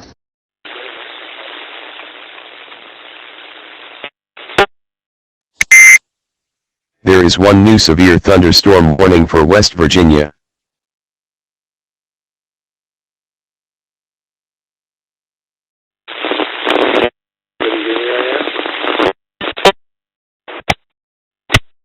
Shut your mouth, boy. Shut your mouth, boy. Why don't you sing something, Final Boss? What the fuck am I doing down at the bottom of the box? We're sucking dicks. I'm kidding. Hi, Border Patrol. What's up, Border Patrol? Stacks, how's it going? Border Patrol, man. Hey, what the hell was I gonna say? Carrots. Something about carrots. Carrots. Yeah, that's all I remember.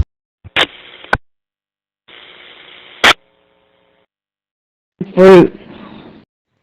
Carrot juice. You got your carrot juice. And don't chase carrots. That's what you don't do. Don't ever do that. No, I keyed up, and it says, "Oh, you cannot talk because you haven't been trusted in." And I'm like, "What the fuck is that?"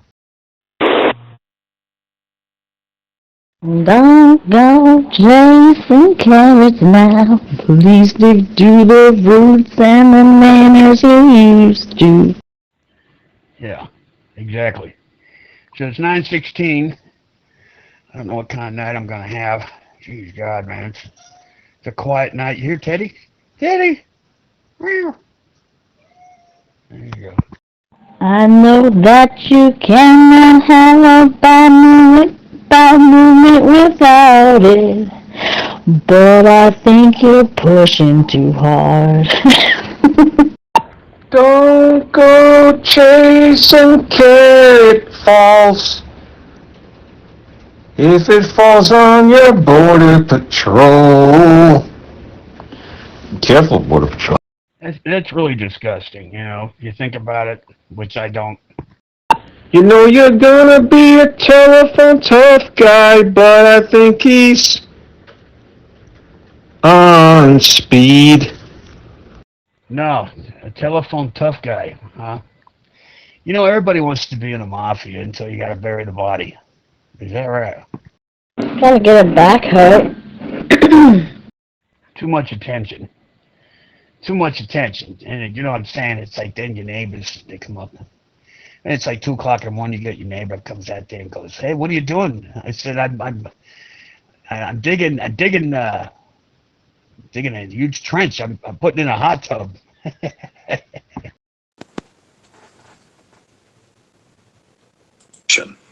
The Era Report OF a Civilization. This document is not a prophecy, though it will read like one. It is not a scientific paper, though its claims are falsifiable. It is not a theological treatise, though its implications are metaphysical. This is more akin to an audit of how human communities construct meaning, distort it, institutionalize the distortions, and finally persecute the individuals who attempt to restore the original signal. This pattern is older than religion, older than writing, older than culture itself. It is visible in herd mammals, in eusocial insects, in primate hierarchy formation, and in every known human society from the Paleolithic to the present day. Throughout this paper, examples from the Hebrew Bible will serve not as scripture, nor as theological authorities, but as ethnographic data points, dense cultural case studies of systemic failure and the counterforces that arise to correct them. Ancient texts are not cited because they are sacred. They are cited because they are unusually transparent records of a universal process, the conflict between clarity and the institutions designed to suppress it. We argue that civilizations consistently misclassify their internal correction mechanisms. The individuals later called prophets, visionaries, heretics, or anomalous disruptors are not aberrations but emergent error signals, evolutionary responses to runaway group dynamics, Boyd and Damp. Richardson, 2005. Henrich, 2016. Every complex adaptive system generates internal alarms when its feedback loops become corrupted. Human societies do the same. When leadership overfits to power, when institutions prioritize self-preservation, and when collective narratives lose coherence, the system surfaces a correction. Historically, this correction takes the form of human beings whose clarity is metabolically incompatible with the prevailing social hallucination. Principles of Statistical Inevitability, 1924. The predictable response, documented with unsettling consistency, is suppression. This is not a moral judgment. It is a statistical one. Academic norms traditionally require that metaphysical concepts be handled either within theology, as if they are exempt from empirical scrutiny, or within cognitive science, as if they are epiphenomenal illusions.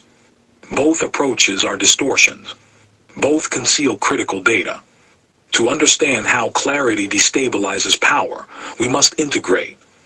Anthropology, Scott, 2009, Grieber and Damp, Wengro, 2021.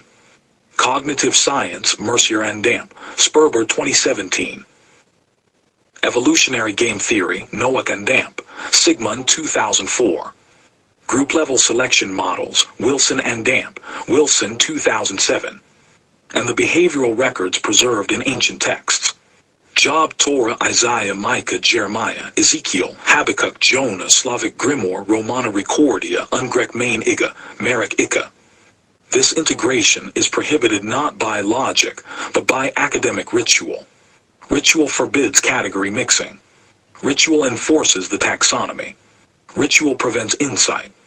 Thus, the very methodology required to study prophetic disruption is the same methodology institutions are designed to reject. This text rejects that rejection. The anomalies that every society misinterprets. Prophets, visionaries, holy fools, mystics, whistleblowers, disruptive engineers. These categories share a common computational function. They surface contradictions the system cannot ignore. Tetlock, 2005. Janney's, 1982. Institutions, religious, political, academic, respond with the same three-stage pattern. Misclassification, label the anomaly as mad, dangerous, or blasphemous. Containment, limit their autonomy, visibility, or influence. Ritualization, after their death, canonize the sanitized version and weaponize it against future anomalies. The Hebrew narratives document this cycle repeatedly, not as miracles but as social data. Micaiah contradicting royal consensus, 1 Kings 22. Jeremiah indicted for treason, Juror 38. Amos dismissed as a political threat, Amos 7. Moses opposed not only by Pharaoh but by his own community, Num 14. These are not religious stories. They are case studies in institutional immune response. The universality OF systemic self-deception. Human groups rely on shared narratives to coordinate action. But narratives calcify. Once calcified, they produce predictable distortions. Preference falsification, Curran, 1995. Groupthink, Janney's, 1982. Sacred value protection, Atran and Damp. Ginges, 2012. Mythic reinforcement loops, White House, 2019. Power-preserving narrative manipulations, Scott, 1990. In such environments, clarity becomes destabilizing because clarity exposes the hidden costs of collective self-deception. Societies require manageable fictions. Clarity dissolves them. Therefore, clarity is punished. Again, this is not ideology. It is a structural property of social cognition. Why we use ancient texts in a scientific work? Because ancient texts preserve precisely the variable modern institutions erase, the subjective experience of the anomaly.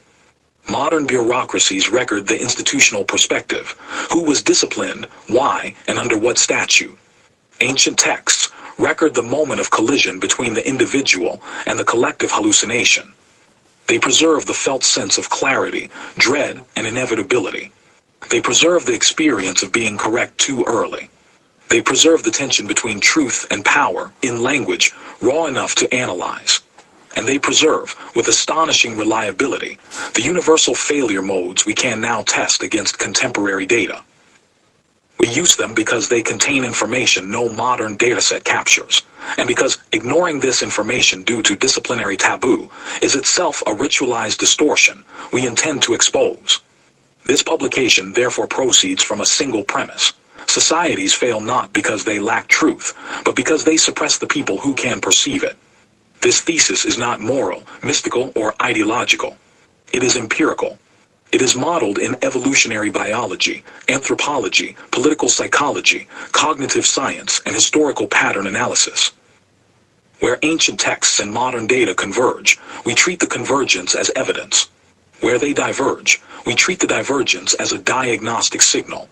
Where neither is sufficient, we treat the gap as a research question, not a sanctuary for dogma. We will perform the academic ritual to expose the ritual as pathology. We will use scientific method to unmask scientific idolatry. We will let ancient texts speak as data, not theology. And we will articulate the metaphysical consequences without permitting them to hide behind religious exemption. This is not a safe read for institutions. It is not designed to be. It is a mirror held without trembling. What the reader sees will depend entirely on which role they occupy in the system being examined. Informal premise, to justify the formal ones with explanative transparency. Firstly, mystical experiences clearly occur cross-culturally, with or without religion. Anthropology, cognitive science, and cross-cultural psychology show people report altered state experiences of unity, dissolution of ego, or perceived contact with a transcendent presence. These occur with meditation, fasting, sleep deprivation, rituals, drugs, injury, grief, trauma, sex, silence, music, sensory overload, or nothing at all. These experiences do not require dogma, doctrine, clergy, temples, texts. Secondly, religion systematically captures these experiences after the fact. Every mystic's right arrow institution pipeline looks like this. Someone has a profound interior experience. Followers gather. Followers interpret. Structure forms. Rules form. Leaders form. Power forms. The institution outlives the original insight and fossilizes. This is so common, it's practically a physical law of culture. Third, institutional religion almost never resembles its original mystical seed. Evidence, Buddhism went from don't cling to anything, right arrow monastic bureaucracies. Christianity went from sell all you have, right arrow imperial theology and cathedrals. Islam went from a tribal reform movement, right arrow caliphate megastate.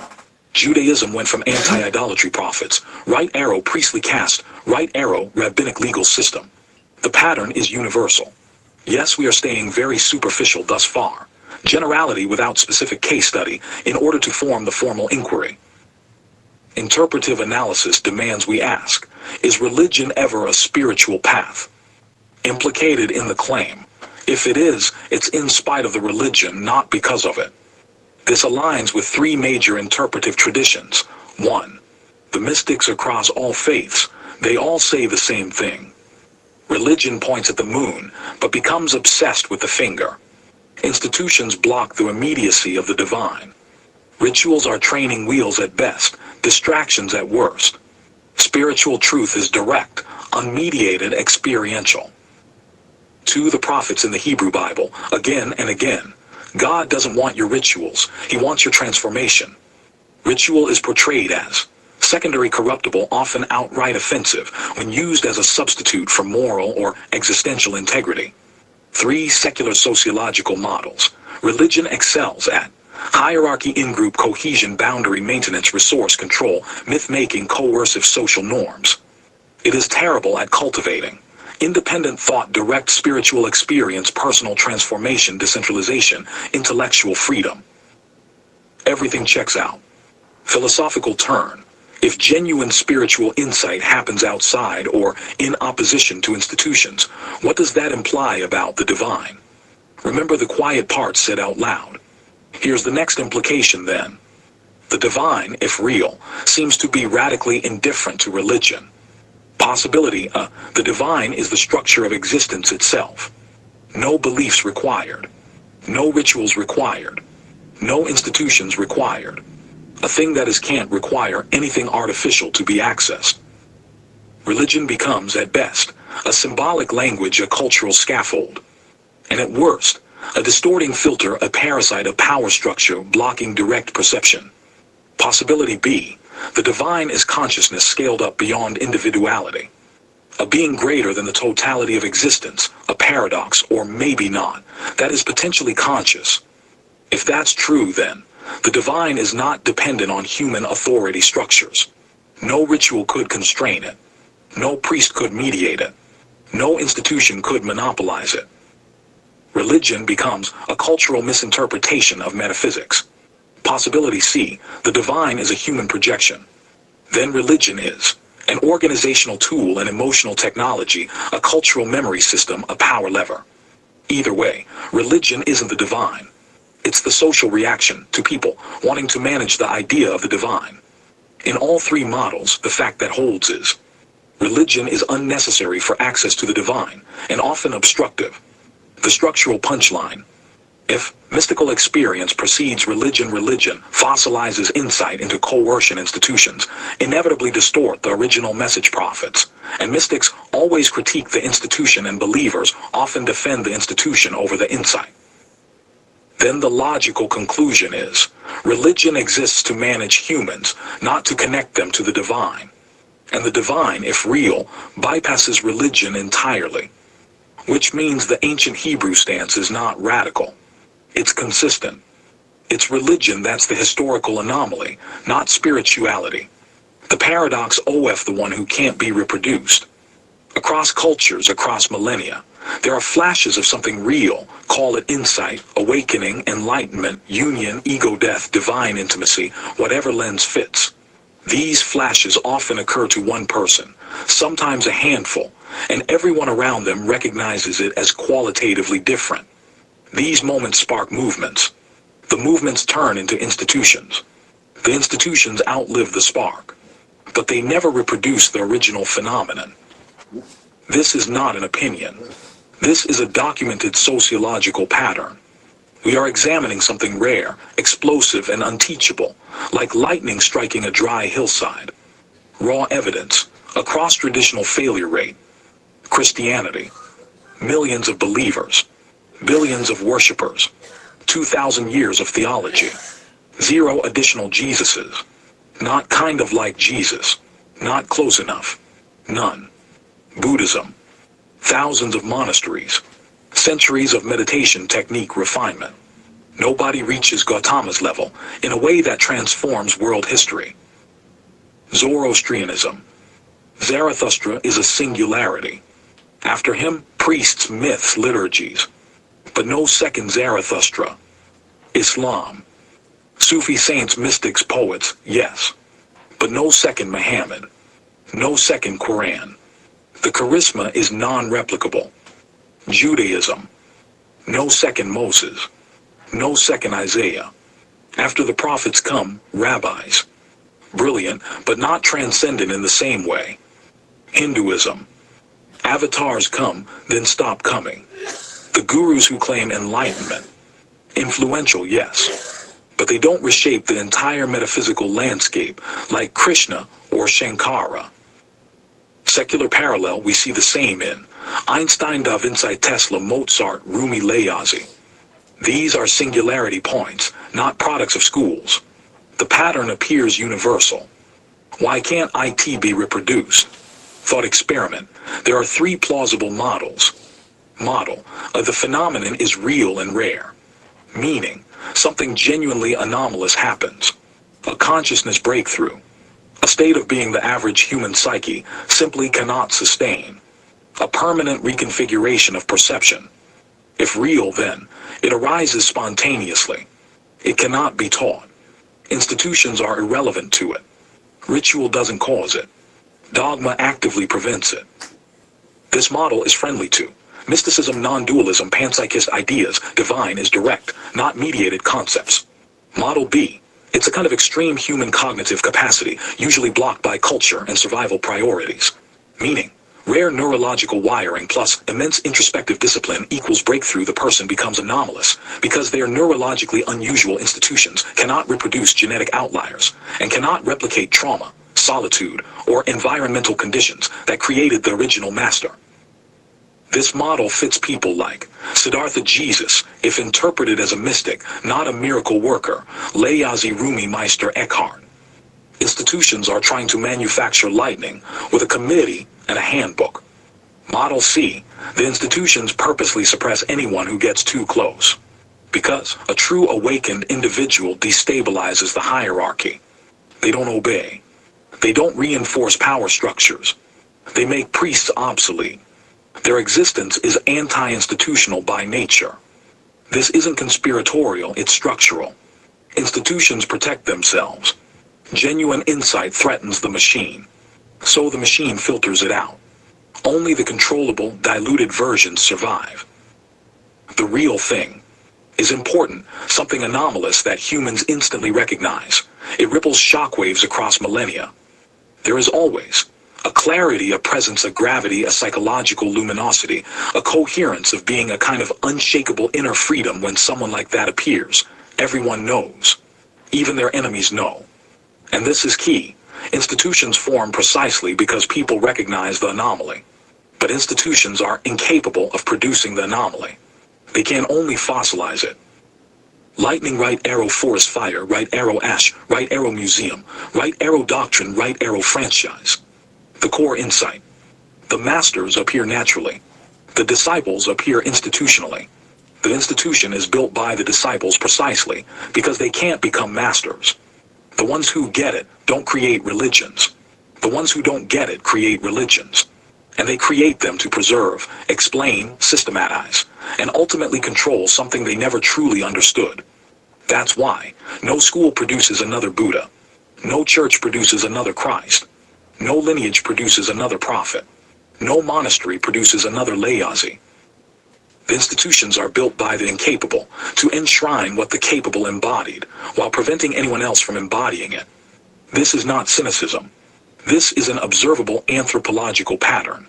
Mystics destabilize hierarchy. A genuine mystic doesn't obey, doesn't fear authority, speaks from direct experience, doesn't need the institution, threatens the monopoly on meaning, becomes a gravitational center of influence, is impossible to control, reframes the entire worldview from first principles. This makes them unpredictable, uncontrollable, contagious, dangerous, in the technical, not moral sense. Two institutions exist to maintain stability, predictability, and order. An institution's survival requires hierarchy, consensus, obedience, predictability, standardization, replicable norms. A mystic threatens all six simultaneously. 3. Any system will filter out what threatens its survival. This is not moral. It's evolutionary. A system that does not protect itself dies or gets absorbed by one that does. 4. Historically, when a mystic emerges, institutions take predictable actions. Delegitimize, silence, exile, co-opt, ritualize, absorb, or kill. This isn't religion-specific. Secular systems do it as well. Examples: Socrates, Hypatia, Meister Eckhart, condemned posthumously, countless Sufi saints imprisoned or executed, founders of new sects, branded heretics, political visionaries, assassinated indigenous shamans, exterminated by colonizing powers, mystics absorbed and neutered by state-sponsored versions of their texts. The pattern is ubiquitous. What is known about why systems kill mystics? 1. The mystic represents unrestricted novelty. Systems hate novelty. Systems love stability. Novelty equals unpredictability. Unpredictability equals threat. Threat equals elimination. 2. Mystics do-authorize the institution. Institutions claim, we control access to truth. Mystics demonstrate, no you don't, I found it without you. If the mystic is right, the institution becomes obsolete. Institutions respond the way any threatened entity responds. Suppress, co-opt, destroy. Just like how organisms fight infections, systems fight destabilizers. 3. Mystics inspire loyalty that bypasses the chain of command. This is fatal to any hierarchy. A person who says, I follow the truth directly, cannot be ranked, classified, or controlled. To a power structure, this isn't just annoying, it's existentially dangerous. 4. Mystics dissolve collective identity boundaries. Institutions rely on us versus them, dogma, ritual, identity, controlled narratives. Mystics say things like, all beings are one, truth is within you, drop the labels. This collapses the institution's social scaffolding. You can't run a bureaucracy on cosmic unity. 5. Mystics threaten resource flow. Institutions require tithes, offerings, obedience, attendance, loyalty. Mystics say, you don't need any of that. That's a death sentence to the revenue stream. Evolutionary compulsion. This is still the quiet part said out loud. The thing we never articulate because it's so brutally simple. Institutions behave like organisms. They consume, grow, defend, replicate, compete, eliminate threats. This isn't metaphor. It's literal structural behavior. So, a mystic is the equivalent of a mutation that threatens the organism's operating system. Too much autonomy, too much awareness, too much decentralization, too much unpredictability, too much capacity to inspire independent thought. If the institution does not neutralize the mystic, it loses control. If it loses control, it dies. Therefore, institutions that don't suppress mystics go extinct. Only the suppressing ones survive. Thus, suppression becomes an evolutionary inevitability.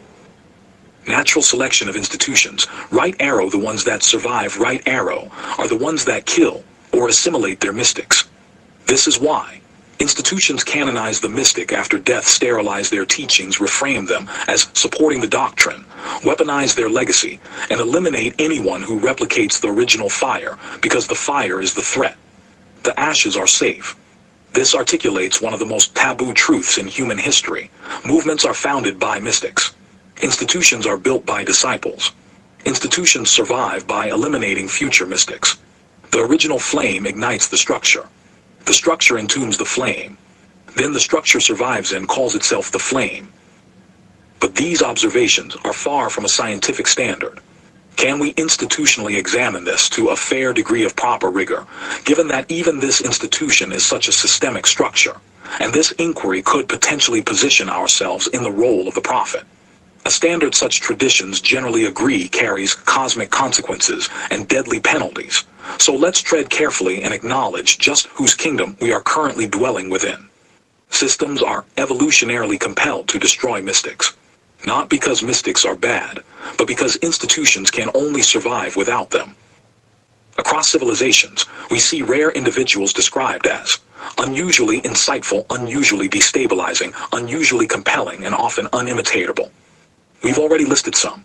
Zarathustra, the Buddha, Jesus, Layazi, the Vedic rishis, certain shamans in indigenous communities, Pythagoras, Empedocles, Socrates, Sufi saints, Baal, Shem Tov, Lurianic types, Orphics, Sibyls, prophets. The pattern is, a singular anomalous figure emerges, shocks their cultural milieu, and no direct successor ever replicates their thing. B. Institutions always form afterward, not beforehand. Across world history, no institutional religion creates the first mystic. Institutions arise as codification and control mechanisms after a charismatic outlier dies or withdraws. These institutions then standardize, police, ritualize, and freeze what was originally fluid, personal, spontaneous. This is historically defensible. See, Hebrew texts survived multiple imperial attempts to overwrite them. Another observable pattern. The Hebrew corpus endured the Babylonians, Persians, Greeks, Romans, Catholicism, Islam, each attempting to reinterpret, absorb, or supersede it. Yet the core texts persist and remain strangely resistant to ideological takeover. Whatever one thinks of them, they behave like a cultural object with extremely high mimetic resilience. D. Hebrew texts resemble other ancient prophetic traditions linguistically and structurally. They are not unique. They are part of a broader Near Eastern prophetic mystic tradition. Akkadian omen literature, Ugaritic myth cycles, Egyptian moral instruction, texts Hellenistic philosophical myth-making. The similarities are real and trackable.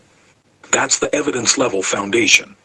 Accompanying narrative interpretation, the why behind the evidence. Here's where we can explore without confusing it for hard fact.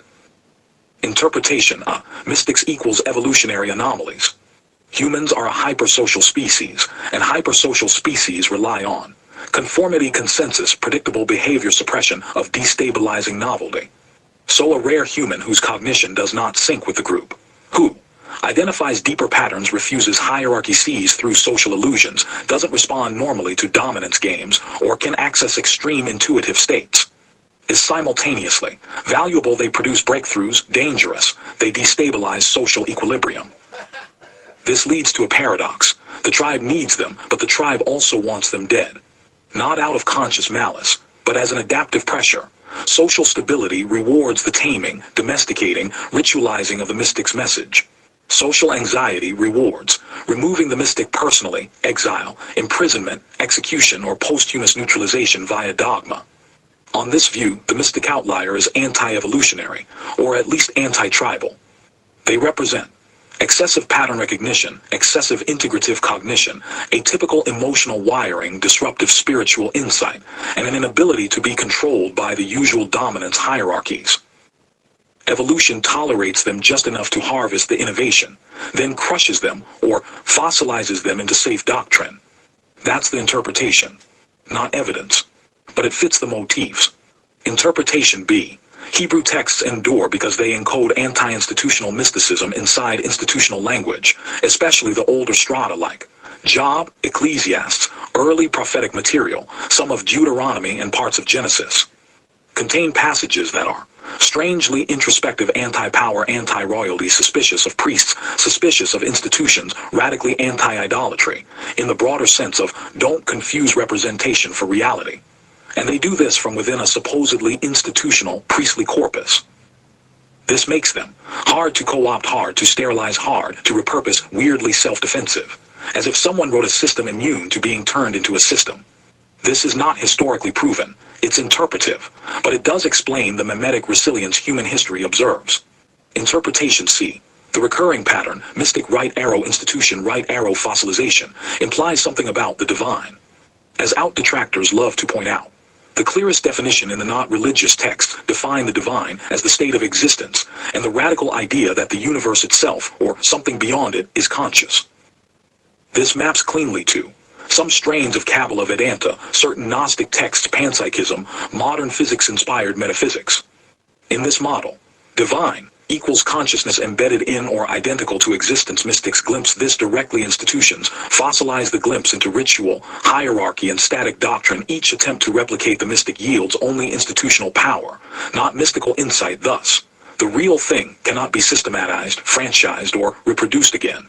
Interpretation, not evidence. But it aligns with the cross-cultural failure of disciples to become masters. A more unified synthesis might be: mystics are evolutionary anomalies who discover something real and universally recurring about consciousness, and every institution attempts to capture, stabilize, or monopolize this insight, always failing to reproduce it but succeeding at burying it. And the Hebrew texts stand out because they encode the anti-institutional sentiment inside the institutional corpus. They have unusually high cultural survivability. They're consistent with neighboring mythic structures, and they preserve a very old metaphysics that doesn't behave like institutional propaganda. That's the whole thing, laid cleanly with evidence versus interpretation kept separate. In Hebrew sources, sin rarely means moral badness. The core Hebrew word, letter 1825 et, hta, means to miss the mark, to deviate from the path, to err in judgment. It is not inherently moralized. It's closer to saying, you're acting against your own flourishing. That's textual. B. Idolatry, in Hebrew thought often means mistaking metaphor for reality. Even in the text itself, idols equals representations mistaken for the real thing. Prophets attack not statues, but the mental act of confusing symbol with source. This is actually just cognitive science, before cognitive science existed. See, in psychology, unhealthy behavior equals patterns that harm well-being. This is well established. Self-destructive habits, maladaptive coping, reality denial, attachment distortions. These reliably correlate with harm, dysfunction, and diminished flourishing. So we have a mapping. That's all evidence-level stuff. So back to the prior interpretive propositions. If divinity equals reality and idolatry equals replacing reality with mental constructs, then sin equals behavior that drifts away from reality and harms the self. This is not theology anymore. It's systems theory dressed in ancient language. Let's proof by breaking it down. Divinity equals reality. Interpretation, yes, but found in many mystical traditions. Hebrew prophetic thought, Vedantic non-dualism, Taoism, Sufi metaphysics, Neoplatonism. The divine is not a sky daddy, but the underlying fabric of existence. The real, the true, the actual, the source from which forms arise. This is why the Hebrew Bible never defines God. Reality doesn't need defining. B. Idolatry equals confusing your mental model for reality. This connects ancient theology directly to cognitive science. Idolatry in this interpretation is treating abstractions as absolutes, worshiping the concept, instead of the real, enforcing doctrines. Instead of perceiving truth, clinging to rituals when the living experience is gone, believing your beliefs are the world rather than maps of it. It's epistemological error. Psychologically, it's delusion or ego fixation. Sociologically, it's institutional dogma. Mystically, it's missing the living pulse of what is. This ancient definition of God fits every lens. See, if divinity equals reality, then sin equals acting against reality. Now the correlation between sin and unhealthy behavior becomes clean and obvious. Sin, God is offended. Sin equals you're hitting the tree because you steered wrong. In machine learning terms, sin equals bad alignment with the environment's objective structure. In evolutionary terms, sin equals behavior that reduces survivability or flourishing. In psychological terms, sin equals self-harming or reality-denying behavior patterns. In mystical terms, sin equals acting in contradiction to the truth of your own nature. In Hebrew terms, letter 1E25 ET equals missing the mark. A technical description, not a moral shaming. And then beautifully, or tragically depending on which side of this divine judgment we find ourselves on, everything snaps together. Divinity equals the real, the actual. The nature of existence idolatry equals substituting your narratives, rituals, beliefs, or institutions for reality sin, equals the consequences of living out of sync with what is real. No gods offended. No cosmic punishment. Just cause and effect. This is religion rendered scientifically, and science rendered mystically. It's the same structure expressed in two languages. The Hebrew Bible's own structure already encodes a battle between reality versus representation. This is not interpretation, it's just what the text describes. A divinity in the Hebrew Bible is defined in terms of reality. Hebrew doesn't give metaphysics, it gives characteristics. I am that I am, Exod 3:14, existence as identity. God is not a man that he should lie, reality versus fiction. The heavens declare the glory, reality as revelation. Your word is truth, truth as divine nature. This is all language of reality, not religion. B. Idolatry consistently means confused perception. Nearly every prophetic text defines idolatry not as false religion, but trusting human constructs, worshiping your own mental model, thinking a carved object can do something, mistaking symbol for source, misreading the nature of reality. Isaiah, Jeremiah, Ezekiel, it's almost comedic. They worship the work of their own hands. They have eyes but do not see. That's epistemology.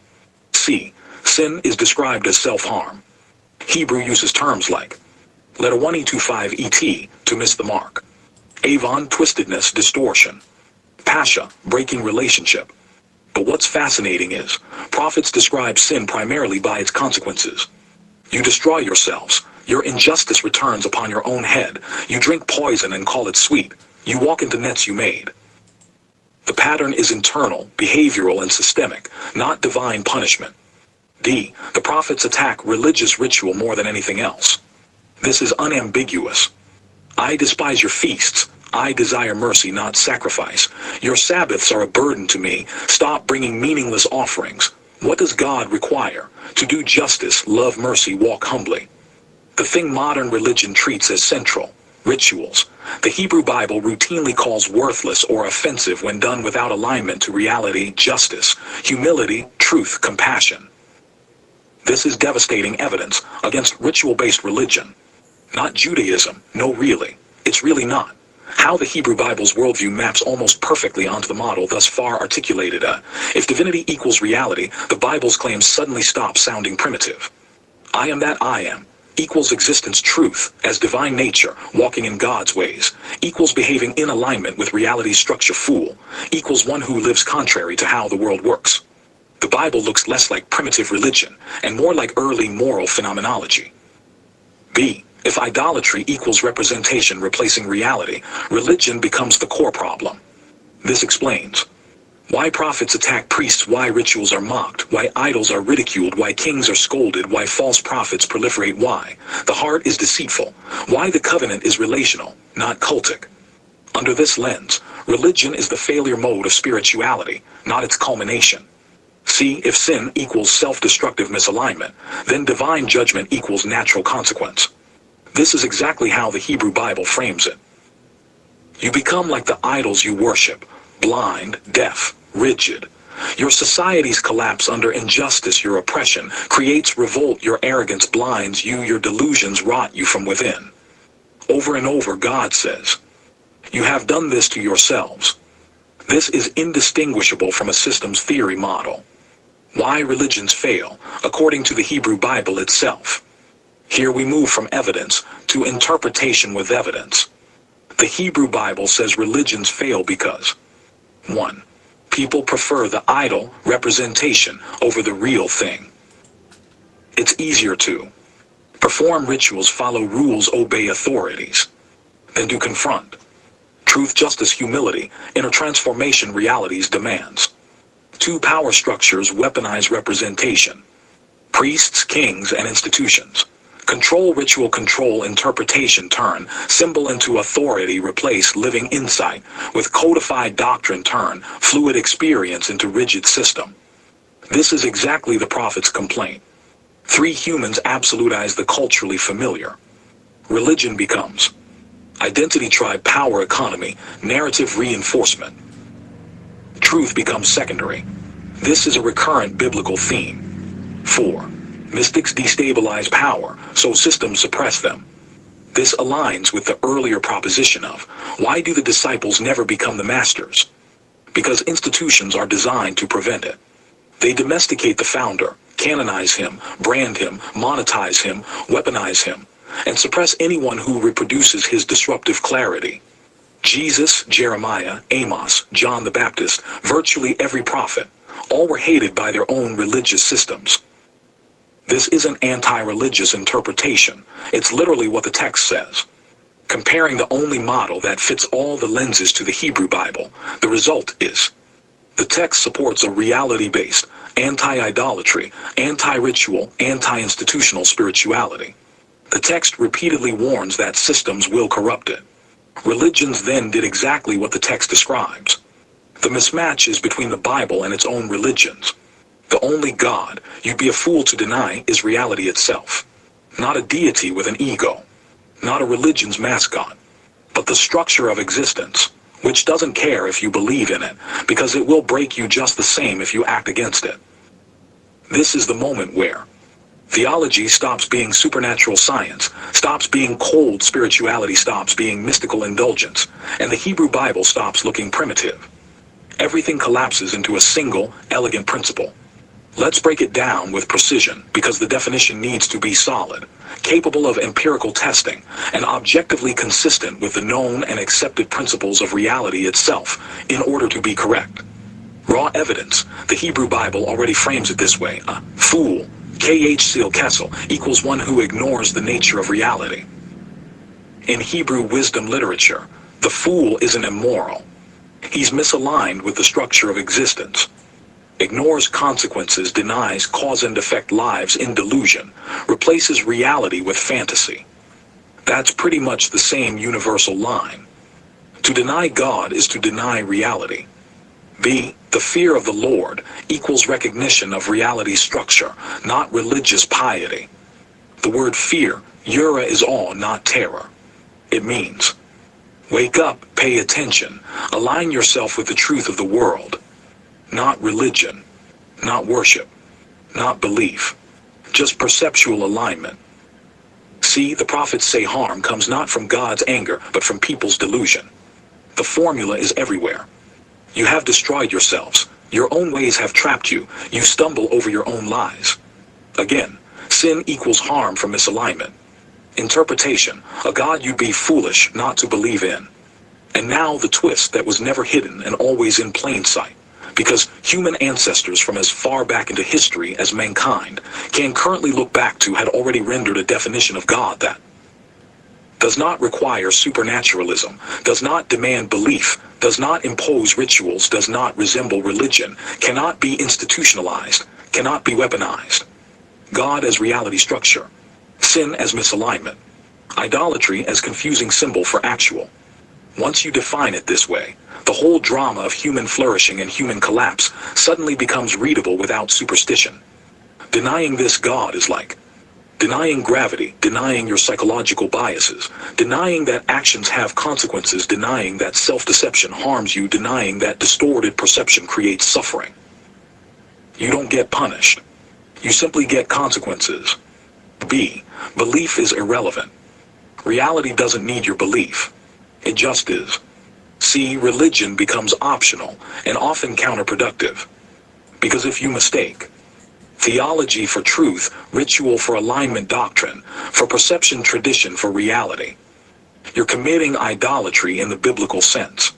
You're worshiping a representation instead of the thing itself. This was always the central core of ancient mystical thought. God is not someone who has an ego. God is what you collide with when your ego denies reality. This is why the Hebrew prophets hate ritual idolatry. Buddha said don't cling. Sufis talk about veils. Taoists say the Tao that can be named is not the eternal Tao. Jesus said the kingdom is within. Mystics everywhere emphasize awakening, not belief. This singular ancient definition reframes. Theology, right arrow ontology. Morality, right arrow alignment. Sin, right arrow maladaptive pattern. Idolatry, right arrow cognitive distortion. God, right arrow the real. This is not poetry. This is not religion. This is not metaphysics gone wild. It's simply the cleanest, most rational definition of God humanity has ever stumbled towards, stripped of superstition, stripped of institutions, and stripped of cultural baggage. The problem of God across worldviews. This part is not interpretation, just describing the landscape. Of supernatural God, definitions fail scientific standards. They lack falsifiability, lack measurable mechanisms, are culture-dependent, contradict known physical laws, vary wildly between regions. So a scientific audience rejects these definitions, correctly, because they are not operational. B. Traditional religious God definitions contradict each other. Omnipotent versus limited wrathful versus merciful personal versus impersonal creator versus emanation, intervening versus distant. So a religious audience disagrees internally, and no universal definition emerges. C. Philosophers also split. Aristotle, prime mover Spinoza, nature Aquinas, necessary being Kant, noumenal realm Hegel, absolute spirit. Again, no consistency. Conclusion. Every worldview produces incompatible definitions of God. So the word God is ambiguous unless grounded in a universal reference frame. What concept of God survives every worldview? Let's test what definition remains valid under. Atheism, naturalism, Buddhism, mysticism, physics, rationalism, Abrahamic religion, pantheism, pragmatism, cognitive science. Only one candidate fits every single frame without contradiction. The underlying structure of reality, capital R reality, itself. Atheist doesn't believe in a supernatural agent, but acknowledges reality's structure exists and governs us whether we like it or not. Right arrow God, reframed as reality causes no conflict. Scientist studies reality's laws, does not need supernaturalism. Reality is the ultimate ground of being. Right arrow God equals reality becomes operational, not mystical. Mystic says truth presents what is. Often explicitly equates God with the real. Right arrow perfect alignment. Monotheist in abstraction, believes in one ultimate source. If you strip anthropomorphism, that source equals the real. Right arrow compatible. Buddhist denies creator God, but affirms dependent origination, emptiness, causality. Right arrow the real is the only ultimate. Philosopher needs a necessary, non-contingent ground. Reality as such meets this criterion. Right arrow fits. Pragmatist defines truth as what works in the actual world. Right arrow reality is the only metric. Across all worldviews, reality is the only object that must exist, is universally acknowledged, is experientially verifiable, and requires no faith. Logic evidences. Any definition of God must reduce to reality or be meaningless. This is a purely logical argument, no theology required. Let's define God minimally as that which is ultimate in determining the nature and consequences of existence. Now test candidates. A supernatural being. Right arrow cannot be shown to determine anything reliably. Moral authority. Right arrow differs by culture. Creator. Right arrow unverifiable. Necessary being. Right arrow possible but undefined. Laws of physics. Right arrow empirically stable, universal. Reality structure. Right arrow unavoidable, universal, determines consequences. Only one definition is empirically unavoidable, epistemically universal, phenomenologically undeniable, cross-cultural, minimally metaphysical, falsifiable, only if reality itself collapses. Thus, God equals reality is the only non-trivial, non-supernatural, universally coherent definition. Everything else fails. Raw evidence from evolutionary psychology. Humans anthropomorphize systemic forces as gods. Across cultures. Storms, fate, death, love, war, morality, justice, natural cycles, cosmic order. All these real phenomena get represented as personified gods. This is observable across Greece, Egypt, Mesopotamia, Vedic India, Yoruba, Norse, Hebrew tradition, indigenous cosmologies.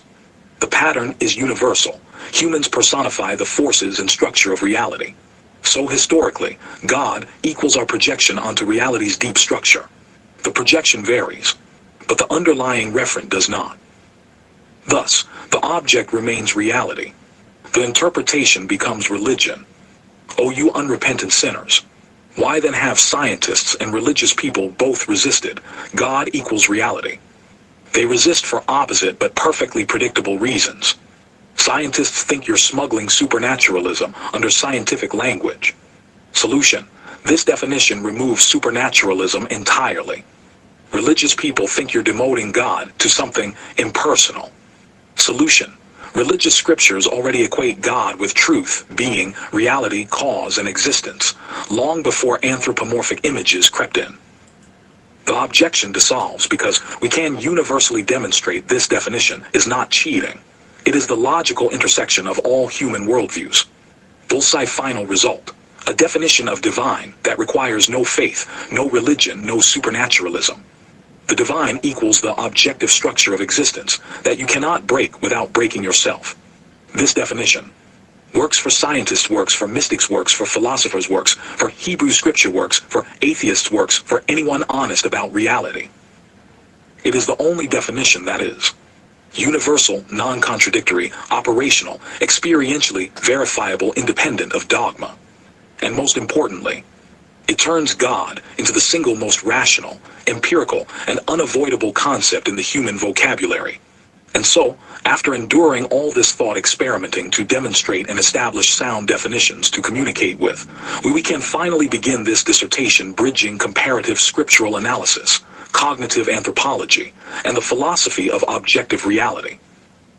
Abstract. This dissertation advances the thesis that divinity, as depicted within the Hebrew scriptures and echoed across multiple ancient traditions, is not merely a theological construct, nor a subjective human projection, but a culturally encoded articulation of objective reality itself.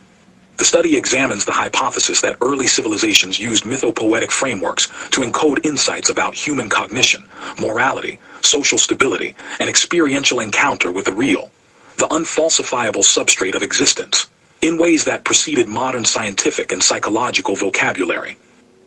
Rather than treating the Hebrew texts as revelations requiring belief, this work analyzes them as descriptive models of how reality behaves when human beings cooperate with or violate its fundamental patterns.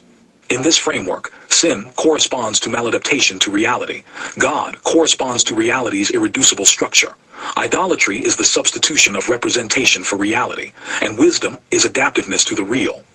Religion in this model is a secondary institution, a method of capture, canonization, and control of insights originally discovered by mystics, visionaries, or anomalous cognitive outliers, whose clarity could not be replicated by followers or institutions. This dissertation argues that the failure of religious institutions, the persistence of the Hebrew corpus, and the repeated historical pattern of mythic systems converging on similar metaphysical structures all point toward an underlying objective phenomenon. Reality behaves as though divinity is real, whether or not one invokes the word God. Final introduction. The central provocation of this dissertation is a simple rhetorical inversion. If God is simply reality described in mythic grammar, then disbelief in God is disbelief in reality, and that is hazardous, not spiritually, but existentially. This is not a theological argument. It is a descriptive one. Modern discourse suffers from a false dichotomy. Religion believes in God, but struggles with reality. Science believes in reality, but refuses the grammar of God. The Hebrew texts, however, occupy a strange middle ground. They describe God, not as a being but as a patterning principle. The ground of moral causality, the enforcer of feedback loops, the corrector of imbalance, the antagonist of delusion, the rewarder of alignment, the breaker of hubris. This is not unlike describing gravity in poetic form before Newton. The poetry does not negate the physics. It encodes it. The aim of this dissertation is to demonstrate that the Hebrew Bible functions as a proto-scientific phenomenology of reality, rendered in narrative form and interpreted theologically only after the fact, once institutions co-opted the insight for authority. Yet the original material remains stubbornly untamable. It resists institutional domestication. It outlives empires. It outmaneuvers its own interpreters.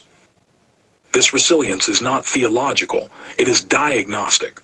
Systems aligned with reality endure. Systems misaligned collapse. The Hebrew texts describe this law repeatedly. And so this dissertation asks the forbidden question. What if the Bible wasn't trying to be a religion? What if it was trying to be correct? Dissertation structure disclosures. Chapter 1. Defining divinity, without theology distinguishing metaphysical narrative from objective reality as that which kills you when you're wrong. Why God? As a term is semantically noisy, but conceptually useful. Chapter 2. Idolatry as cognitive error representations versus the real institutionalization and loss of fidelity. Why? Sin describes maladaptive behavior, not moral violation. Chapter 3. Mystics, outliers, and evolutionary suppression. Why societies eliminate or neutralize anomalous clarity. The mystic as an evolutionary glitch. Institutional strategies for containment. Chapter 4. Hebrew scriptures as reality mapping texts. Textual analysis. Behavior's right arrow consequences. Right arrow patterns. How prophecy emerges from cause and effect. Literacy narrative encoding of universal cognitive principles. Chapter 5. Comparative ancient mythologies. Convergence on similar metaphysical structures. Why proto-scientific description predates the scientific method. The universality of divinity equals reality across cultures. Chapter 6. Why religions fail. The inevitable corruption curve of representation systems. The follower/master paradox. Control versus insight. Chapter 7. Reinterpreting God as the rule set of the universe. The morality of alignment. The consequences of delusion. A non-theistic but non-atheistic ontology. Chapter 8. Implications for modern science and society. Why rejecting the divine grammar obscures reality. How scientific materialism inadvertently reenacts idolatry. The need for a non-supernatural conception of the sacred. Conclusion. The disruptive thesis. Divinity is real. Not supernatural, but more real than anything else. Religions describe it symbolically. Science measures its behavior. Hebrew scripture encodes its rules.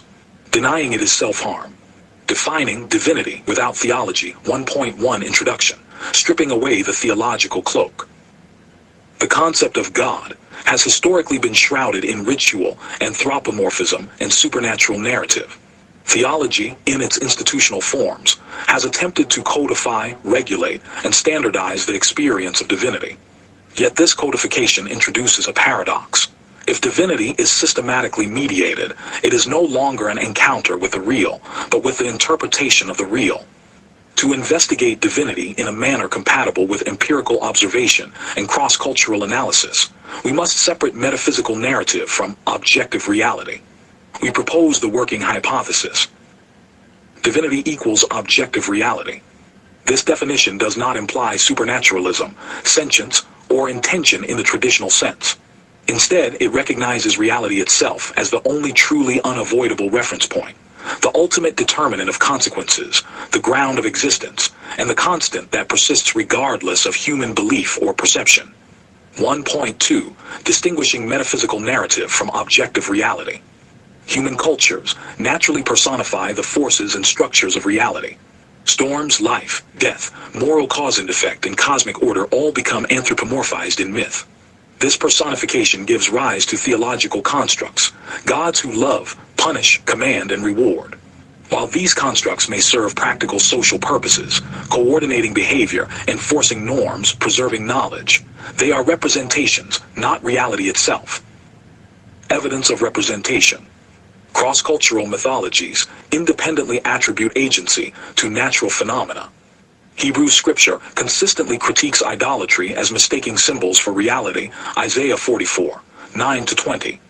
Prophetic texts describe sin as error, misalignment, or harm, resulting from ignoring natural laws, rather than as divine punishment. Interpretive insight. Metaphysical narratives encode observations of reality in symbolic language. They may amplify or distort the phenomena, but they cannot escape the constraints of the underlying reality. Therefore, a rigorous definition of divinity must engage directly with what is unavoidably real, rather than the narrative accretions humans impose upon it.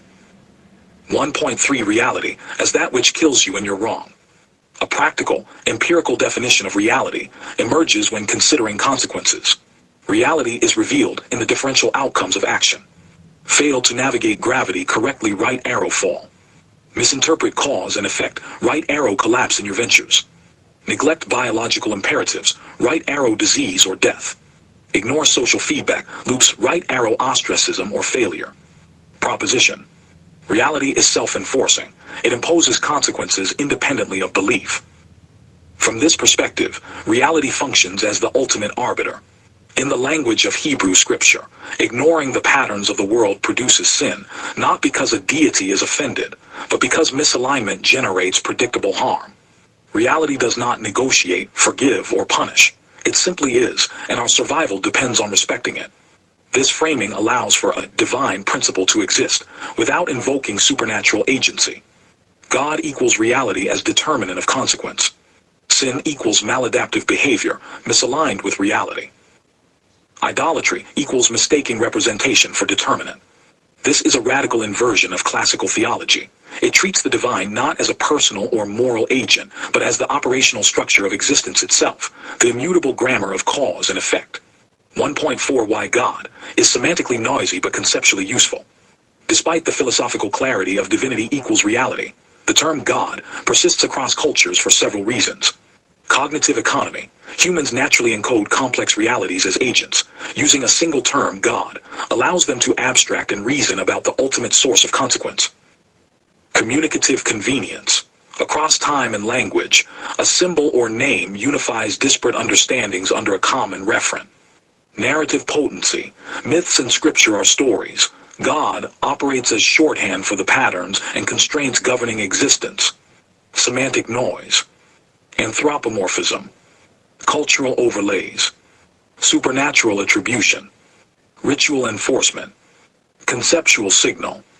Recognition of a governing, inescapable substrate. The ultimate arbiter of outcomes. The constant against which alignment, error, and insight can be measured.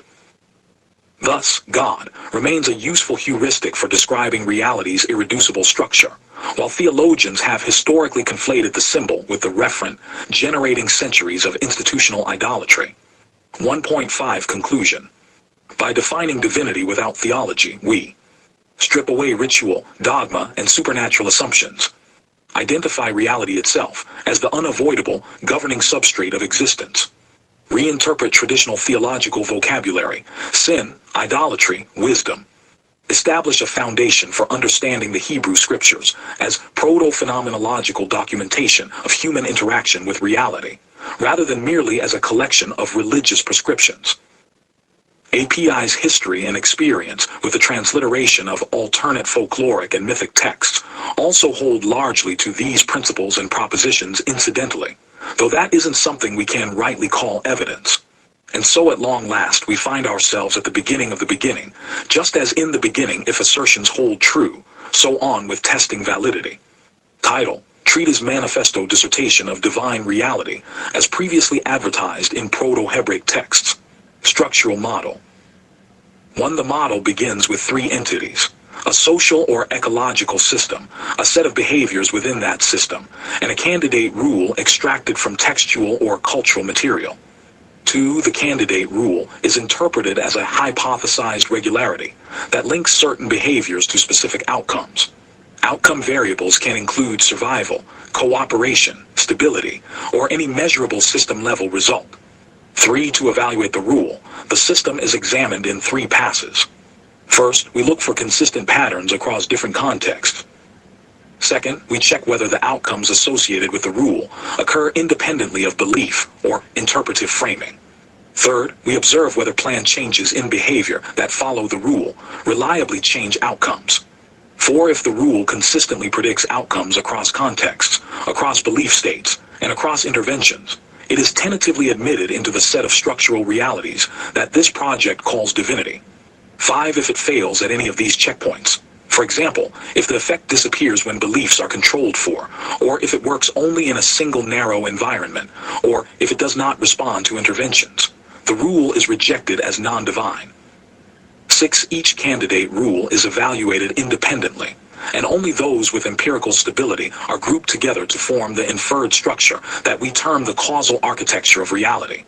7, the Hebrew texts under this framework serve not as sources of supernatural claims, but as repositories of culturally transmitted hypotheses about structural reality, hypotheses that can be tested, rules of engagement, preface and foundational assumptions, purpose. This preface establishes the underlying premises, operational definitions, and methodological boundaries for the dissertation, a treatise manifesto on the reality of divinity as advertised in Hebrew texts. By explicitly stating these foundations, this work ensures transparency, mitigates misinterpretation, and fortifies the thesis against predictable scholarly, theological, and philosophical critiques. Internal metrics. 1. Premises and different assumptions. Operational reality as the basis of divinity. Premise. Divinity is defined operationally as the set of systemic, causal, and structural rules underlying observable reality. Rationale.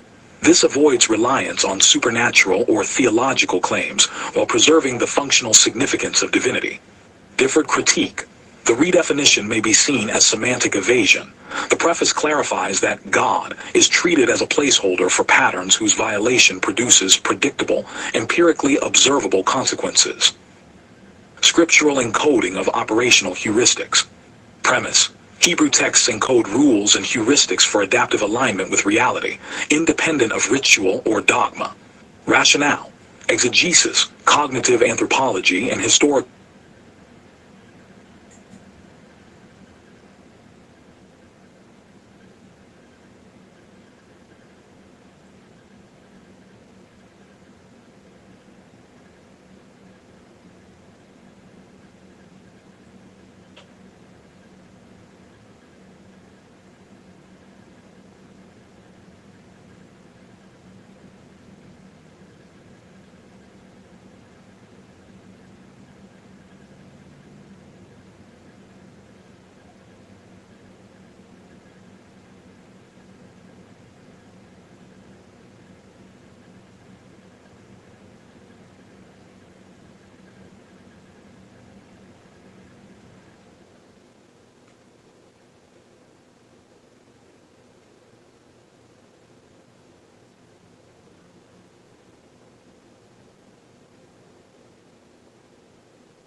Did you finally wake up from your nap? I did around 2:30. Yeah. I was out of it. I could barely hold my eyes open. I was like, I gotta take a nap, yeah. One boring ass Saturday. But it's alright. It's alright. Mom got some Mexican food today, so yeah, I grubbed down some Mexican food, and so I'm not eating till tomorrow, and that's pretty much it. Can you sing that song? He's got the whole world in his hands. He's got the whole wide world in his hands. Sing it, Final. Yeah, you. No. No, she's talking to the fucking wall. Why don't you... Yeah, go ahead and sing that. Yeah, go ahead. Yeah. What, after you come in 10 minutes? He needs 10 minutes to jerk off. I'm going to make a gravity bong. I need to get it in there. Let's see. I'll find something. You can make it out of a liter bottle. You got to get yourself a bucket, a liter bottle, and then you got to make the screen. Did you ever make it back in here? The bucket, got the bottle, got a torch to make a hole in the lid, shove a fucking pipe in there, pack it, smoke it, pull it, rip it, cough. Jerk it, twist it, mold it, squeeze it, bite it. Yeah, apake, yeah, apake. Uh-huh. Milk. It does a body good. There is one new severe thunderstorm warning for West Virginia.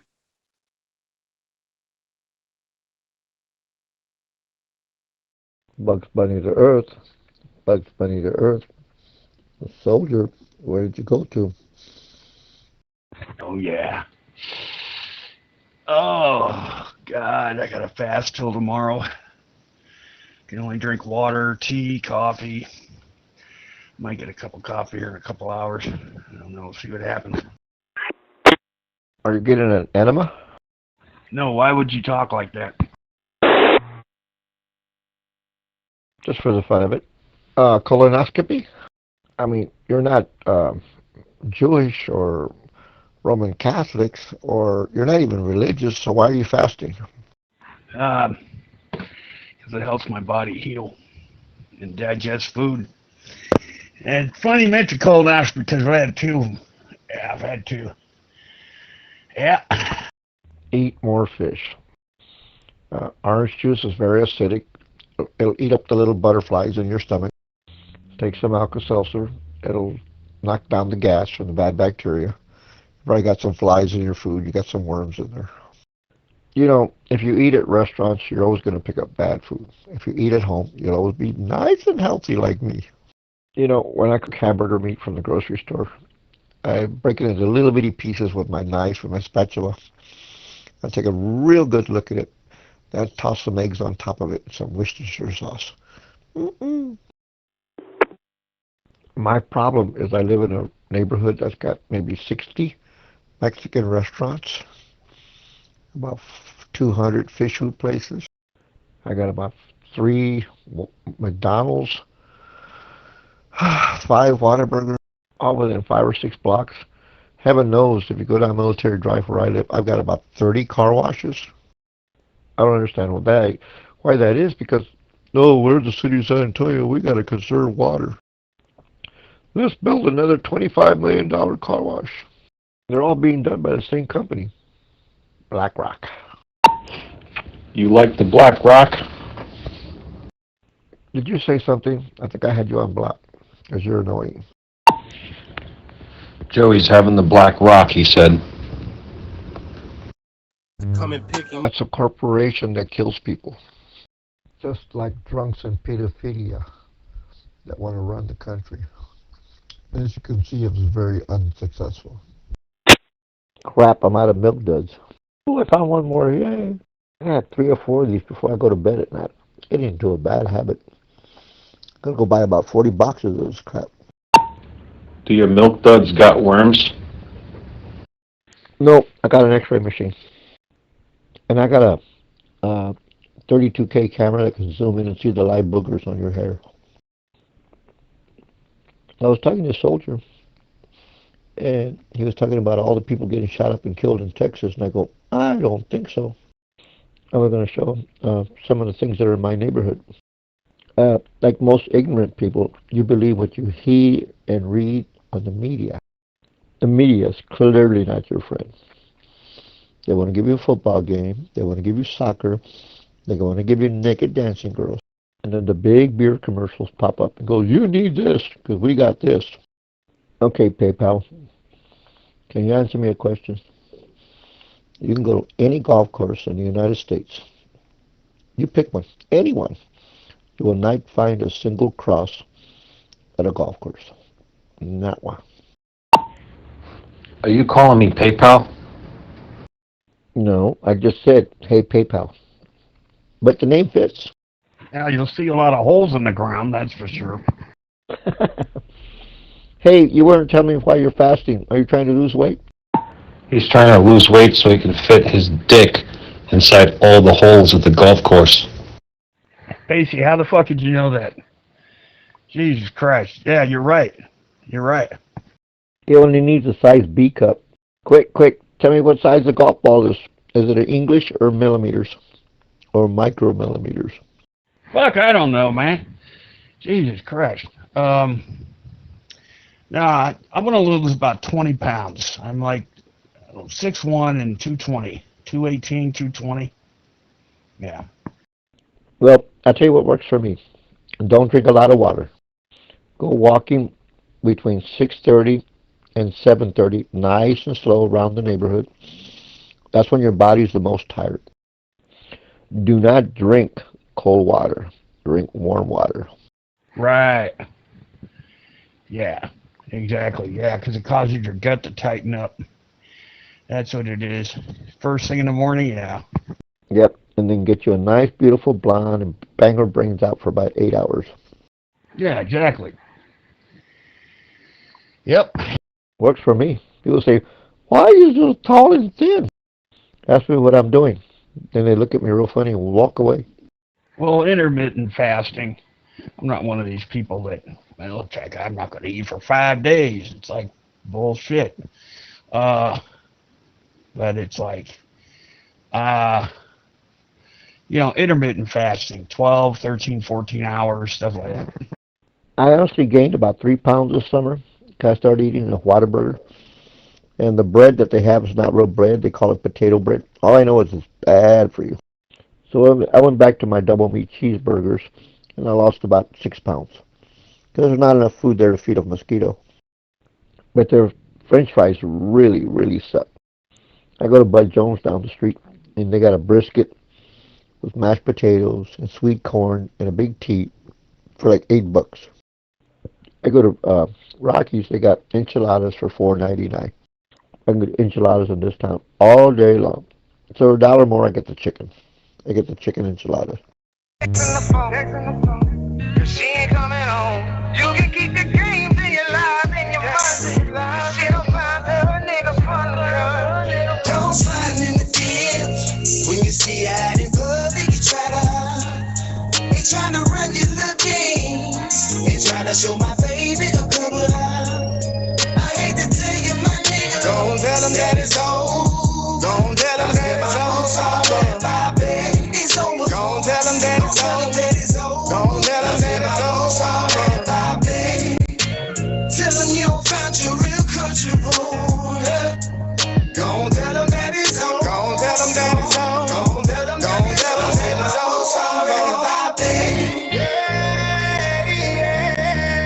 Now say my boots already, my baby. Yeah, yeah. Now say my boots already, my baby. That we were linking on the low. I ain't in the picture, but I'm in the picture. I got a legs bent back with my boots on the floor. Giving what's supposed to be gay. Then gotta hack it, gotta stuck it away. Cause you know how them first ass niggas get. Every time my baby get the poppin' of shit, they get your ass and it's your hat. Where your nigga at? Is your single? Ready to mingle? Hell no.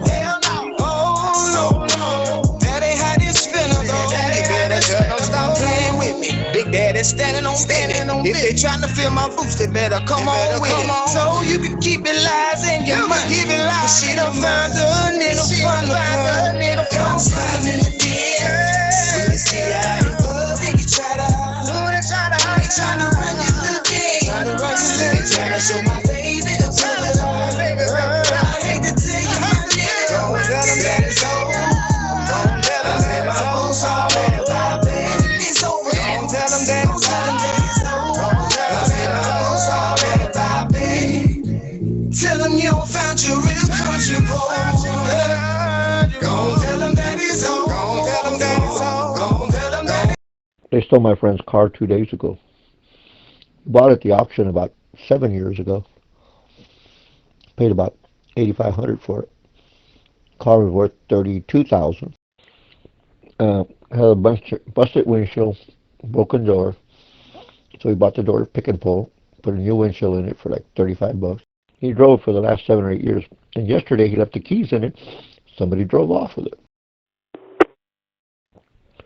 So we went to the insurance company today, and they said, "Oh, we're so sorry, but we're not going to pay more than $16,000." He looked at the guy and goes, "Give me the check." I go a walking after midnight. Don't drink any water, or you might get in a fight. I'm in a new level. I got a new shovel. Hell yeah, huh? All day. That's how it is. No doubt. Hell yeah. Hell yeah, nigga. That's right. Hallelujah. You know it. All day. No doubt. Oh yeah. It is what it is. That's how it is. For sure. That's right. Cha-cha-cha. Hell yeah. Fuck yeah. No problem. Fuck yeah. Hallelujah. No way. Hallelujah. I already know. We're in Texas. We don't say howdy. We say hello. You're obviously lost because this is a religious channel. And nobody I know on this planet is religious. They talk about religion, but they know nothing about religion. They think sitting in a little room with air conditioning is religious. No, it's not. Hell, I went to John Hagee's church the other day. He's got like 60,000 people. His wife's up there on stage with all the lights and the music and the band and the drummer and the piano. I thought I was watching Walt Disney cartoons for a minute. She gets out there and starts singing. And this is my wife, and she's going to sing a hymn. Half the people got out of the church and walked out. She's very...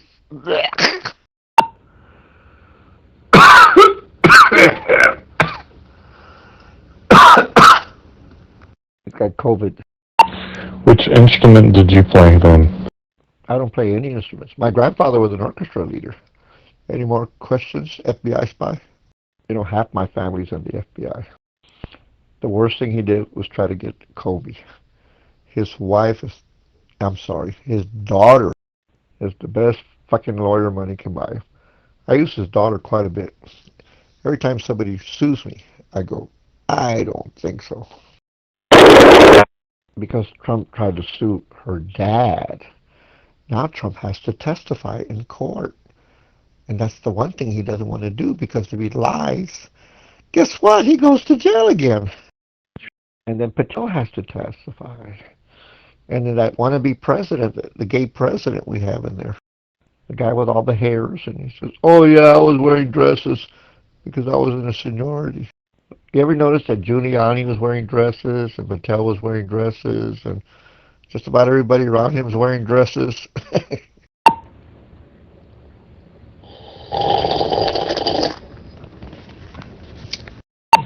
Yeah, so when was the last time you wore a dress then? A dress? I run around the house naked. You know, I just sit around, you know, when I want to go swimming, I just take off my robe and go. The neighbors kind of get weirded out. I go swimming at 2 o'clock in the morning, but it's my house, and if they don't like it, now the grandkids love it because they come over and they go, "Grandpa, can we use your swimming pool? We're going to have a small party with a few friends." And 300 beer cans later. So you swim naked with your grandkids? I hope not. They're over 45. How the fuck? How old are you, motherfucker? Well, like my doctor said one time to me, he says, "How old are you?" And I go, "I'm older than dirt." Well, I believe it.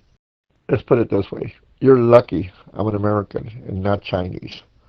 I know so much about technology. I'm one of the few people that can disable just about anything. Handful of BBs in the intake of a jet airplane, that's gone. You want to kill the enemy, just shoot him before he's born. If you want to get rid of the politician, just tell him you're going to nunnery school. Yeah, or tell him you're going to, what do you call it?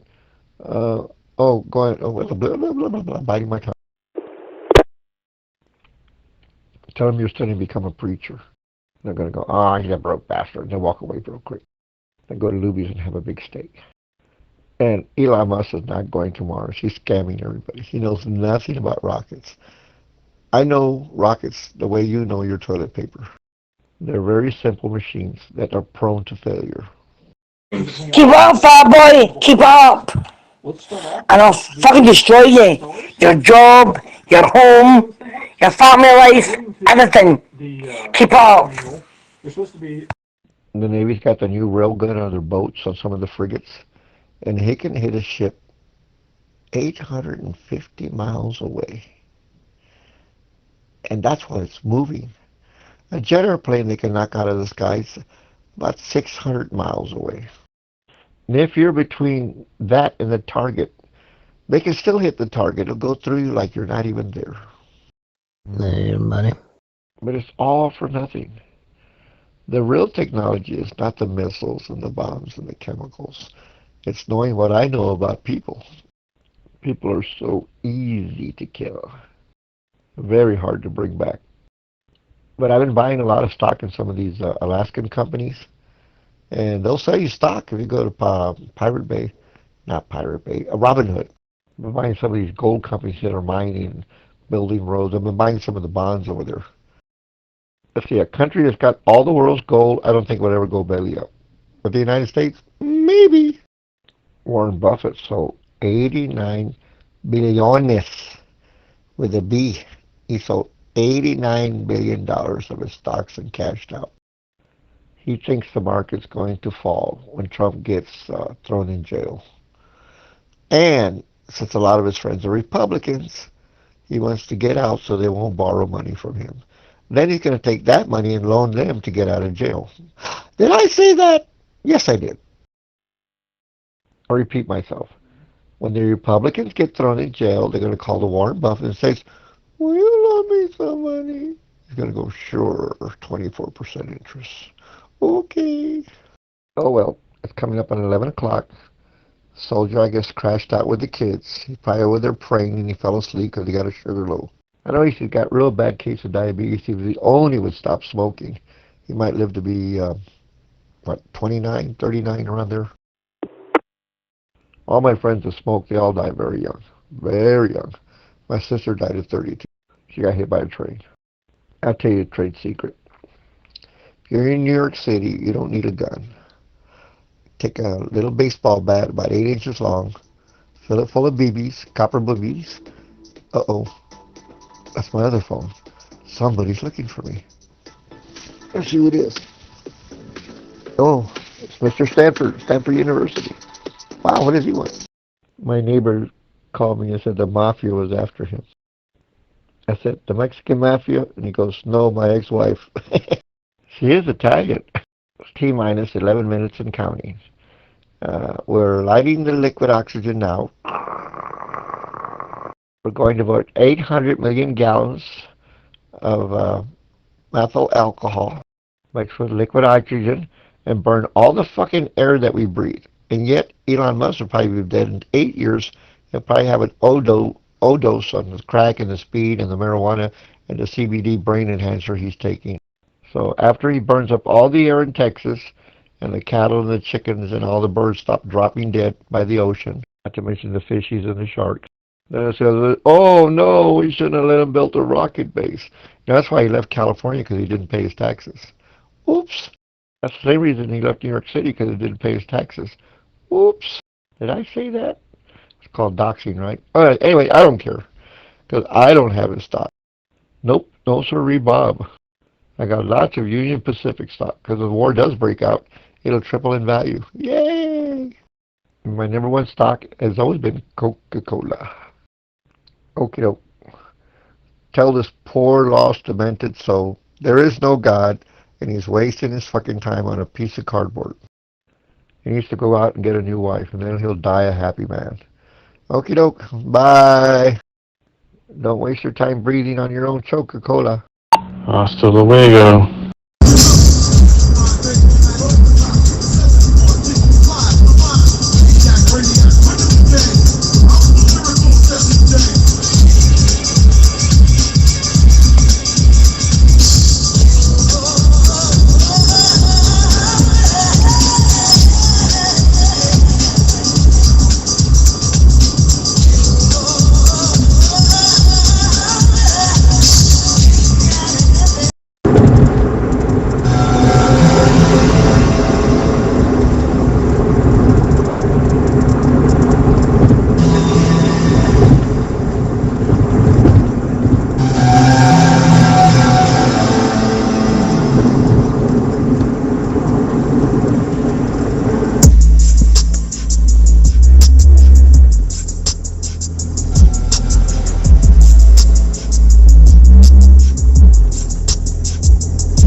Sunday, November 16, 2025.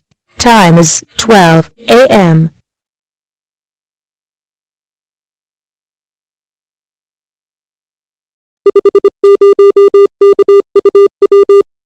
You're running around, do.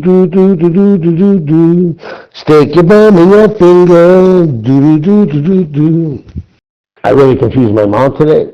I took her from one Walmart, and I took her to a different one. And for elderly people, it's really good because shit's not in the same place.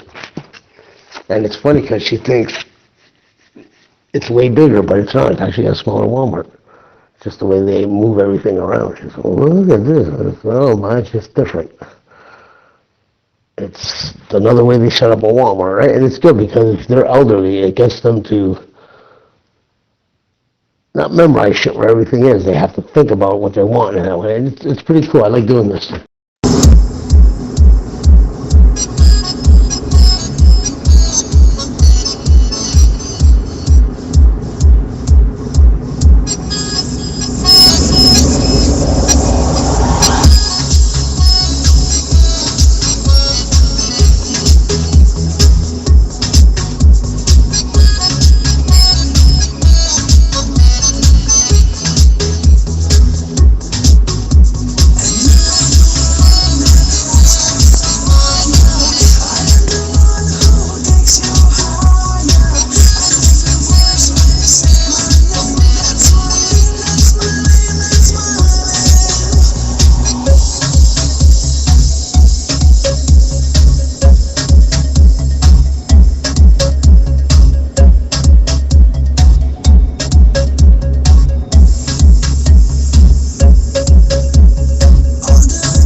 There is one new severe thunderstorm warning for West Virginia.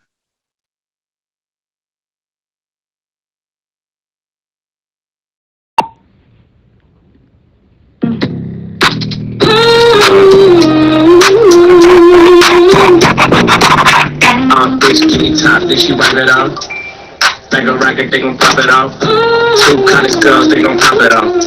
Had a threesome, you was not involved. Making love to the money, but I'm not in love. Got a flock of them birds flying in the duck. I'm allergic to the L's, only breed doves. She think I'm Usher when I make love in the club. Your last nigga TLC, he a big scrub. I burn tens by the hundreds, 100,000 of them. High in the first class, skipping all the subjects. Niggas couldn't teach you shit, but teach you how to duck. I can teach you how to make money. Take money, not your money. Got the phantom all white like a snow bunny.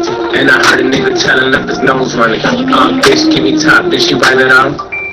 Like a rocket, they gon' pop it off. Two college girls, they gon' pop it off. Had a threesome, you was not involved. Bitch, give me top, then she wipe it off. Like a squeegee, wipe it off. Two college girls, they gon' pop it off. Had a threesome, you was not involved. Had a bitch back outside, yeah, the streets calling. Niggas got COVID, I was still ballin'. I'm a trapaholic, you an alcoholic. Differences, same shit, different toilet. Got a new bitch calling my ignore. Gotta keep them on their toes like I never know 'em. And I can't be low with an explorer. I'm like a lion when I eat, I only want one. Top thing, fucking on this top thing. The pussy good, but I take a bitch with no name. That's the game, I sell a bitch a whole dream. Do my thing, nigga, I ain't got no shame. Bitch, give me top, then she wipe it off. Like a rocket, they gon' pop it off. Two college girls, they gon' pop it off. Had a threesome, you was not involved. Bitch, give me top, then she wipe it off. Yeah, Like a squeegee, wipe it off. Two college girls, they gon' pop it off. Some you was not involved. Hot boy told you, I'm poppin'. Bitch got a popcorn booty. Boobies, blowfish lips, I'm holy. She blew me, and she swallowed all that new me. Yeah, pop it off. Feel like my dick ain't need some Tylenol. Ooh, cotton off. Bitch got a eye problem, get a problem solved. So tired, that whole pussy needs some tiger bomb. I can pop that quick like a fire hose. And I throw that dick 30 times the charm. Y'all gon' make me just give it, take the diaper off. Fuckin' with my nigga tight until the stripes come off. Moolah, bitch, give me top, then she wipe it off. Like a rocket, they gon' pop it off. Two college girls, they gon' pop it off. Had a threesome, you was not involved. Bitch, give me top, then she wipe it off. Like a squeegee, wipe it off. Two college girls, they gon' pop it off. Had a threesome, you was not involved. T-Rod, my slime, that tiger 2 times. Two college girls, they gon' pop it off. T-Rod, my slime, that tiger 2 times. Like a rocket, they gon' pop it off.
Light-skinned Bruno Mars looking motherfucker. He's supposed to be in community service. Yeah. What the hell, man?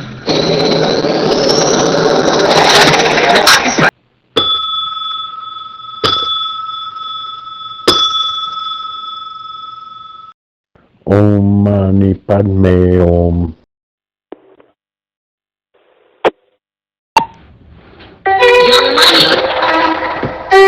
You gonna do it for the gram, right? First things first, I fuck, get all the money. Bitches love me, keep it honey. Bitches like you, cause you funny. Niggas ain't sellers. I'm the one that came and fucked the stomach. I got a black mom, she into my nine. I'ma fuck her all night till I come nothing. Sip down me bucket. I am not a hustler. I could be your daddy cause I am a motherfucker. Fuck niggas monkey. These niggas sweet bumpin'. My seed on her face, she get smashed like a pumpkin. Oh, she love it. Do me rough, talk that nasty. When it's cocky, and you make it dip, make it dip, make it dip, make it dip, make it dip, make it dip, make it dip. Yeah, baby, take a sip, take a sip, take a sip, take a sip, lick a lip, lick a lip. Yeah, baby, I just wanna see you dip, see you dip, make it dip, make it dip, make it dip, make it dip, make it dip. Yeah, baby, take a sip, take a sip, take a sip, take a sip, take a sip, take a sip. Yeah, baby, show me how you make it dip. Even when niggas think you know we still got the fifties. We all telling your car still got them calling me Mickey. All these bitches my minis, got them calling me Mickey. But I'm ride, never was the icon issue. Pop is bizarre, I'm covering the icon issue. I got issues, yeah bitch, I got issues. W, Cosmo, I got issues. Some Bobby dolls, taking the stars. So we looking for some brain with the piece of the eyes. Last nigga was the dope dealer, hell of a guy. He said the pussy top, better alive. Make it dip, make it dip, make it dip, make it dip, make it dip, make it dip. Yeah, baby, take a sip, take a sip, take a sip, take a sip, lick a lip, lick a lip. Yeah, baby, I just wanna see you dip, see you dip. Make it dip, make it dip, make it dip, make it dip, make it dip. Yeah, baby, take a sip, take a sip, take a sip, take a sip, take a sip, take a sip. Yeah, baby, show me how you make it dip. Santana bandana on the clip, got your bitch wave riding on my dick. Man, niggas ain't shit. I done came back with the hits, fresher than the pillow with the fucking mist. What I said, I meant it. This shit is bad. I came to flex. Look in the mirror, look at your ass. Fuck a career. How you make a G-string just disappear? She like, I mean, let this shit. I need bag, I need tick. Honey cash, I'm just ready to make a rich. Make it splash, before I get you grip. I just got one question, bitch. Can you make it dip, make it dip, make it dip, make it dip, make it dip, make it dip, make it dip. Yeah, baby, take a sip, take a sip, take a sip, take a sip, take a lip, take a lip. Yeah, baby, I just wanna see you dip, make it dip, make it dip, make it dip, make it dip, make it dip. Yeah, baby, take a sip, take a sip, take a sip, take a sip, take a sip, take a sip. Yeah, baby, show me how you make it dip. Show me how you make it dip. Show me how you make it dip, make it dip, make it dip, make it dip, make it dip, make it dip. Show me how you make it dip, make it dip, make it dip, make it dip, make it dip, make it dip. Show me how you make it dip. The juice be slipping, it's crazy. Got a man like me and it's looking crazy. You don't have to crash to see I'm making a safety. When you turn them down, these clowns turning to babies. Got the juice be slipping, it's crazy. Got a man like me and it's looking crazy. But these niggas want me to look like I'm cheeky. Got them in their feelings, so they see me and Fifi. There is one new severe thunderstorm warning for West Virginia.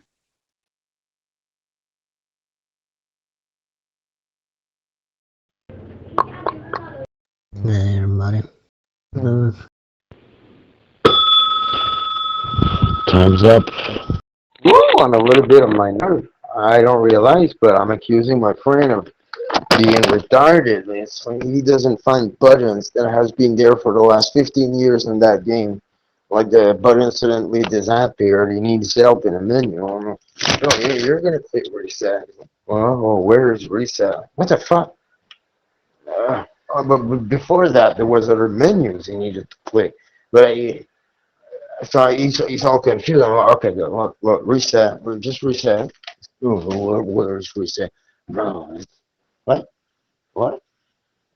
Oh, whew. Yeah. I guess that me like stressing the fuck out about that is the nicotine. I could smoke a cigarette, honestly. I can also smoke a cigarette. It's not like I don't need to suffer. I need to do it gradually. Okay. And candies. Got the candies and the cashews. The fruit. Oh, log. Oh, fruit by the foot. Fruit by the foot. By the foot. Fruit by the foot. Yes. Okay. I guess now I can trash all these drug shots and these gay nicotine drinks that they were not good at all. Don't like them. Garbage. There you go. Because we found a new one that we love. That we really love. There's no reason to keep the old one. They're the old one, the old electrolyzer, the geek vape. I'm gonna trash that. Though maybe I could do a sort of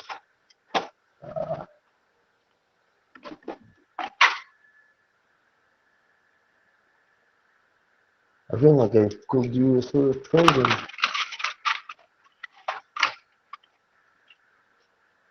Yeah, it could be worth it, but not for the geek vape itself. All that is trash, trash, trash. The other vape, I don't like it.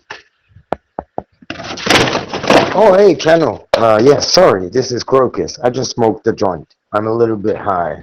Thank you.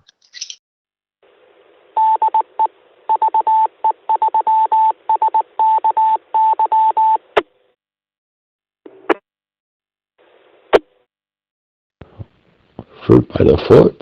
Those are good. Sometimes I eat the whole fruit by the foot, the whole roll. Sometimes I just want to unravel it, peel the paper off, wax paper, maybe parchment. I don't know what it is. But they got just the right technology so that it can roll freely, perfectly. Fruit by the foot.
realize there's nothing left. Cause I've been blasting and laughing so long that even my mama thinks that my mind is gone. But I ain't never crossed a man that didn't deserve it.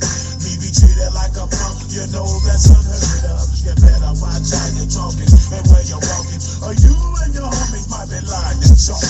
I really hate the trip, but I gotta know. As they groove, I see myself in the pistol smoke room. I'm the kind of G the little homies wanna be like, on my knees in the night, saying prayers in the street light.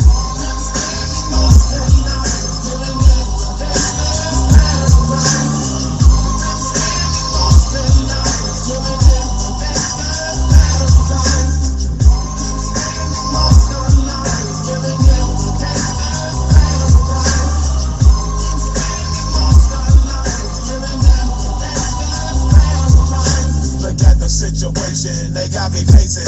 I can't live a normal life. I was raised by the street, so I gotta be down with the hood team. Too much television watching got me chasing dreams. I'm an educated fool with money on my mind. Got my tin in my hand and a gleam in my eye. I'm a low. Sunday, November 16, 2025. Time is 1 a.m.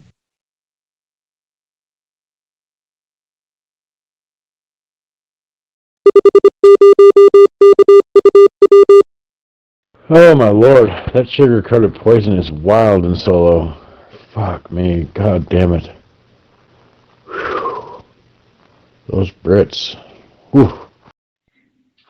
Excuse me? Do you masturbate with your dog in the bed, soldier? We want to know. He has to push the dog away. Go away. Go away. He's pushing while he's fucking chugging on his Johnson. That's just ridiculous. Fucking ridiculous. Well, you like picking on a woman. That just shows you're weak.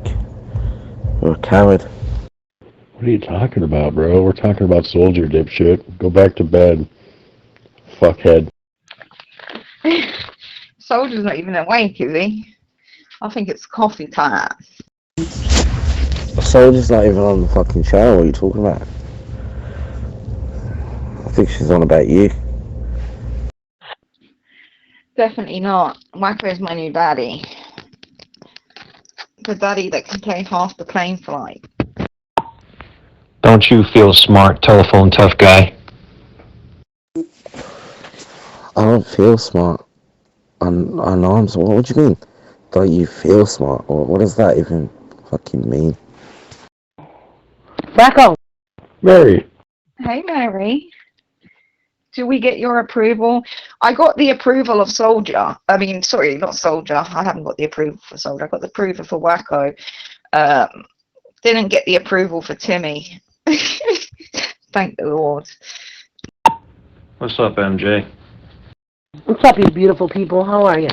Sugar? Yeah, I'm Sugar's rebound. So once Soldier fucks up again, yeah, she'll be mine. Well, you're way hotter than him, so there's that. Sorry, I don't mean any disrespect, Soldier. He's just nice to look at. I gotta agree, you're not a rebound. Wacko, where you been? I missed you tonight.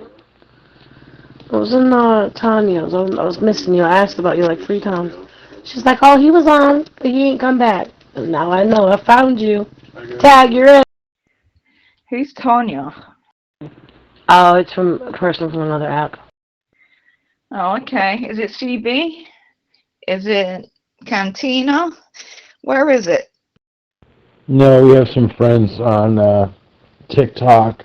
There's a bunch of people with live streams. She's just a leader of one of them.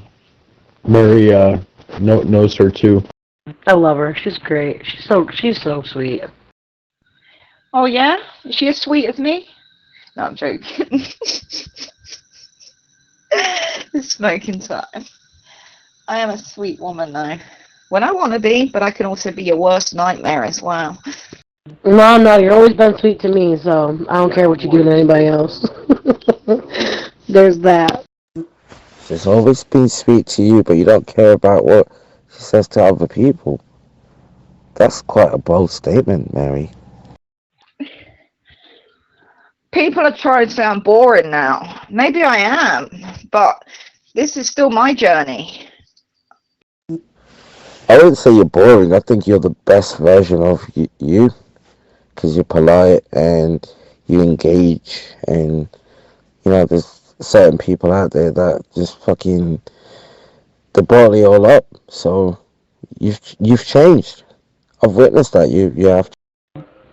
Listen, you can rip somebody a new asshole any fucking day of the week, and it won't make me love you any less.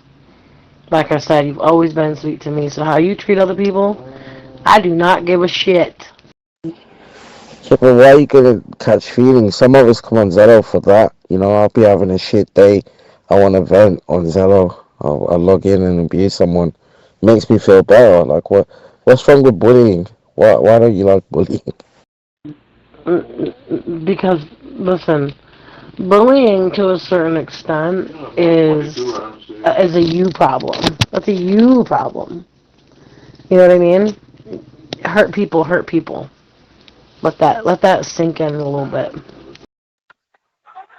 I mean, from what I've gathered, Mary Jane has a point. I mean, you shouldn't just hurt people because your life is fucked up. Yeah, let that sink into your sink.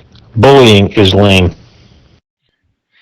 Okay, so I was so close to going over to my friend's house and beating up her girlfriend yesterday, and then I read the Bible. And I read this verse, right, and it's on my profile. It says, don't take revenge, dear friends. Instead, let God's anger take care of it. After all, Scripture says, I alone have the right to take revenge. I will pay back, says the Lord. So she's going to get a lot worse than what I could ever give her. I mean, I could beat her. Sorry, well said. You can be there and end up behind bars, but you've done it the right way. And I was gonna say, I mean, the Bible also says in Exodus, thou shalt not kill, and also in Exodus, God orders the death of every firstborn of Egypt. who's religious? Because I'm not. I'm an atheist. I don't know why you guys are so obsessed with religion. If religion was the true thing, right? Everyone would have the same religion. And I really hope that you took a highlighter or a annotation note and put a note in there for yourself, because you're 100% right. That person will hit karma tenfold. And it's out of your hands now, sugar. Yeah, no matter what you believe, you do bad things, you deserve bad things, and bad things come to you. I'm a big believer of karma. What goes around comes around.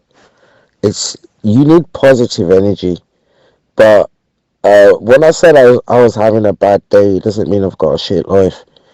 You know, sometimes you have a bad day, right? He's a cool guy, Abby is. There's a guy on here called Ghost. He's like this spit guy, and he sounds really slimy. Pacey saved me from him yesterday by rap battling him. He reckons he's a full-blown DJ, and his music is terrible. How do I know it's terrible? Because I used to hang out in studios. So it was fucking terrible. Let me just say this one thing. Instead of what goes around comes around, think of what you put out is what you get back. That's another one that I absolutely love. Oh, what a dumb bitch named Elaine. Elaine is a dumb bitch. Dumb fat bitch. Oh, man. Oh, man. Yes, Lord. Dumb bitch.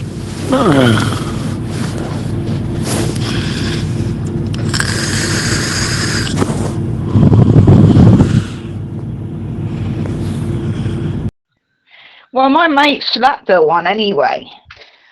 But I said that if she doesn't leave in 15 minutes, I'm going to be over. And I did mean that. But then I don't want to get involved. Why should I get involved? She keeps going back to her. Isn't it really her issue and not mine? It's about time I took accountability for my own life. Fuck everybody else's. Exactly.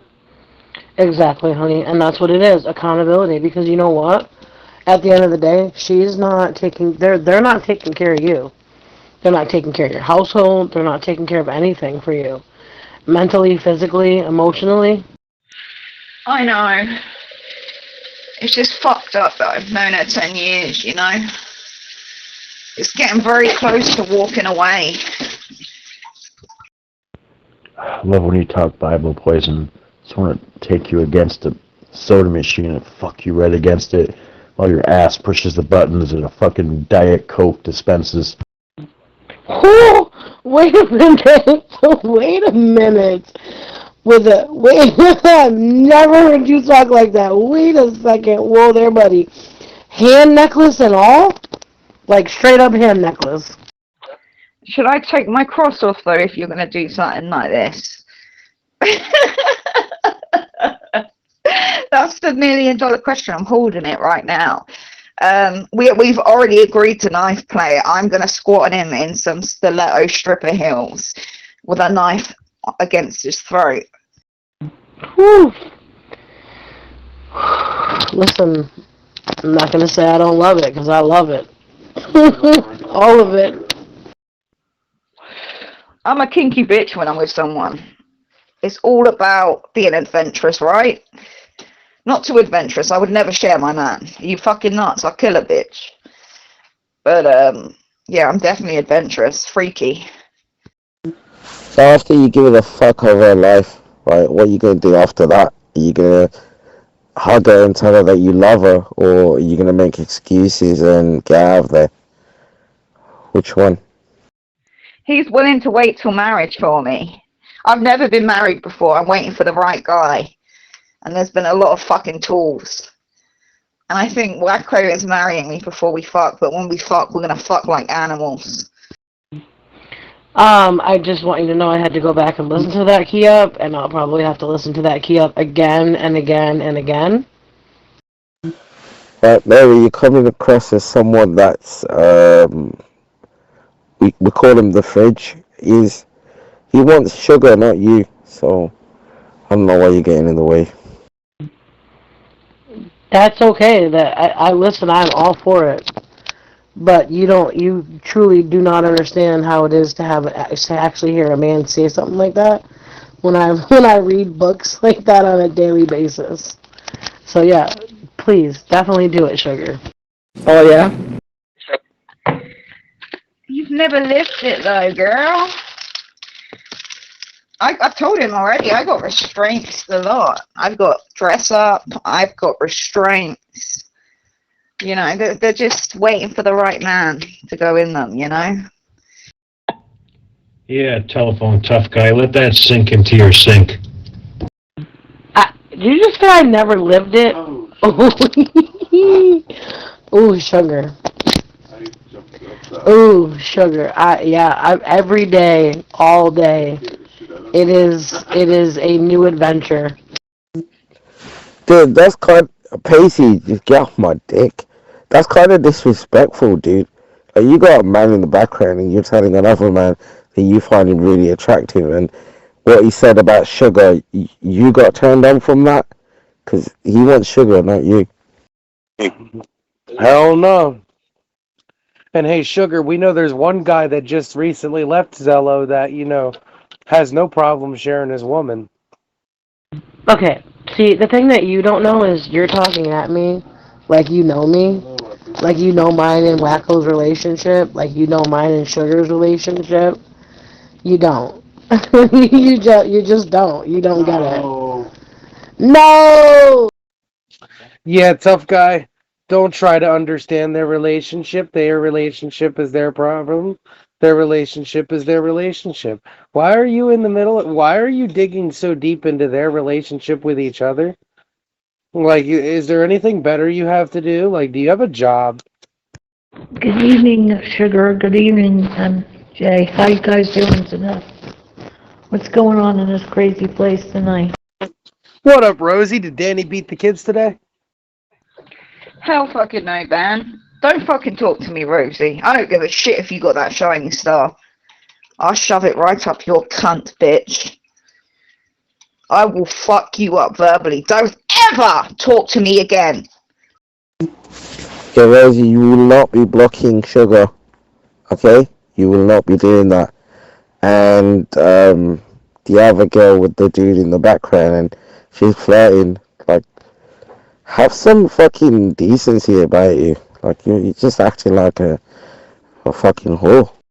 Listen, while me and Wacko are doing some crazy shit, she could always watch. I'm open for voyeurism, and that was funny, Jersey. It's a shame you can't. I find only in certain channels you can't text in the text box. There's something going on with this channel. I don't know what's going on with the channel. I'm just here. So, I don't know what you're pissed off about, but, and what did Junior say? Because I have him on mute. Right, I'll tell you what I'm pissed off about. Do you want to know what I'm pissed off about? The fact that you called Forson's baby a welfare baby when you yourself don't fucking work, alright? So how fucking dare you? That's number one. Number two, you put my niggas MCS is info out there. Not a good look. Basically, Rosie, you fucked up. And why are you on Zello? Shouldn't you be making sure that Danny's not beating the kids? I've seen that battery charge. If you're scared, Rosie, we need to find you a code word to say. Okay, it'd be pineapples. Every time you're scared of Dan or Daddy V, you have to say pineapples. All right? Thank you. And by the way, Sugar didn't you dodge a bullet? Good thing you're not all over Danny D no more. His fist was about to be all over you. Oh, can we not use pineapple? Because that's my safe word. That's my hard limit. Here, Rosie, use watermelon, because that pineapple is my word. Oh, and to Mr. Abby, I just want you to know that me saying something to my friend and even calling him handsome, which I do on a daily basis, is no disrespect to my husband of 20 years, who fucks me on the regular. So yeah, thank you. Hey, Jersey, Telephone Tough Guy does have a job. Earlier in the channel, he said he has to get off in 10 minutes. So that means he's probably a professional masturbator. I do have a job. I'm an engineer. But Mary, that is really saddening that your partner of 20 years is sitting there beside you and you're telling another man that you find him attractive and he's turning you on when he's not even directing his affection at you. Who's that, Sugar? Well, for one, you should use that engineering ability to, like, engineer a way to not be as retarded. And by the way, if she wants to tell him he looks nice, what's so wrong with that? Like, Mary Jane and Sugar, y'all both look nice, and my girl's right next to me. I'm going to stay out of this one. Abby's not a bad guy. Mary Jane's a lovely woman. That's all I'm going to say. I'm going to stay out of this one. Thank you. It's Sunday. Day of rest. Rosie, when you say to tell people that you're a fucking mother for, you're not a mother. I want to know how social services, or whatever the fuck you call them over there, is okay with some kids living with someone with a domestic violence charge over. You forgot 2 counts of abandonment of child as well. Those were the ones that were guilty. You know, the other ones that I didn't see a disposition on them or anything, or a sentencing or anything on the other charges, but he got pled guilty for the fucking 2 abandonment charges. And another thing, we have a stinking doxer as an admin, somebody that could expose our information. The channel doesn't feel comfortable with that. I'm a doxer? You are. But anyway, I don't know what you're talking about, Sugar, because there's no charges on him. It's a fake document. AI all the way. He never been arrested. Never hurt his children.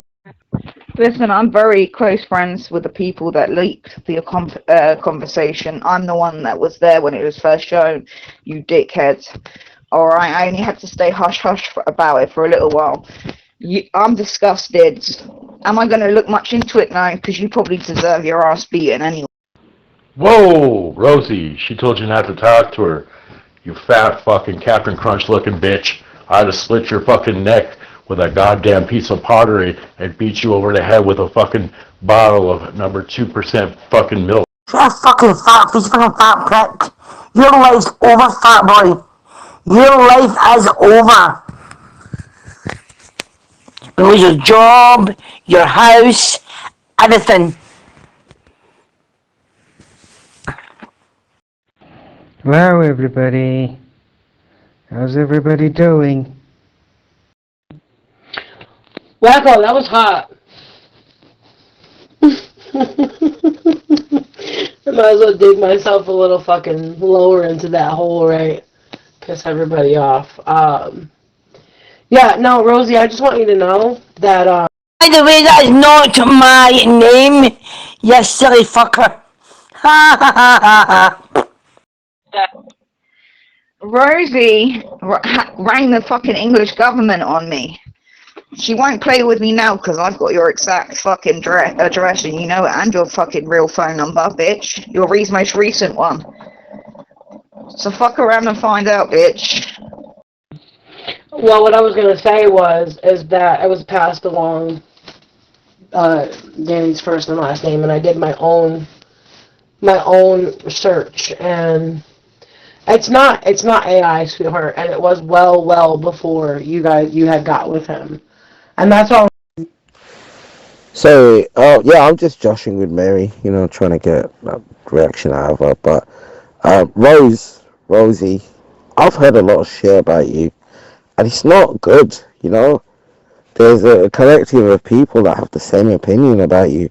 I'm tending to lean towards them. And I mean, look, I've known the truth better for about 6.5, 7, 8 years now. And she fucking came after me. That fucker sit there and say I'll do all kinds of nasty shit. And then just keep on going with her bullshit that she gets to fucking have arrested for all her nasty shit. Rosie, that's not AI. Anyone who clicks on the link I dropped, they can go and look it up for themselves. And I'm sure everyone on here has probably seen the document drop. Just put that name in. Make sure the last name's first. Danny DeVito is no more.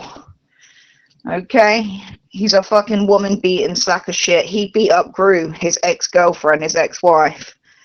That bitch looked like Gru. Yeah, but he beat her up while you were in the...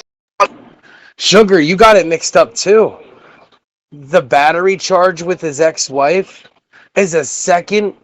That was his first of 2 battery charges. There's a battery charge linked to the child abandonment charges. Whoa, Timmy, did you murder your brother or something? Bro, why are you even keying up? Wow, slip on out, bro. Scared. This room is becoming a retarded channel. We've got an admin that's a retard. And also, I don't think she wants what's best for the channel. And me and Soldier are going to probably end up in an argument over it later. So stay tuned, folks. And there's so many things to make fun of Timmy about that's actually true. Why do we got to say things that are not true? Like, I could fuck with him about his arm or his lip or something, but he didn't actually kill his brother. You know what I'm saying? That was all a rumor that Bad Habit started and admitted. But there's paperwork. So, Jersey, just be cordial on this one. Okay? Just be cordial. Keep calm. There's paperwork on... I've already looked into his criminal record more times than I can count. Now, what court case are you possibly telling me or paperwork to prove that he murdered his brother? Because he's only got drug-related charges or DUI and shit like that, paraphernalia. Just like a PDF file doesn't have to be charged to be a PDF file, Jersey. For fuck's sake, are you stupid? Are you stupid? Right, do you know what? He's going to be Timothy's defense. I'm going against Timmy. Okay, who else wants to support me? They're working with MCS over there in the other channel. Sugar and Rosie and Coach. Coach CBS retards over there and Johnstown is doing this shit. They took my admin away from me. Well, I'm just saying, Timmy, you know, like, there's a lot of things I like to fuck with you about. You know, you got a fucked up arm, your teeth, your bottom lip goes over your upper lip. And there's a lot of things to fuck with you about, you know what I mean? Why fuck with you about the things that are not true? I will support you, Sugar. Behind you 100%.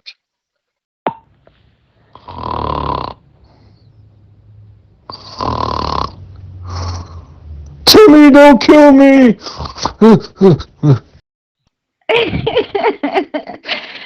I think you could have done more. Listen, Jersey, I got to be honest. If I'm coming to America, I'm blowing that case wide open because they got some, you know, real colossal police force over there by the sounds of it. Well, what information do we know? Concrete, undeniable fact. What do we know about this whole situation? Like, looking at it with an unbiased view, what makes you believe Timmy killed his brother? I don't think he actually killed him to be a nasty piece of shit.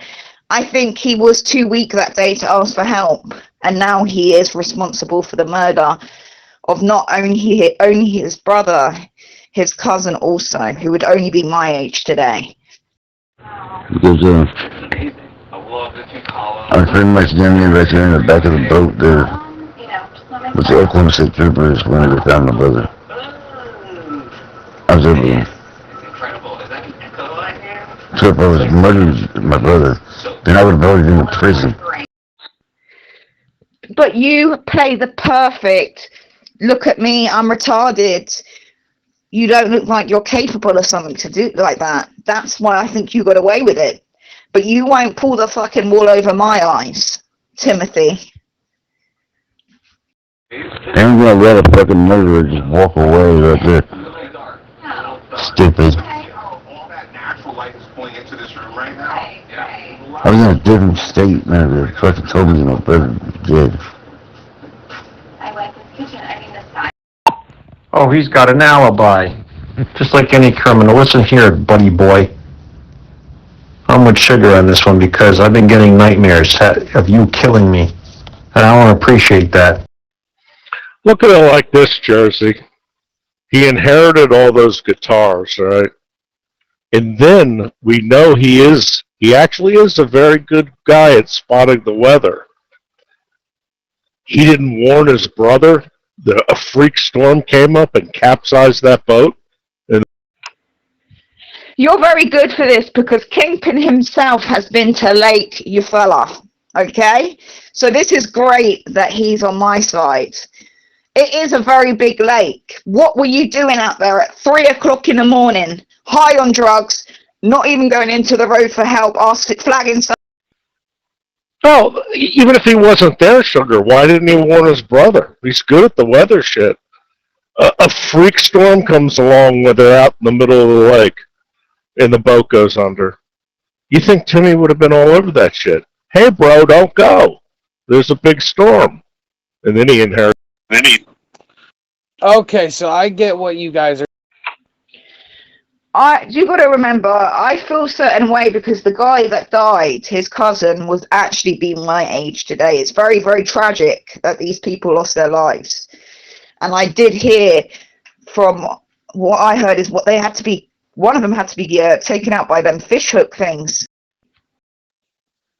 So, like, I'm just making sure I got this right. So, y'all don't think Timmy physically killed his brother, but you feel like Timmy neglected to do anything to prevent the situation? Yeah, he neglected a lot of things. Didn't it take him, 12 hours to report the fucking thing? He had his dick inside of a hoagie sandwich smearing cum in there like fucking mayonnaise. Wacko, I like this Wacko. He used to be so shy. He fucked his brother's wife after that motherfucker died. Is that respect? I don't think so. Oh, this is a new one. I didn't know about him fucking the brother's wife. So not only did he get the guitars, he got pussy out of the deal. And we know that he's pussy motivated. Every woman he comes across, he tries to stalk.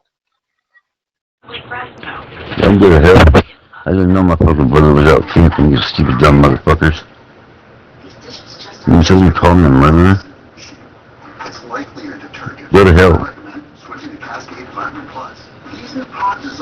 Look, your dozen things. Did you actually fuck your brother's wife, though, after he died? That's sick, dude. You are fucking sick. Another question I want to know is why did you try and take Ashley down to the same lake to have a picnic on? Like it was some celebration. After all that shit happened in that fucking lake, you wanted to sit outside and have... You were going to push Ashley in. We know! Man, if I had a family member that died at a lake for some reason, I wouldn't want to be at that lake. That's just weird. And what time of day did you bring Ashley there? 3 o'clock in the morning? She wouldn't get out of the car. Yeah, he was trying to get her out. That is creepy. I wouldn't go to that same location. You know, if it was all innocent and they pulled my brother out on a drag line, I wouldn't be going back. He was probably trying to kill Ashley. He fucked his brother's wife. He murdered his brother because he wanted his brother's wife all to himself.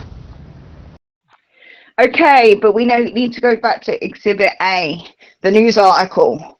I can't drop it in here for some reason. They've turned the images off. I think it's Rosie. I think Rosie's the problem for that. I've got, okay, 2 guys die in a lake in Lake Ufella. Type it into your Google, it should come up. Rosie's sabotaging the channel.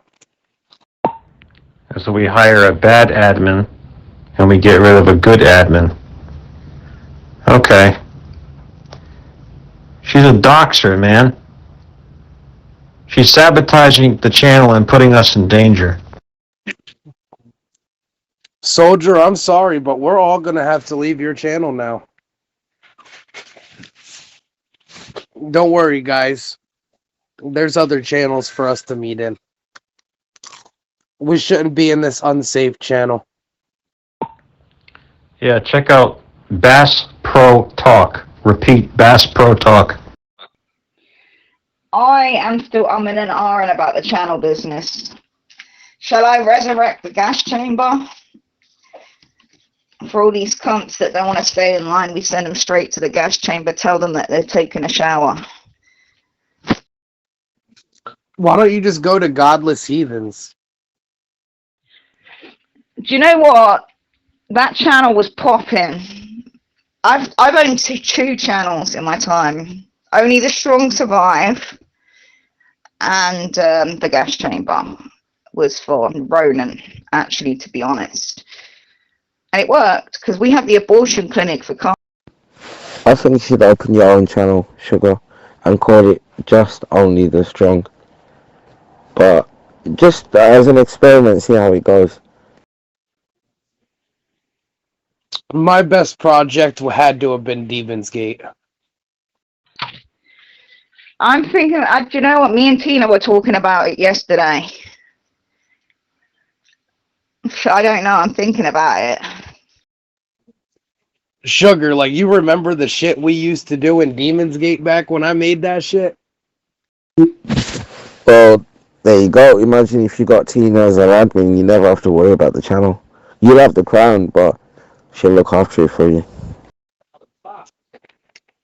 When it came to Demon's Gate, she was always an admin. No, double ownership. A duo thing. We both want to. But I would have a mix of the Americans and the English. There's going to be a lot of English in there, guys. Yeah, but I don't think Sugar will have to go around stealing users like you do, Jersey. Like how you shamelessly promote your channel on Soldier's channel, but you sit here every day.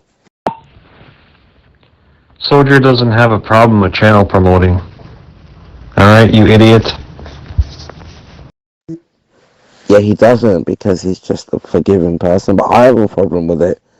It means that it's a bad judge of character that you have to promote your channel here, but he doesn't do that over there. Like, yeah, you've obviously got no morals.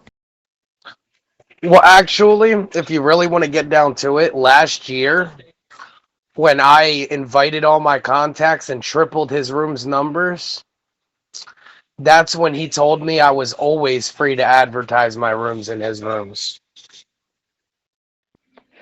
To be fair, in his old channels, I got one of them shut down. I'm not going to lie, and I own it because he had classic Arab in here. Yeah, being an admin talking the most disgusting shit I've ever heard. I helped Soldier all the way since he had the channel Words Are War. Yeah, that classic Arab, he's a special kind of fucking wrong. There should be another category for that guy. I've heard him say some horrific things, what he's done to family members, and he's proud of it. He's a redhead, hon. Kevin and him in real life are cousins. And Kevin has told me everything about him. Kevin shopped them in for meth. He was taking meth. Them two nearly had a fight in real life. Kevin would whoop his ass. I'm on Kevin's side. Kevin would fucking knock him the fuck out. Yeah, I think it's Kevin's uncle, or I don't know what relationship to be exact, but Kevin's nothing like him. Kevin's funny, but classic Arab, he's malicious, you know, he's a horrible guy. 100% agree with you. Kevin can be out there, though. He's very outrageous, but that's why he's loved.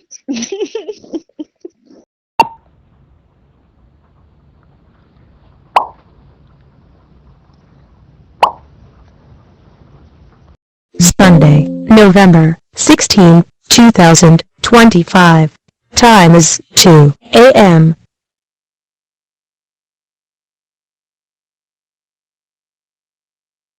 It's 12 a.m. here in Arizona, and you're tuned into 50,000 unstoppable watts.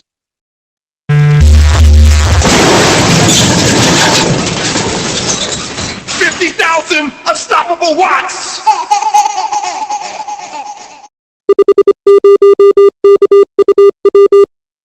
Ding, ding, ding, ding, ding, ding, ding. We look around. Nobody's awake. Doo-da, doo-da. Ding, ding, ding, ding, ding, ding, ding. Oh, doo-da, day. This is your National Database Integration Computer talking. Your battery is running low.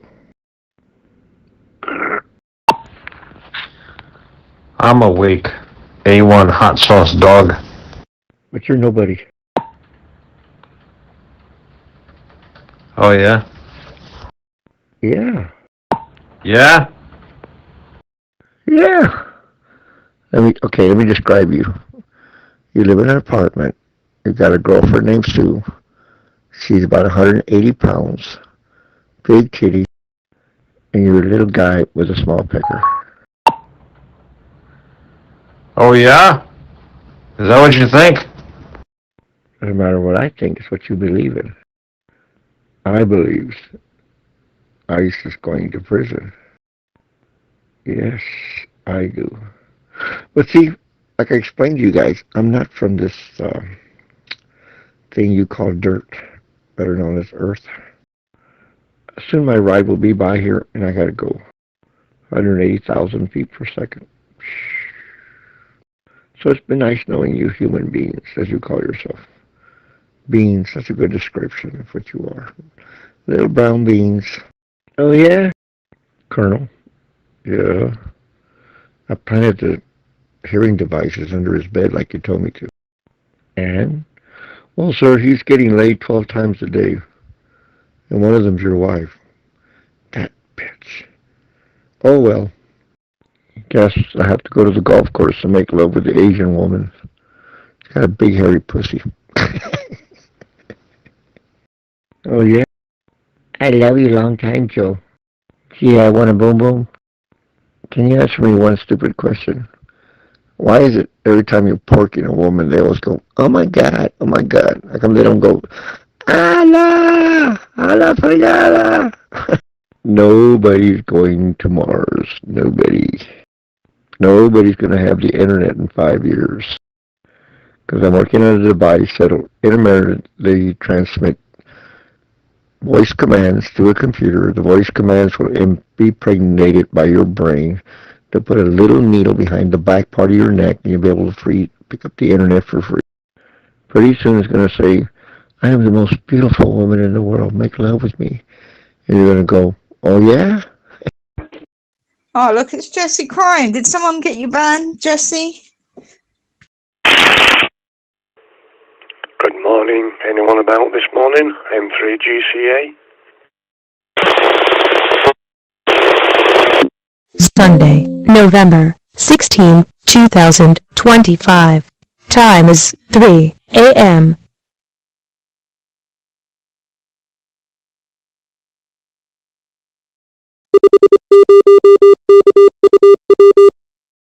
Good morning, K-Star. MASTG listening. MASTG listening, friendly calls.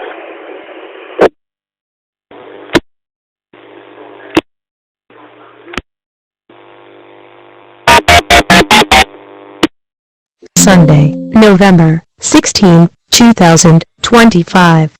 Time is 4 a.m.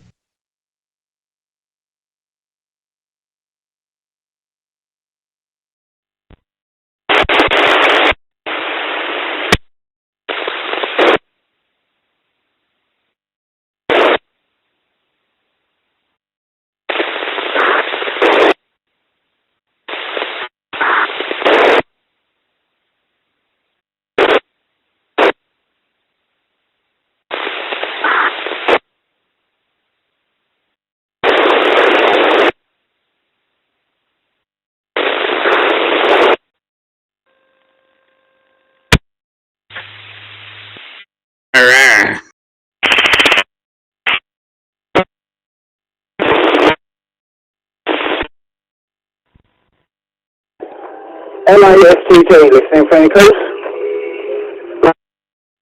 Anyone about on Freestyle? MASTG listening. Anyone about?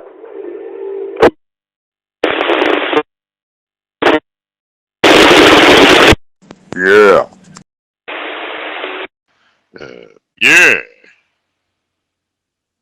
Oh man, I am shut down. Damn, something's going on up here. I-80 closed. Ain't that something, man? Always something.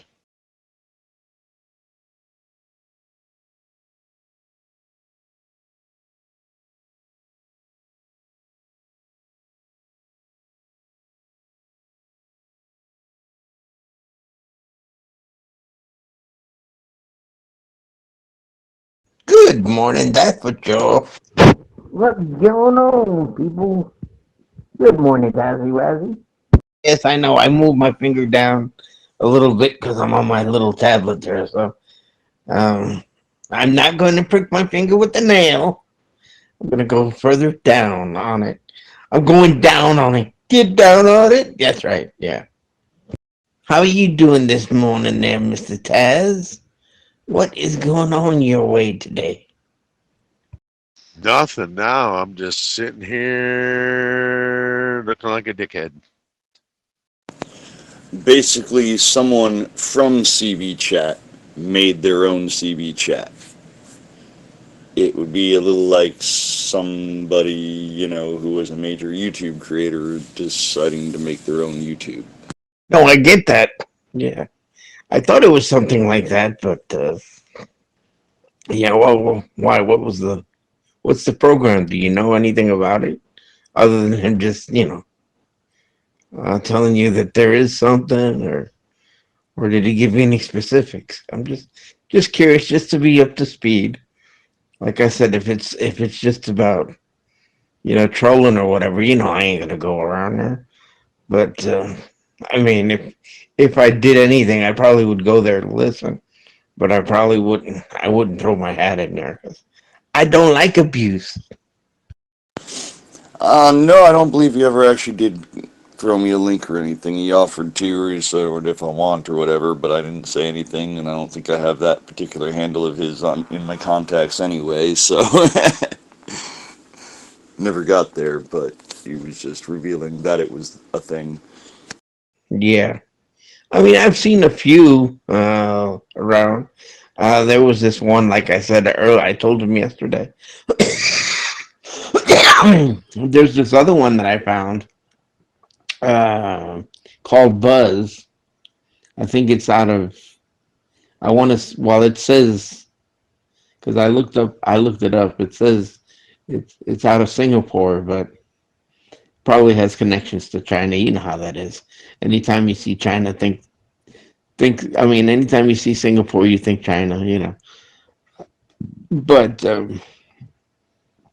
yeah, it has. I mean, the audio is really clear. Probably because there's not that many people on it. But the audio is really clear. It does messages. It even has an AI function to it, to where, if you're by yourself, you could hit the AI thing and say, "Hey, tell me a joke," or you could ask a question and it'll give you the answer, stuff like that. Or you can be messing around with your friends or whatever. It's pretty weird.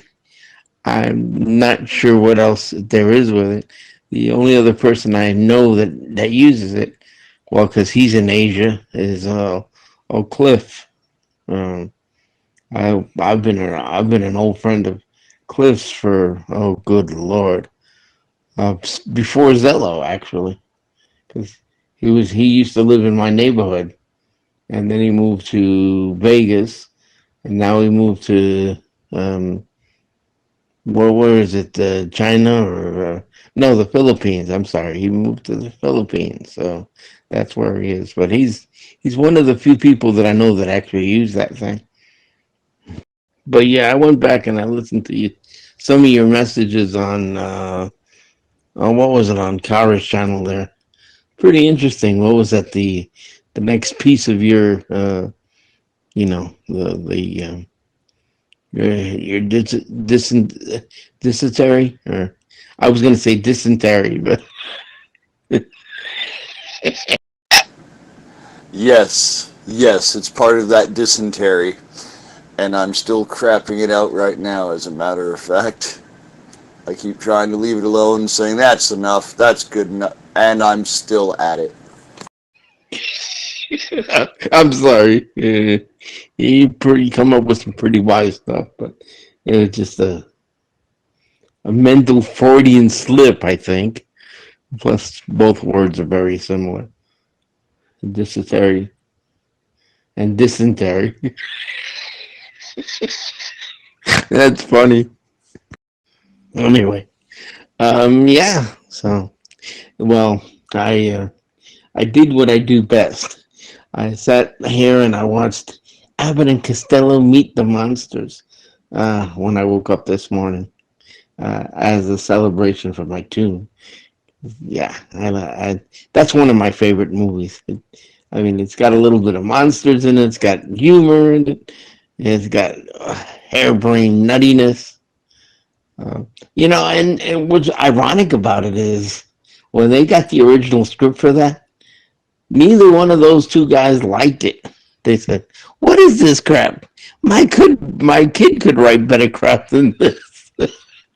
And it turned out to be a classic only because they were them, I think.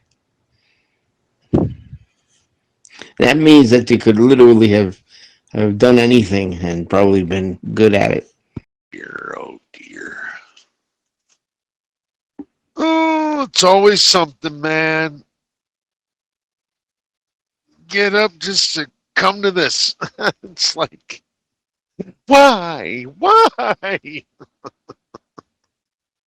for that green stuff, for that yummy lettuce, for the dough, man, for the scratch, for the well, as we would say in Spanish, pa la plata, for the metal, um, or the silver, Yeah. Yeah, no. Well, plus you're doing your job, but that's the end result is you do get a paycheck. So that's that's the answer to said question. Anyway, yeah, I was just looking up what the name of because one of my favorite movies was when I was a kid was War of the Gargantuas, and I was looking at what the name of the brown one was, which was one of I always liked him. I don't remember what the green one was, what his name was. I was gonna look that up next, but the brown one was named Sanda. Uh, I don't really remember what the green one was, but yeah, just curious because that was one of my favorite movies as a kid. Dude, they ate people. That movie creeped me out. Sanda never ate people. The brown one never did, because he was raised by people. Yeah, he was raised actually Russ Tamblyn and whatever that lady's name was. Raised him as a little, from a little nothing. So that's why he never ate people. The green one did because they treated him mean, and he just didn't like people at all. And like anything else, once you taste blood, Sanda and Gyra. Yeah. Gyra. Okay, thanks, man. I appreciate that. Yeah, that was a good movie. Uh, obviously I like the dubs version, the American version, but I did watch it in original Japanese, and it's kind of weird because they actually referred to them as uh, the Frankenstein spawn, in because originally it was supposed to be um, part of the script was supposed to be Frankenstein based, and then they kept changing it, but they left that in there as a Spawn of Frankenstein. That's kind of weird, but yeah, that only appears in the Japanese version of it. I like very oddball movies, because they're fun. Another movie I saw was called The H Man, and what it was this guy goes through a process there where somebody somebody pays him money. He's a down and out Japanese guy wants to marry his girlfriend, but has no money. Well, he looks in the paper, and there's this crazy scientist offering him all kinds of money and stuff if he'll just submit to his experiment. So, not wanting to lose anything, he applies for it. Well, when he gets there, the guy actually throws the switch, and the subject turns into a mist, has the power to turn himself into like a mist man, where he can go through anything because he's like mist, right? So, but you know, that's that was the thing. It was kind of weird. It was like a take on the Invisible Man, but worse. It was kind of an interesting movie. Wasn't really bad. He wasn't really bad per se, but it was just an interesting take. That's why I like weird movies like that, foreign movies, because sometimes they give you a storyline that that we don't think about or something. Yeah. So yeah. Anyway, but yeah, it's called The H Man. That's a pretty. Copy that. Oh, man. Well, they said predicted 5:20, so 6:27. It might be a little bit late, but predicted to open back up at 5:20, so that would be good. That way I can still get the load off today and boogie Chang south, because there's a winter weather advisory coming across Pennsylvania. Oh yeah. Well, hopefully sometime later today you will be moving on into warmer weather. Yeah, hopefully so. Hopefully so, sir. I think we tripped Frank up a little bit yesterday. I'm not sure, but maybe we did. But the pigs, I think, got him. Imagine that. Do what? What about pigs? What? Oh, my breath. But yeah, we were discussing the thing that Jesus did with the pigs. I was like, well, which story do I believe? Is it two people that came down and said, dude, I don't believe in the whole demon possession thing. But anyhow, two pigs, and why did they have to go in? And he was like, man, that would, yeah, why do you think they told them to get the hell out of their damn, because you destroyed our crops, man. You destroyed what was feeding us, man. We sold those pigs, you know. It was somebody's pigs. Did he pay him for them? All that stuff. And why did they have to die? I'm just curious. Yeah, okay. Pigs should have the easiest life ever because they don't, we don't bother eating them or anything. So they should have a pretty easy life there. No, but what happens in the story, I think it was, what was it? They end up walking off a cliff or walking into the ocean or something. Like what? Oh, yeah, don't set us into the deep, but then they go into the deep. Funny shit. I mean, that's probably, you can consider me a very good humanitarian. I like pigs. They're great pets. I just wouldn't eat them. In fact, like I said, I had a very close friend of mine that was a pig. It was a pet pig. And ever since it was little, I made friends with it. His name was, in fact, I didn't name him. He named himself, I guess. His name was Ned, the pig. And, he was real cute. He got to be really big, though. He was like 1,200 pounds, 1,300 pounds, something like that. And they put a big old wooden fence around them. It's been a year since I saw him when I was little. And when I went back and I saw him behind the fence, I said, hey, Ned. And once he saw me, he came running, barreling through to the side of the fence where I was there. And I petted him. And he was squealing and squawking and having a good time. He remembered me, that little guy. He was such a sweetheart. Sunday, November 16, 2025. Time is 5 a.m.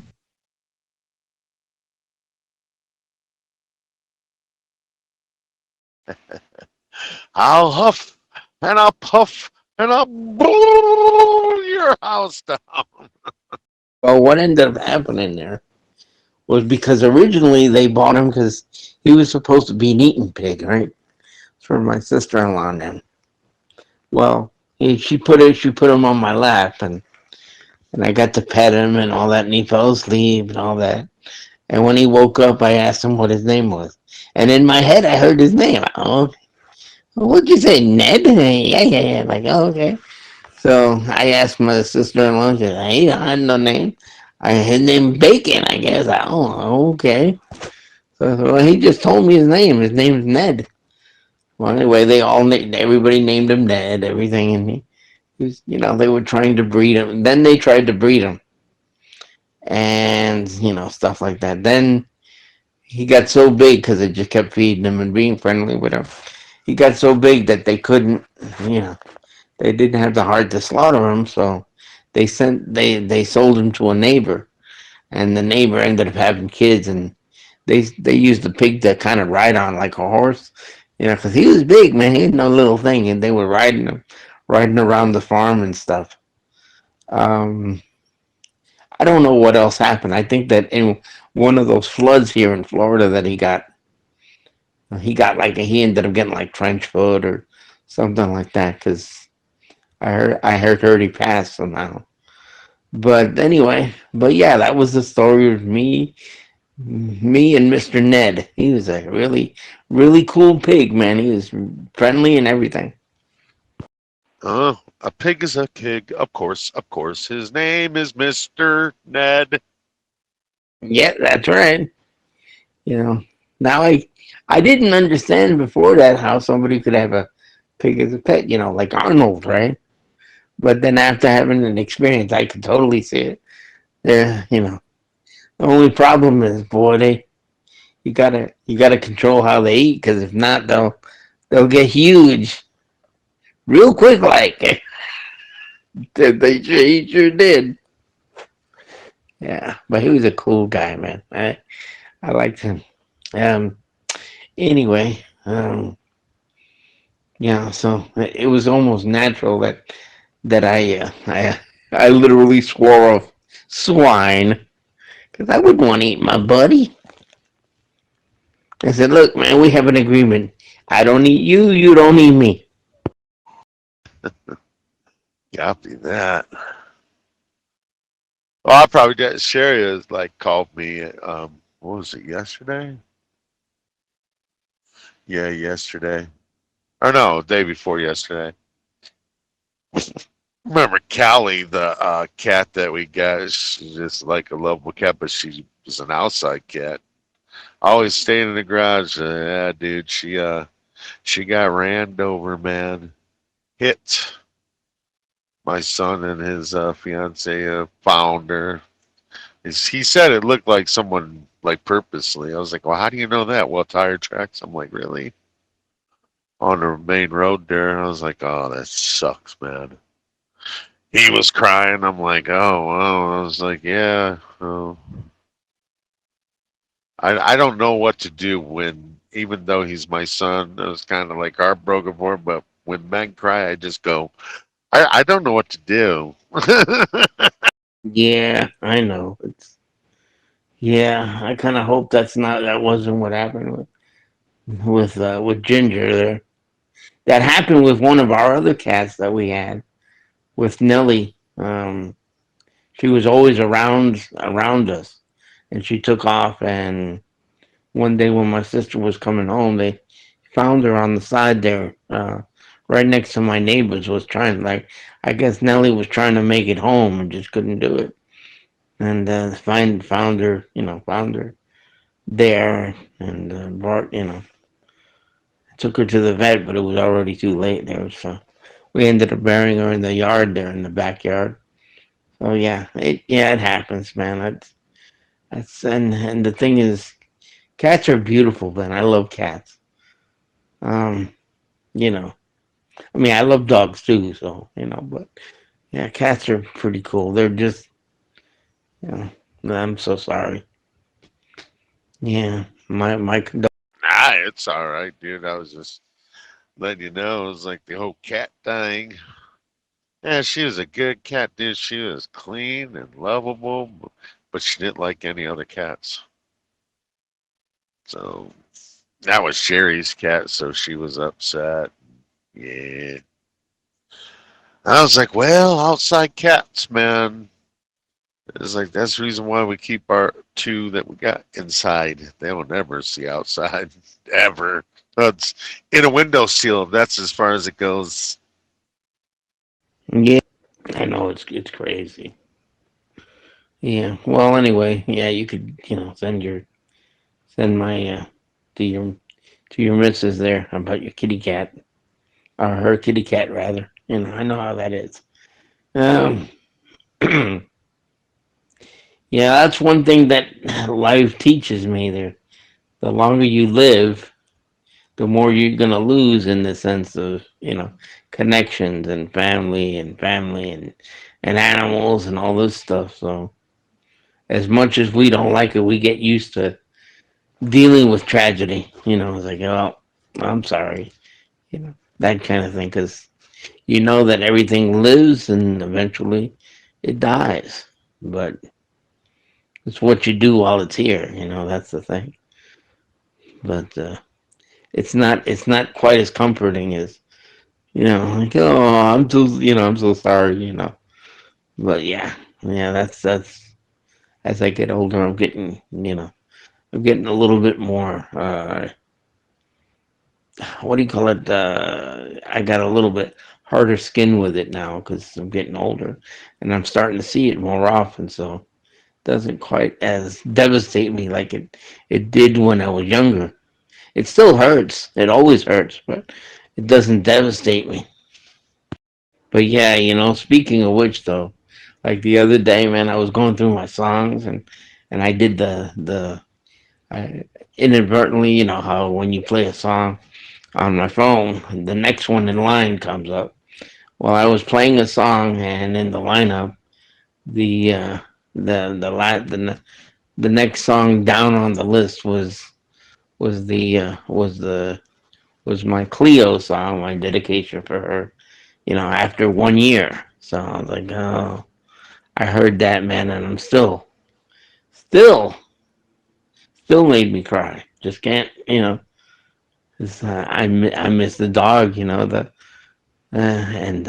my other dog's still around, but she's starting to slow down too. She's not quite as active, except when her mama shows up. When my sister comes, she lights up, man, and she plays and she wiggles around and but that's she only keeps that energy up for a little tiny bit because she's getting up there. She's already 11, so it's but yeah, but for most things it's a little bit easier. But man, every once in a while that'll be one of those that really really hurts. Like I said, with me it was my dog, and you know because all I know is people love.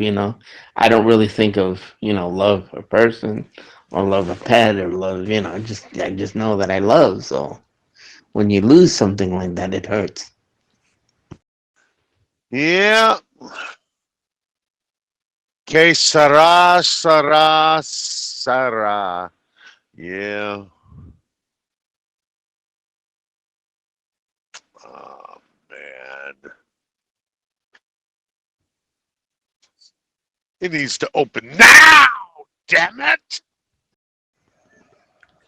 Yeah, like I ain't got time for this shit. And open the freaking doors.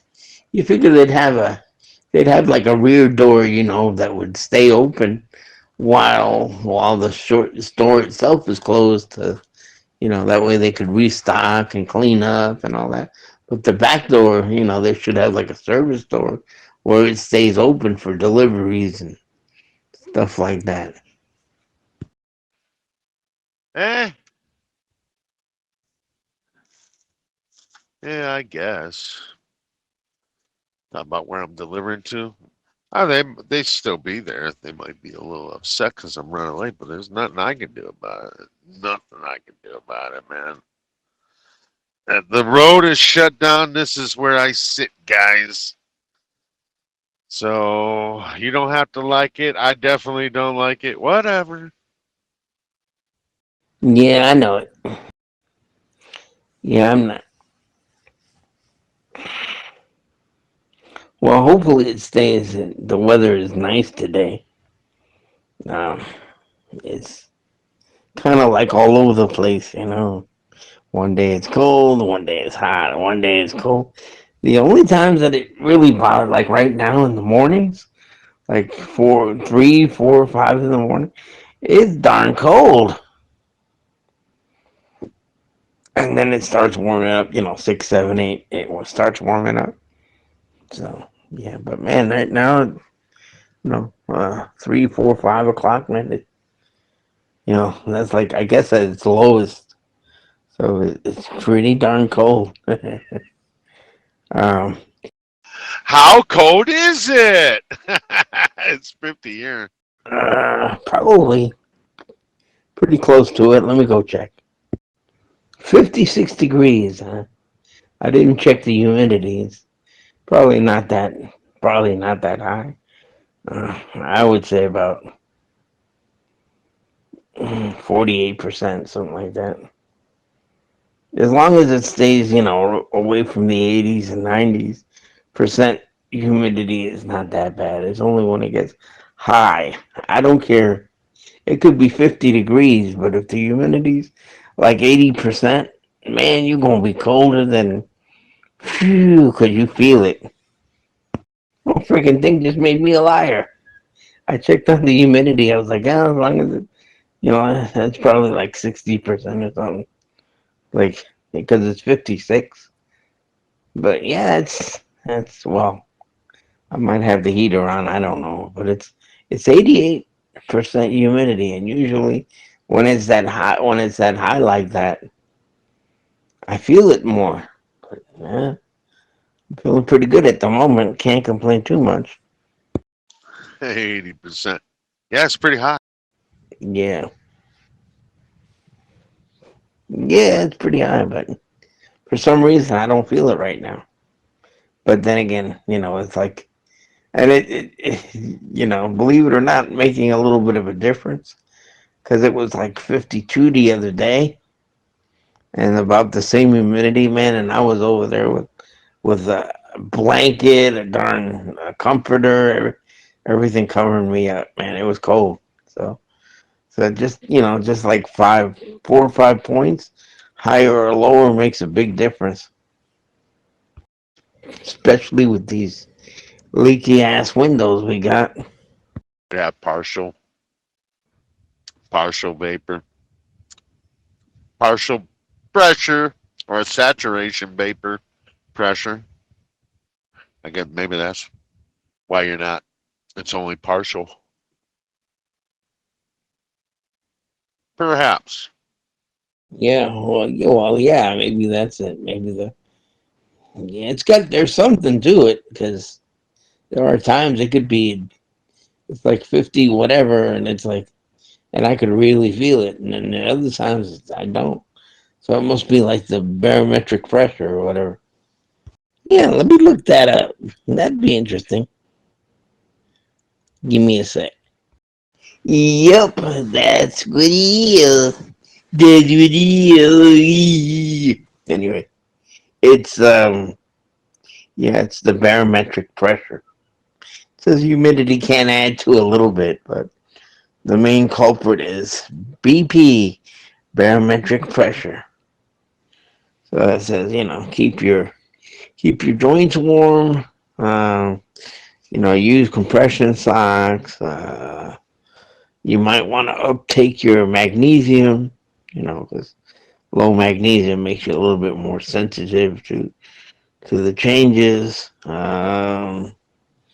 Eat more turmeric, green vegetables, which I do eat a lot of, by the way. Stretching exercises and all that. But yeah, and it's mostly barometric pressure, and it says you can use anti-inflammatory stuff, which I already have that by the ton, so I got it pretty good and handled. All right, we're in business, I think. Oh, good. Then you can make money and pay taxes. Taxes? We don't need no stinking taxes. Into that. Yeah, man, that's it. Yeah, hopefully that gets axed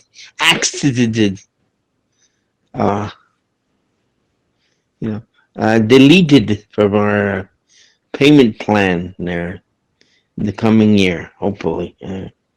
That would definitely help things a little bit. Yeah, I heard that about Florida. They were talking about getting rid of property tax, I think. Yes, sir. That would be great. That means your house is yours.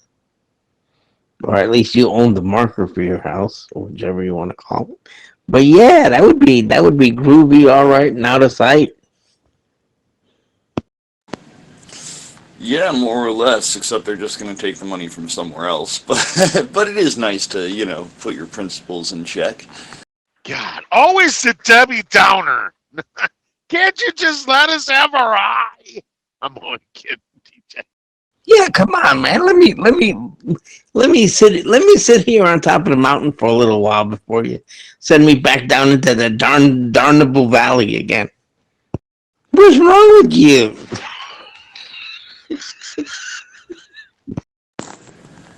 So, you see all those riots all over the different cities in Mexico last night? What was that about? Well, supposedly, according to the media sources that, not U.S. media, because most of them aren't even talking about it, but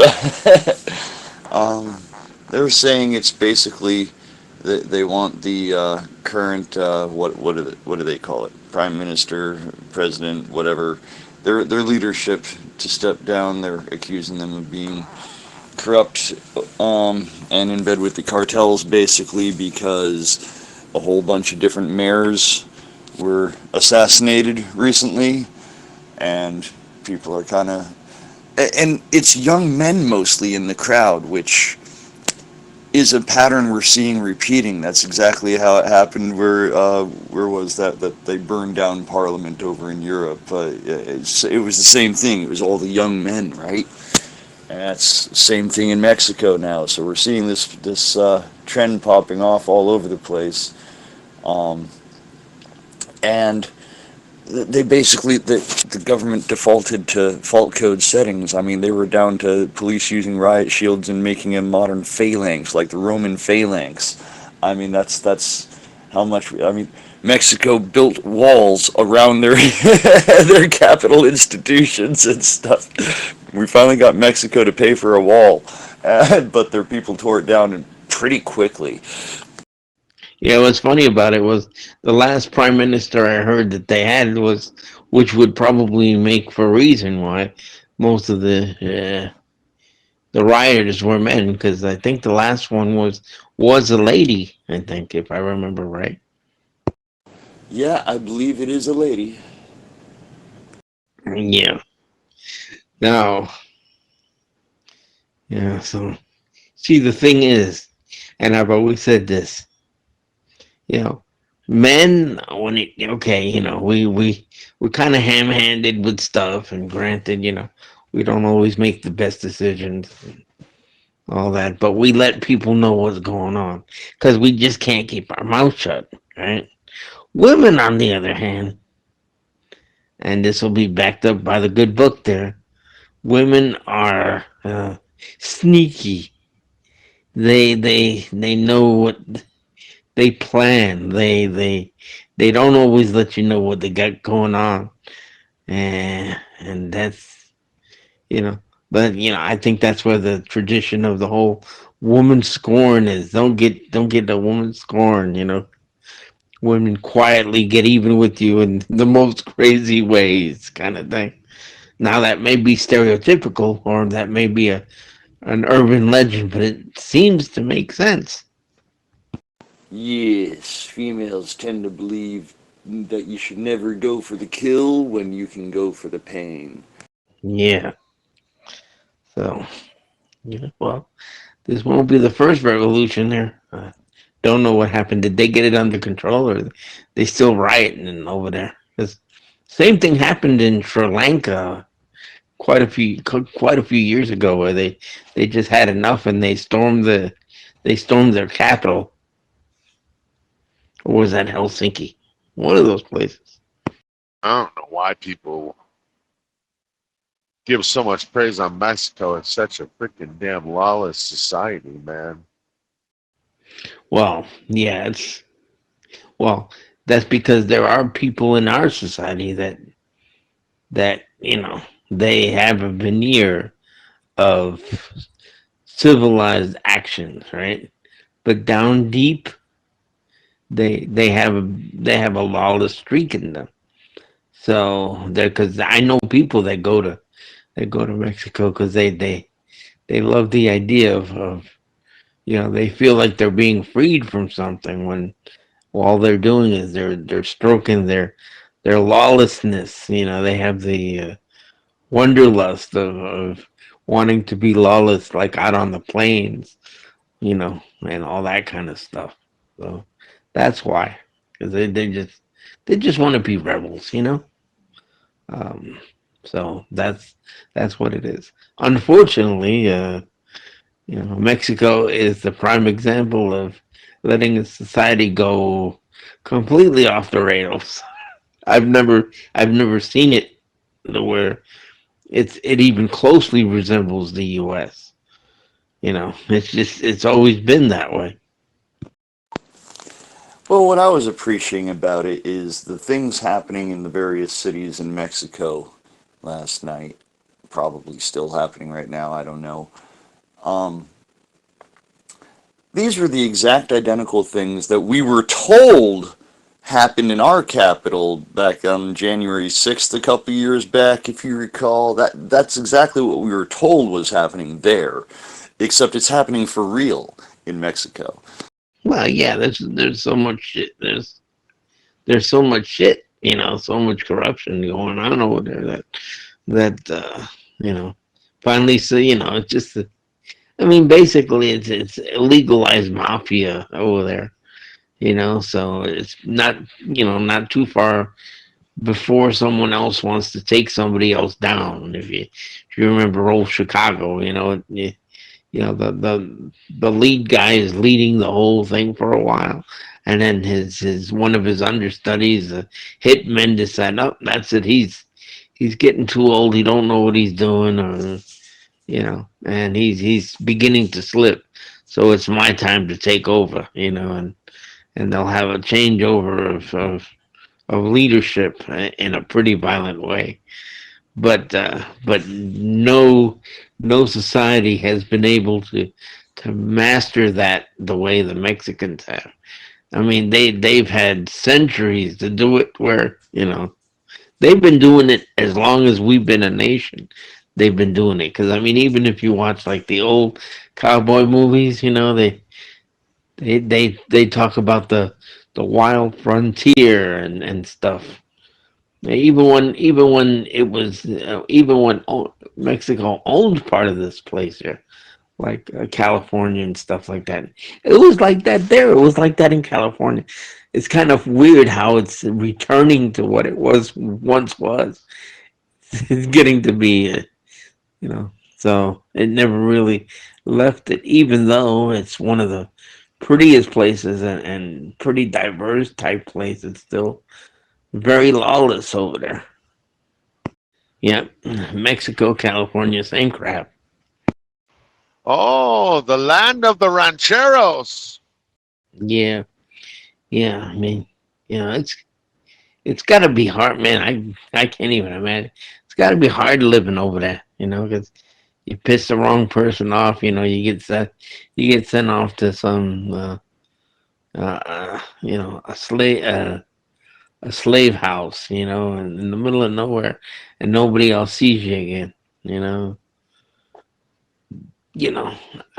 so.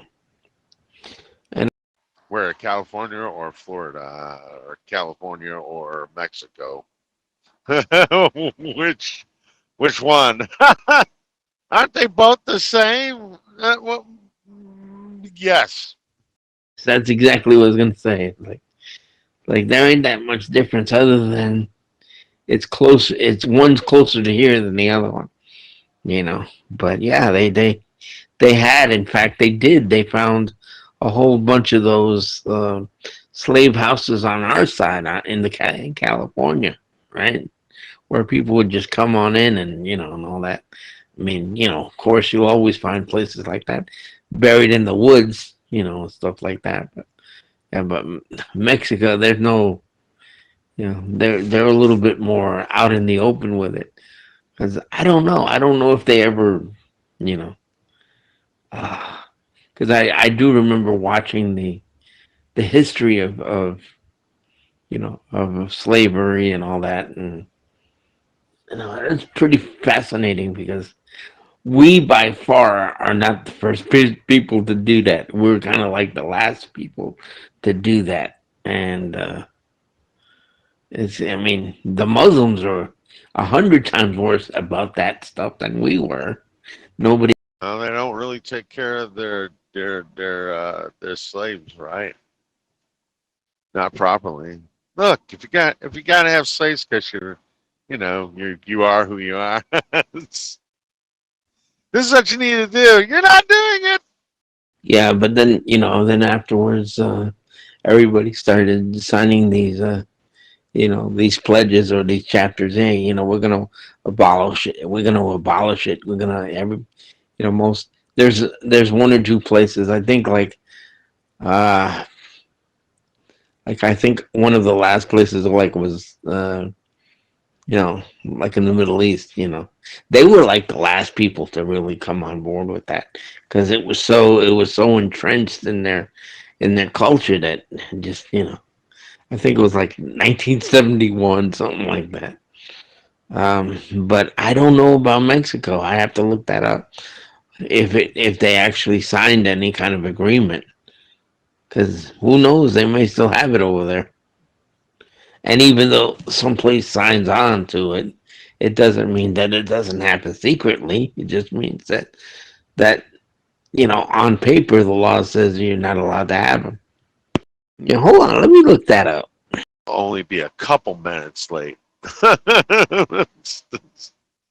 At least they opened it up. God dang, man. If it ain't one thing, it's the other, man. I was going to be 2 hours early. Nah. Oh, man. I thought I had the world by the balls.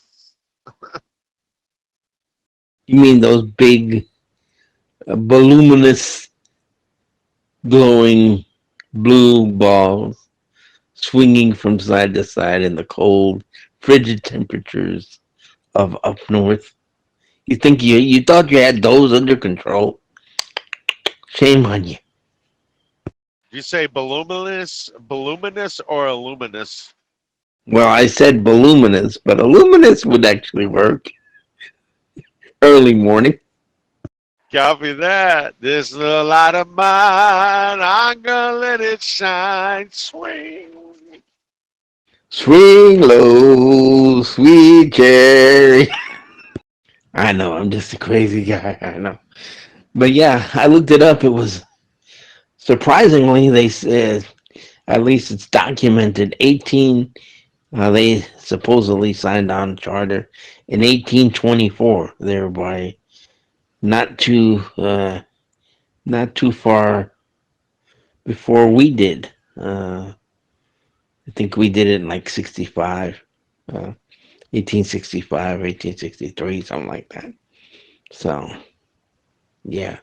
So they actually did it before we did. But I'm sure I'm darn sure positive it still happens in the in the foothills and somewhere. Meanwhile, back at Rancho Cucamonga. Yeah, speaking of which, speaking of Mexico, Edwards there, Mr. Edward K, actually did let me know he was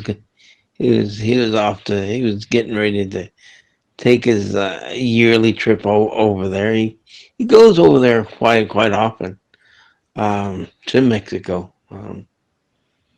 to a place called what was the place? Well, those mules, they got jobs to do. Oh yeah, that's the.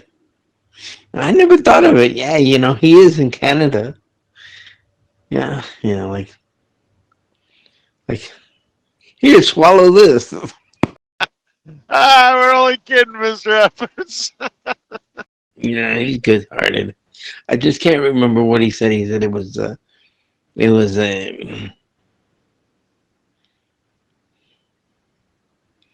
in Puerto Negro, I think, or something like Blackport or some. It had a very unusual name to it. But I do know the place it's close to, because I had a Mexican girlfriend a long time ago, and she was actually from.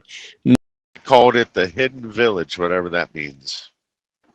He was going to get teeth whitening, and he was getting some kind of testosterone gel stuff. Yeah. Well, he don't need any of that. All he needs to do is just let me know, and next time I start sweating there, I'll do like the Greeks do. I'll just scrape that off of me there and put that into a couple of vials and send it to him. Lord knows I got enough testosterone for my entire neighborhood. Well, and the heroin and the fentanyl too. I mean, but can't forget about that. And this is what mules do. Yeah, no, yeah, I actually, yeah, no kidding. But yeah, I had a lot of injections when I was a kid for that sort of thing.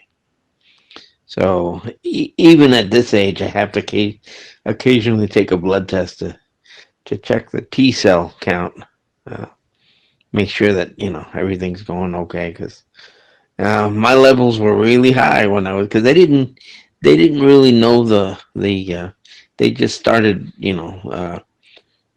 hormone replacement back in the day, so they just kept giving me doses, and next thing you know, I had more than I needed. So now they're just making sure that I don't have any ill effects. But so far it's been pretty good. But it. Yeah, because too much testosterone, especially treatment, can causes cancer. Yeah, that's the yeah. I had 3 shots every other week for 2 years. So yeah, so so add that up. That's quite a bit. And then I tell you what, I remember the beginning of that, I had hot flashes, and I was itching all over the place because pimples are starting to break out. I was just like, I had everything. I had athlete's foot, had a ringworm, had everything, and every kind of thing you could imagine, and then the whole smelly feet business, everything it was just super. It was bad when I was a kid like that. Right after the treatment. Sit down next to somebody. God dang, put some deodorant on. I did. Smelly feet, smelly feet. What have they been feeding you? Yeah, man. No joke, man. It's like, and then when I got older, it finally began to die down some, but there for a while when I was for about after my hair started growing like that, like on my face and my hair and all that stuff. Man, I literally had to shave off